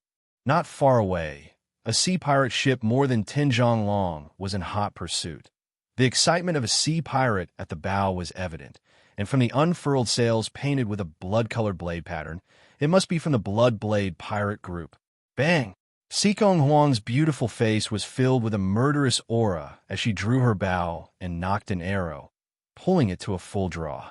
Amid the vibrating sound of the bowstring, an arrow carrying the sound of wind and thunder shot out. Boom! On the bow of the pirate's ship, the sea pirate didn't even have time to make sound before an arrow pierced his chest, creating a basketball-sized blood hole, killing him instantly. Is that Sikong Huang of the giant whale gang with her wind thunder arrows? We must capture her. This is a great achievement. On the sea pirate ship, the pirates quickly ducked to avoid being targeted, and while they were terrified, they were also more excited, knowing that there was a high-profile person on the other ship. Killing or capturing her would be a significant feat. Fire! Several dozen sea pirates on the ship drew their bows and knocked arrows, the arrowheads aflame. Whoosh, whoosh, whoosh. Dozens of arrows traced parabolic arcs in the air, aiming for the people on the speedboat. Su Changkong's actions were quick as lightning. With a flutter of his sleeves, he swept the arrows aimed at him away, sending them plunging into the water. On the boat. However, 2 members of the giant whale gang cried out in agony, struck by arrows. And some of the flaming arrows that landed on the boat began to burn fiercely. The heads of these arrows were smeared with flammable grease, able to burn even in the water for a while. Whoosh, whoosh, whoosh. The pirate ship at a distance didn't get too close, but kept on following from behind, continuously shooting flaming arrows. Boom, boom, boom. Even as Sikong Huang retaliated over and over, her powerful wind thunder arrows blasted holes into the sea pirate ship, sending wood chips flying. But it was to no avail. The speedboat now had 3 members of the giant whale gang hit by arrows. More flaming arrows fell on the deck, setting the boat ablaze. Given enough time, the inevitable outcome would be a destroyed boat and loss of life. Su Changkong was equally anxious. He could only protect himself, and soon there would be no one to row the boat, making escape even more impossible. Take care of yourselves. A hint of coldness appeared on Su Changkong's face as he tossed these words to Sikong Huang and the others before diving directly into the sea. Tai Lai! Sikong Huang exclaimed in surprise. At that moment, Su Changkong, holding his breath, dived into the water and swam towards the sea pirate ship. Practicing the turtle breath technique, he felt as comfortable in the water as a fish. With his eyes open underwater, Su Changkong saw the sea pirate ship approaching. He then neared its side and began climbing up the hull, his fingers gathering strength and leaving holes in the wooden walls as he climbed agilely like a gecko. Someone's coming up. At the edge of the deck, a sea pirate noticed Su Changkong scaling up the side. He shouted loudly to alert the others. While wielding a long spear, he viciously thrust towards Su Changkong's face. Su Changkong shifted his head, the spear missing his face by inches, and at the same time he grabbed the spear with his left hand and yanked. The sea pirate let out a scream, lost his balance, and was dragged off the deck to fall into the sea, while Su Changkong used the momentum to leap upwards, nimbly landing on the deck. Kill him. The pirates on the ship, each with a ferocious expression, brandished their swords and surrounded Su Changkong, with dozens closing in for the kill. These pirates were members of the Blood Blade pirate group, most of whom had reached the strength refinement realm.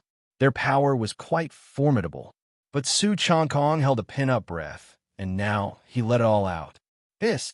2 pirates chopped at him from the left and right with their swords, their techniques swift and fierce. Yet in Su Changkong's eyes, their motions were as slow as a snail's. Bang, bang! Su Changkong's fists flew out simultaneously, striking first even though they were the last to leave, hitting the two pirates right in their chests. Amid the intense explosive sounds, the pirates were flung away like kites with severed strings, their chests caved in, their hearts shattered.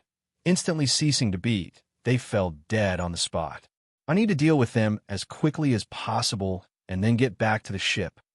Su Changkong knew he had to make every second count or more pirates would come, sink their fast ship, and their only fate would be a watery grave, with no chance of escape. Whoosh! Su Changkong's figure blurred, leaving behind an afterimage as he passed between two pirates. At the same time, the iron-cutting sword at his waist was unsheathed. Amidst the crisp sound of slicing, the heads of two pirates hit the deck simultaneously. Damn it! Butcher him! The nearby pirates, their eyes full of rage, attacked in unison with swords and blades, sealing off any space Su Changkong had to dodge. Iron-cutting blade technique. Horizontal chop. Su Changkong's iron-cutting sword traced out an arc, and amidst the grating sound of tearing, the pirates' weapons, along with their arms and bodies, were effortlessly ripped apart as if rotten wood, sending blood and severed limbs flying. Hiss. Su Changkong flickered in and out of sight, accompanied by the gleaming cutting light of his sword. Those pirates faced with Su Changkong's fierce onslaught hadn't even a chance to resist, whether their heads were thrown into the air or they were cut in half at the waist. The acrid smell of blood spread, staining the pirate ship's deck red with spilled blood. Monster! Whimpers and screams incessantly pierced the air, yet none could stop Su Changkong's onslaught. In no time, there wasn't a single soul left standing on the deck. Su Changkong swiftly rushed into the cabin, making his way towards the bottom of the ship. At the ship's bilge, rowers worked tirelessly, propelling the pirate ship with their oars. What's happening out there? These rowers were uncertain, only hearing screams from above that lasted only a brief moment before an eerie silence returned. Just as they were racked with apprehension, a figure like a grim reaper in black appeared at the bottom of the cabin. Su Changkong's expression was like still water, without the slightest delay. The icy glow from his iron-cutting sword proceeded with indiscriminate slaughter. For a moment, heads rolled and blood splattered everywhere. The rowers in the bilge had no power to resist, screaming only as they met their deaths, and then all fell silent once more. Has that pirate ship stopped? Did Li Tai Lai slay all the pirates on board? Meanwhile, on the fast ship, the giant whale gang martial artists rowing noticed in astonishment that the pursuing pirate ship had ceased moving, as if it had lost power. Surprised, they wondered how, in such a short time, Li Tai Lai managed to kill dozens aboard the pirate ship. Stop for now. Wait for Li Tai Lai. Sikong Huang immediately ordered the rowers from the giant whale gang to halt, waiting for Su Changkong to return. Panting, before long, a head emerged from the sea, none other than Su Changkong. The others quickly lent a hand and pulled Su Changkong back aboard. Let's get moving. Once on board, Su Changkong touched his wet face and urged them in a deep voice. The other giant whale gang martial artists also hurriedly continued rowing with all their might, driving the fast ship to safety. They didn't catch up. What relieved everyone was that they had progressively distanced themselves, and no pirate ship was following them anymore. They were out of danger, but whether it was Sikong Huang or Su Changkong, there was little joy in their hearts. Brother, Sikong Huang gazed out towards the horizon, her eyes filled with sadness and tears. Sikong Zhan stayed on the damaged black whale to face the enemy and buy time. As the young gang leader of the giant whale gang and the primary target, his chances of escaping were almost non-existent. Notably, among the 3 ninth Grand Thieves who arrived, Li Han of the Blood Blade Pirate Group, ranked 5th across the entire Blue Rain Sea, was a first-rate expert. Sikong Zhan had been injured by Li Han before, requiring 2 to 3 months of recovery to heal. Sikong Huang understood that Sikong Zhan's chances of survival were slim, and even if he didn't die, falling into the pirates' hands wouldn't fare well for him either.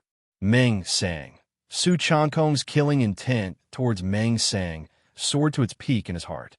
Last time, Meng Sang forced him to poison the pill medicine meant for Xikong Zhan, and this time he had betrayed them, resulting in the ambush by the elite of 3 pirate groups, nearly resulting in their deaths in the vast sea.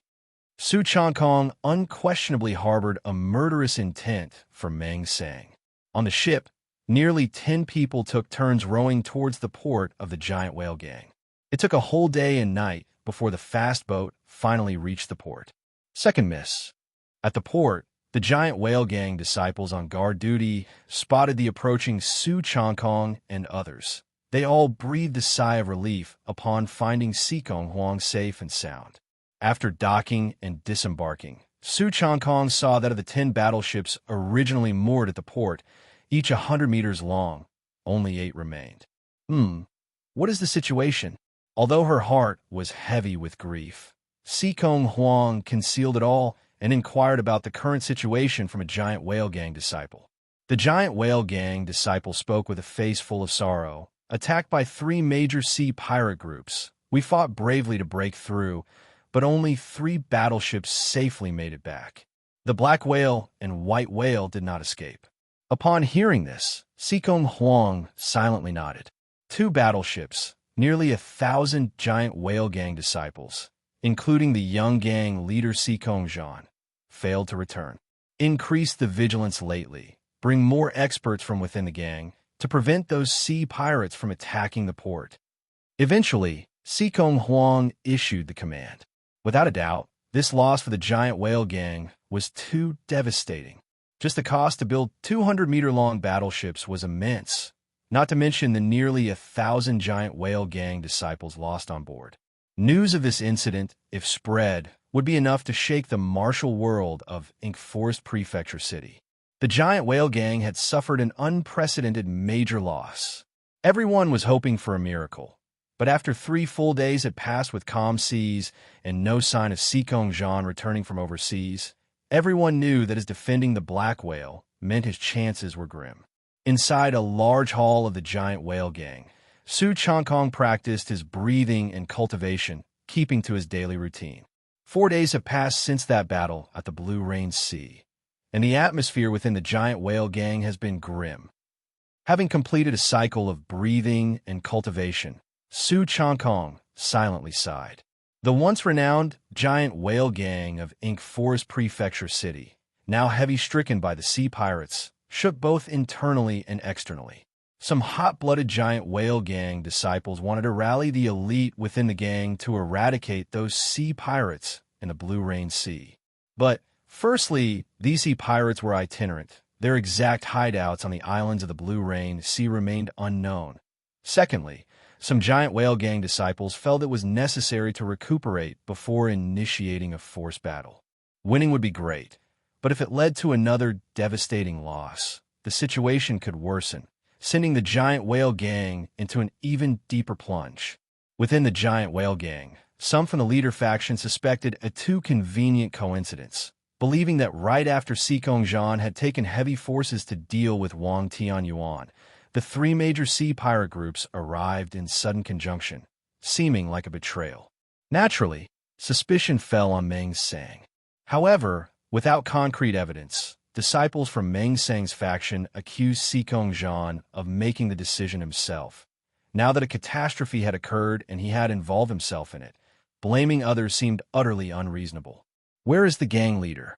With such a big incident, shouldn't the gang leader come out of seclusion and take charge? With his abilities, he would surely be able to settle everything. The greater outcry was for the gang leader Xikong Yong to come out of seclusion and take charge. Xikong Yong had a significant reputation both within the giant whale gang and the entire Ink Forest Prefecture City, esteemed and influential. The current situation required a sea god's needle, and Xikong Yong was undoubtedly that needle. The giant whale gang was in utter chaos over the incident in the Blue Rain Sea, teeming with uncontrollable disputes. Having been back at the giant whale gang for 4 days, Su Changkong had also discreetly gathered some news and sensed that the current situation was very unfavorable for the giant whale gang. Thump, thump, thump.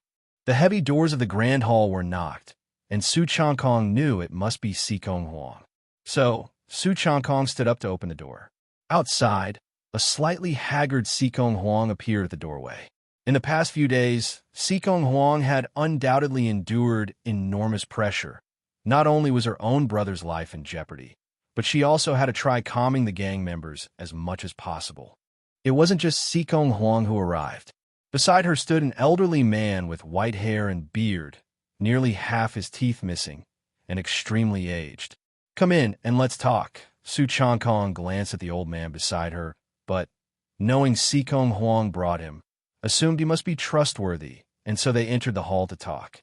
Inside the grand hall, the old man looked at Su Changkong admiringly and said, "It's no wonder both Huang and Jean Eyre speak so highly of you.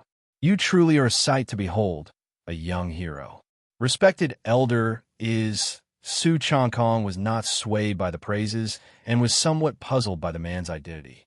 "He is my grandfather, Sikong Wen." Sikong Huang then spoke up to introduce the old man's identity. Sikong Wen held considerable authority within the Giant Whale Gang, being the previous gang leader and the father of the current gang leader Sikong Yong.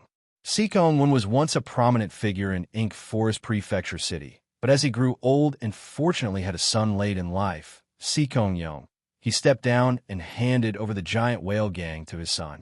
Decades have since passed, and Sikong Wen, now well over 100 years old, has grown frail and no longer possesses his youthful vigor. He naturally retired behind the scenes and seldom appeared in public. However, Sikong Wen had personally come to see Su Changkong today, and Su Changkong understood that this must mean there was something significant at hand. "So, is Elder Sikong?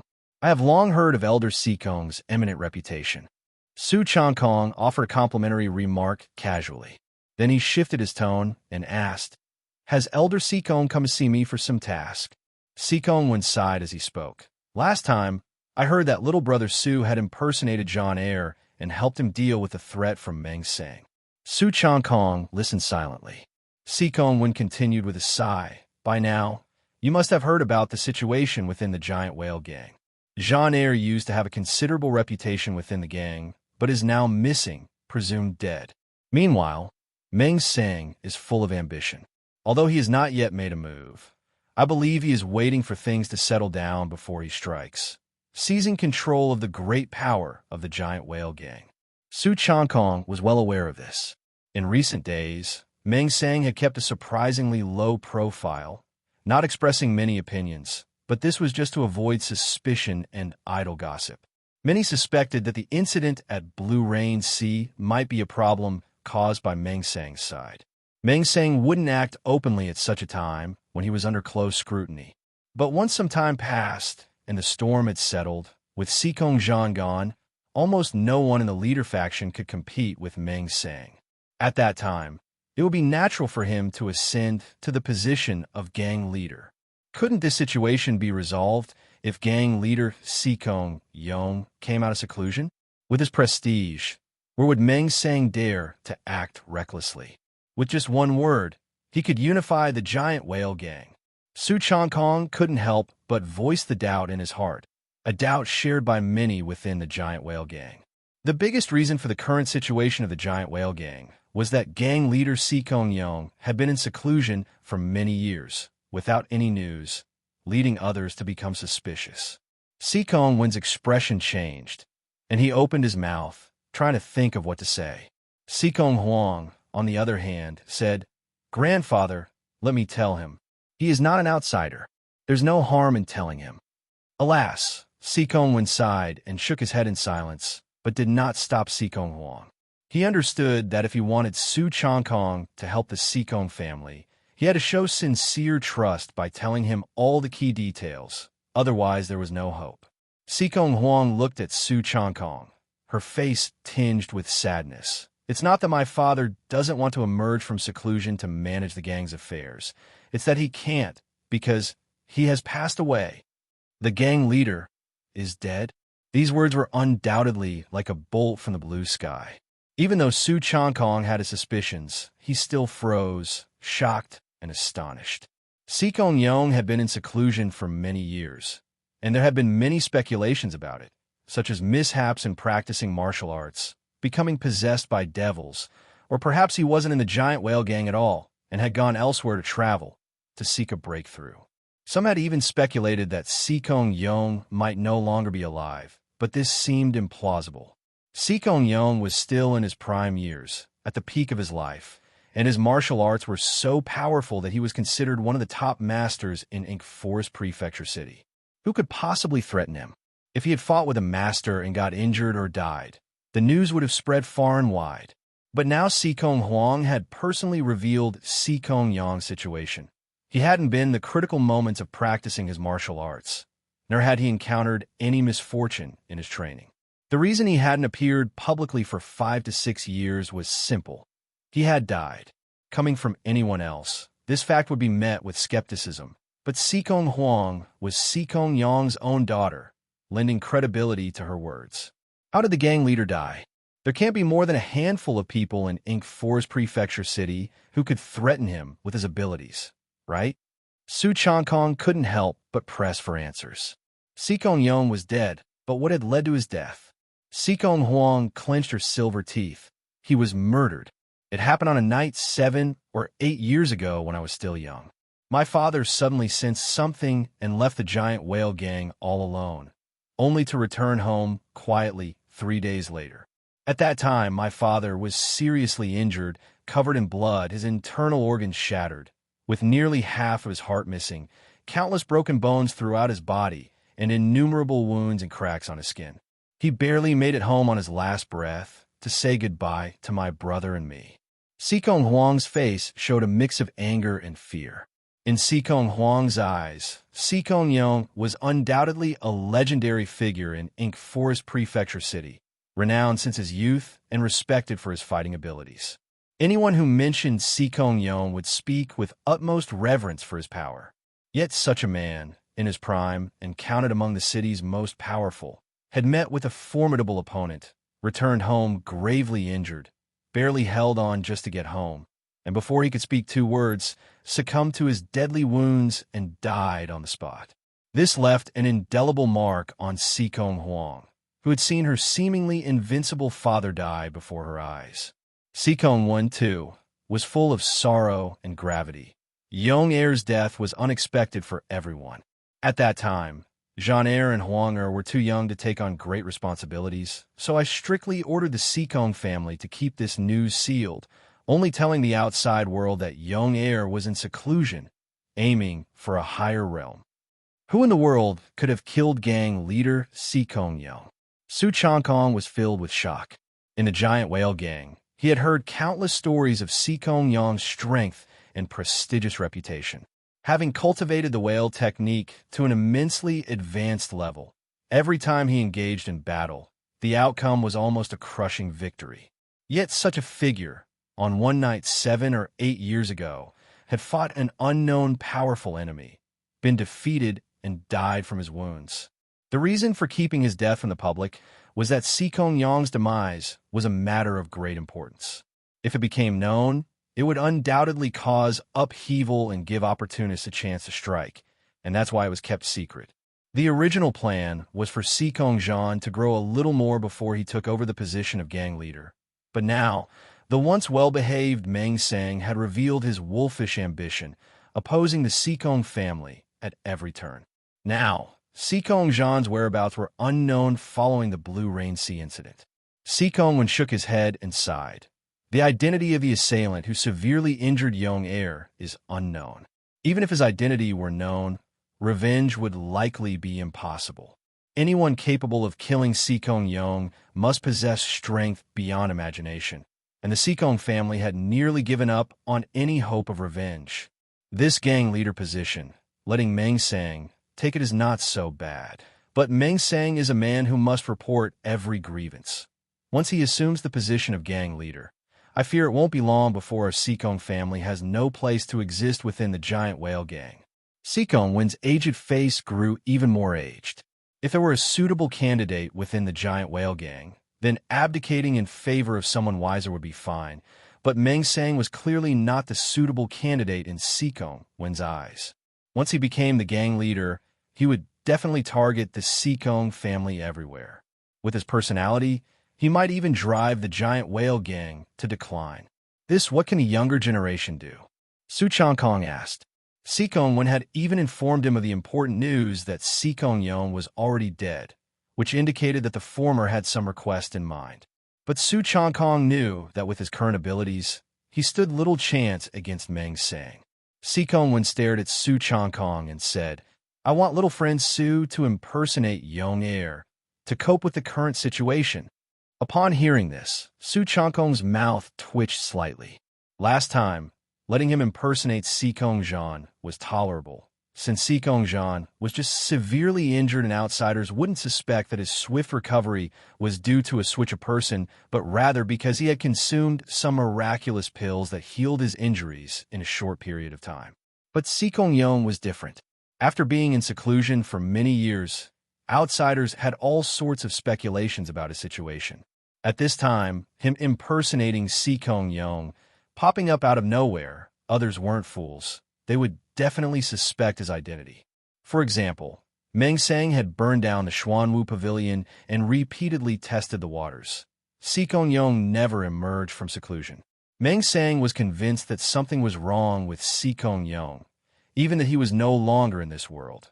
Otherwise, he wouldn't dare to become more and more outrageous in his actions. If Su Changkong were to impersonate Changkong and appear before him, the moment Meng Sang made a move to test him, he would certainly give himself away. That would be quite embarrassing. Elder Changkong, although I also harbor deep hatred for Meng Sang, this plan is too unreliable. If I impersonate the gang leader and Meng Sang tests me with a move, I definitely won't be his match. Su Changkong said helplessly. This was a case of a rush doctor for a critical illness, but that's not how it should be. Su Changkong was self-aware, having previously had a brief encounter with Meng Sang. After his judgment, Meng Sang was almost stepping into the third tier of the Qi Blood realm, the state of Qi Blood Long Dragon, almost an entire great realm behind. Even if he fought desperately, his chances of victory were less than 50%. Of course, I'm aware of this. When the time comes, as long as you disguise yourself as Young Heir, you will surely be able to convince other Hall Masters to rally to your cause. With a single command, you could get them to join forces and capture Meng Sang. Changkong once said. Su Changkong was speechless. The four major Hall Masters of the Giant Whale Gang, as judged from the last meeting, were all cunning individuals who would personally take the risk to fight Meng Sang to the death. Neither Changkong nor Meng Sang were easily able to mobilize these Hall Masters. Each managed a hall, not only commanding numerous followers and possessing great power, but also being among the top martial talents within the Giant Whale Gang, loyal only to the gang leader Changkong, unless he could prove his legitimacy as the gang leader.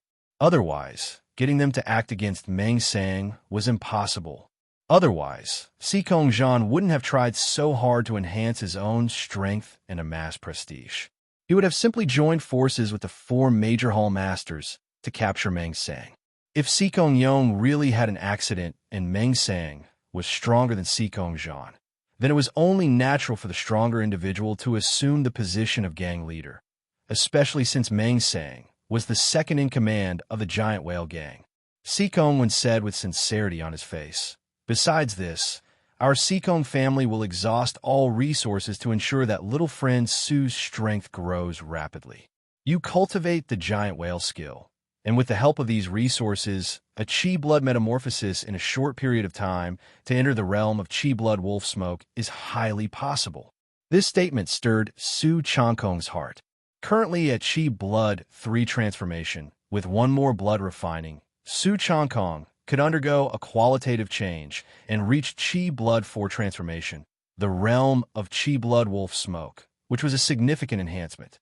Qi blood 1 transformation, 2 transformations, and 3 transformations were all on the same level, known as Qi blood veil. The gap would not be outrageously big, with every set of 3 transformations in the Qi blood realm marking a qualitative leap. If Su Changkong stepped into Qi blood 4 transformation, he would theoretically be on the same level as Meng Sang. Of course, Meng Sang was nearly reaching the stage of Qi Blood 7 transformation, so the gap would still be vast.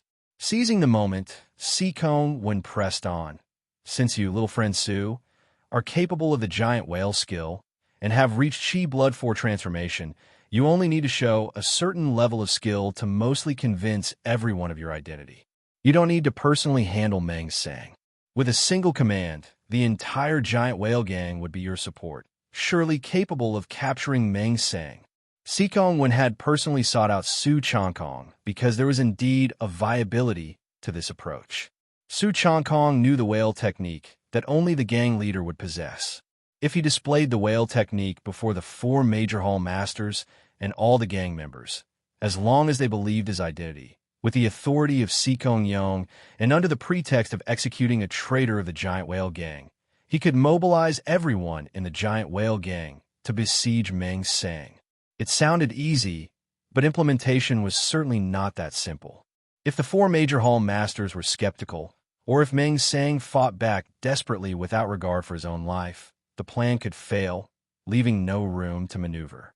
It still depended on Su Changkong's performance at the time, whether he could command the situation or not.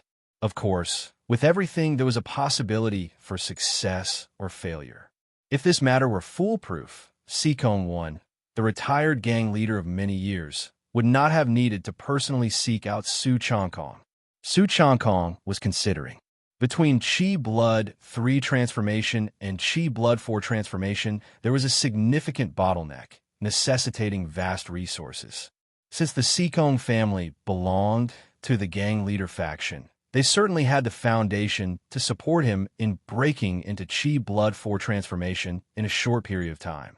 And what Su Changkong needed to do in return was to impersonate Su Changkong when Meng Sang made his move in order to get through the crisis. Standing nearby, Su Changkong was full of hope, pleading earnestly, "Third brother, now that we don't know whether our eldest brother is alive or dead, this is the only way. As long as you're willing to help, you can take whatever martial arts resources or ancient scriptures of the Su Changkong family collection you want." Hearing Su Changkong's plea, Su Changkong ultimately felt a tinge of softness in his heart. After all, the 3 of them had drunk brotherhood wine together. Su Changkong had given him 3 precious blood-refining pills, and Su Changkong had imparted to him her mastered wind thunder archery without reservation. He had unilaterally enjoyed their care. It indeed didn't align with his principles to sever ties when trouble arose. Moreover, the conditions the Su Changkong family put forth also tempted Su Changkong. With the Qi Blood 4 transformation achieved, the Su Changkong family's plan had a not insignificant chance of success, and he himself bore a grudge against Meng Sang, who was his sworn enemy. Collaborating with the Su Changkong family to deal with Meng Sang seemed like a good choice. "All right, I will do my best, but I can't guarantee anything. If a mistake occurs at that time, I will prioritize my own safety," he said. Eventually, Su Changkong slowly nodded and agreed to help, also making it clear in advance that while he would do his best, he would still prioritize his personal safety. "Great! Little friend Su's willingness to help means you are a friend to our Su Changkong family forever," Su Changkong said joyfully. A smile also appeared on Su Changkong's slightly haggard face, feeling relieved that their 3rd brother was willing to offer significant help in trying times, despite not knowing whether Su Changkong was alive or dead. Here are the 3 remaining strong blood pills left by Young Air, from a bottle of 10 acquired initially, 7 of which were used by Jean Air and Huang Er. The effect of the strong blood pills is very potent, easier to assimilate than the blood-refining pills. Once you refine them, they should help you step into the Qi Blood 4 transformation. As Su Changkong agreed to help the Su Changkong family through the difficult times, Su Changkong didn't hold back anymore and took out an exquisitely crafted small jade bottle from his sleeve. The strong blood pills were considered the highest grade Qi Blood realm pill medicine within the giant whale gang, obtained by Su Changkong at great cost. Now, only 3 remained, and in order to enable Su Changkong to make another breakthrough in a short period, Su Changkong directly took them out and gave them to Su Changkong. Thank you," he murmured. Su Changkong took the bottle, feeling a considerable weight of responsibility while holding the small vial in his hand. The Changkong family was betting everything on him. The underlying reason, of course, was because of Su Changkong's own ability, his having cultivated the giant whale skill to a certain realm within a short time and learning the highly difficult wind thunder archery in just 1 or 2 months. These all proved Su Changkong's talent and potential. Investing in him should indeed have a chance of yielding the desired return. If you need anything, you can ask our Changkong family. Without being polite, he said. Having settled the matter, Changkong Wen took his leave, leaving behind a word of admonition. Changkong Wen and Changkong Huang then departed. Sigh. If it weren't for Young Air encountering an unknown powerful enemy leading to his demise, we wouldn't have to place our hopes on a young person. Changkong Wen sighed inwardly. The Changkong family used to be the giant whale gang's unmatched ruler. But ever since Changkong Yang's accidental death 7 or 8 years ago, the situation plummeted rapidly.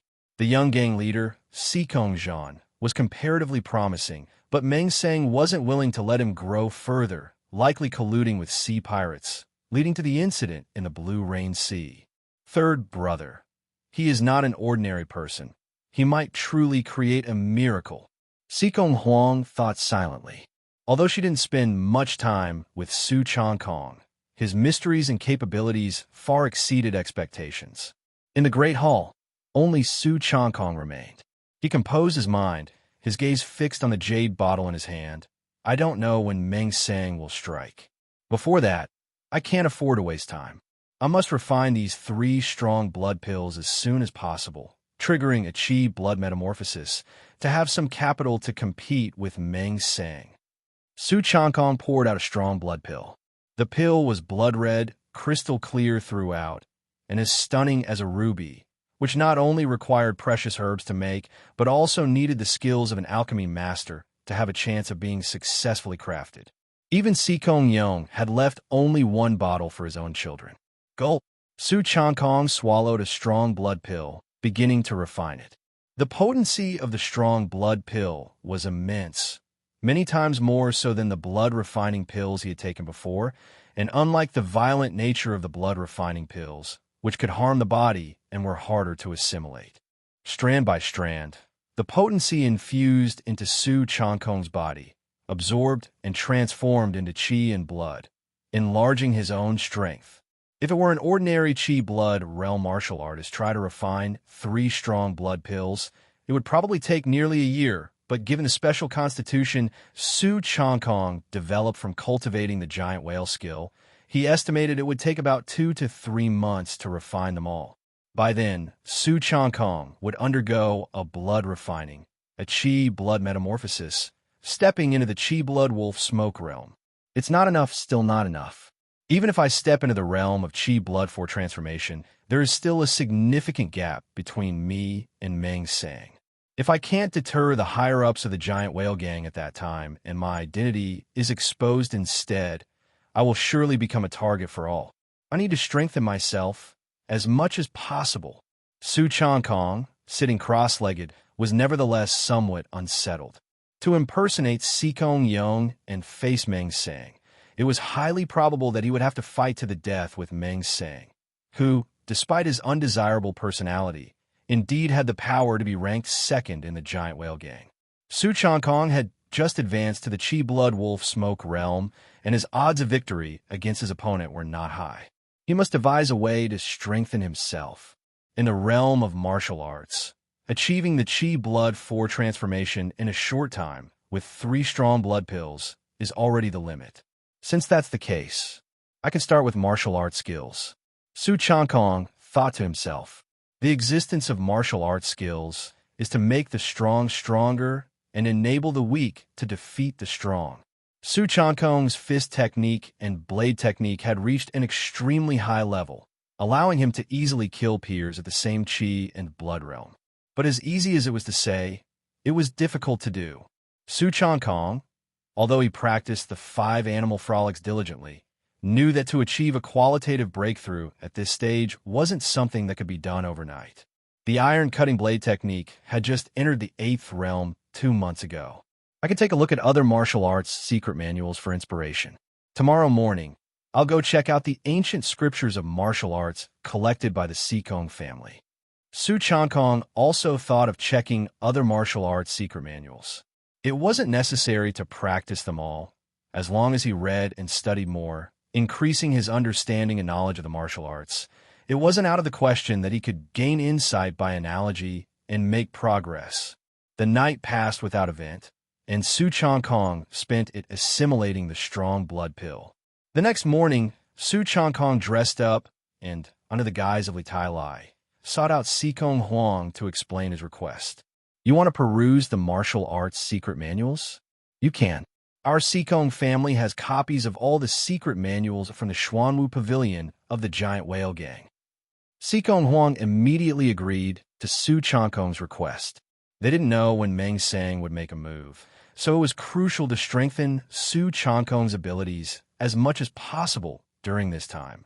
Following Sikong Huang, Su Changkong arrived at a book collection pavilion of the Sikong family, which was heavily guarded at every level. So many martial arts secret manuals. Inside the book collection pavilion, Su Changkong looked at the shelves and the secret manuals, unable to contain his admiration. The Giant Whale Gang indeed lived up to its reputation as one of the major gangs in Ink Forest Prefecture City. The martial arts secret manuals within its collection numbered in the hundreds. There are over 300 volumes here, including palm techniques, swordsmanship, fist techniques, inner strength, qigong, and so on. You're free to browse through them. Sikong Huang introduced Su Changkong to the situation within the book collection pavilion. Su Changkong nodded, eager to start browsing.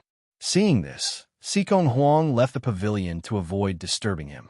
The martial arts secret manuals here were vast and comprehensive.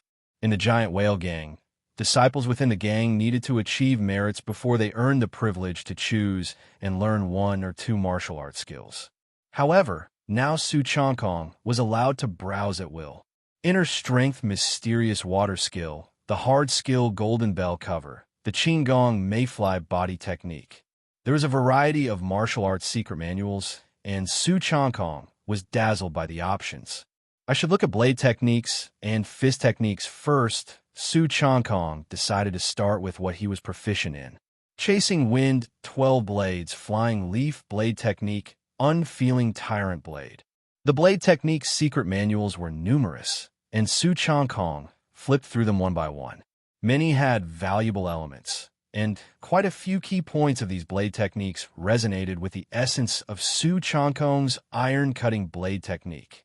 After more than 2 hours, Su Changkong had reviewed over 20 blade technique secret manuals. Then he started browsing through fist technique secret manuals, of which there were also more than 30. Grand Ancestor Long Fist, Subduing Tiger Fist, Savage Bull Mighty Fist. These fist technique secret manuals also contained many exquisite styles. Mastered to an advanced level, each was enough to make a name for oneself in the martial world. There is a hierarchy in martial arts, just as there is among those who practice them. Saying Su Changkong's 5 animals health-preserving fist was stronger than the fist techniques of the Giant Whale Gang would be a joke. He had simply practiced it to a level far beyond the reach of outsiders. This fist technique. As he continued browsing, Su Changkong's gaze was captured by one particular fist technique secret manual, which had Form Intention Fist inscribed in large characters on the cover. Form Intention Fist. Su Changkong had also heard of the great reputation of Form Intention Fist. Form Intention Fist came in different styles and versions, also known as Hard Intention Fist. There were Form Intention Fists that primarily used the 5 elements, metal, wood, water, fire, and earth, known as the 5-element Xing Yi Quan, and others that imitated various animals, quite profound in nature. Therefore, Su Changkong took down this Form Intention Fist secret manual from the shelf and started reading from the cover. This reading made his eyes light up. The 12-Form Fist. A martial arts grandmaster imitated 12 different animals based on their characteristics to create these practical combat techniques. These 12 animals are the dragon form, tiger form, bear form, snake form, deer form, monkey form, horse form, chicken form, swallow form, alligator form, sparrowhawk form, and eagle form. As he browsed the introduction, the more Su Changkong read, the more delighted and excited he became. Humans, known as the spirit of all living beings, often find the wonders of nature elusive, particularly in terms of physical abilities, as many animals are superior to humans. The agility of a cheetah, the flight capability of birds, the strength of a bear, all are inherently superior to humans. Practicing martial arts is about unlocking the body's potential, surpassing one's limits through postnatal training. Many martial artists will look to animals for inspiration, draw strength from them, and create martial arts skills. For instance, the 5 animal frolics mimics the movements of the tiger, deer, bear, monkey, and bird to achieve health and longevity. And this form intention fist in Su Changkong's hands was also inspired by and created from the study of animals. And unlike the 5 animal frolics which are used for health preservation, form intention fist is intended for combat and fighting. Although both styles of fist technique were created based on the characteristics of animals, their natures are completely different. One is for health cultivation, and the other is for actual combat. But since they share the same origin, there must be commonalities. Perhaps this form intention fist could provide me with some inspiration. Su Changkong's eyes brightened more and more as he flipped through the introduction to form intention fist, and he decided that he must study this fist technique carefully. Second sister, may I take this secret manual back to study? With the manual of form intention fist in hand, Su Changkong approached the entrance and spoke to Sikong Huang, who was waiting there. Form intention fist? Okay, Sikong Huang glanced at the secret manual Su Changkong was holding, nodded in agreement, but couldn't help adding, although form intention fist is quite profound, it's not the most top-notch fist technique in the giant whale gang. Naturally, form intention fist was not lacking, but there were at least 5 or 6 fist techniques in the giant whale gang that surpassed it. Now, with so little time, would Su Changkong truly benefit from researching this form intention fist? Su Changkong smiled. For me, what's most important is what suits me best. Even with high talent, studying other fist techniques would not enable Su Changkong to surpass the 5 animal frolics in a matter of months. However, Su Changkong took this form intention fist manual to research and borrow from it, to gain insight and thereby elevate his own fist technique to a new level. Sikong Huang nodded slightly, aware that Su Changkong had his own plans, and she could not interfere. Carrying the form intention fist manual, Su Changkong left the scripture pavilion with Sikong Huang and immediately returned to his residence in the Great Hall, eager to study form intention fist.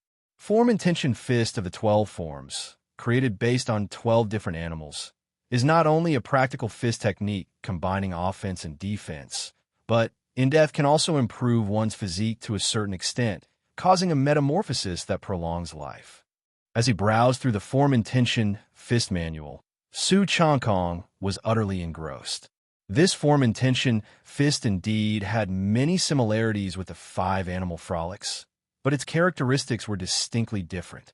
The 5 animal frolics primarily focuses on health cultivation, working on the spirit, while form intention fist is mainly for combat, training the energy. The 12 forms, each with its distinct characteristics, result in different forces being cultivated. For instance, the tiger form exudes a force that's unstoppable and ferociously brave, while the bear form has a force that is powerful and earth-shaking. If I integrate the characteristics of this form intention fist into my 5 animal frolics, my 5 animal frolics will undergo earth-shattering changes. Su Changkong's eyes shone brightly. All martial arts are constantly evolving and changing. For example, the 5 animal frolics, having been modified by many, is no longer in its original form, and the same goes for form intention fist, which evolved from the original 5 elements Xing, Yi Quan to the 6 harmony mind fist and expanded to include the 12 forms. Martial arts is never static or self-limiting, but rather must continuously be innovated and refreshed. And now, Su Changkong was planning to refine his 5 animal frolics to take it to the next level. Let's give it a try. After memorizing the fist sequences of form intention fist, Su Changkong immediately began his training. Tiger form. Su Changkong bent his knees in a bow stance, as if a fierce tiger stepping through, coordinating his hand technique with his footwork, each punch and movement domineering and fierce. Bear form. His momentum shifted. Su Changkong froze his body. Both his fist and footwork became slow but powerful. Each gesture and step resembled a towering bear standing upright, solid and forceful. The tiger, deer, bear, monkey, and bird from the 5 animal frolics could all find corresponding forms within these 12 forms of form intention fist. Although all derive from the same kind of animal, the characteristics were distinctly different, giving a sense of all things returning to their origins. So that's it. In form intention fist, the form is just the surface. The intention is the essence. Form is flesh. Intent is soul. Su Changkong had a potential value of 22 points, and his aptitude and insight were certainly unparalleled among geniuses. He hadn't been practicing form intention fist for long before he began to have continuous breakthroughs in understanding. Let's try integrating the characteristics of form intention fist into the 5 animal frolics. Subsequently, Su Changkong blended the 5 animal frolics with form intention fist, constantly practicing and comparing the two, seeking their strengths and integrating them into one. In the Great Hall, Su Changkong was immersed in this wonderful sensation. His 5 animal frolics, which had not improved significantly for quite some time, now seemed to have an epiphany of inspiration, as if blessed by the divine. The 5 animal frolics, which had already reached a transcendental realm, were assimilating the essence of form intention fist and making it their own. 5 animal frolics, realm 8 transcendence 24%. In just one day, Su Changkong's proficiency in 5 animal frolics had skyrocketed. This feeling was like a field parched from drought, now irrigated and moistened by rainwater, sprouting roots and bursting forth with new life. Boom! In his state of absorbed cultivation, the strong blood pills that Su Changkong had ingested were being steadily digested, qi and blood burgeoning, providing a surge of robust energy, nourishing Su Changkong's body, augmenting his qi and blood, causing his body to undergo a metamorphosis and step toward a higher realm. So that's it. Although my 5 animal frolics has been diligently practiced every day, progress has been exceedingly slow after reaching the 8th realm, simply because it has hit a limit in its ability to train me. My body has grown accustomed to this form of conditioning. Just like exercising the body, if the same kind of sport is performed too often, it won't be as effective as when it was new. In such a case, one usually switches to a completely different kind of sport for variation. In this process, Su Changkong's understanding grew deeper and deeper. Ordinary people don't just do one kind of exercise when training their body. They use various types of workouts in combination.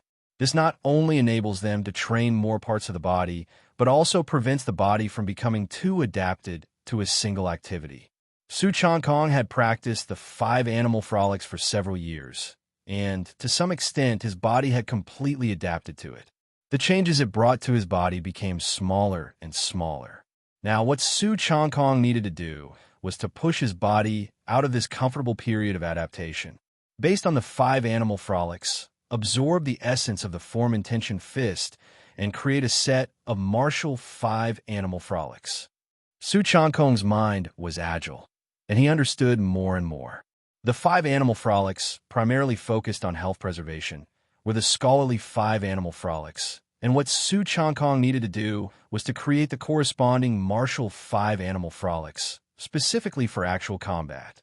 Combining scholarly and martial practices could also lead his body out of the adaptation stagnation period, allowing his body to progress like when he first practiced the 5 animal frolics. Exciting. Too exciting. My body is feeling unadapted to the 5 animal frolics again, just like when I first started practicing them. Su Changkong tried to change the 5 animal frolics from scholarly to martial, and as he practiced to the extreme, he clearly felt exhaustion, muscle soreness, and his tendons and bones quivering.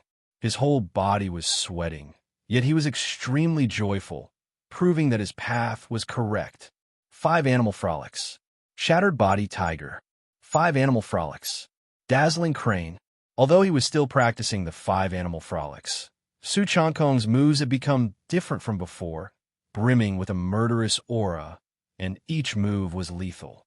This was the change brought about by integrating the essence of the form-intention fist, dividing the 5 animal frolics into scholarly and martial versions, one for health preservation, the other for actual combat. 5 animal frolics, 8th realm transcendental 31%, 5 animal frolics, 8th realm transcendental 37%. It was almost visible to the naked eye that Su Changkong's 5 animal frolics were improving every day. Even though he had already reached a level that made others look up to him, he was now progressing as rapidly as when he first learned the 5 animal frolics. This is the advantage of martial arts skills. With understanding, there will be a metamorphosis-like realization. Conversely, inner strength and even martial arts realm require accumulation bit by bit. Of course, in reality, Su Changkong's many years of rigorous practice of the 5 animal frolics to a transcendental realm was also a form of accumulation, an accumulation of martial arts knowledge. Time trickled away second by second, and there were not small changes within the giant whale gang. Some questioned why Su Changkong, the gang leader, did not come out of seclusion to take control of the situation, while others suggested that since the young gang leader's life or death was uncertain, it might be better to elect a new gang leader. Without a leader, the dragons are headless. Only with a united heart can they stabilize the situation and get the giant whale gang back on track. Others believed that Su Changkong was not dead, but had fallen into the hands of the sea pirates and wanted to gather a force to go out and annihilate the pirates. Even outsiders could see that the current giant whale gang looked like it was about to fall apart. The higher-ups of the giant whale gang were all flustered, comforting the disciples within the gang. Since Su Changkong, the gang leader, was aloof from worldly affairs, they also felt the need to elect a new gang leader. Without Su Changkong, deputy gang leader Meng Sang undoubtedly became the top candidate in most people's eyes. Although Meng Sang was a man to hold grudges, being able to sit in the position of deputy gang leader naturally meant he was capable and resourceful. Meng Sang also began to secretly contact other hall masters within the gang, promising them benefits and seeking their support in preparation for his ascension to the gang leader's throne. The Changkong family and the entire leader faction were likewise restless and anxious, and doubts began to arise as well. Had their gang leader really met with an accident, as rumors suggested outside? The news of Su Changkong's demise 7 or 8 years ago was known to only a few, all of whom kept their mouths shut, not even telling their own family members. And all of this chaotic mess had nothing to do with Su Changkong. He was immersed in the purest form of martial arts cultivation, forgetting both himself and the world. And aside from eating and resting, he spent all his time practicing martial arts. During this time, Su Changkong, concerned about Su Changkong's situation and fearing he might overexert himself, visited him 2 or 3 times. Each time they met, Su Changkong was brimming with vigor and had undergone a transformation in spirit. Under such enormous pressure, not only was there no sign of him being crushed, but all his potential seemed to be stimulated instead, becoming stronger the more he was challenged. Time passed, and 3 months flew by in a flash. Boom! Early one morning, 3 months later, a rumbling noise came from within the tightly closed great hall, as if a monster were moving inside. Roar! Su Changkong was practicing the 5 animal frolics. Each of his moves contained a surge of fist strength, each distinct from the others. In the air, the sounds of tiger roars and dragon howls were incessant. His body seemed to be split into many parts, each demonstrating a boxing technique that left onlookers astounded. The sounds of tiger roars, deer bellows, bear growls, ape cries, and bird calls merged into one as Su Changkong continuously threw punches. The postures of the 5 animals, whether in flexibility or in spirit, were fully embodied. At times they were leisurely and playful, swimming freely. At other times, they furiously charged, fierce and terrifying. The combination of movement and stillness, essence and spirit were unified. If outsiders were to see Su Changkong practicing his boxing, they would surely be stunned, sweating profusely with astonishment, unable to believe that such profound and mysterious boxing techniques could exist in a world truly unparalleled, unable to find a second to match. Crack, crack, crack. Not only that, as Su Changkong delved deeper into the 5 animal frolics, his tendons and bones sang together, his muscles trembled, and the qi and blood in his body, which had already reached the limit, surged and flowed. Sweats on his body evaporated from his pores, turning into a red mist, solidifying into a thin veil. With a swoosh, the speed of the qi and blood circulation reached an extreme. The medicinal power of the 3 strong blood pills had been completely assimilated by Su Changkong. His heart pounded like a heavy hammer on a drum, reverberating ceaselessly. The speed at which qi and blood circulated was pushed beyond its limits. Su Changkong's veins bulged, his skin turned reddish, his qi and blood boiled, and his body felt like it was about to split open. Qi blood 4th tier, 12 transformations. Every 3 transformations constitute a checkpoint. If one can break through, then naturally it leads to a qi blood metamorphosis, stepping into a new level. If one fails to break through, then qi and blood will be damaged, the body will be injured, and all previous achievements will be discarded. The chances of success in the next attempt will diminish with each failure. Therefore, it is best to succeed in breaking through on the first attempt. The key to whether one can achieve a qi blood metamorphosis lies in the accumulation of power and the state of the body. If the accumulation is insufficient or the age is too old, then many who forcefully attempt to break through will fail. In terms of both accumulation and physical condition, Su Changkong was at his peak. He believed that he could break through in one fell swoop and step into a new level. As qi and blood circulated to the extreme, viscous, foul-smelling, dark red blood was expelled from the pores of Su Changkong, which were impurities and old, decaying blood from his body. Within Su Changkong's body and veins, a certain change occurred in the flowing blood. It became brighter and more magnificent, both in quality and quantity, undergoing metamorphosis. An unprecedented sense of ease and comfort overwhelmed him. Shrouded in a qi blood veil, Su Changkong's body underwent a sublime transformation. Like fierce wolf, smoke surging and billowing, turning the ceiling of the great hall blood red. A heavy oppressive force pervaded the space. Just this pressure alone was enough to mercilessly crush an ordinary martial artist. I've broken through. Both the 5 animal frolics and the qi blood realm have nearly simultaneously advanced. Standing still, Su Changkong's lips curved into a sincere smile. The 5 animal frolics had reached the 8 realms with a full 100% several days ago, and now at this moment, with the complete refining of 3 strong blood pills, a qi blood metamorphosis was achieved, stepping into the qi blood 4 transformation and the realm of qi blood wolf smoke. His 5 animal frolics soared accordingly, entering an entirely new realm. Boom! With a casual punch thrown by Su Changkong, his essence qi spirit converged into a strong and forceful punch, like a bear swiping its paw, whacking the air violently and creating a deafening sonic boom. 5 animal frolics, 9th tier, unparalleled in the world 1%.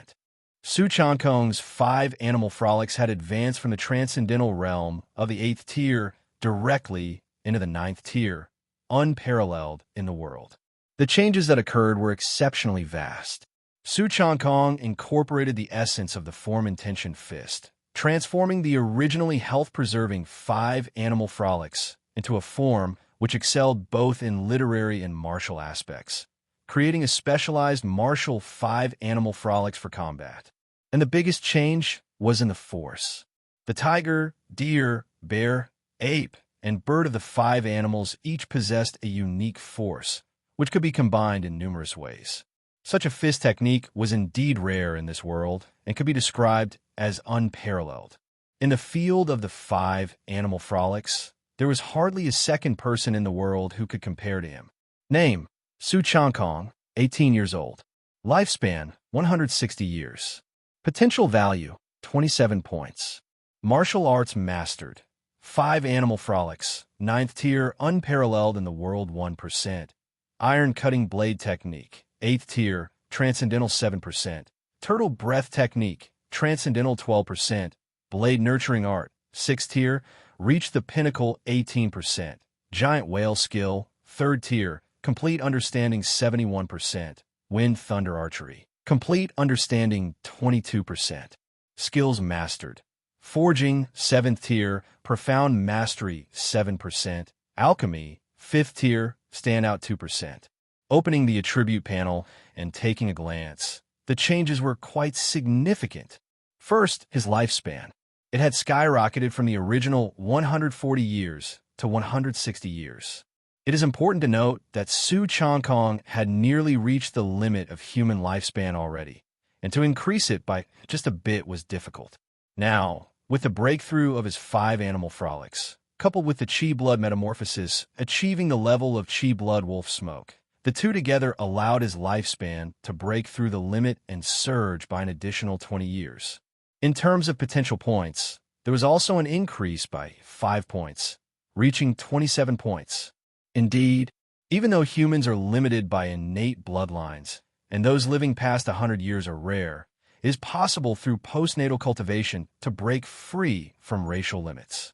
If I continue to practice like this, perhaps I truly can achieve immortality. Su Changkong was exhilarated. This was of great significance to him. Living a short life doesn't necessarily mean one is weak, but living a long life definitely makes one very strong. Living longer, one has more time to cultivate and strengthen oneself. And through practicing martial arts, one can break free from species limits, even extending lifespan. Of course, Su Changkong also understood that the longer the lifespan limit, the harder it was to increase it even by a little. Truly achieving immortality was an unknown realm, perhaps one that no one has ever reached. All Su Changkong could do was to continue cultivating and strengthening himself relentlessly, advancing along this path. Meng sang, "Let's see if your head is harder or my fist." Drawing in a deep breath, Su Changkong's eyes were cold. 3 months ago, against Meng Sang, his chances of winning wouldn't have been higher than 10%. But now, since Su Changkong had stepped into the level of Chi Blood Wolf Smoke and further raised his 5 animal frolics to the realm of being unparalleled in the world during this period, one could say he had undergone a rebirth. Meng Sang, who was touted as the second in command of the giant whale gang, now seemed rather ordinary in the eyes of the current Su Changkong. On the second day after Su Changkong entered the Chi Blood 4 transformation, Sikong Huang and Sikong came to visit. Little friend Su, judging by the time, those 3 strong blood pills should have been completely refined by you. Have you? Upon seeing Su Changkong, Sikong couldn't help but ask somewhat apprehensively. 3 strong blood pills theoretically should be enough to elevate a martial artist from the Chi Blood 3 transformation to the Chi Blood 4 transformation, but that only pertains to a smooth process. If the breakthrough fails, not only are all previous efforts wasted, but Chi and blood are damaged, leading to a period of weakness. If Su Changkong failed to enter the Chi Blood 4 transformation as hoped, he might not be able to pretend to be Sikong Yong to intimidate Meng Sang in a weakened state. "I have fulfilled the mission without danger," replied Su Changkong. In reality, he encountered virtually no checkpoints when he struck at the Chi Blood 4 transformation. It was effortless. "That's great." Upon hearing the news, both Sikong and Sikong Huang by his side let out a long sigh of relief. The difference between a genius and an ordinary person is exactly that. With the same resources and conditions, the former can achieve what the latter cannot. Soon after, Su Changkong continued with a serious expression. We've just received word that Meng Sang has made a move. In the coming few days, he is likely to make his move, summoning all Hall Masters of the Giant Whale Gang to elect him as the new gang leader. So soon, Su Changkong was slightly surprised, but nodded in agreement. Events from 3 months ago had led many to suspect Meng Sang's involvement, and instead of making a fuss during that sensitive time, he had kept a low profile. Now that more than 3 months had passed, Meng Sang felt the time had come to take the coveted position of the gang leader. In the next few days, Meng Sang would convene the ceremony of taking office as the gang leader, to be witnessed by all, becoming the new gang leader of the Giant Whale Gang. Meng Sang, I will give you a big surprise. Let's settle our scores once and for all. Su Changkong sneered inwardly. The feud between Su Changkong and Meng Sang was one of life and death. Initially, Su Changkong had no intention of getting involved in the Giant Whale Gang's internal strife. He merely wanted to be an alchemist, quietly and diligently practicing alchemy while enjoying some pill medicines for his cultivation. But Meng Sang insisted on using him as a pawn, wanting him to secretly harm Su Changkong. Unwilling to do so, Su Changkong had no choice but to leave, yet Meng Sang did not stop there, successively sending Li Lai and Su Changkong to hunt him down. Now, after more than half a year, Meng Sang probably only occasionally remembered that youth, whereas Su Changkong hadn't forgotten a single day, intent on revenge. Su Changkong had long marked Meng Sang as someone he must kill, but previously he lacked the strength. Now, Su Changkong felt it was time to end things. Third brother, during this time, I will teach you some of the behaviors and mannerisms my father usually exhibits, otherwise it might give us away during the occasion. Su Changkong commented from his side. Sure, no problem, Su Changkong agreed.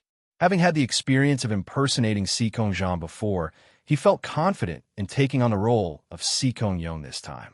My father is magnanimous and careless of minor details. Su Changkong then began to describe to Su Changkong some of Su Changkong's specific behaviors and habits, all of which Su Changkong took to heart. Young heir may seem rough, but he's meticulous in his own way and very gentle with his family, Su Changkong occasionally added, causing Su Changkong a bit of speechlessness.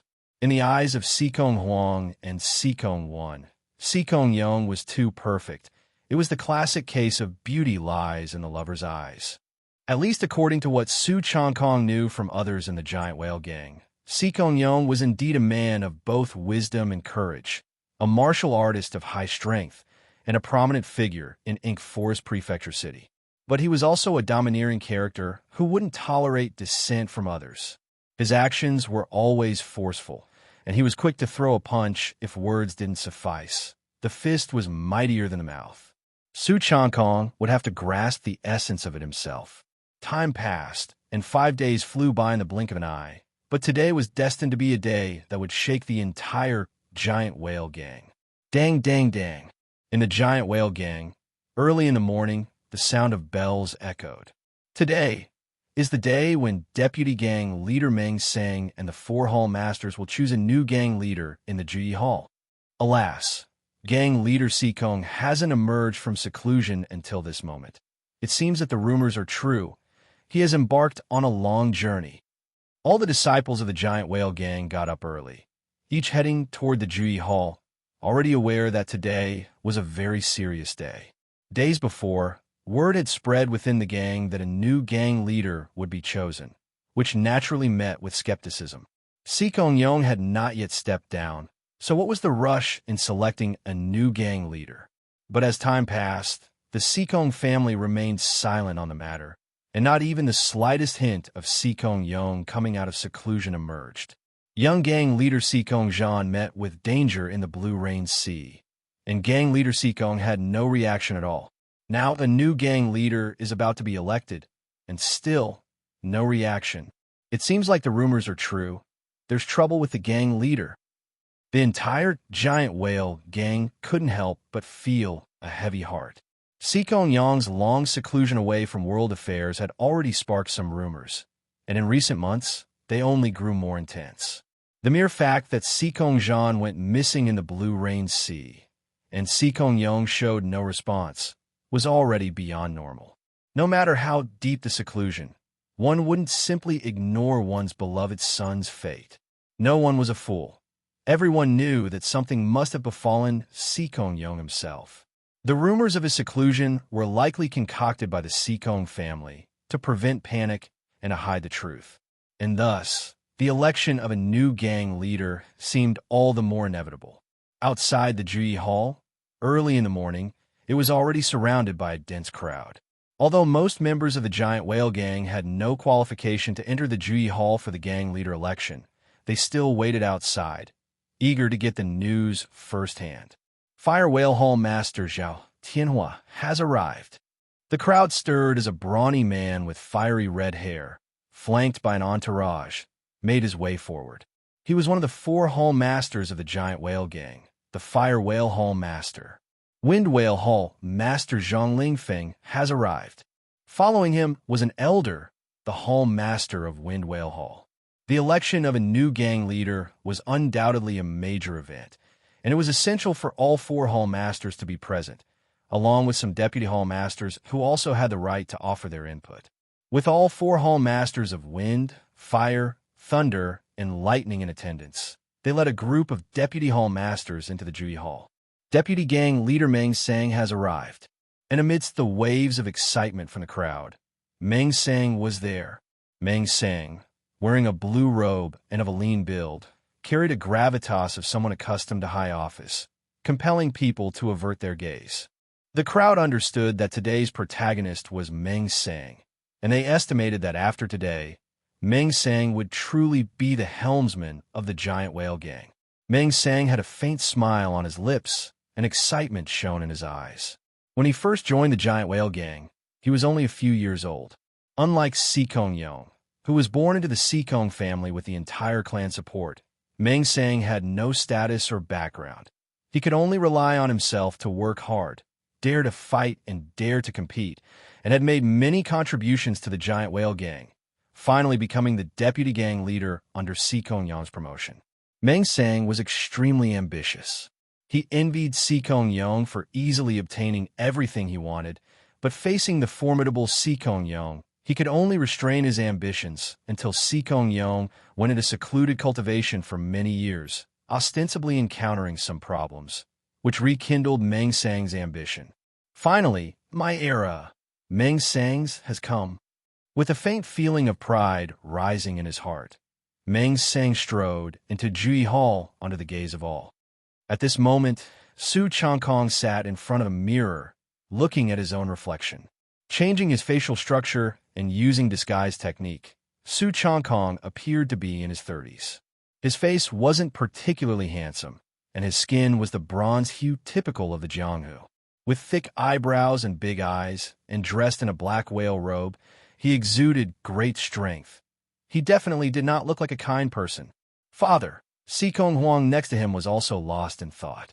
Su Changkong had now disguised himself as Sikong Yong, causing her some disorientation. Sikong Yong had been fatally wounded one night when she was still underage, and Sikong Huang would often wake up from nightmares about it. How does it look? A robust voice sounded. It was Su Changkong. He was imitating the voice of Sikong Yong, which he had learned from Sikong Huang and Sikong Wan, and asked, "It's perfect. Although my father had a more burly build, it's normal for him to change over several years." Sikong Huang nodded in admiration. From the outside, there were virtually no flaws, and what came next was for Su Changkong to see if he could deter Meng Sang and the 4 Hall Masters with this disguise. "Then it's about time for us to leave," said Su Changkong as he stood up and walked towards the outside of the house, moving proudly and confidently with a dragon's gait and a tiger's steps, brimming with self-assurance and dominance in his demeanor. Sikong Huang's eyes lit up, for imitating someone, especially a powerful individual, is easy in appearance but difficult in temperament. Yet at this moment, Su Changkong carried the aura of a strong person. What Sikong Huang didn't know was that confidence comes from strength. Su Changkong had the confidence underpinned by strength itself. Hence he was naturally confident. Otherwise, Being timid and unsure would make it easy for others to see through the depth and truthfulness of his character. I, Meng Sang, lost both my parents at a young age. To survive, I joined the Giant Whale Gang at the age of 5. In my heart, the Giant Whale Gang is my family. From that moment on, I vowed to give my all to make the Giant Whale Gang even more glorious. Now that the Giant Whale Gang is plagued with both internal strife and external threats, I, Meng Sang, cannot shirk my responsibility and am willing to shoulder this burden. In Juyi Hall, Meng Sang spoke eloquently and passionately, his emotions running high and infectiously silencing the hall. Please believe in me, in Meng Sang. Give me the chance to prove myself. I will carry on the ambitions of gang leader Su Changkong, leading the Giant Whale Gang to ride the wind and waves, swallowing the four seas whole. After finishing his speech, Meng Sang took a deep breath, his tone imbued with utmost sincerity. The next step was to vote on whether Meng Sang could inherit the position of gang leader. According to gang rules, all 4 hall masters must agree, and the majority of deputy hall leaders must consent for Meng Sang to ascend to the gang leader's position. However, in practice, it would suffice if only the 4 hall masters approved, as the deputy hall leaders under them would surely agree as well. In these turbulent times, the Giant Whale Gang indeed needs a leader to increase cohesion, to prevent further chaos. This state of affairs must not continue. I agree to Meng Sang inheriting the position of gang leader. The first to stand out was an elderly man with white hair, but spirited, the Thunder Whale Hall Master, Lei Jie. He was the first to agree to Meng Sang becoming the gang leader. As Lei Jie said, with young gang leader Su Changkong's life and death unknown and Su Changkong reportedly having problems, having not shown himself for several years, the Giant Whale Gang was in disarray and truly required a new gang leader to stabilize the turbulent situation. Of course, Lei Jie was the first to stand out and agree because Meng Sang had made promises to him. Lei Jie was old and wouldn't be able to serve many more years, but when he stepped down, Meng Sang had pledged to strongly support his nephew to take over the position of Thunder Whale Hall Master. I also agree. Meng Sang's martial arts skills surpass mine. Otherwise, I would definitely have to compete with him. Then the Fire Whale Hall Master, Zhao Tianhua, expressed his stance. Agreed. The remaining Hall Masters, Wind Whale Halls Zhang Lingfeng and Electric Whale Halls Gao, and also stated their positions. In fact, Meng Sang had already approached each of the 4 Hall Masters beforehand, either promising great benefits or making commitments to successfully persuade them. If Su Changkong had been present before, these Hall Masters would not have agreed, but Su Changkong had been missing for several months, and there weren't any better options available. I agree as well. Agreed. The other 20 or so deputy hall leaders from the 4 halls, seeing their own hall masters agreeing, also expressed their agreement one after the other, nearly unanimous. I disagree. At this moment, from one of the seats, an old voice sounded, particularly jarring. Meng Sang looked at the person, frowned inwardly, but his face was filled with respectful smiles.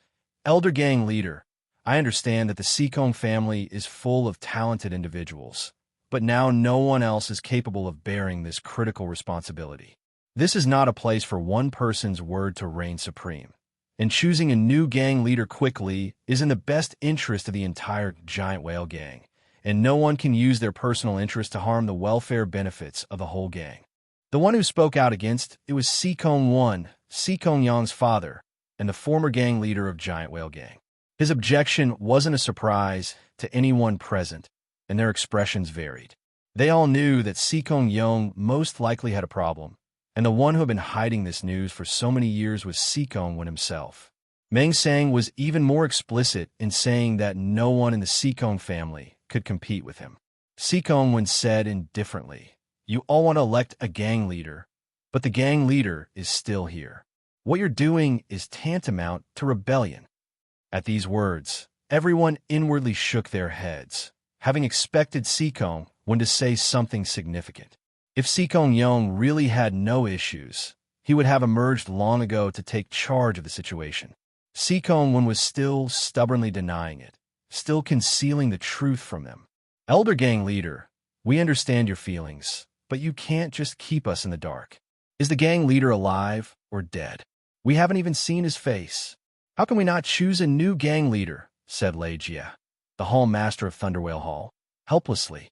Yes, if there really is a problem, let's speak out and figure it out together. The other hall masters also echoed one after another, which was something they had kept to themselves for a long time. Su Changkong had no choice but to conceal Su Changkong's death, to protect Su Changkong and Su Changhuang, who were still young at the time, and to prevent enemies from taking advantage of their vulnerability. Meng Sang saw that without having to speak himself, the other hall masters had already begun to speak out in agreement, helping him to deal with Su Changkong's provocation. The overall situation is set. This old man Su Changkong, one has never thought highly of my humble origins. Let's see how long your Su Changkong family can prosper within the giant whale gang after you die. Meng Sang sneered secretly, thinking that the overall situation was set. Su Changkong, who had retired many years ago and was now old and weak, could not pose any hindrance to him. What's this noise about? Suddenly, everyone frowned in unison because of the hustle and bustle coming from outside Ji Hall, just like a marketplace. This made them dissatisfied. They were discussing important matters inside. What was all the noise about outside? Had the disciples of Giant Whale Gang become so lax in their training? He's here. Su Changkong knew it was Su Changkong arriving, and he immediately tensed up. Getting Su Changkong, who knew the giant whale skill, to impersonate Su Changkong, whether or not he could get through this ordeal was uncertain to Su Changkong. It was a desperate move. Gang leader. The giant whale gang disciples guarding the entrance to Ji Hall were now staring wide-eyed, somewhat incredulously looking at the tall, robust man who appeared at the doorway. With thick eyebrows and big eyes, bronze skin, an imposing presence without anger, brimming with confidence and arrogance. Who else could it be but Su Changkong? Gang leader. Inside the hall, the 4 hall masters and all the high-ranking members of the giant whale gang saw the Su Changkong, who appeared at the door and could not believe what they were seeing. Su Changkong, the legendary figure whose fame reverberated throughout Ink Forest Prefecture City, became the gang leader of the giant whale gang in his youth. At the peak of his fame, he announced his retreat to break through to a higher martial arts realm. But once he retreated, he was gone for 6 or 7 years without showing his face. Even the high-ranking members of the giant whale gang who were loyal to the leader faction had come to believe that something had definitely happened to Su Changkong. However, today, Su Changkong appeared here, which undoubtedly caused a huge commotion. Gang leader. It's the gang leader. He has come out of retreat. Outside Ji Hall, the place was abuzz. All the disciples who witnessed Su Changkong entering Ji Hall were ecstatic. To most people, Su Changkong was the true helmsman of Giant Whale Gang. Meng Sang wasn't bad, but in comparison to Su Changkong, he faded into insignificance. Gang, has the gang leader really come out of retreat? The 4 hall masters looked at each other, unable to conceal the shock on their faces. And the most shocked was undoubtedly Meng Sang, who was completely dumbfounded, the sudden turn of events leaving him momentarily unable to react. Meng Sang had feared Su Changkong, which is why he had been stirring up trouble to test waters. From what he knew about Su Changkong, if nothing had happened to him, he wouldn't have been able to remain patient. But even with Su Changkong in trouble, Su Changkong hadn't reacted. In Meng Sang's view, Su Changkong must have encountered some mishap, which is why he was confident today in taking over the position of gang leader. This Su Changkong was naturally Su Changkong. In the face of all the shocked and astonished gazes, Su Changkong showed no sign of timidity. He walked with his hands behind his back, striding directly towards the highest seat in Ji Hall, the whalebone chair that was vacant and belonged only to the gang leader of the giant whale gang, with Su Changhuang following behind him. Unconcerned, Su Changkong passed by Meng Sang, who was stiff and in disbelief, and took his seat on the whalebone chair, appearing relaxed compared to the nervousness and astonishment of others. This mental fortitude of my younger brother. I'm far from his equal. Sikong Huang stood dutifully beside him, admiring him in her heart. She had been worried about being exposed. But it was Su Changkong himself who, despite all the gazes and pressure, remained at ease. Just his state of mind alone was admirable. In fact, Su Changkong, though young, had gone through many trials and tribulations. He spent years in Black Iron Manor forging weapons daily, training not just the weapons but also his heart, having forged a heart that feared nothing, soft when needed, but undeniably hard when necessary. The entire room fell into an eerie silence, so quiet that one could hear a pin drop. Bewildered by the return of the giant whale gang leader from years of seclusion, unsure how to respond. "You have some nerve. I'm still here, and you couldn't wait to rebel?" Only when a rough and authoritative voice echoed through the hall did everyone tremble, snapping back to reality. There, the tall and robust man sat in the whalebone chair, just as before, overlooking everything. Gang leader. Meng Sang's body trembled as he recalled the various events of the past. When Meng Sang first joined the giant whale gang at the age of 5, compared to his impoverished origins, Sikong Yong was undoubtedly out of his reach, surpassing him in both family background and martial arts talent. In front of Sikong Yong, Meng Sang felt an innate sense of inferiority, which is why he was so desperate to climb up the ranks, striving to snatch the position of gang leader. It was all because he wanted to prove himself, that if Sikong Yong could sit in that position, he could too. However, now that Sikong Yong was standing alive before him, sweat involuntarily broke out on Meng Sang's forehead. Sikong Yong is unharmed?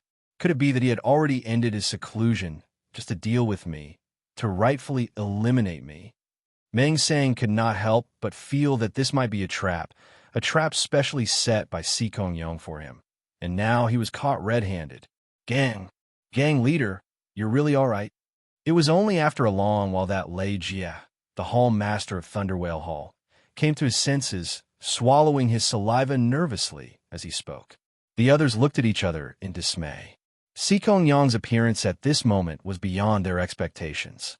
It was precisely because they believed Sikong Yong had met with mishap that they supported Meng Sang to become the gang leader. Su Changkong leaned back in the whalebone chair, speaking indifferently. In this Ink Forest prefecture, what could possibly happen to me? I merely had a new understanding of martial arts and was immersed in it, that's all. Su Changkong's tone was indifferent, but it contained a vein of pride, suggesting that no one in Ink Forest prefecture could pose a threat to him. The crowd also strongly agreed with this sentiment. With Sikong Yong's martial arts prowess, he was indeed one of the top figures in Ink Forest Prefecture City, truly someone no one could threaten. Perhaps it really was his insight into martial arts that led to his years of seclusion. But what about you all? Have you grown more capable? I've always valued ability over background and never practiced nepotism. Among you 4 hall masters, nearly half were personally promoted by me. And now, are you banding together to stage a rebellion? Su Changkong's gaze swept around, passing over Zhao Tianhua, the hall master of Fire Whale Hall, and Gao and hall master of Electric Whale Hall. In the giant whale gang, the Sikong family was the leader faction, with several successive gang leaders emerging from the Sikong family. However, the Sikong family truly did not treat the giant whale gang as an autocracy, as many important positions were held by those with merit. Among the 4 great hall masters, not a single one came from the Sikong family. Upon Su Changkong's statement, both Gao and Zhao Tianhua showed signs of panic and guilt on their faces. They had been promoted by Sikong Yong, but with Sikong Yong in seclusion for so many years, they had supported Meng Sang, which was indeed not justifiable. I didn't know that the gang leader, Gao and tall and lanky, stammered, unable to articulate his words. They had all believed that Sikong Yong was in trouble, which is why they supported Meng Sang. Sikong Wen thought to himself with delight, little friend Su's aura is truly strong, as if Yong Air has come back to life, directly intimidating everyone present. Maybe he really can succeed. Su Changkong faced all the senior members of the giant whale gang, without a hint of stage fright, speaking measuredly. With just a few words, he made all the hall masters anxious and unable to refute. Of course, the key factor was the high prestige Su Changkong once held. Meng sang, "Not only did you harm 2 diligent alchemists of our gang, one of them, Gong Zheng, has been serving the gang since before I was born. For decades, he never slacked off. He merely didn't wish to take sides, and you harmed him for that." Su Changkong's gaze fixed on Meng sang, his eyes calm and his expression devoid of any ripples. But the words he spat out made Meng Sang's body slightly tremble. Gong Zheng, the former alchemist of the giant whale gang, had joined as a youth and concocted pill medicine for the gang. He was one of the oldest members in the gang, recognized by all disciples. However, not long ago, due to his advanced age, Gong Zheng retired. But on the day he left, while still not far from the giant whale gang, he was brutally murdered. At the time, it caused quite a stir in the gang, with everyone swearing to catch the murderer, but the matter eventually fizzled out. Even though there was no evidence, many high-level members of the giant whale gang understood the key point. Gong Zheng was killed because of his neutrality, for not choosing to pass his position to an alchemist under Meng Sang's control. It was Meng Sang's act of retaliation, a warning to others. Now that Su Changkong brought this matter up in public, Meng Sang's heart clenched, wanting to refute, but was met with disdainful and ice-cold glares from all around, leaving him unable to utter a word. Harming fellow gang members was a serious crime in any gang. Before, everyone turned a blind eye, but now that Su Changkong, the gang leader, had personally brought up the issue, it was as if a piece of paper had been torn. Not long after Master Gong met with trouble, Master Su, the alchemist, had even greater talent than Master Gong, with a brilliant future ahead. Yet soon after, he mysteriously defected. It seems all these were Meng Sang's doing. Some deputy hall leaders thought to themselves, with Gong Zheng gone, the new alchemist, Master Su, was rumored to have defected shortly after. The one who took over Master Su's position was Meng Sang's subordinate, Lu Gong. Saying there was no issue here would be treating people like fools. Meng Sang, you come from humble origins, and I valued your ability, sponsoring your rise to the position of second in command. You desiring my position is not wrong. In the giant whale gang, who doesn't dream of occupying the gang leader's throne? It belongs to the capable. But you should never have resorted to betraying your own kind, secretly colluding with sea pirates to achieve your goal. Su Changkong's voice was like a violent storm, making the atmosphere in the hall extremely tense. 3 months ago, the events at Blue Rain Sea were already common knowledge. Young gang leader Su Changkong had gone out to suppress the sea pirates, and everything was going smoothly, but then he was attacked by 3 large sea pirate groups, and among the 5 giant whale battleships, 2 were damaged. Nearly 1,000 disciples of the giant whale gang, including Su Changkong, never returned, in what can only be described as a loss of unprecedented severity. Most people thought that it was Su Changkong's reckless greed for merit that had led to this outcome, but a minority suspected Meng Sang. Meng Sang, indeed, has gone too far. Yes, it's one thing to struggle for power within the gang, but collusion with external enemies is unforgivable. 1,000 cuts wouldn't be too much. Inside the hall, the senior members of the giant whale gang whispered among themselves. Originally, choosing Meng Sang as the gang leader was simply due to a lack of better candidates. Everyone was thinking of electing a new leader quickly to settle the gang's internal and external turmoil. But now that Su Changkong has emerged from his seclusion, the situation took a drastic turn. What was originally Meng Sang's succession ceremony became the venue for his trial. Seeing the current situation, Su Changkong felt inwardly delighted, knowing that the time was ripe to order the giant whale gang to take down Meng Sang. However, these words couldn't come from Su Changkong himself since, given Su Changkong's temperament, he would likely take action in person, but that would give the game away. Therefore, it was best for him, the old gang leader, to say this. Immediately, Su Changkong shouted, "Zhao Tianhua, Gao, and what are you dallying for? Why don't you arrest this traitor who has harmed his own gang and redeem your crimes?" Yes, Zhao Tianhua, Gowan, and the other four hall masters all perked up.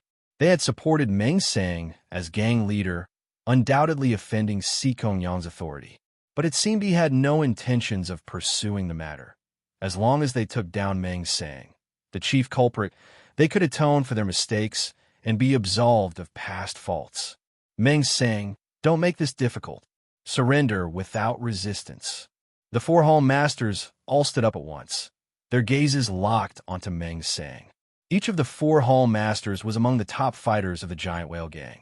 Meng Sang believed he stood a chance against any one of them. However, against all four, he had no chance of winning. Ultimately, Meng Sang was not an ordinary man. Facing the hostile gazes of the four hall masters, Meng Sang, who was previously panicking and sweating profusely, regained his composure. His brain worked frantically, and he bellowed, "Wait a minute!" All the eyes of the experts in the Giant Whale Gang converged on Meng Sang, almost encircling him. With so many masters joining forces, Meng Sang had little ability to resist. "You're not the gang leader at all. You're an imposter from the Sikong family." Meng Sang glared fiercely at Su Changkong, his teeth clenched, yet he seemed certain in his accusation. This accusation made Sikong Wen and Sikong Huang's hearts skip a beat. The other experts of the Giant Whale Gang also showed a slight change in their expressions. In truth, they all harbored a faint suspicion. Sikong Yong had neither emerged from seclusion too early nor too late, but precisely at the critical moment. Could it be that he wasn't really Sikong Yong? But Su Changkong's impersonation was too convincing, with a powerful aura and full of confidence. No one had dared to be the first to challenge him. Yet, out of desperation, Meng Sang directly raised doubts. Anyway, his current situation could not get any worse. Might as well go all in. Not good. Sikong would silently sense trouble. Meng Sang's challenge increased the shred of doubt and concern that others already had in their minds. Indeed, it's possible that the Sikong family could have hired someone to impersonate Sikong Yong in response to Meng Sang's challenge, a tactic to intimidate everyone. Although the plan seemed somewhat unreliable, it nonetheless worked effectively. At least, fearing Sikong Yong's authority, Meng Sang was now the only one daring to question his identity. Su Changkong's face remained expressionless. Sikong Wen glared with rage.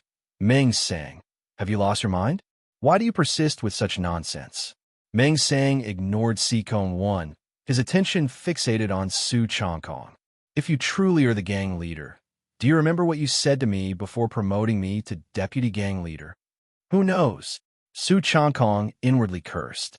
He had received plenty of information about Sikong Yong and his interactions from Sikong Wen and Sikong Huang, but regarding what was said to a specific person at a specific time, not even a deity could know. Still, Su Changkong naturally wouldn't show his hand. He maintained his position on the whale bone chair, looking down at Meng Sang with a hint of disdain in his eyes, as if watching a clown perform. Meng Sang's teeth were clenched as he stared at the lofty figure before him. He said forcefully, "Before the gang leader appointed me as deputy gang leader, he warned me that if I ever betrayed the Giant Whale Gang, he would personally eliminate me." His words carried weight, making everyone inwardly nod. This was indeed something Sikong Yong would say. Then Meng Sang bellowed with all he had left. "If you really are the gang leader, why delegate to others? Come on, I'm standing right here. Let's see if you truly are who you claim to be." This Meng Sang has nothing to lose now, directly challenging the third brother. Sikong Huang thought solemnly to himself. In the current situation, Meng Sang was cornered with no way out other than to fight for survival, challenging the authenticity of Sikong Yong currently before them. If he was real, then he was bound to be killed on the spot, no different from the outcome if the other Hall Masters moved against him. It was worth gambling. If this Sikong Yong turned out to be a fake hastily sought by the Sikong family in desperation, then Meng Sang had a chance to turn the tide. Realizing something was amiss, Sikong Wen, with eyebrows turned white by the passage of time, furrowed his brows and barked, "Who do you think you are, worthy of young heir personally making a move? What are you standing around for? Take him down." But no one in the scene made a move. Everyone hesitated. Meng Sang's words made a lot of sense. If this Si Kong Yong was real, based on Si Kong Yong's temperament, he would definitely want to personally tear Meng Sang apart for his various acts of betrayal. Doing so would not only prove his identity as genuine, but also establish his authority, instead of just sitting there and ordering them to capture Meng Sang. Si Kong Wen and Si Kong Huang's hearts sank. The original plan was to have Su Changkong impersonate Si Kong Yong to intimidate everyone, and then have the experts take down Meng Sang. But the actual situation inevitably differed, and with Meng Sang's personality, he did not just wait for death, but directly challenged Si Kong Yong. In their view, once a fight started, their ruse would surely be exposed. Let alone the difference in strength between Su Changkong and Meng Sang. Once the battle began, if Su Changkong, impersonating Si Kong Yong, couldn't defeat Meng Sang swiftly and decisively, that would already make others suspect. A legendary figure in Ink Forest Prefecture City, hardly matched by anyone, facing Meng Sang and not being able to win with absolute superiority would raise anyone's suspicions. Come on, kill me with your own hands. No one can decide my fate, Meng Sang. Meng Sang roared, excitement and fear evident in his eyes. Facing Si Kong Yong in the past, he had always been inferior, always following behind, daring not to show the slightest offense. But now, Meng Sang didn't care anymore. He wanted to challenge Si Kong Yong. As you wish. In the hall, a rough and assertive voice rang out. It was Su Changkong, who had been silent from the very beginning. Both Si Kong Huang and Si Kong Wen were stunned, simply because they saw no trace of fear or unease in Su Changkong's eyes or face. Only excitement and a thirst for battle. Indeed, if everything had gone smoothly, having the experts of the giant whale gang take down Meng Sang together would have been the best outcome, saving time and effort. But that would have left Su Changkong with regrets. In Su Changkong's heart, the urge to kill Meng Sang was intense, not just for himself, but also for Gong Zheng, who had been kind to him. Personally taking down an enemy, there was nothing more exhilarating than that. So, despite the situation looking unfavorable, Si Kong Huang and Si Kong Wen's hearts couldn't stop pounding. But Su Changkong was excited instead. His blood began to boil, his fighting spirit soared. He wanted to personally slaughter Meng Sang and settle their grievances. Meng Sang, as you wish, I will fulfill my promise. I will torment you ruthlessly until death. Su Changkong suddenly stood up, a bloody light swirling on his towering figure, and a warlike grin spread across his rugged face. Meng Sang was shocked, and the hall masters and deputy hall leaders were also stunned. The tall and burly man before them, brimming with a fighter's spirit and wild arrogance. Who else could it be if not Si Kong Yong? It was easy enough for someone else to impersonate his appearance, but who could simulate that domineering and invincible fighting spirit? Su Changkong intended to slay Meng Sang before all the onlookers, not just to kill him, but to do it cleanly and decisively, to crush him with absolute invincibility. This was a challenging feat, but Su Changkong was ready to face the difficulty head-on, to prove the progress he had made through arduous training these days. Whale technique. Long whale inhales water. Giant whale true chi swirled within Su Changkong, who suddenly opened his mouth, creating a massive suction force. An enormous airflow was pulled in, resembling a deep-sea vortex. The suction force it emitted caused many to feel as if they could not stand still and were about to be swallowed whole. Crack, crack, crack. Amid a series of sounds of bones and muscles trembling, Su Changkong's already tall figure grew over half a foot taller, muscles bulging all over his body, tendons swelling under his skin. The aura he emitted blue teacups and fruit plates placed around to shatter upon hitting the ground. The interior technique long whale inhales water among the whale 5 skills drew external force in the body, temporarily overloading it to enhance strength and speed beyond the limits. Half a year ago, when facing Meng Sang as Si Kong Zhan in disguise, Su Changkong had already used this move. Now having advanced to the Chi Blood 4 transformation, his physique was stronger, his body's endurance greater, and the enhancement brought by Long Whale inhales water correspondingly increased. Crash! The towering Su Changkong stood firm, like a demon god incarnate, visible power swelling around him as winds and lighting seemed to howl around his body. Whale technique. He is the gang leader. Many of the Deputy Hall leaders exclaimed excitedly. The whale technique was a known skill of only two people in the giant whale gang, Si Kong Yong and his son Si Kong Jean. The whale technique demonstrated by this Si Kong Yong couldn't be anyone but Si Kong Yong himself. Boom! With the long whale inhales water, bringing him to the peak state, Su Changkong stomped on the ground. Amidst the thunderous noise, the ground caved in, the steps shattered, and his tall and robust figure charged straight at Meng Sang. Endless furious sea. With a bellow, Su Changkong threw his right fist forward, shouting the name of the boxing technique Endless Furious Sea from the Whale 5 skills, full of momentum. But in reality, he was using the bear play from the Martial 5 animal frolics. Although Meng Sang was shocked inside, believing this Si Kong Yong to be the actual person, at this moment he had no way out. His face twisted fiercely as he drummed up his chi and blood. The rolling chi blood wolf, smoke billowing, almost solidifying into a dragon. This was the phenomenon produced when reaching the peak of the Chi Blood 6 transformation and stimulating Chi and blood to its utmost extent. Meng Sang struck out with a palm, clashing head-on. His palm seemed like a flying dragon rending the void, with the dragon's roar shaking the heavens. Boom! The fists and palm met without any fancy tricks. The collision of the two great forces was explosive, creating a fierce wind in the hall. The overflowing energy swept around, shaking the hard floor tiles to pieces, with rocks rolling and shrapnel flying like bullets. Rumble. Outside the entire G hall, the sound was clear and distinct, as if there were sudden thunderclaps exploding from the ground, echoing ceaselessly. The disciples waiting outside were all puzzled and itching to know what was happening. They scratched their heads anxiously, but without orders, they could only wait anxiously outside. What? Meng Sang's face changed color.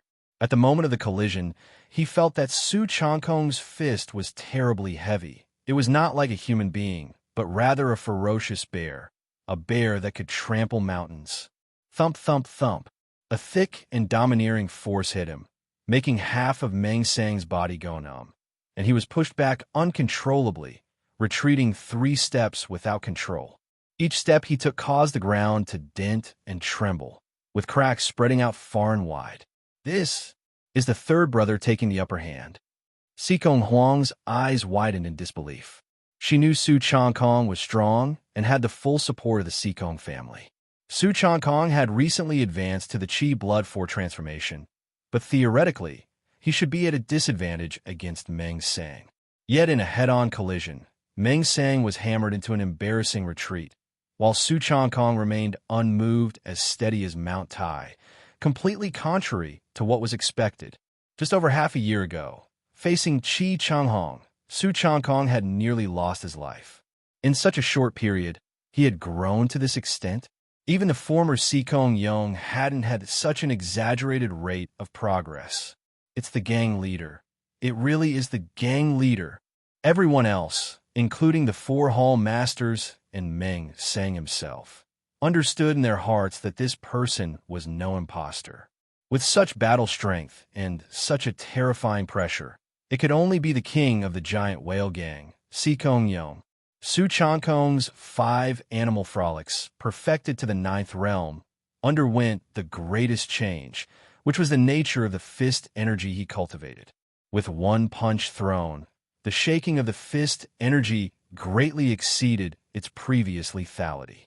Even with the same strength, the same weight, a cotton ball and an iron ball caused totally different damage when smashing into someone. The 5 types of fist energy that Su Changkong now wielded brought about this kind of change. Roar! Meng Sang was both shocked and enraged. Veins bulged on his forehead, and his skin turned burning hot and red, giving off heat like a fierce fire. The dense qi and blood spilled out through the pores of his skin, rising and burning like beacon fires, faintly coalescing into the shape of a dragon. Facing this formidable enemy, all Meng Sang could do was to fight with all his might and make a desperate effort. Flying Dragon Divine Palm, Meng Sang was driven crazy, ignoring the strain of qi and blood that could burst his body to its limits. His palms glowed red as if they had transformed into two dragons that cut through clouds and mist, galloping freely with a blood-red afterimage, furiously pummeling towards this towering opponent, like a demon god. As a contender close to the Qi Blood 7 transformation, Meng Sang's full display of power was extraordinary. Even Su Changkong dared not take him lightly. Under normal circumstances, Su Changkong could have evaded such fierce palms, but his current identity was Sikong Yong, and he could not dodge. The only option was to clash head-on and display an invincible demeanor. 5 animal frolics. Tiger and bear fight. Su Changkong circulated true qi endlessly within his body, maintaining the overburdened operation of his physique. This time, he threw punches again, both fists simultaneously. The two punches had completely different properties. The right fist was clenched like a tiger's claw, the left fist like a furious bear. The two distinct types of fist energy were perfectly executed by Su Changkong alone. Roar! Howl! In the air, the roar of the tiger and bear resounded, a fierce might spreading throughout, as if a giant bear and a ferocious tiger were struggling in combat. The terrifying roar that shook one's soul caused everyone to feel momentarily bewildered. Meng Sang, giving his all in the outbreak, felt as if his body was being torn apart and ground to pulp, and he was overwhelmed in terms of momentum.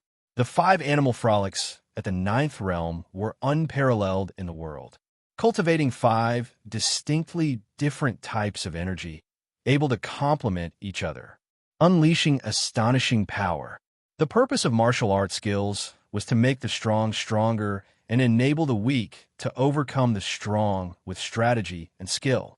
Boom! The fists and palms collided once more. The fierce qi and blood tumbled, and the surging energy roared like tidal waves.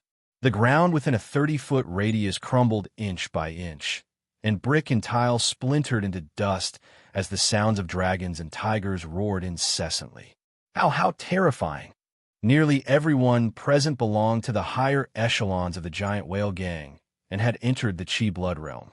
Seeing the terrifying spectacle of the two fighting, they couldn't help but swallow saliva, astonished and acknowledging their inferiority.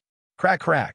In the air, painful groans from Meng Sang could be heard, and a soft sound of bone cracking emanated from the arms that had collided with Su Changkong. The arm muscles were torn, and hot blood spurted out. Facing Su Changkong, Meng Sang felt indescribably uncomfortable. In his senses, Su Changkong hadn't even pushed his qi and blood to the peak. Even the force he used seemed weaker than his own.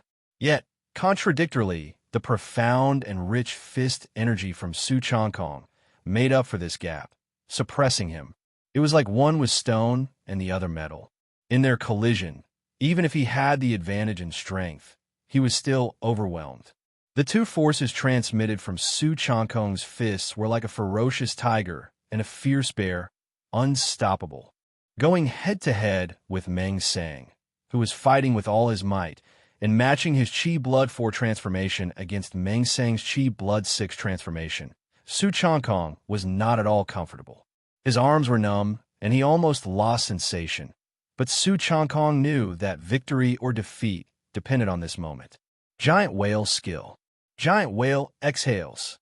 Su Changkong suddenly opened his mouth, and a breath of true qi that had been accumulating for a long time, mingled with the airflow, condensed into a beam, like a column of water tearing through the clouds straight up to the sky, and spat it out towards Meng Sang, who was within an arm's reach. Ah! Meng Sang howled wildly, eyes bulging. He could only lift his arms, bones shattered and bleeding, to protect his chest. Boom! The robust airflow violently exploded on Meng Sang's chest, bursting open like an air cannon, whipping up a wild wind. Meng Sang's arms were pulverized, shattered, with bone fragments piercing through flesh and protruding out. Bang! Meng Sang, like a kite with its string cut, was sent flying backward, chest collapsed, spewing blood mixed with visceral fragments heavily onto the ground, coughing blood continuously, yet unable to rise again. The arena fell silent, as if proclaiming the return of the king of the giant whale gang. We won. Sikong Wen and Sikong Huang were both stunned, looking at the scene before them, their minds already considering what to do should Su Changkong's identity be discovered. But what they hadn't anticipated was Su Changkong's ferocity, defeating Meng Sang head-on within just a few moves, displaying power that was startling. The gang leader, it really is the gang leader. The giant whale's skill, unmistakable. The gang leader is unharmed.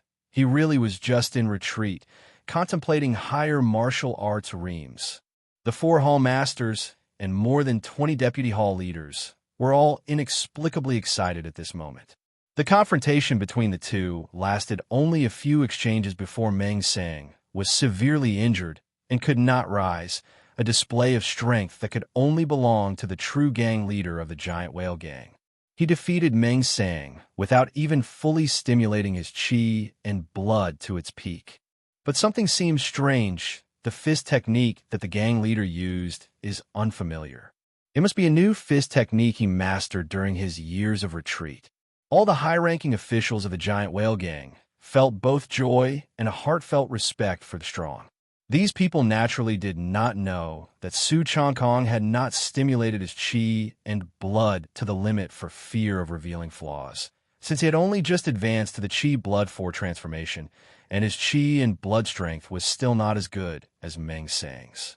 Once he fully stimulated his chi and blood, the external manifestation would reveal too many flaws. As for the 5 animal frolics Su Changkong used, in the eyes of these giant whale gang martial artists, it was the fist technique newly mastered by Sikong Yong during his many years of seclusion. All assuming Su Changkong had defeated Meng Sang, they naturally rationalized any discrepancies away. We won. Su Changkong also let out a sigh of relief. He seemed nonchalant as he defeated Meng Sang in a few exchanges, but in reality, he had exerted his full strength.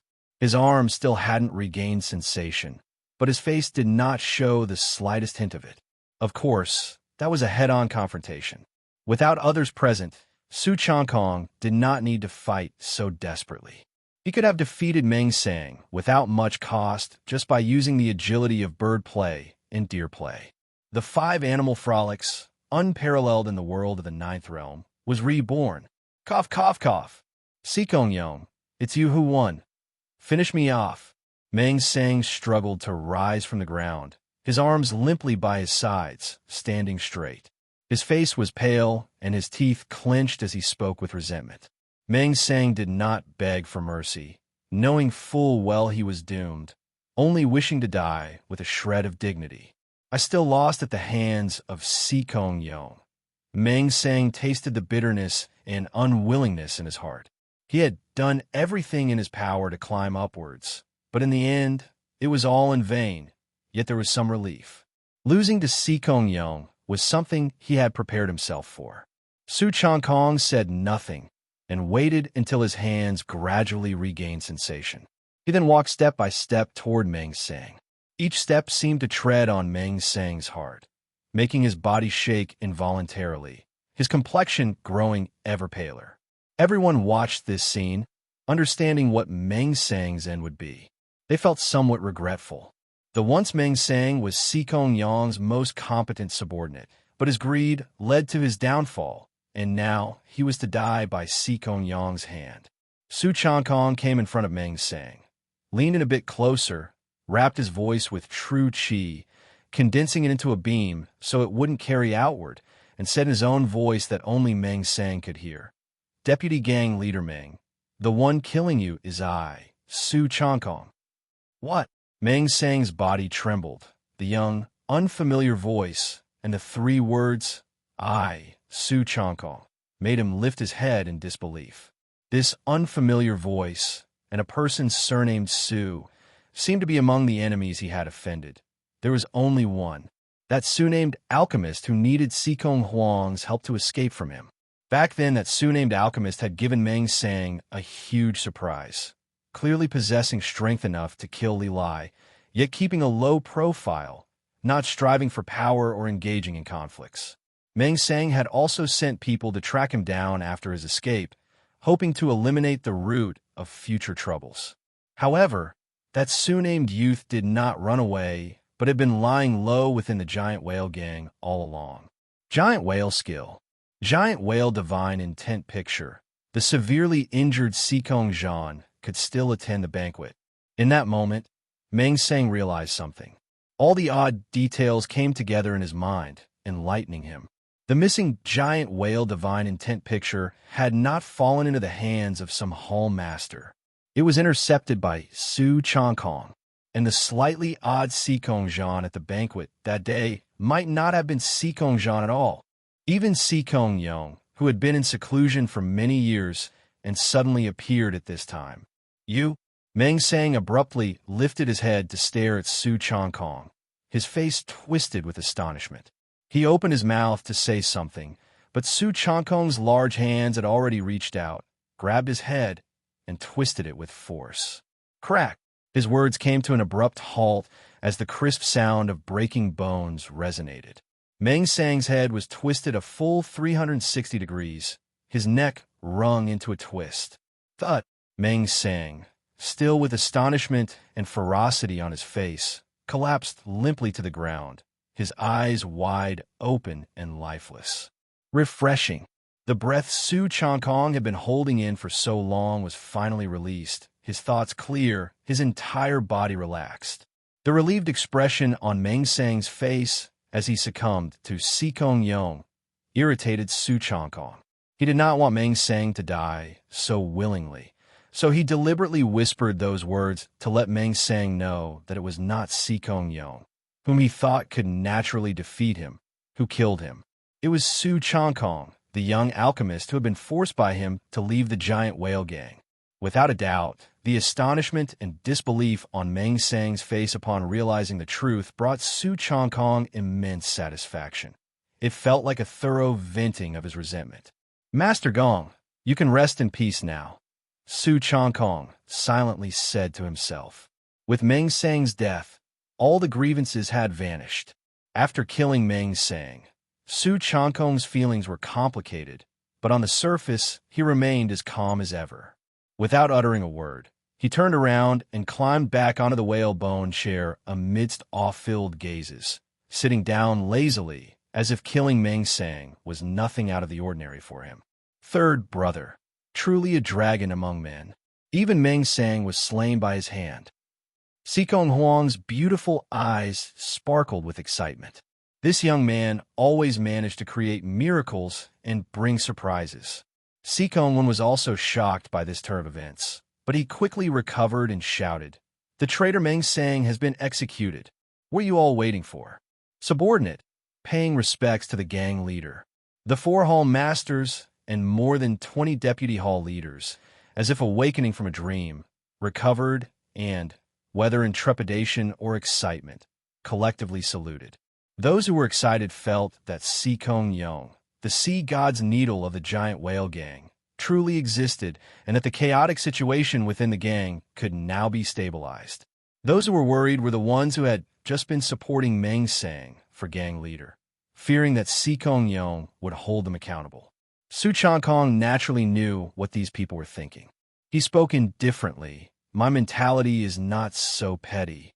I have been in seclusion and lost track of time. It's normal for you to have other thoughts. As long as you continue to be loyal to the Giant Whale gang, I will not dwell on past matters." The gang leader is wise. Upon hearing this, the hall masters and others heaved a sigh of relief, complimenting him one after another. "All right, I'm a bit tired now.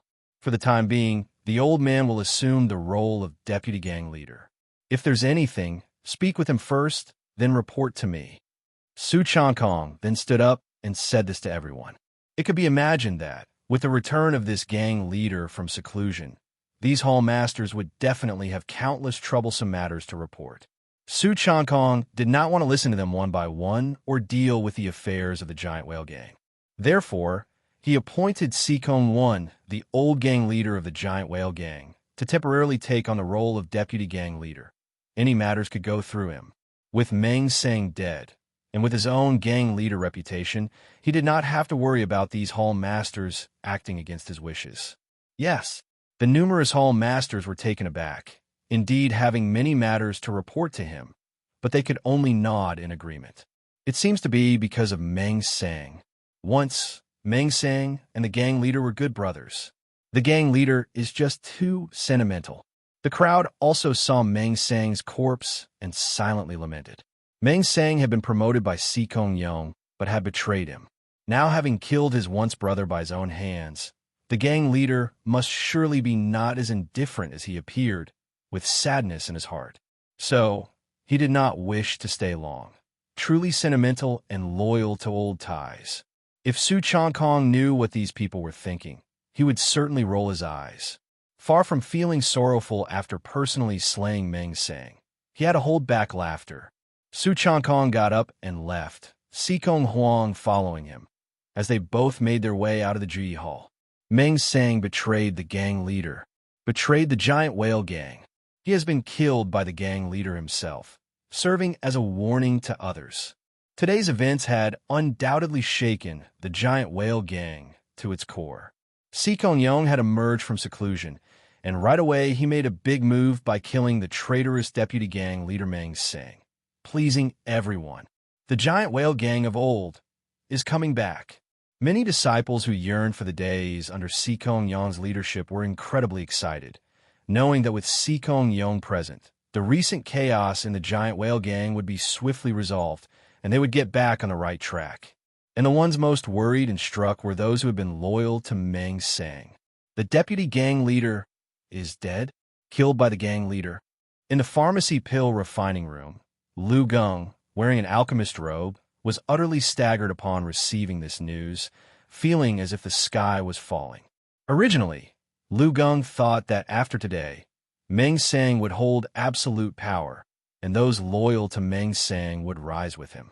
But instead, they received this devastating news. Lu Geng, come with us. Cooperate nicely, and reveal the crimes of Meng Sang's collusion with enemies and the murder of fellow disciples. You may have a chance for a lighter punishment. Not long after, the door of the pill refining room was opened, and several robust martial artists of the giant whale gang appeared at the doorway, speaking with icy tones. Yes, Lu Geng's lips curled into a bitter smile as he complied obediently. As one of Meng Sang's close confidants, he would definitely not be able to get off easily. This was the outcome of taking sides. Those attached could ride the coattails of the powerful, but when the tide turned, they would also suffer the consequences. There was no one else to blame. In the giant whale gang, with the reemergence of gang leader Sikong Yong, a major purge occurred within the gang's power structure. The faction loyal to Meng Sang was completely destroyed, and from then on, there was only one voice within the giant whale gang. Dad, you were so imposing just now. In a room, Sikong Huang couldn't help but tease. Perfect. Su Changkong's performance today was indeed perfect. If it had gone as originally planned, intimidating the four hall masters to take down Meng Sang, even the smoothest outcome would have been achieved. Even so, getting rid of Meng Sang might have left the disciples of the giant whale gang with doubts. However, Su Changkong took action directly, displaying overwhelming strength in front of everyone to blast Meng Sang to death, something that was completely unexpected by Sikong Huang and Sikong Wen. It could be described as perfect. Demonstrating the power to crush Meng Sang left no one doubting that this Sikong Yong was an imposter. They all believed that Sikong Yong had simply forgotten the time during his many years of seclusion. Su Changkong found it somewhat amusing. He first nearly became Sikong Huang's fiancé, then her elder brother, and now he was impersonating her father. It sure was fate. With Meng Sang dealt with, I won't need to hide anymore, but I can't keep pretending to be gang leader Sikong forever. Your Sikong family had better select a new leader soon. When the time comes, I'll use the excuse of Su Changkong going on a long journey to pass the leadership to him," Su Changkong said to Su Changkong. Su Changkong had no intention of impersonating Su Changkong forever. He had already thought of how to handle the situation later on. All he needed to do was wait for the giant whale gang situation to stabilize before impersonating Su Changkong one more time to pass on the leadership role. That would solve everything perfectly. Of course, Su Changkong was not in a hurry. Now that Meng Sang was dead, the giant whale gang was a place where he could cultivate in peace. He would continue his cultivation until there was no more advancement to make before seeking another path. As of now, Su Changkong was far from that point. Alchemy, archery, and even his martial arts realm all still had tremendous room for improvement. Third brother, I really owe you my thanks." Su Changkong also restrained her smile, expressing her gratitude with utmost sincerity. If it wasn't for Su Changkong, Meng Sang would have definitely succeeded in taking the position of gang leader today. And once Meng Sang had risen to power with his character, he would certainly have purged all dissidents, leaving the Sikong family with no room to survive in the giant whale gang. At the same time, Sikong Huang sighed in secret, feeling sorrowful. If Sikong Zhan were still here, he would have been the best candidate to take over as gang leader. However, he was caught in the Blue Rain Sea incident a few months ago and most likely had already met with misfortune. Aside from Sikong Zhan, the Sikong family really couldn't find a suitable candidate in the short term. "It's what I should do." Su Changkong shook his head, feeling nothing special about it. He had taken the benefits afforded by the Sikong family, so naturally, he had to do his best to help settle this matter, which was also closely related to his own interests. Meng Sang's death and the reemergence of Sikong Yong after years of seclusion was no small news in Ink Forest Prefecture City. Everyone knew that the king of the giant whale gang had returned. Deep within the Blue Rain Sea, on a desolate island inaccessible to outsiders, stood a number of buildings with watchtowers, armored men patrolling back and forth, and one could see huge but partly damaged ships docked at the edges of the island. This was the base of the Ghost Pirate Group, a name that struck fear into the hearts of those in the Blue Rain Sea. There were 18 pirates in the Blue Rain Sea, and each one led a formidable sea pirate group, living off plundering the ships passing through the Blue Rain Sea and conducting their own maritime trade, accumulating wealth and a vast number of troops. The Ghost Pirate Group was ranked 5th among them, led by the famous Shattered Soul Hand, Li Hun of the Ink Forest Prefecture City. "Damn it, do we still have to feed this thing? He's killed dozens of our brothers." Outside the prison, where captives were held at the Ghost Pirate Group's base, several pirates looked back at the prison, with one of them unable to help cursing fiercely. "What can we do? It's the leader's order to capture and imprison him alive. He's probably planning to use his life to negotiate with the giant whale gang." Another pirate responded, shaking his head. Sikong Zhan had not perished. During the incident when 3 sea pirate groups had emerged in full force and the black whale was destroyed, Sikong Zhan, out of a sense of responsibility and consideration for the others, knew that most of the pirates' attention was on him. Thus, he stayed behind to hold off the enemy and buy time. Surrounded and fighting with all his might, Sikong Zhan inevitably met defeat and was unable to resist. But instead of killing Sikong Zhan, the pirates had captured him alive. The reason being, of course, that they would benefit least from killing him outright, considering his identity as the young gang leader of the giant whale gang. Inside the prison, Sikong Zhan leaned against a corner. He was haggard, having lost a lot of weight, and his clothes were stained with dry blood. During the several months of being a captive, Sikong Zhan endured much torture, often facing the mockery and bullying of the pirates. And to prevent him from escaping or causing trouble, not only would they put suppressive drugs in his food, but every so often, Li Hun would personally break multiple bones in his body to ensure he posed no threat to them.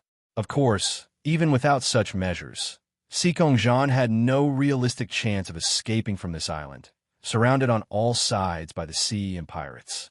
Sikong Zhan endured tremendous torment, both physically and mentally. Another person might have despaired to the point of suicide, But Sikong Jean clenched his teeth and silently bore it all. His father had taught him that dying in battle was honorable, but suicide was an act of cowardice. As long as there was a glimmer of hope, he needed to keep holding on. Hello, everyone. As we wrap up this video, I want to share a quick note. I have a Patreon account. If you'd like to support me and enjoy on-demand audiobooks, you can become a Patreon member. Alternatively, you can check out my Google Drive link, which has 500+ novel audiobooks available through my Ko-fi or Patreon shop. I appreciate your support.